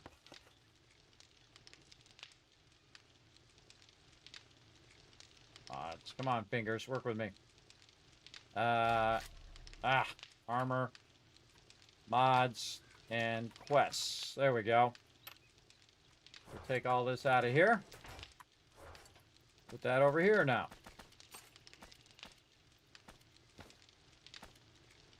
And deal with that later. Okay, raw ammo over here. Take this out. Let's see. We need to get our gunpowder. Double press that. Get the gunpowder out. Press this here. Double press this. Gunpowder back the other way. That back in there. And this is the fastest way to do this. Take a little bit out. Double press this. Take a little bit out. Double press that. There you go. And then opposite. Double press. Puts it all back away. Now you're getting the exact thing that you need. And now we're splitting our ammo production from our miscellaneous crafting, so it doesn't fill up our box needlessly. And then all of this back in here. This, bullet, there. This is all resources. Take all of this, put that in there. All of this iron and stuff we'll deal with later. This. All of this in here. Oh, that and this. And this back to here. This is a mod. This is some food and stuff up in here. Up in there. Ammo, water.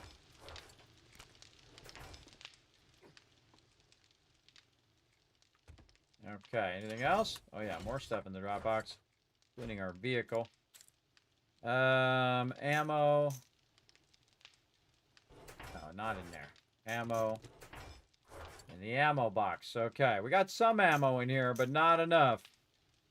I can tell you that. And we have the ability to do a high-level AK. I think we have just enough parts. Oh, we got more than enough parts for the AK. But let's look at the M60 here. How many parts do we need? 13. How close are we to 13 parts? We're at 8 parts. Yeah, we should save those for our M60. Alright, put all that in there. And just sorting out all my loot, everybody, putting it away. It's various places. If you notice, I haven't done my farm in a while. And that's because we're going to come back to that. Actually, this is raw ammo. For that way. When we get a chance here. But again, our ammo is taking precedent right now. And bullet casings, we're going to start those running. We're going to stop our steel and put our steel after the bullet casings. We really just need to melt all this down as quickly as possible. Get as many bullet casings as we can. I'll take these 2. Put those in there. Make sure we get all of that. Starting to get our steel built up now. 48 steel. Very nice. We can probably make our sledgehammer now. Let's do this. Steel sledgehammer. And again, that's why I left it up there to remind me to make it. And sledgehammer. And again, even a level 1 is better than none. We'll put it in here. Sledge. Oh, I hear a screamer. Couple minutes.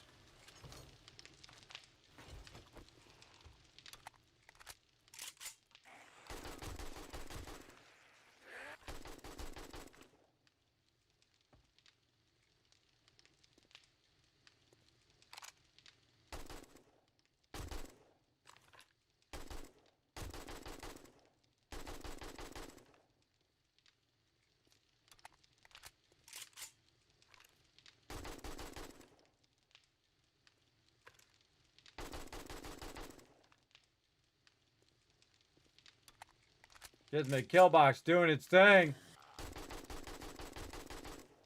The ultimate protection in the wasteland right here, everybody. Super simple, easy to build, and super powerful. You know what else is more powerful? When we go in here and we upgrade it to steel. That's right, let's go. Right here. Come on, no, inside one. Oh, I need some concrete. Let's grab some from up here. Hello? Over here.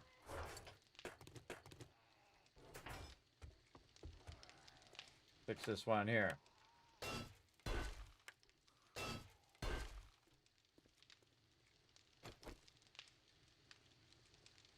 Tied to the spikes.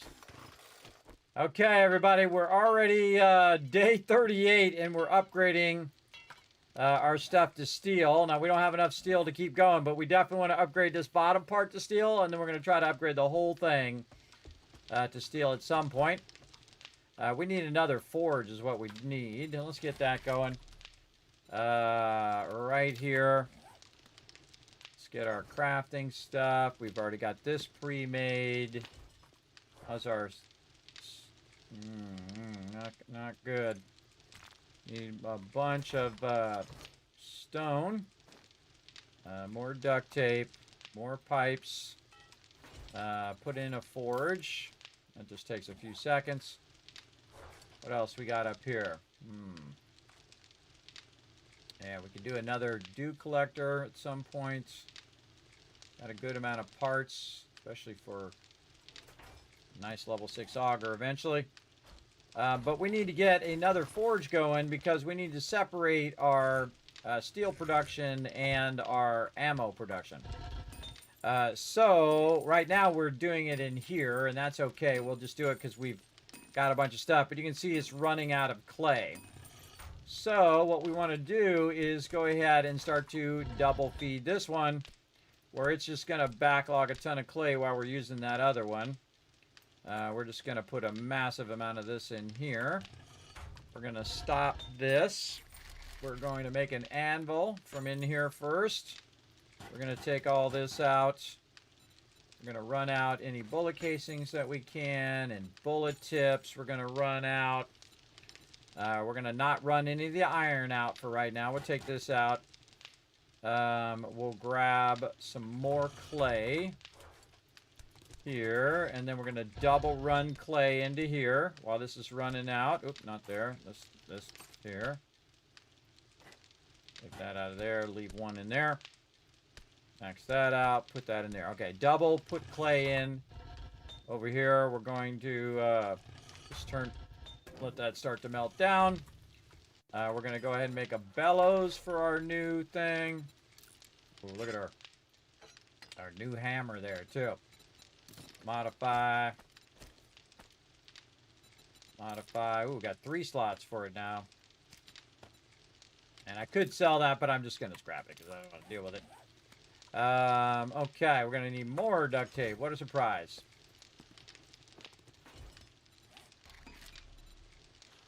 More duct tape. We're going to need some nails. Give that a minute to process. There we go. Again, just trying to keep all this stuff running. Now, see, I need to take a moment while this is running out to really stack my clay in there. We want to get this in here, both the anvil and this, so it'll melt down faster and it'll run out faster. And this will become our ammo production over here, separate from our iron production, because we do need to get our iron cooking over here as well. Speaking of, let's take this and put this off to the side for later. And put all the rest of this back in there. Nice. Okay. Got that going. This is going. This all back in there. This into there. And this into here. Because again, this melts it down faster. Now I'd turn it off, take it out, put it back on, just in case, everybody. I don't know, it just makes me feel better, I guess. To have that bellows in there, because that makes this melt down faster. And again, I'm not even going to bother to put the brass in there for right now. We're day 38. Day 42 is Horde Night. So we're good there. How are we doing here on our stone? Looking good. We need to get way more stone, but we're just going to backlog it for right now. We have 421 blocks. So we could do a bunch of stuff with it right now. We got to get our farm going. So we need to work down here. All right, let's go ahead and see if we can get this figured out. So we're going to go straight through here. And we've got our support there. So we want to take our thing here. Or actually, we go up above. Even easier. We'll go up above and do it because it's going to be easier to figure out the support area. Weapon loaded. All of our weapons loaded. There we go. And we want to do some measuring here. Okay, conveniently they've taken this out for me. So there's one there. Get up here. That's one. This is 2, 3, 4. This is 5. And then this would be our support 6. Right here. Told you I was going to take this out.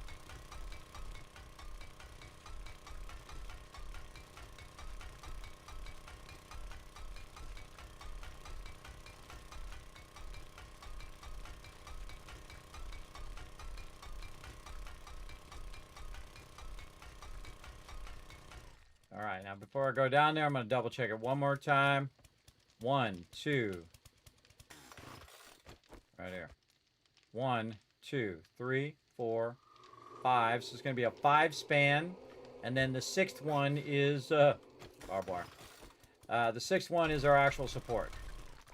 Now we got to be careful because I did already cut a bunch of this out. And I'm most likely going to fall to my doom there. So what to do?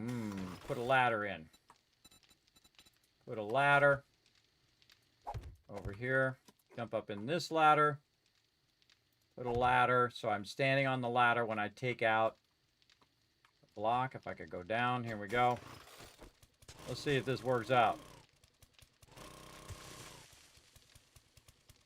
Another ladder. Go up a little bit.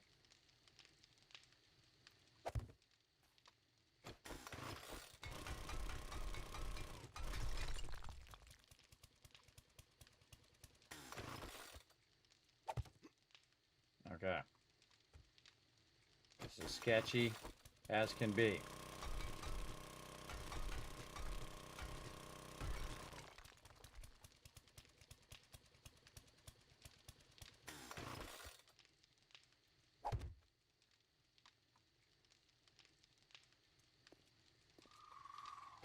Sketchy.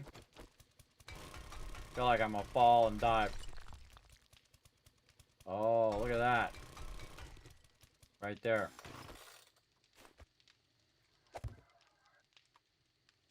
Now remember, mobs can still come in right there and get me. But yeah, I feel like this is the last block right here.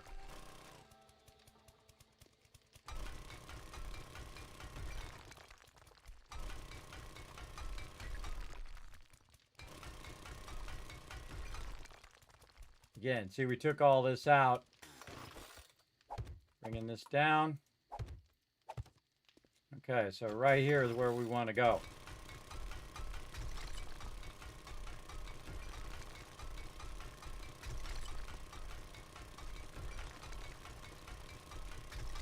All the way to bedrock.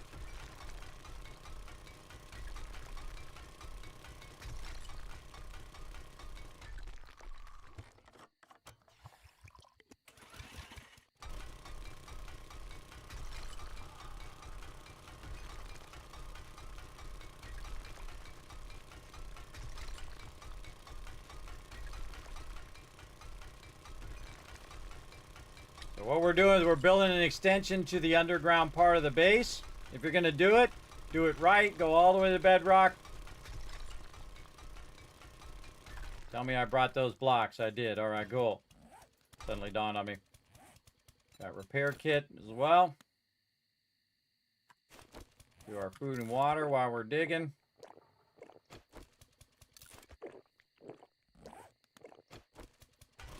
Let's go.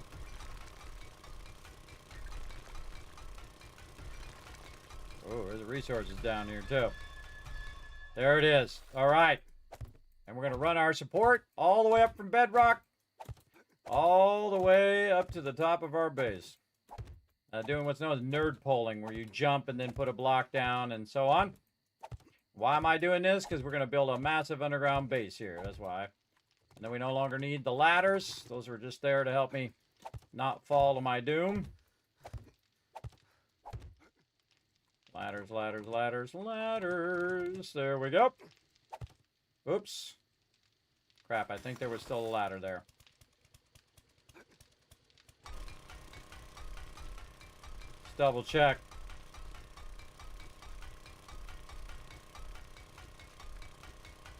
We don't want to leave no ladder in between our support. Thought I saw a ladder right there at the second I put that block down. Sure did. Oh, instincts for the win. All my building instincts kicked in there. All right. No ladders. And now we got a nice support. Goes all the way down. Take all this out. We know this is our support here. Let's go over to this side. Same thing. Again, doing this at nighttime, by the way. Nope. Don't want to put it there. Want to put it over here. Sometimes it's really awkward to try to put a block down. Fine, you're going to make me do this, aren't you? You're going to make me do the thing. Ugh. What is going on with my character today? Come on. Stay at the edge here, guy. There we go. Make me do all of this. Okay, there's 1. That's 2, 3, 4, and this is 5. This is our other support right here.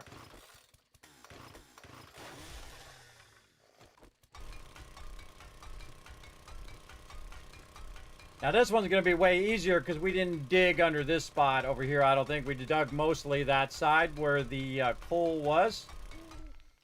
We should be okay over here. We got plenty of gas. Better double check my weapon is full. It is.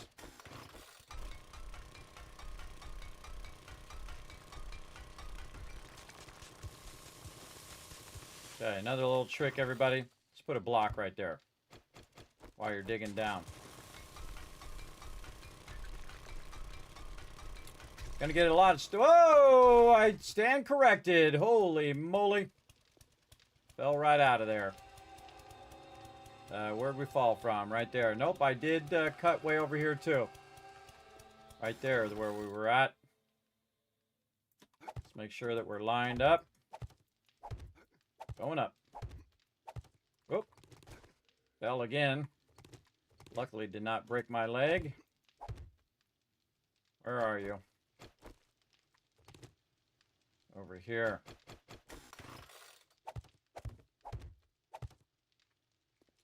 This is over one. Here. Sure we're lined up with that support. Yep. Okay, right here.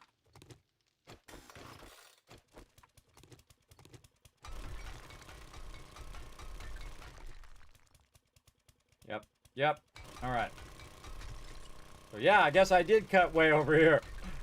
I didn't think I came this far over, but I sure did. All right, onward.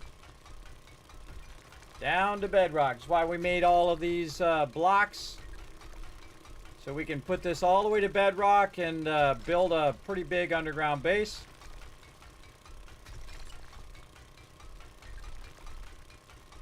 Got this going. How we doing on time? Plenty of time. Again, thanks everybody for chilling out in the channel. I appreciate you. If you haven't already done so, hit that follow button. Depending on where you're at. If you're over on YouTube, make sure to hit that subscribe button, which is basically the follow button. I am streaming to 6 different platforms at the same time. Twitch partner, YouTube partner.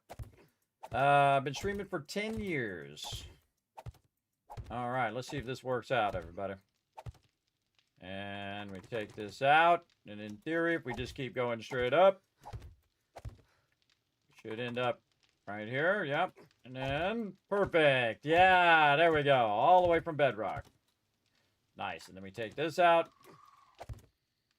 And, oop, did we skip a block? No. We just hadn't put the block in yet. Why is it not putting a block there? Something funky going on there. I don't like it. Gonna fix it.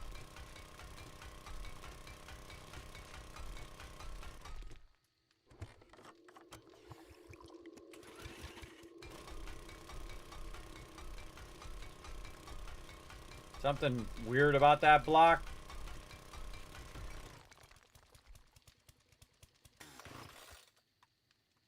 Like it didn't put it all the way down or something. Yeah, there we go. See how it filled in a little better? Okay, and you're like, well, Kismet, how does that help you, bro? You'll see. You'll see inside the base now. Okay, so what we did is we built a couple supports that come down. So you got a support here and our support over here, right? So now we have our central supports that go all the way up, and we can see that we have our supports across here. And that allows us then to build between those supports like this. Now, we already know what level we want to build at, and that's right here. So we're just going to fill this in now with concrete. And we can see we've got supports here and supports here holding all of this. So what we want to do is start first with our support lines. So we're just going to cut a bit of this out.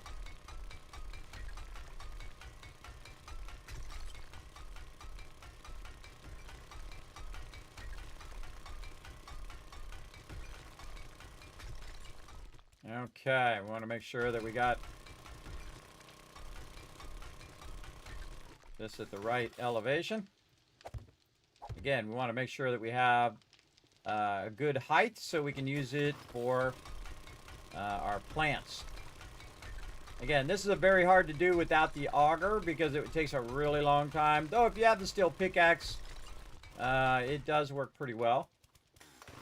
And again, now that we've got our supports, we can go ahead and we have lots of blocks. We can just cut all this out until we see our other support. That's what we're all about right now. Connecting these supports together. And basically like a little framework under here, like this. And there we go. Now these two supports are independent across there. They don't have to worry about using the stone as the actual support. Like this. And we can back this up. Now again, there's always how it should work, and then there's how it does work. Sometimes those two things do not work together. But in this case, we're doing okay. We're going to run this support to this support. And you can see we got another one over here. Trying to get that lined up. Let's just do right here first.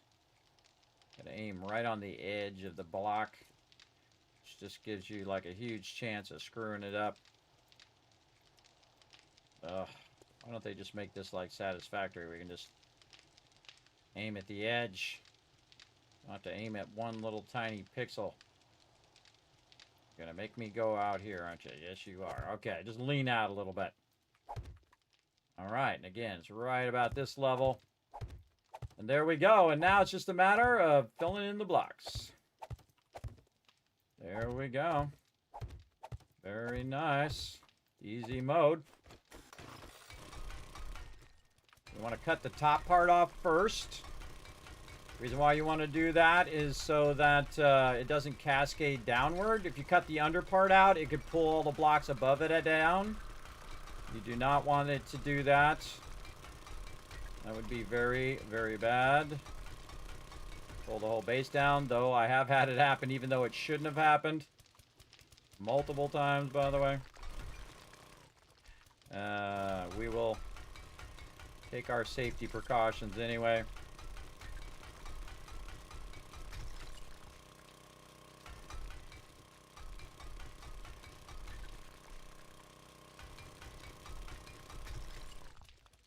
Okay, what we really need is some cobblestone. Let's make 150 of that. And we need some, anything in here? Some of our concrete that we have up here. Right there. Yeah, I thought we had a bunch more. Apparently we used it up. Or put it away somewhere. Over here. Ah, there's some. Big one in there.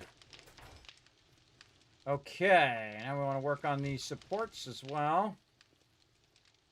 Make sure that this gets upgraded.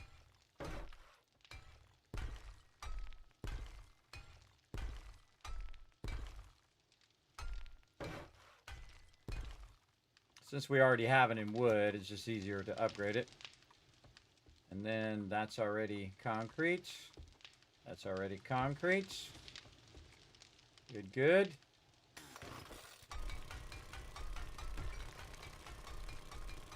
You can see that whole thing is concrete. Nice. Now we can take all this out.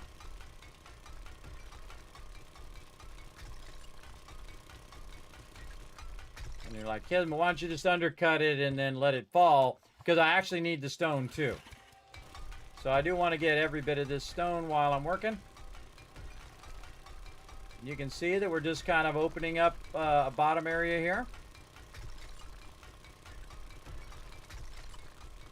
For us to work with. Very dangerous to let stuff fall when it's underneath your base. That stuff can cause bad problems. We don't want that. We want a nice, solid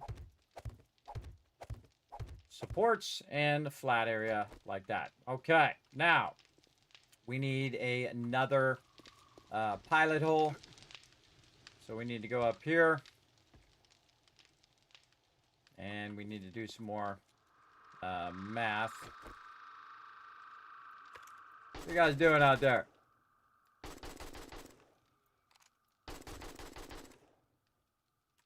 Out there running after each other, something crazy. I don't know what you're doing, but I don't like it. Hey, I come over your house and hit your blocks? I don't think so.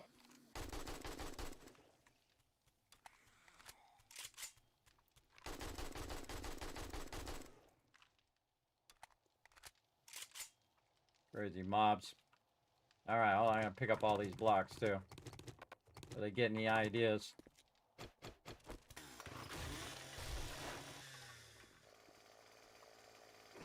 Okay. Let's think this out. Alright, let's get our regular blocks. So we got 1, 2, 3, 4, 5. That would be, this would be 6. So we would go 1, 2. This is 5, so this is 1, 2, 3. This would be the support. This would be 5. That would be the support. This would be the one right here. So right there is where we need to be. So let's go ahead and put a ladder here. I'm going to use that ladder to help us figure out where we're trying to go. And it's not going to let me put it down below there, are you? Nope. I'll just do that.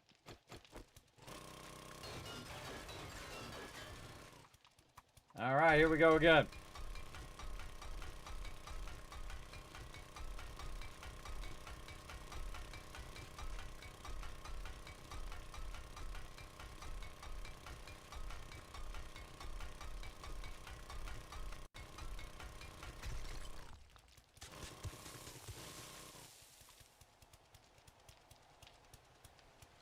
Come on, get in there.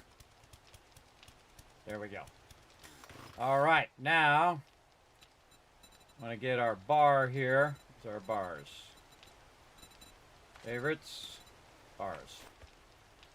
We want to put a light hole through here.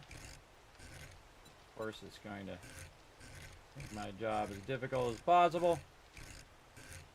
There we go. And then try not to fall to our death.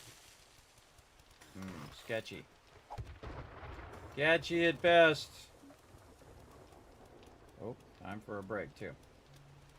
There's a block there.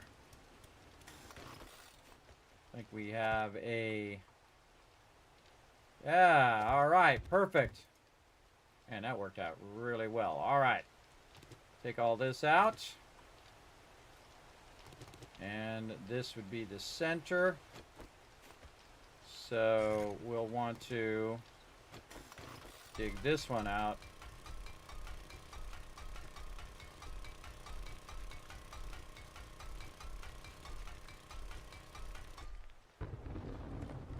Not stand on it, by the way. So what we want to do is we want to bring the light from up there down here underneath the base. And again, that's why we made that cement covering over the top of it originally. And then do this so that this one also will continue to light down to the next level, and we'll just have levels and levels and levels of the base. Now eventually I'll go over here and I'll bring this cement out. We'll take out a bunch of this coal as well. But right now we need to do that so we can see where the center of that is. Now, the next thing we're going to do is something super cool. Where we grab this, grab our super corn, and make ourselves a farm down here and get our farm back up and running. Okay, we're just going to run our farm along here like this and make sure that we have enough room to jump over. Just like that, close enough. Super corn. And we're going to put our super corn down and see if it lets us put it down. Can't put it down over there. Can't put it down there. And that's because it has a height problem. We got to take some of this out. Again, we'll go in and we'll try to be real careful here.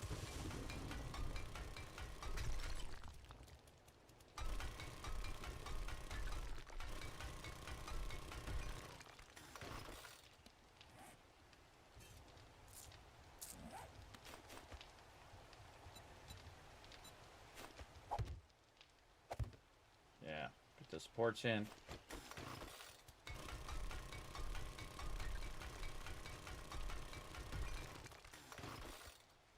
Take it one block at a time. Again, we're trying to put the upper support in now. real careful. This doesn't cascade down because I can see it's got a bunch of sand there. You don't want that coming down.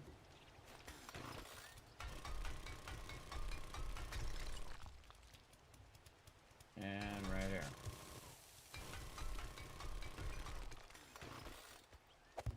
All right, looking good. Okay, nice. And then again, we'll just take all this out now.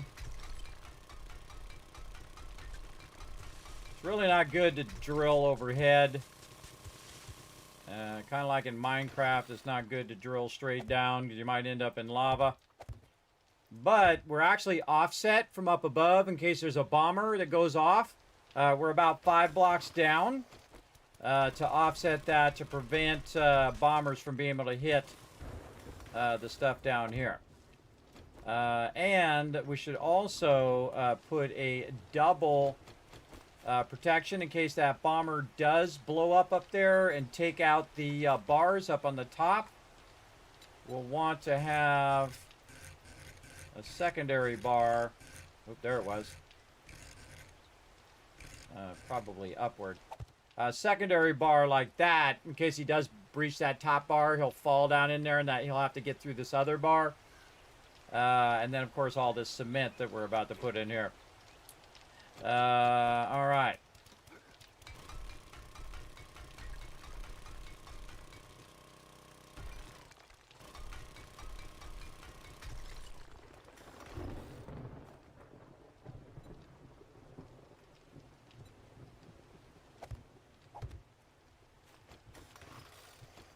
Now, this is the trickiest part of this build is fixing this ceiling right here. Then once we have the ceiling in, then just doing the levels below this is going to be way easier.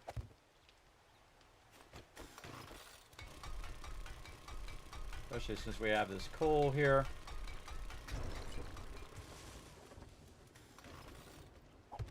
Just trying to make sure a little bit at a time. And I don't really know if it's going to fall in, everybody. That's the thing. Never truly know. You kind of hope that it's not going to do it. And it shouldn't do it. But again, like I've said many times, it doesn't matter what it should do. It only matters what it does do. Just take your time. Don't get in a rush. Nice and clean, nice and easy. Okay, now we want to go here.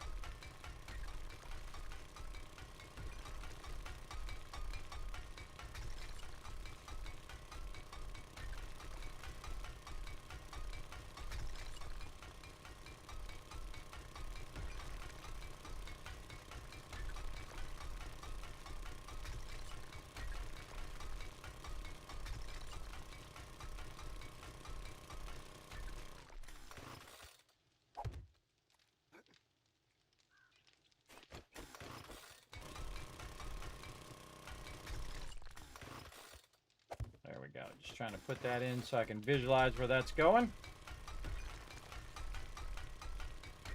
Got to get this wall away from our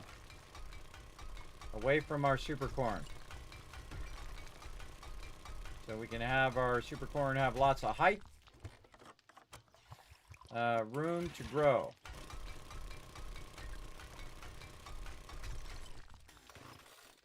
And there we go. So yeah, we've got all the cross supports in now. Now let's see if we can get our super corn down. Oh, okay. Or go. There we go.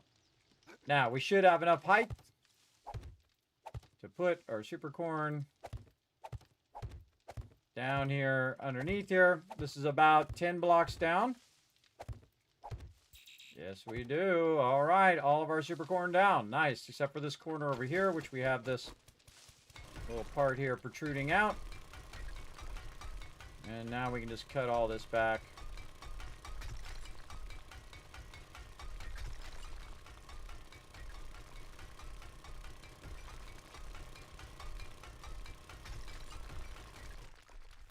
Nice. A nice flat wall there. Good.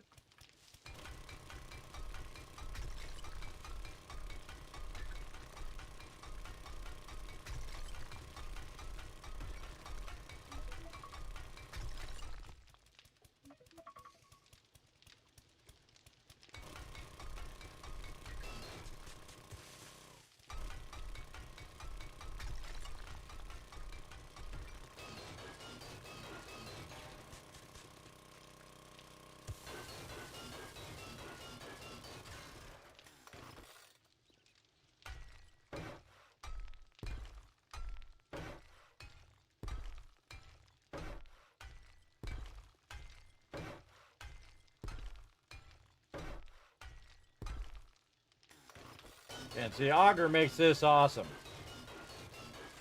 And so cool that there was an iron node under here. Not on accident.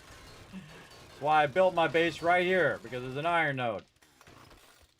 We got to make sure that that does not fall. Because that is our forge, I believe, is right there. Yes, our forge is there. Kind of feel like I don't want to mess with it right now. Let's take this out of here.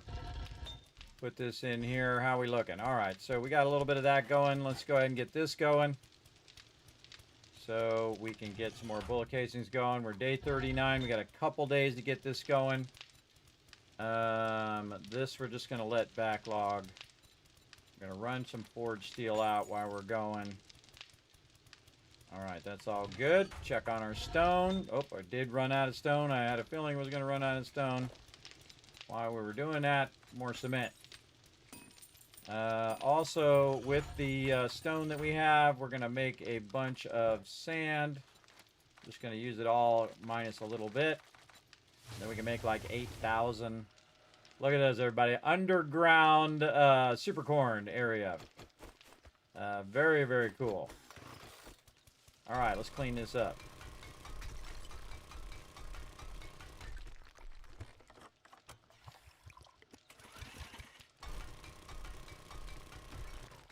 Again, just do it a little bit at a time. So you make sure that you got everything nicely supported.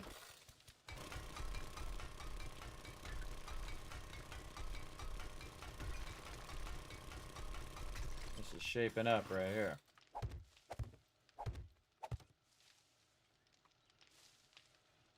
Oops. My bad.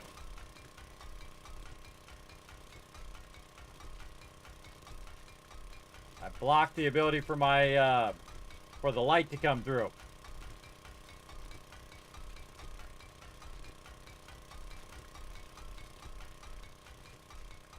I always double check that stuff. There we go. Okay, and now go back to our bar. And this bar will be, oops, I had it there for a second. This bar, add it again. I think I want to match it to the one up above. There we go. This one will be downward. So if it does fall, it'll be on the downward side, stuck in between all of this concrete. And you can see that the light comes all the way down to here. Now the light goes like a diamond, everybody. So it goes in this pattern that I have right here, which is 1, 2, 3, 4, 5 by 5 by 5. And so if I put it in the center, all of this is going to be able to grow. So that's why I have it the way I have it. Now you know. Get a bunch of coal from this too.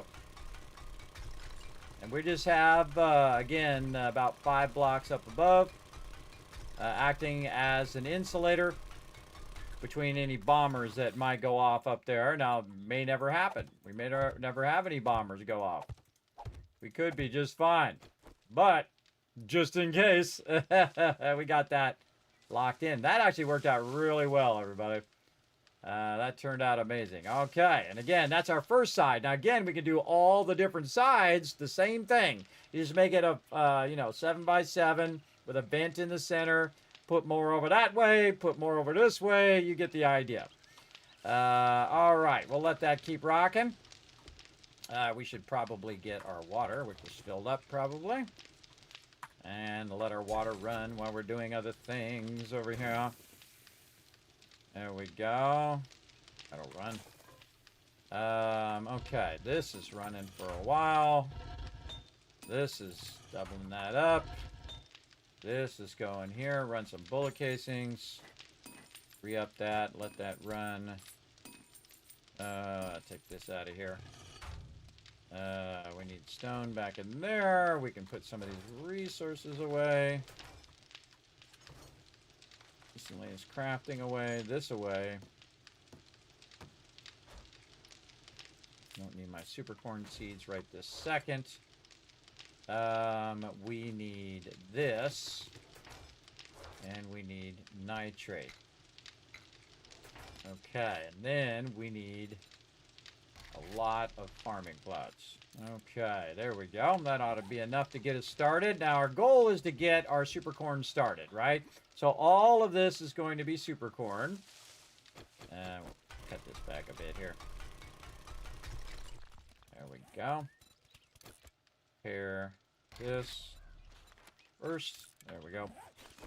And then we're going to be making some farming plots right here.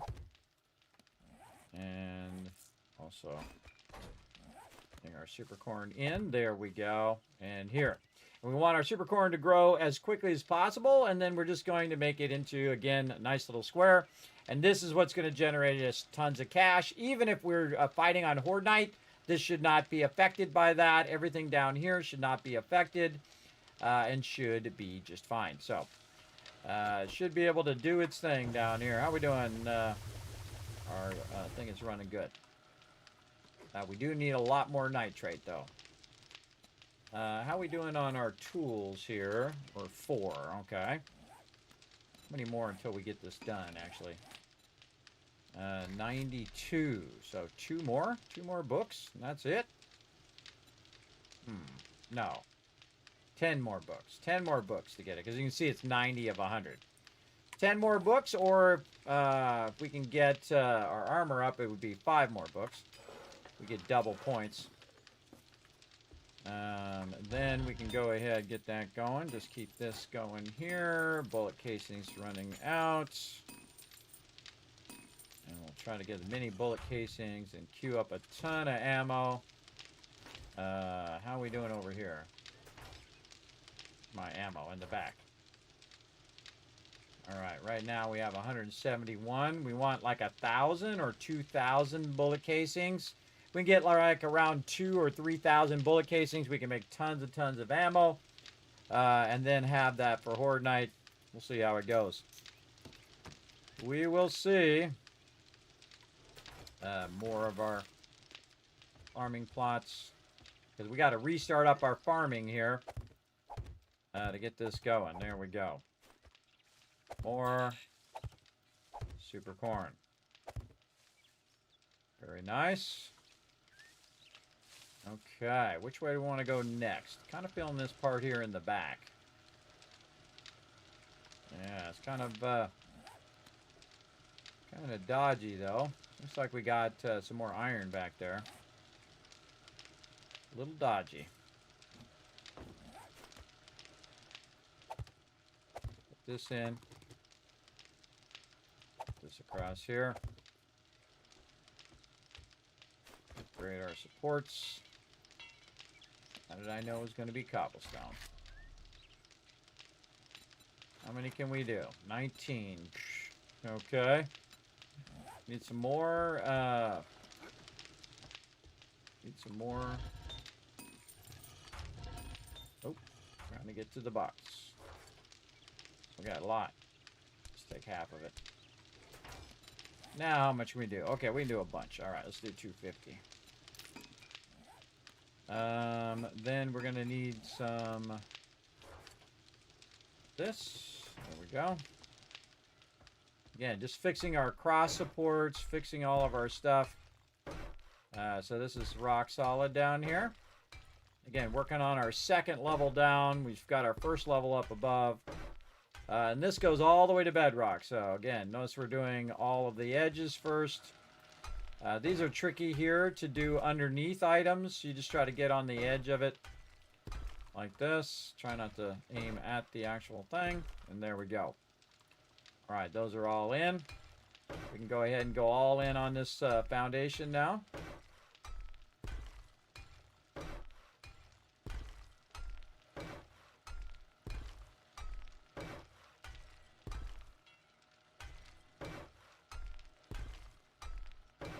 Again, I could take it out and just put the concrete in, but this give me XP as well. And it's just less work to take it out or to upgrade it.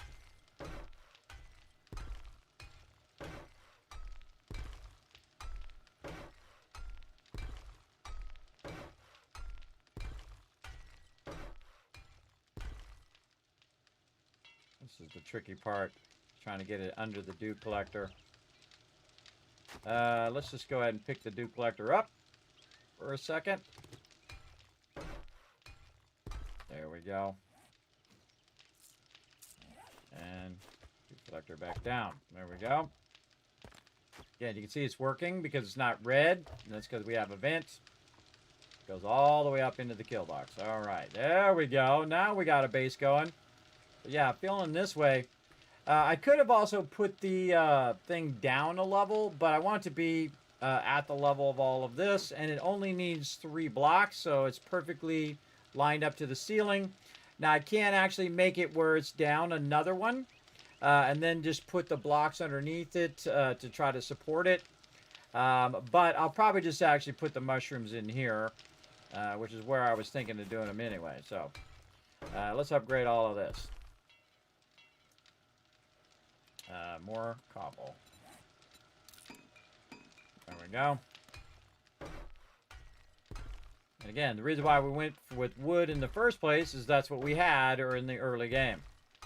But now we're ready to really solidify this underground part of the base in. Let's go over here and do this long support first. Actually, we can take out this edge here too.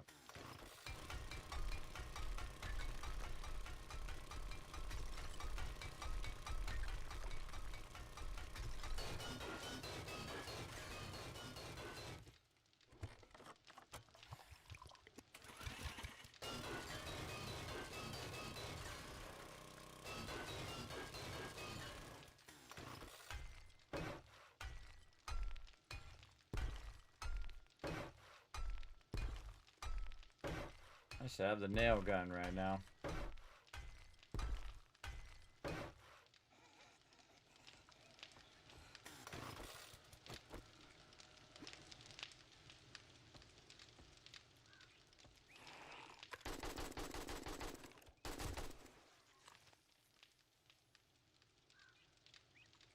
Anybody else want some of this?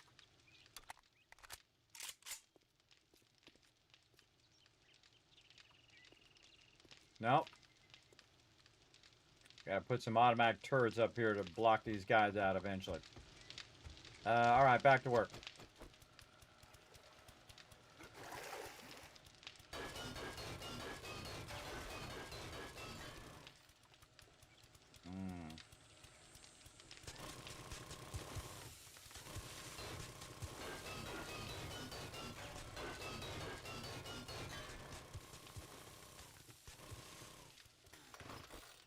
All dangerous stuff working underneath your base. Now, of course, we could just build it from scratch and work our way down without the stuff up here. Then we'd be okay, but I feel like before I take that block out, we want to go ahead and use our blocks around it. Just in case. It already has blocks around it, potentially holding it up. Alright, well, if it gets messed up, it gets messed up. Here we go. We got to put a block in there eventually, so let's just man it up. A little too high up. Alright. Put this down and jump on it. Let's see what happens. Ah, lucked out. Lucked out. Alright, we'll take it.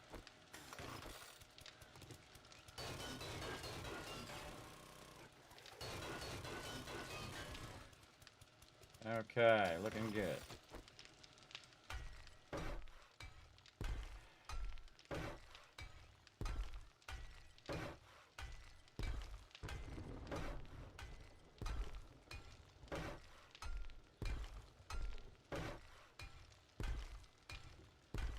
And building out. Now that we have the ability to use our concrete, we got the auger. We can go ahead and finally upgrade all of this lower part in case mobs do get in here. It should be pretty good. There we go. We might want to think about upgrading our hatch as well. Hatch, we want to go to an iron hatch. We want to get our forged iron over here. Alright. In fact, we could probably make a couple of those. Let's stop this. Let's really go to town on this now. Let's do about 500. And upgrade our hatches a little bit so that they do breach this inner part. They're not just going to fall down through that hatch. How's our steel doing? Let's go check on our steel over here. We should have a lot of steel running out. We do. Forged steel right here. What are we waiting on? Iron. Okay. Now we can put our iron back in. Let our iron run out.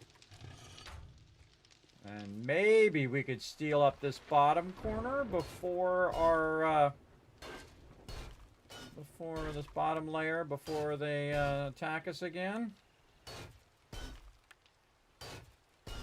That's our next goal, is to steel up as much of the base for day 42. And again, I feel like you should get to steel as quickly as possible. Because these mobs are coming in fast, they're coming in swarms, and they're hitting really hard. I would steel up this as well. Maybe even this whole floor eventually. But I would definitely do the first 3 levels, starting at the bottom level. And then work our way up. And that's why we want to get a lot of steel going. Is this wood right here? This is wood. Let's upgrade that. Alright, that's upgraded. Ceiling is already concrete. We want to work on our inner part here eventually. We might want to just do that now. Alright, we'll just do that now.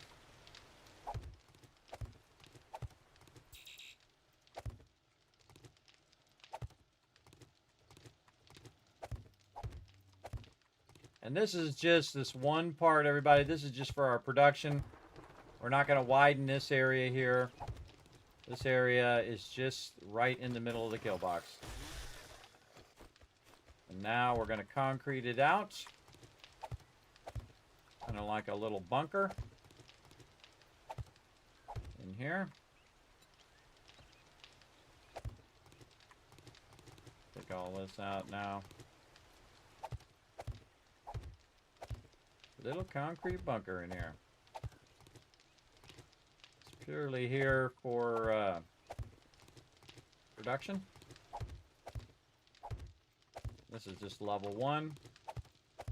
And again, you can see that we have a buffer between the top part of the base, this part in between, and then the second floor is where we're doing our stuff. You definitely want to do a buffer in between there. I've done other bases where I have a buffer of like 10 blocks.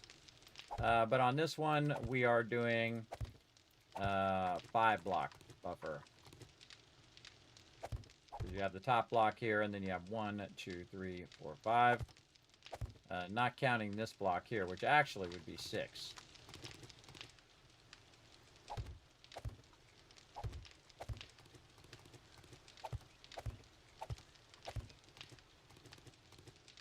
It's kind of nice to get sections done, because you can say, okay, that's done. Now, you might be going, hey, Kismet, why are you not using a square block here? And that's purely for my ability to walk around in here. And go around the side of the forges. I can't put anything along this edge because this block it will be blocking any bench or anything I put down. I could try to put it the other way where it's going out, but I would rather it just be like this because this is directly under the kill box up above and is the same shape as the kill box up above. And again, if they somehow manage to get under here, this is all bunkered in now. Again, up above and underneath, all concrete. And you can see this in here in the corner, everybody. This is just the square block in the corner, bringing in that dirt. I could go in, knock that out, and readjust that so that that's not showing through there, but it doesn't matter to me. It's okay. It's just fine with me.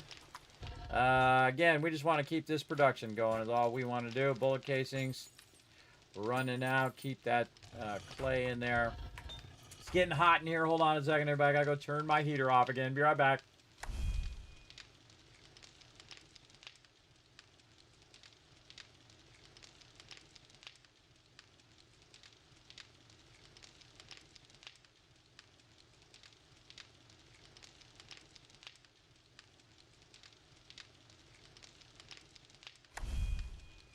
cold, it's hot, it's cold. Can't make up its mind. All right. Let's keep going. A lot of stuff in there. Now, see, while I'm doing this, by the way, I'm also getting a bunch of stone, which allows me to do cobblestone. And I keep some extra cobblestone in here. And that is like repair the base emergency cobblestone. So that's why that's in there and I'm making separate. But I'm taking a whole bunch of it out. So, yeah, we got our bunker finished. We're ready to upgrade. Now, I'd probably upgrade the top one first because this is the one that they're most likely going to try to get up and get to me if something bad goes happen. And then we'll upgrade this one. Now, eventually, of course, we could upgrade it to something even nicer. But I would just upgrade these all the way down at this point. There we go. And they're only 1,000, so they're not really that strong. But it's enough to fend them off for a minute while you try to wipe them out before they get to you. And again, that's still working, so that's good. Definitely want to eventually get our filter going there. Can we make the filter now? Maybe I'll just make one. Filter. There we go. Oh, yeah, I can make it now. Okay, cool. Let's just make one. Let's just make it. Filter, so I don't have to convert that anymore. Whoops, I already had it tracked. Miscellaneous crafting. Polymers. What is this? It's cotton. Cotton. Now, this is really not worth it because it's just like a lot of resources. Oh, I do have cotton. Ah, look at that. That's amazing. Because it's probably better for me just to buy it after I get my super corn going. But I just tired of converting it. Now I don't have to convert it. I can just keep pulling it out of there, and I don't have to use the thing to run it anymore. We're going to start to backlog our water as well. What else we need? More nitrates. Or actually, maybe we can do more farm plots in there as well. Let me catch up on chat. Love your energy. Thank you. You have like 385 cobblestone in that one storage box. Yes, Racing. Kismet moment. I just explained why I have that in there. I have that in there as a backup. You always want to have a little bit of extra concrete, a little bit of extra cobblestone in case you got to repair, in case some things go bad. Definitely have a little bit of that extra. Okay, we got all that done. We got our vent there. We went this way. Now I feel like we want to go this way. And so we will just do this. And you're like, well, Kismet, there's a ton of iron there. That's okay. We can always get more iron later on.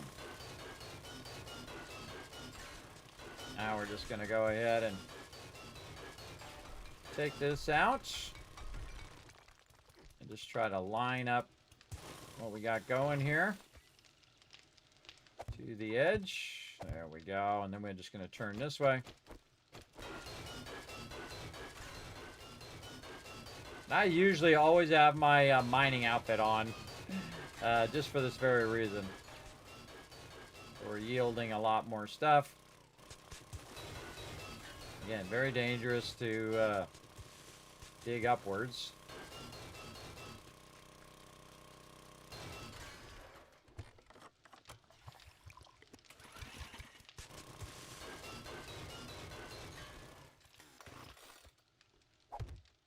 Okay, so we're going to count too. This is 1, 2, 3. This is going to be 4. That's going to be 5. 4. 1, 2, 3, 4. This is 5. There we go. And number 6 is going to be our support. Right here. Now this is going to be different than what we did earlier. I'm actually going to go up from here, which is going to be pretty difficult. We got to go straight up right here.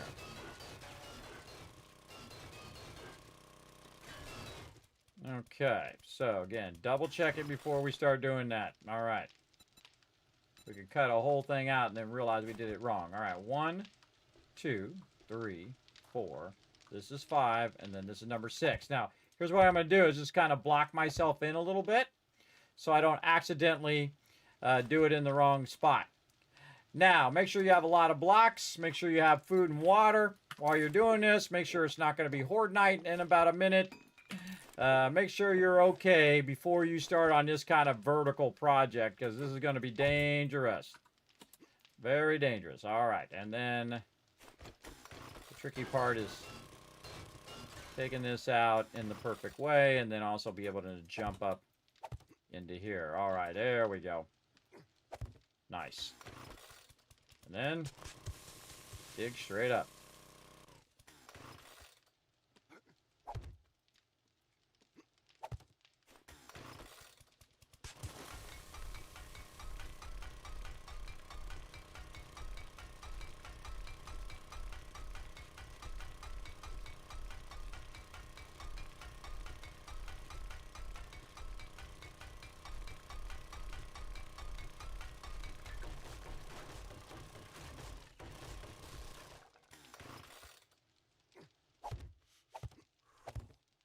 Here we are, right outside the base again. Again, perfectly aligned to that edge. Looks awesome. Cool. All right, another center support in there. Definitely need to work on the base a bit here. You can see I'm not doing that much questing right now, everybody. Just working on the base. Trying to get this, get our garden back up and running. That's what we want to do.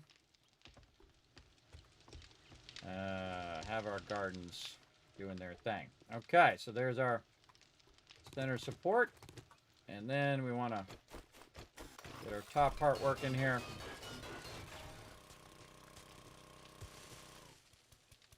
All right, here's our cross beam. Protect the lower part.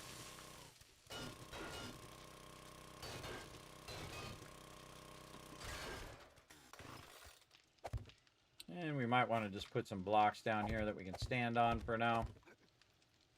Makes that a little easier. Get this top block. It's just a little bit higher than where we can run our auger. Again, this is all very dangerous stuff, everybody, working underneath your base. So you see, I just take my time ever so slowly. Make sure I'm getting all my alignments to line up to the other parts of my base. And whatever you do, try not to have it cascade. Again, once I get this part done, though, this whole top part, digging underneath is much easier. I've already have the supports all the way around.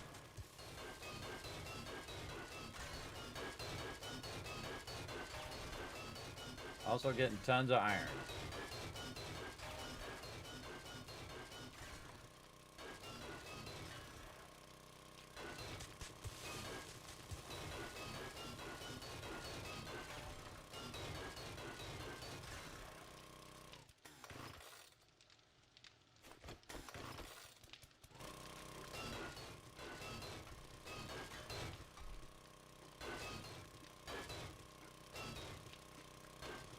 Get that corner block.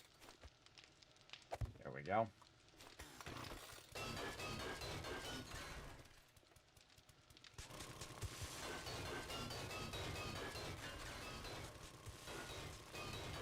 Dangerous, dangerous.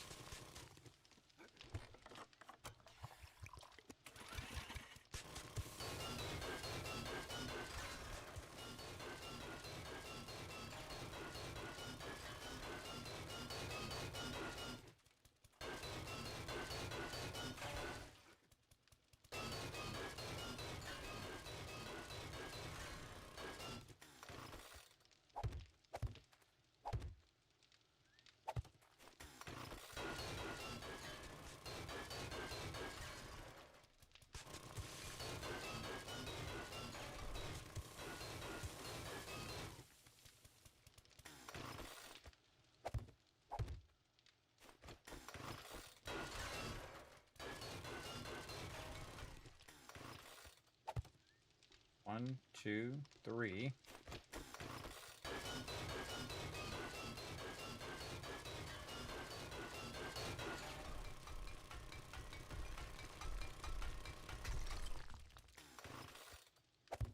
4.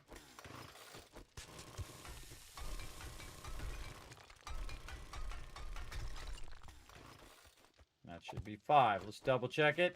1, 2, 3, 4. That's 5 there. So the next one should be the support. Should be right here. That should be number 6. Okay.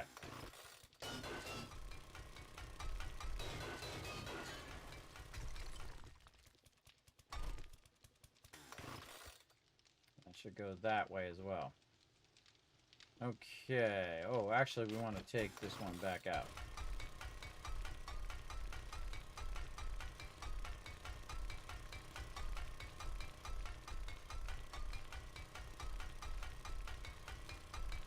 Watching my gasoline down there. We got to go back and get some more gas, too. We got to get some more shell. Could be converting that right now. Trying to get this going. Let's cut this down just a little bit. Get down a little bit. Again, let's just double check our numbers again. 1, 2, 3, 4, 5, and then this is number 6. And number 6 should be the one to take us right out of here. Yep. This is where we want to do this. Got to get myself to get up in this hole. Come on. Crouch or something? What's going on here?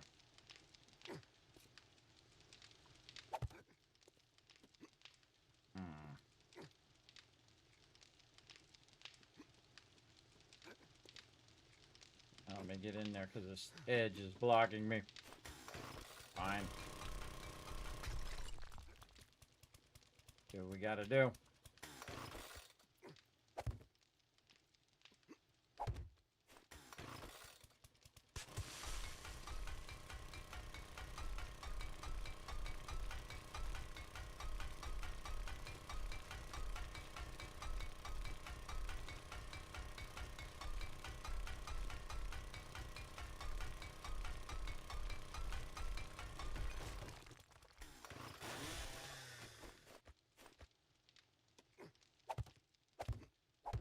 Okay, and it acts as a support, supports the upper part of the base also.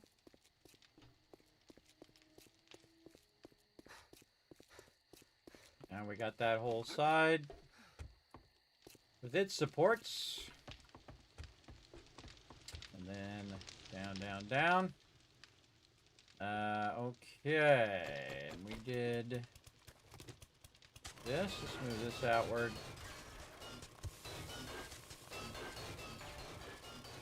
And did we do this to bedrock? We did not. Okay, now we got to take this support and run it to bedrock, straight down.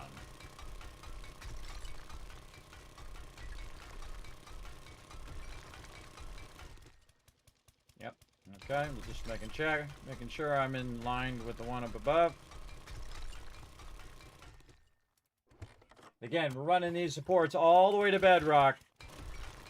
So we're just going to build multiple levels as we go down. So we're just kind of setting the foundation or the basic of what we're doing. And then it's just a matter of taking out each level after you get these central foundations in. Going to be super easy. Once we get it going, be even easier. We had a level 6 auger and some high level mining outfits, but we do what we can do right now. Got to get our underground farming going. And again, this is just so incredibly OP, everybody. What I'm showing you right here. This is really, really OP because you don't have to worry about mobs up in your business and all that stuff. You just be down here in your little underground vault, having a good time, rocking it. Okay, and then there, and we all good. Get this out here so I can jump up. Take all this out. got all this stuff.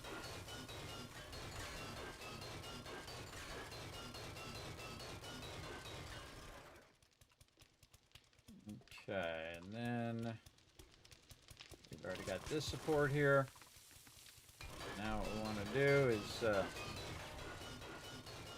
put this other cross support in.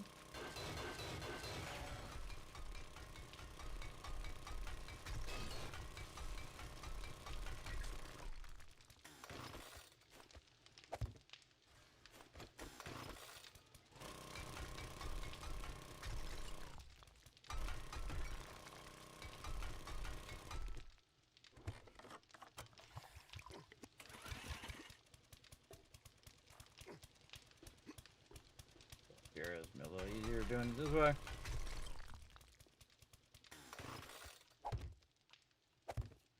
There we go.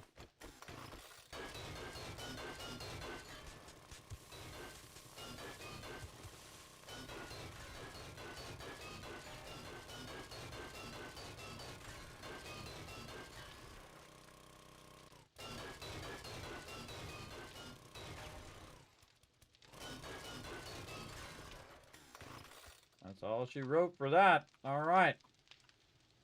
Now we can just fill in our upper supports here. Like this. We're still going to need a vent. So we want to work on that. And if I have to take it back out again, that's okay. But let's take all this upper stuff out. Now that we got this all squared away. Lots and lots of iron. So glad I built the base over this big iron node. Really coming into handy now.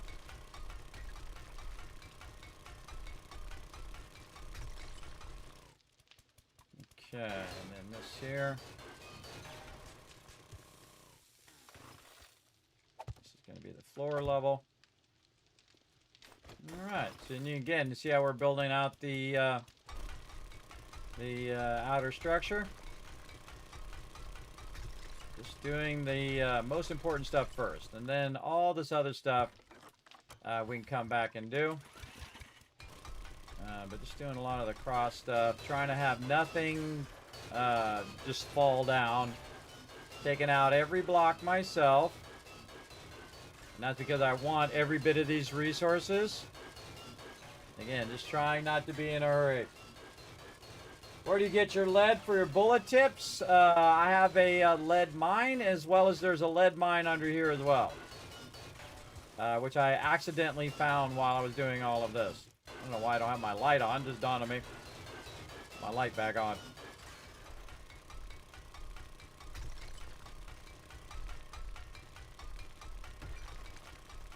But that the lead mine under here was getting pretty big, so I decided to ease off it. Oh, see how that fell there? Didn't like that. We don't want no stuff falling because it can pull everything else with it. We got to do that one to bedrock. Just trying to take this stuff out for now. And again, we're going to end up covering up some of this iron, and that's okay. As well. And again, there's our support here. I want to cut back all of this. Again, we're at 1, 2. This is 3. This is 4. This is 5. And then the 6th one is our center support. So we'll do it there. It's called a 5-span. So you have a support, and then 5 in between. Now, really, all of this is holding this up. But we definitely want to make good measurements while we're going. So again, we'll go down just a little bit. We'll turn around. We'll look up and see if it lines up to that one. It does. And again, it's going to go all the way from the bottom of the game all the way to the surface level. So we know we got rock solid supports. And then also it's surrounded with stone as well. So that's acting as a support. But I do like to do this, and then it just allows me to do level after level after level, and I've already pre-done all of the supports And just drilling straight down is super easy. It's one of the easiest way to get resources in here. Cannot find a lead deposit. Sometimes they are hard to find. Just look for a little blue dot on your map, and that's going to help a lot. I suggest just drive around, try to explore as much of the forest as you can, and then just scan around for a little blue square. And you should be hopefully good. If you find 2 blue squares next to each other, that means you got a double node. You definitely want to go for that one first. So you have a lot of lead in there. And again, right from bedrock. That noise you heard was mean we hit bedrock. And I'm just jumping and then right-clicking to put the block down. And there it is. Again, lined up with this one. And then we can go ahead and connect this side together. The one that goes all the way to bedrock to here. And now you can see we have a complete framing of this whole entire side. Now we want to find the center of this. So we're just going to do this. And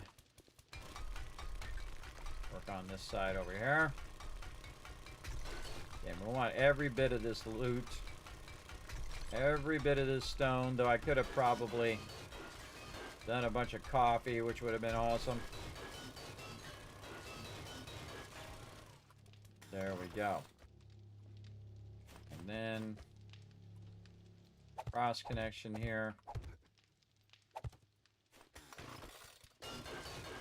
Day 39. You can see I'm not getting bothered by mobs, everybody, down here. Even though they're only about 5 blocks up right now. Now, they did try to dig down here. You can see I'm going to have concrete between me and them. But also, there's a concrete pad all the way at the surface level as well. I'll probably end up digging up through that, taking some of that concrete out here in a minute. But right now, we'll go ahead and just block that in. I don't mind putting it in and then taking it out once I know what I'm going to do.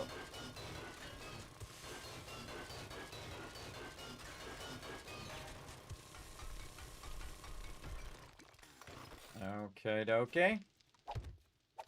And then fill the rest of this in. And now we got our side section in the back of the base. And now we want to go at an angle. I'll show you why. See, this is a 5 span, and this is the center. So we know this is the center of the entire thing. And then we'll take this block out. And this is basically our ventilation block, our light block, where it's going to let light in here.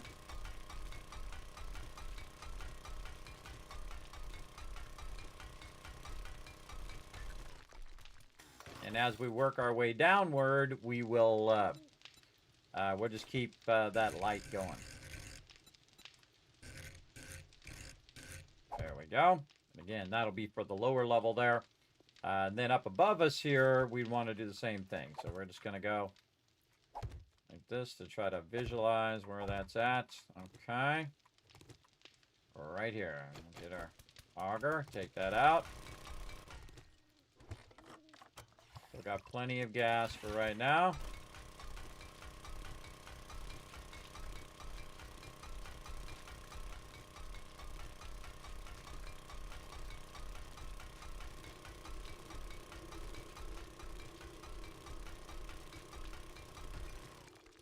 Okay, now we got to go up.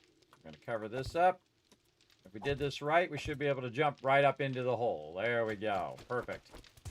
That's just a double check to make sure that I am going the correct way. And then this part is really awkward to get that just right. There we go. Then straight up we go again until we hit another block. And then again, we're going to put our vent in here to work with our farm down here. And this is just a matter of just rinse and repeat this now on all the different sides. And also there's the corner sides too. And this one I don't even need to take the spikes out. I can just go ahead and put that block up there.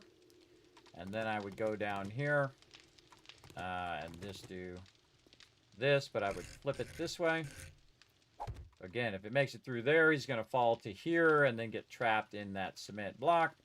But it allows this to come down. And again, since it has that triangle feel, you can do a section for more farming plots. And I've got a bunch of them, everybody. I got a ton of plots right over here.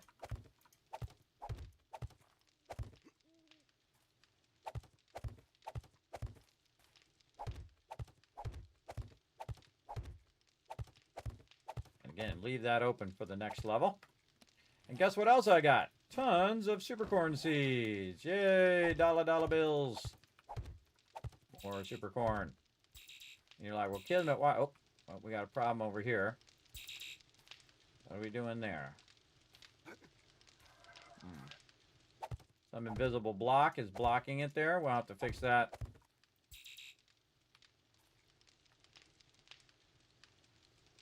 Oh, the spikes are blocking it.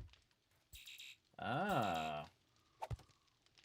Yeah, we gotta take that spike off of there. Yep, spike's blocking it. Okay. I forgot it did that.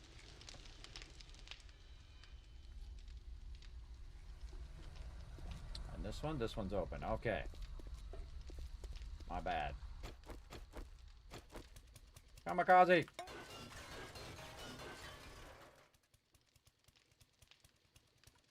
Alright, now we gotta jump out of here.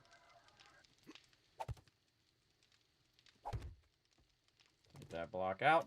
Jump out. Take the block out. Weapon out in case somebody gets rowdy. Gotta put all of our spikes and stuff back in before Horde Night, though our spikes are doing a great job of keeping them at bay right now. Right there. How are we doing on time? Oh my god, time goes by so fast when you're having fun in this game. Alright, let's see if this allows me to put the rest of this in.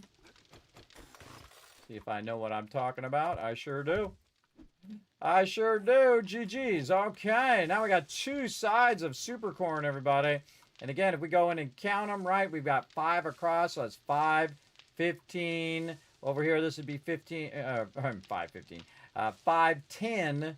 And this would be 20. And basically 24 super corn over here. 24 super corn over there. Let's just round it up to 25.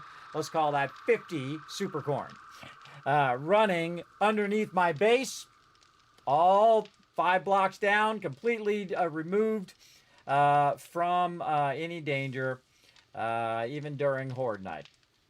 And now I can just be down here. Mobs won't even bother me down here. And I'll be just fine. Okay, so we got that going. And now we need some more super corn is what we need. So we're going to go back up here. And we're going to take this extra super corn that we have sitting in here. And we have the super corn seed recipe. And we're going to make as many more as we can. There we go. And we're going to fill in the rest of our super corn. Let that grow right over here. Again, that's 48 super corn. Completely underground, and we have our dew collector here, which we could also do a layer of dew collectors. Now, probably I could just put a dew collector here in the center, by the way, and then just take out the center of the farm and just have the farm on the outside. And then the dew collector in the center where it's collecting dew, which I may do. I might do that on the sides. I don't need that many dew collectors as a solo player. But on these, we're just going to really try to maximize that. We go in the other 2 directions. We'll go ahead and put this, the dew collectors in the center. We can also go out in the corners as well. Do the same exact thing we did here. We can drill the center. We can drill the sides. We can do all of that. We can do all of that nice and easy. I always suggest to do the supports first because those are the easiest, especially when you're just taking out 1 block at a time and drilling down and then putting the supports in. It's just easier to do that. And again, you want to see that the seeds are there, and eventually you want to see that it is growing.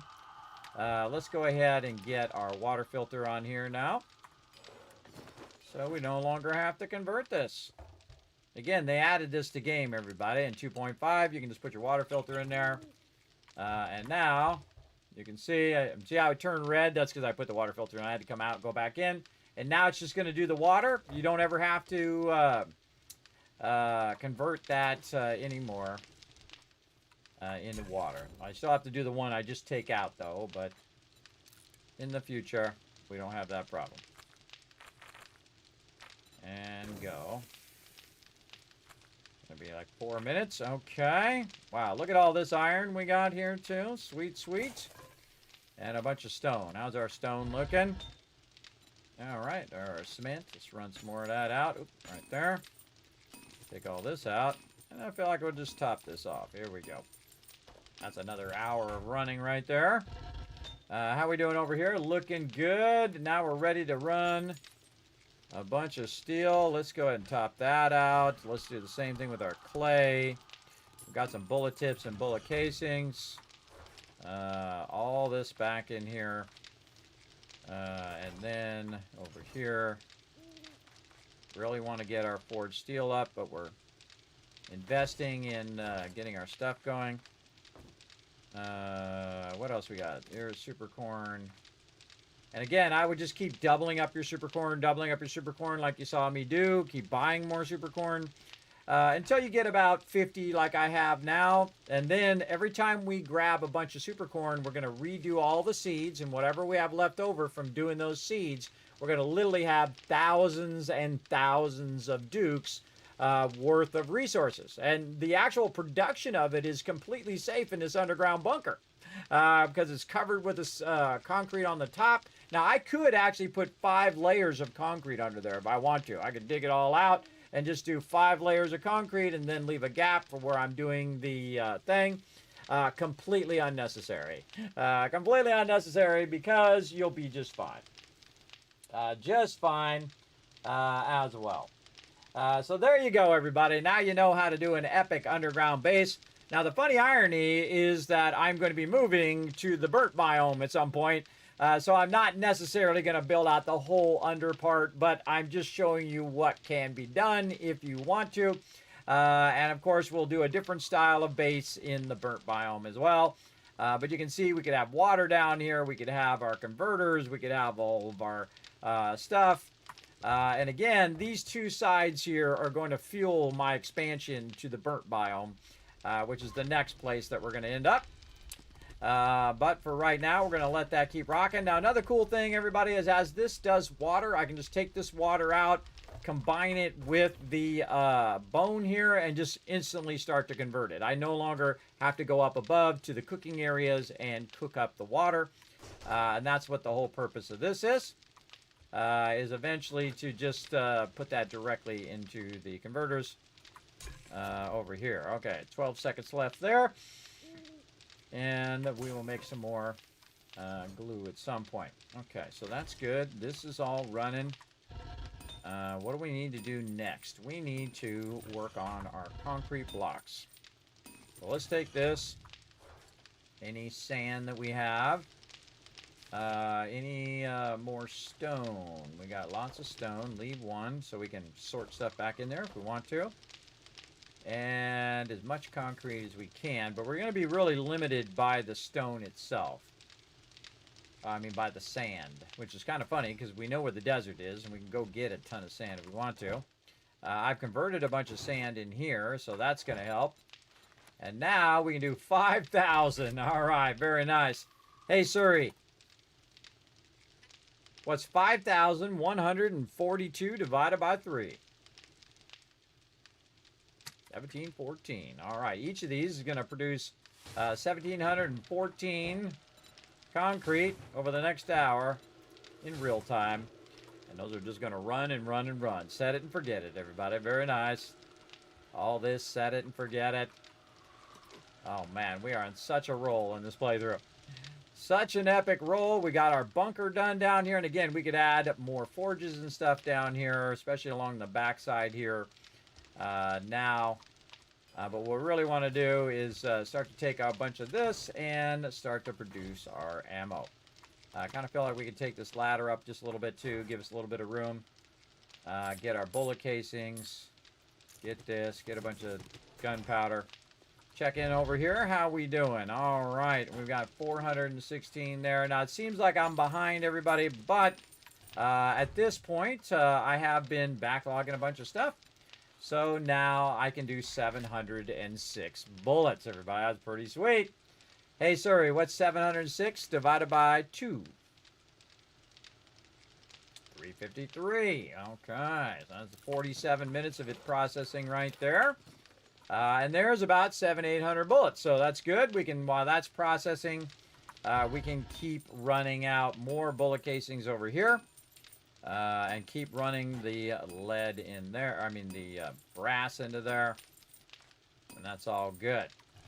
Any more cement?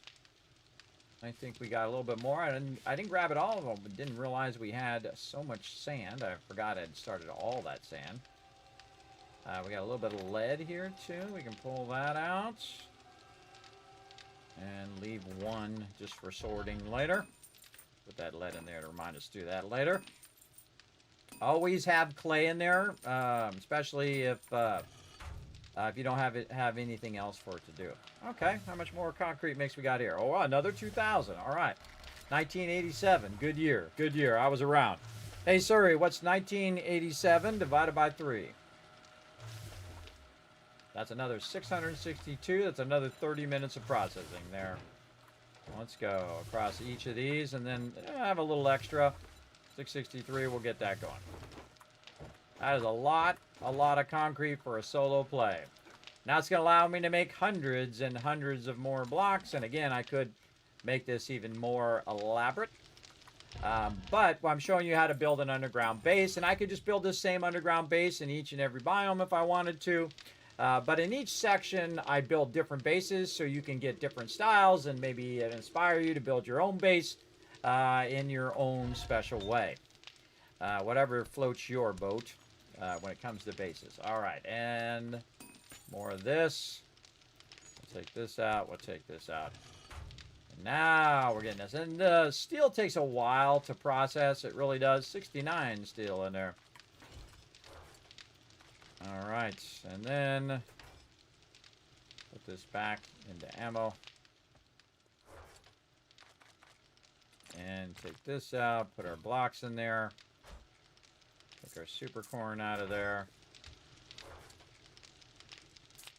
Got a lot of extra seeds. Now, in the future, I would use up these seeds first before I converted some more of the ear of super corn into seeds. And again, I would check for those first each and every time, so you're using those up. I don't know why I have all these ammo in here.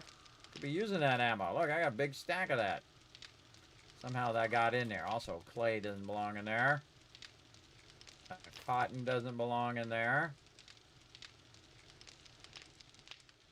Yeah, these should just be seeds, not dirt. Plots there.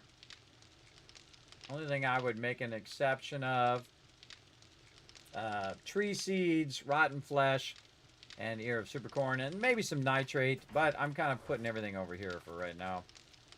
And our cotton I would put as an actual part of the food, so you can find that later. This is here. This is glue, which goes up in here for now. This is for the trader. Right here. Again, how are we doing on time? Oh, man. What a bonus stream, everybody. What a bonus stream. There you go. Build what you need, not what you can, says I. Exactly. That's exactly why I'm building it in sections and just building what I need in that moment. And that's what's helped me accelerate to where it's day 40, everybody. And I have an underground cement bunker right now that's producing a bunch of steel. And eventually this top part here will be steel as well.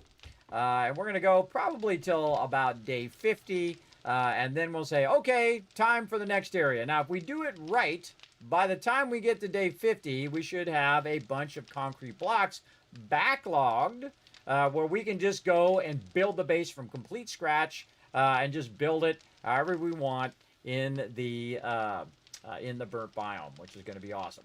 Then we'll need to transfer all of this stuff from over here over to there, right? So we'll get that going on as well.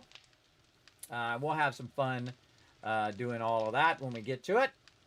And again, our bases are going to get more and more elaborate the further we get in. Not that this isn't already elaborate. This is pretty elaborate. You see also I have a little candelabra up here at the top too. In fact, I could put some more candles back out again now that I took my stuff out up there. Put my candles back. Oh, that's where the ladder is over here. I put my candles up there and it lights up all my boxes and whatnot. Now, this is actually a dangerous place to have your boxes because they do breach inside and blow up. They will actually damage the boxes. So we might want to say, hey, you know what? We can either move the boxes or we can upgrade them to forged steel. Like this. Just in case they do get damaged, they will have a lot of hit points. All right, more steel is what we need. Just happen to be making some right here. Now my boxes are strengthened up here. Upgrade this one. Upgrade that one. They're all strengthened except for it takes out my land claim block and I'm going to have trouble. And then, again, we want to make sure we're upgrading at least this lower part. Oh, I need some concrete to fix that first. Right here, over here. No concrete left. Ooh, I used it all up. My bad. Definitely want to have some extra to repair on Horde Night. But I don't think that's going to be an issue. Because we're making thousands of it down there now.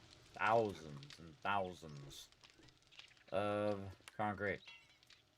There we go. Now we need more steel.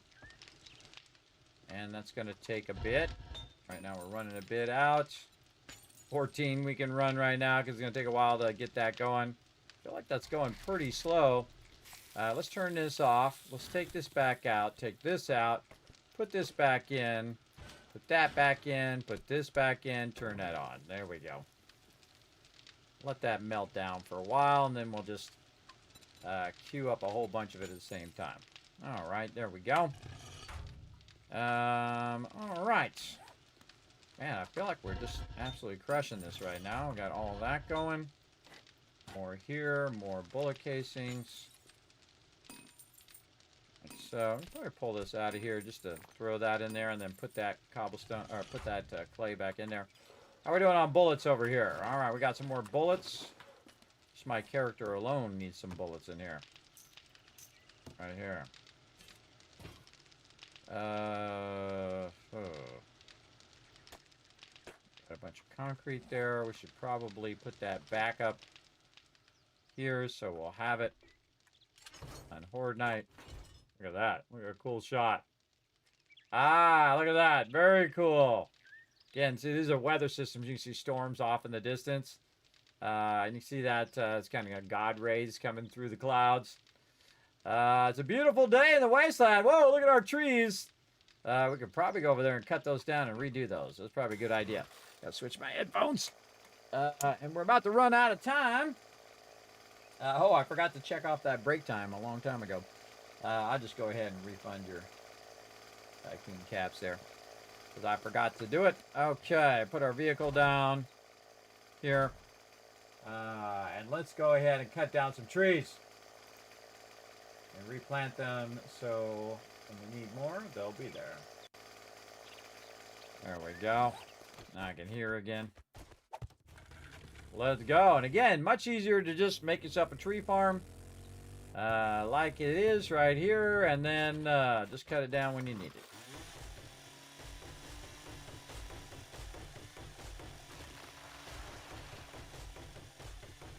And this is not one of these games, everybody, where you cut down one tree and that tree knocks down another tree, like Valheim.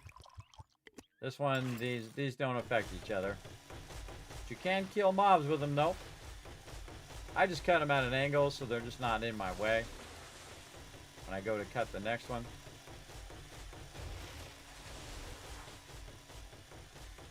I thought I heard somebody.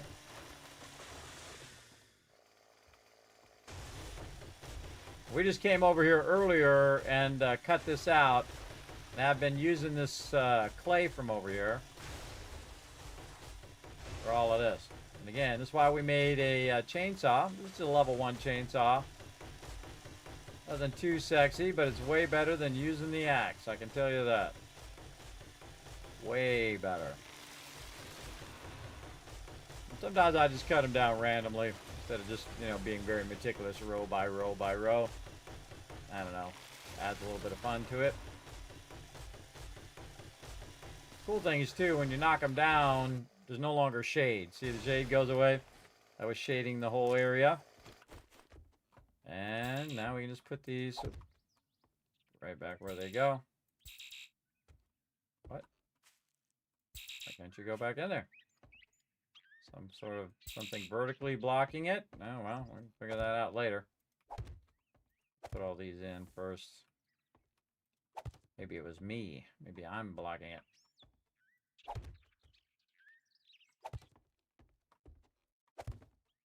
Again, everybody, another Fallout episode's going to be airing early tonight, 6 p.m. Eastern Standard Time. Remember, it's not going to be 3 in the morning like it has been in previous episodes, so definitely want to get that going. Yeah, something in the way here.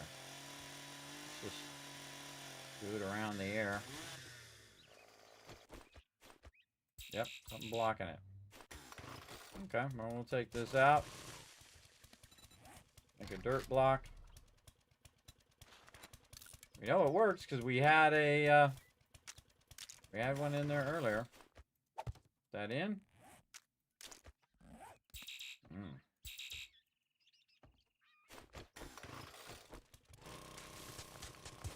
Put this berm back a little bit. Try to find whatever little hidden dot is in the way.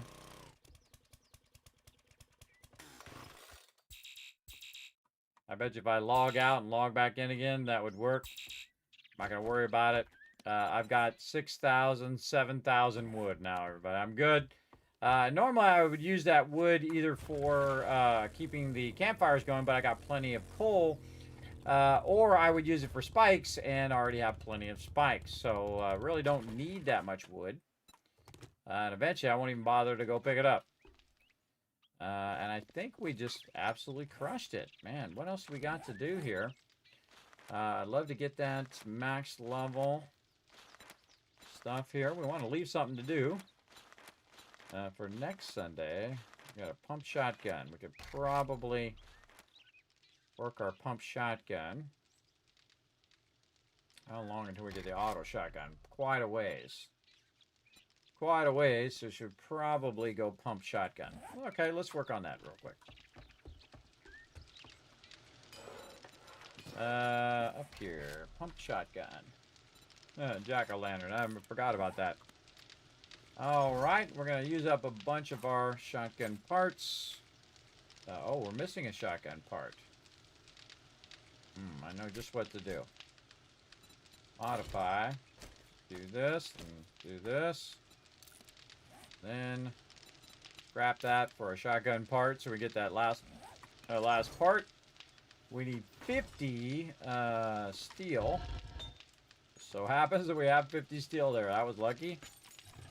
We need 8 duct tape. We have 3 here.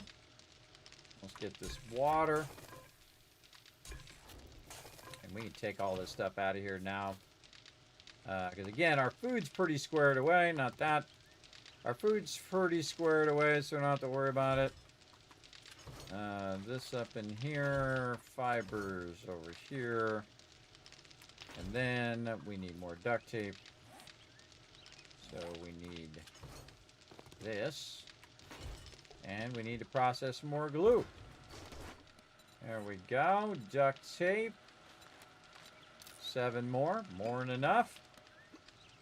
And we can, again, see how we got our water already converted. And then we go over here and say, you know what? We want to go ahead and run 5 of this, which is going to be about a minute. Put a couple of those in there. Run 5 there. Run 5 over here once we have some fuel. And go. And in about 1 minute, we're going to have 10 glue.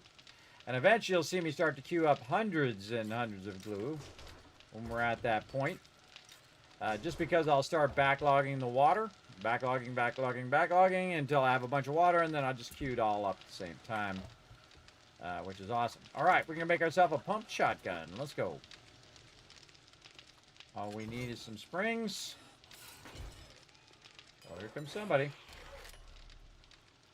Shotgun. All right. Do we want a level 2 or level 1? Probably just a level 1, and then we'll just keep that extra part. We'll stop our bullets. Start our bullets up again. We'll grab some bullets. What's up? Did you die? That sounded like you died. Now again, if she dies without seeing me, then she doesn't scream, and thus no more mobs show up. So it's best just to let them die, and again, just don't let them see you, and she can't see me when I'm underground. She knows something's going on because there's a heat signature and there's activity going on, but she can't see me down there. I can do whatever I want, even if the hatch is open. All right, pump shotgun in about 10 minutes there. We'll keep this extra shotgun parts. This is why you want to scrap weapons at some point, too. Mods are over here. And put all this back. This and this. Take this out of here. Waiting on that shotgun to go there. Garden over here. Okay, and again, we have, about 50 super corn running. How many do we have before? About 5. Now we have 50. So we have 10 times as much super corn going, roughly, than when we started today. That's a lot. That's a lot for sure. Kismet, I love your channel. I go to bed when you come on. You're still at it in the next day. You like that? I just downloaded Fallout 1. Any advice? Fallout 1 is the one I have played the most. It is easily over 10,000 hours. It could be 20,000. I don't know. We didn't track it back then. I played it a lot on the weekends when I go to work during the week and then work 12, 14, 15-hour days. Sometimes 20-hour days. 5 days a week, and then on the weekend I would do about 15, 18, 20-hour days of playing Fallout. My advice is take it slow. Learn how to do turn because it's a turn game. So you're going to move, then they're going to move, and you want to see, okay, they have a move of 3, right? So you go ahead and move 4. You're 4 away. Wait for them to move to you. 1, 2, 3. Then you move forward 1, and then you get the first attack before they can hit you, right? So you want to think about that in a turn-based move. You always want to be the first one to get a hit versus them getting a hit on you. So if you get too close, you can aggro them, and then if you have a better movement speed than them, they'll move forward. Then it'll be your turn. Then you move, do damage, and you can even move away if they don't have a thing. But I would definitely make sure you have the first hit and that you have the advantage before they start to hit you, right? That's my biggest advice in there. And enjoy the journey. Just take your time. Talk to everybody. Go to every location that you can. Loot as much as you possibly can. Always have a companion that hopefully is not going to screw you over. And I'm not gonna tell you who, what, or where, or why I just said that, because you'll discover it as you go along. But again, pick your companions wisely. And watch out for the overseer as well. Don't tick him off is another big suggestion. Or save and then tick him off and see what happens. And there you go. How far apart do you have to put those boxes in the tree farm? They are 3 apart. So you have the tree, 1, 2, 3 blocks, and then the 4th one would be another tree. So you have a 3 gap in both directions, because if you put a tree over here and a tree over here, you definitely want to have the 3 in each direction. Now I just try to do it like that so it's nice and flat. And then I just do a bunch of tree, and I would do it about, I'd say 30 or 40 blocks. I'd say 40 blocks away from your base. So it's not really close to your base, so it's not in the way. Also suggest, if you don't have a beefy machine, is to cut it down right before Horde Day. Do your Horde Night, then replant it right after Horde Night, and then by the time You know, 2-3 days go by, you'll have your tree farm back and you can cut it down. Usually you can, in 7 days, you can usually cut it down twice because it comes back every 3 days. So if you do it right after Horde Night, you'll be actually on the first day. Then it'll be second, third day. Then you can go ahead and get it. And then again, 1, 2, 3, grab it on right before Horde Night and you're good. You can just do that cycle over and over again. Now me, I don't really need that much wood because again, I'm using coal. When you use coal for all your stuff, it runs way longer as well. Oh, we want to put this back in here and run out these bullet casings and bullet tips. There we go. Okay, I feel like we can go ahead and double up now. Start doubling up a bunch of this so we can really let this backlog. Now, the reason why you want to let this backlog is if you're in a hurry, which you do quite often, is like, oh my God, it's Horde Night tomorrow, and I want to basically run double brass in there so you can just get that brass in there as fast as possible. You can go in and do this. Now, eventually, you will see that I will take money and I will burn it up in the actual thing, which is called dukes in this game.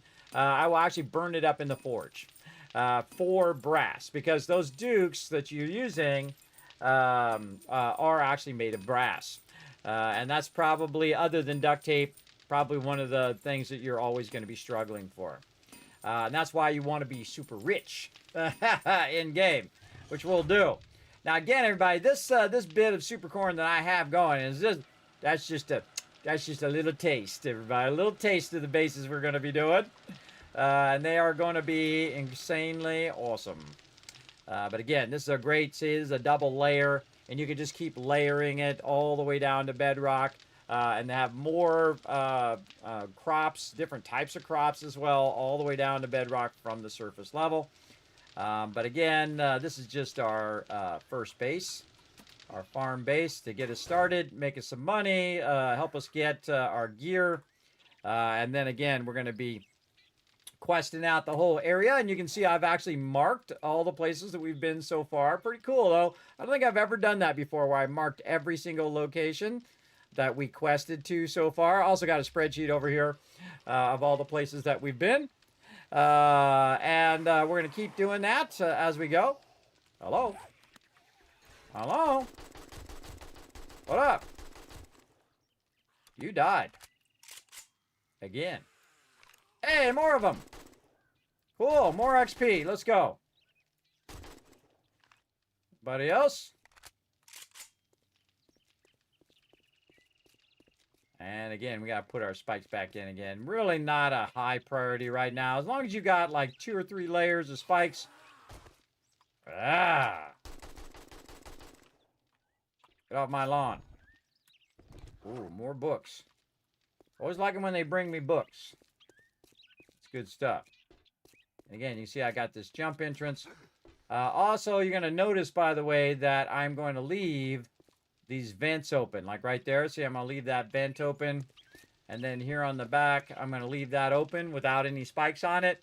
So they don't stand right there. They go right past it. And they get into these spikes. And then I'll blast them there. And again, I will not let any bombers get on top of that or even close to that because bombers are in a 3x3 grid. So they're going to damage 2 blocks next to them. So you want to make sure you blast them and try to shoot them as far away from your base as you can in case they actually do blow up. Just shoot them in the legs, everybody. The second you see them, start to shoot them right in the kneecaps. And they'll go down, and then you just keep shooting them in the legs so they don't get back up. And that's the best way to get them. Now, if you are a sniper, you can sniper them in the head if you're a good shot. Just don't hit that little beepy thing, and don't use a shotgun, because if you use a shotgun, boom, it's going to hit that thing, and then they're going to blow up. All right? You can see our little baby trees over there in the tree farm. All right, this is looking good. Day 40. Did this reset again? What's our resets here? Our reset, yeah, day 40, our trader reset, so we could go get more cool stuff. Another vehicle one, shotgun Messiah. You can craft shotgun tube extenders. Ooh, I like those. Got some dollar bills right here. Thanks for giving me some dollar bills. Throw that in the trader box. Let's go ahead and repair what we got over here. Just repair all of our stuff like so. And now would be a good time to make more repair kits. Now that we have a ton of, oops, grab that bones. That we have a ton of duct tape that we can make here. Up here. Duct tape. Yeah, loving duct tape.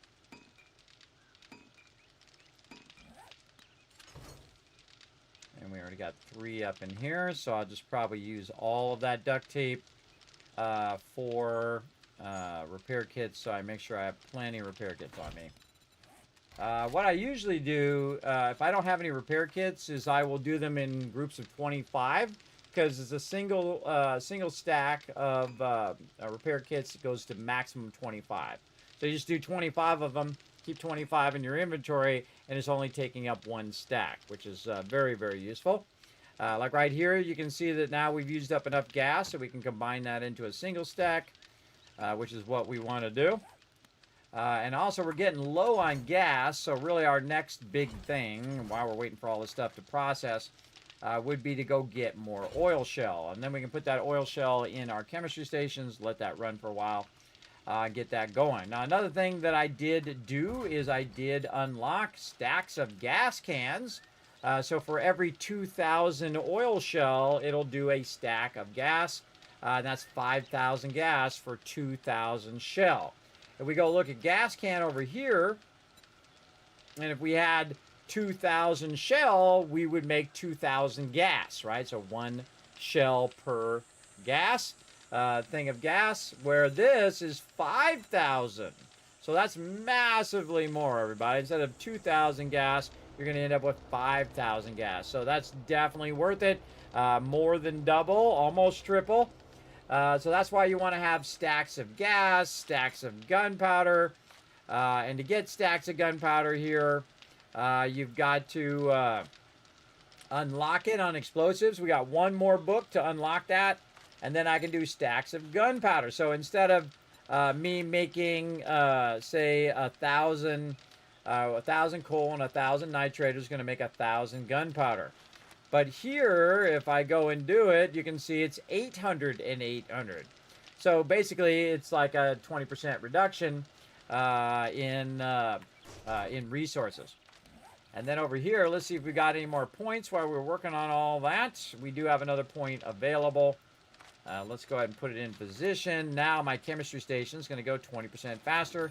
So when I'm running all of my gunpowder, it's going to go even faster. We're going to end up with massive tons of gunpowder. All right, now that we got all that going, we've had all of our stuff running here for a little bit. This one over here especially. We've got a bunch of bullet tips. We can run, bullet casings. Run out them bullet tips there and just let that clay build up. Over here, let the stone build up. Over here, more clay. And definitely more iron. Now, the best thing to do is to set all this up and then go do something else. And when you come back, this stuff's going to be all melted down in here. And we'll run some more steel out. And we're going to end up with tons and tons of resources in there. So 584 more bullets, or bullet casings. And we have another 500 here, so that's about 1,100. So we'll take 2 of these. We'll get some gunpowder, and just as much as you guessed. That's right. And it takes 2 here. So if we do 1, you can see it's 2, 5, and 1. So 5 gunpowder, 2 bullet tips, and 1 bullet casing. So even if I had enough bullet casings, 1,100 bullet casings, I still need double the amount of bullet tips. So I would just basically grab all your bullet tips at once, all your brass at once, a bunch of gunpowder, and then let it tell you what the maximum is, 1127, because that's exactly how many bullet casings we have. So we have plenty of gunpowder, plenty of bullet tips, but now we want to cut that in half. Hey, Siri, what's 1,127? Hey, Siri, what's 1,127 divided by 2? I mean, it's already 1,127. It's 563. So 563. We're going to let that go. So again, and earlier we queued up like 50 ammo. Then we queued up like 100 ammo. Then we queued up like 200 ammo. And now we just queued up 1,000 ammo. 1,200 ammo roughly. So 600 in one, 600 in the other roughly. And again, that's called scaling. You're scaling up your ability to produce resources. And again, the more we do that, the more we can scale it up even more until we get to a point where we're making, thousands upon thousands, especially when we get our money under control. We're able to have so much extra money that we can use it for doing dukes and stuff. How's our shotgun doing over here? Shotgun is ready to rock. Nice. Let's get this. And again, eventually we want to have all of our mods and all that stuff as well, but I just picked random ones here as well. We want to eat some food there. And also some red tea. And again, you see, I haven't done food in a while, everybody. Again, we backlogged so much food that we didn't have to worry about it. Let's go to slugs. Let's go try our shotgun out. I think I hear somebody out here. Oh. Oh, buddy? Wants to be my shotgun tester? They said, nah, I'm out of here, Kismet. They said, nah, I'm good. And they bailed. They bailed out of here. Or they died to the spikes, one or the other. Again, we'll come back and work on all the spikes when we need to. It's day 40. We're a couple days away from Horde Night. But sadly, YouTube is going to kick me off of YouTube when I hit 12 hours. So we're at 12 hours right now, and we're just a couple minutes away from 12 hours. And I feel like we crushed it. We destroyed it, everybody. We absolutely got it going. Again, just trying to get more of my skill books next time. Do a bunch of questing to get our tier level up. And just keep working on our armor and things like that. We're almost to the point where we've got our armor going. And again, we have our intellect mastery, which we got. So we're having 50% chance to get that skill point. We're going to try to get our armor up. So our armor is at maximum. We still got like 39 books to go. So if we cut that in half, let's call it 40. So 20 more books if we're getting double over there. So we really want to find a lot of as many armored up as we can. I don't think we have anything actually done yet. I think harvesting tools is the closest out of all of this. Yeah, which is good because that's the one I want to be as max as quick as possible with the Auger. Then I say vehicles is probably the next most closest one, and armor. We did finish workstations. That we did do. We didn't do our apiary. Let me get that in there. Apiary. What do we need for that? Oh, we don't have the beeswax. That's right. We got to go and do a bunch of tree stumps to find that beeswax.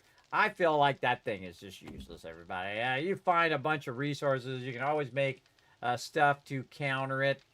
It is actually some recipes. There are some food recipes that go along with it. But we'll work on that next time. We don't really need to do it right now. And again, I think that's a perfect place to stop before we run out of time on YouTube. Let's go ahead and go to Kismet Love Train and roll on out of here.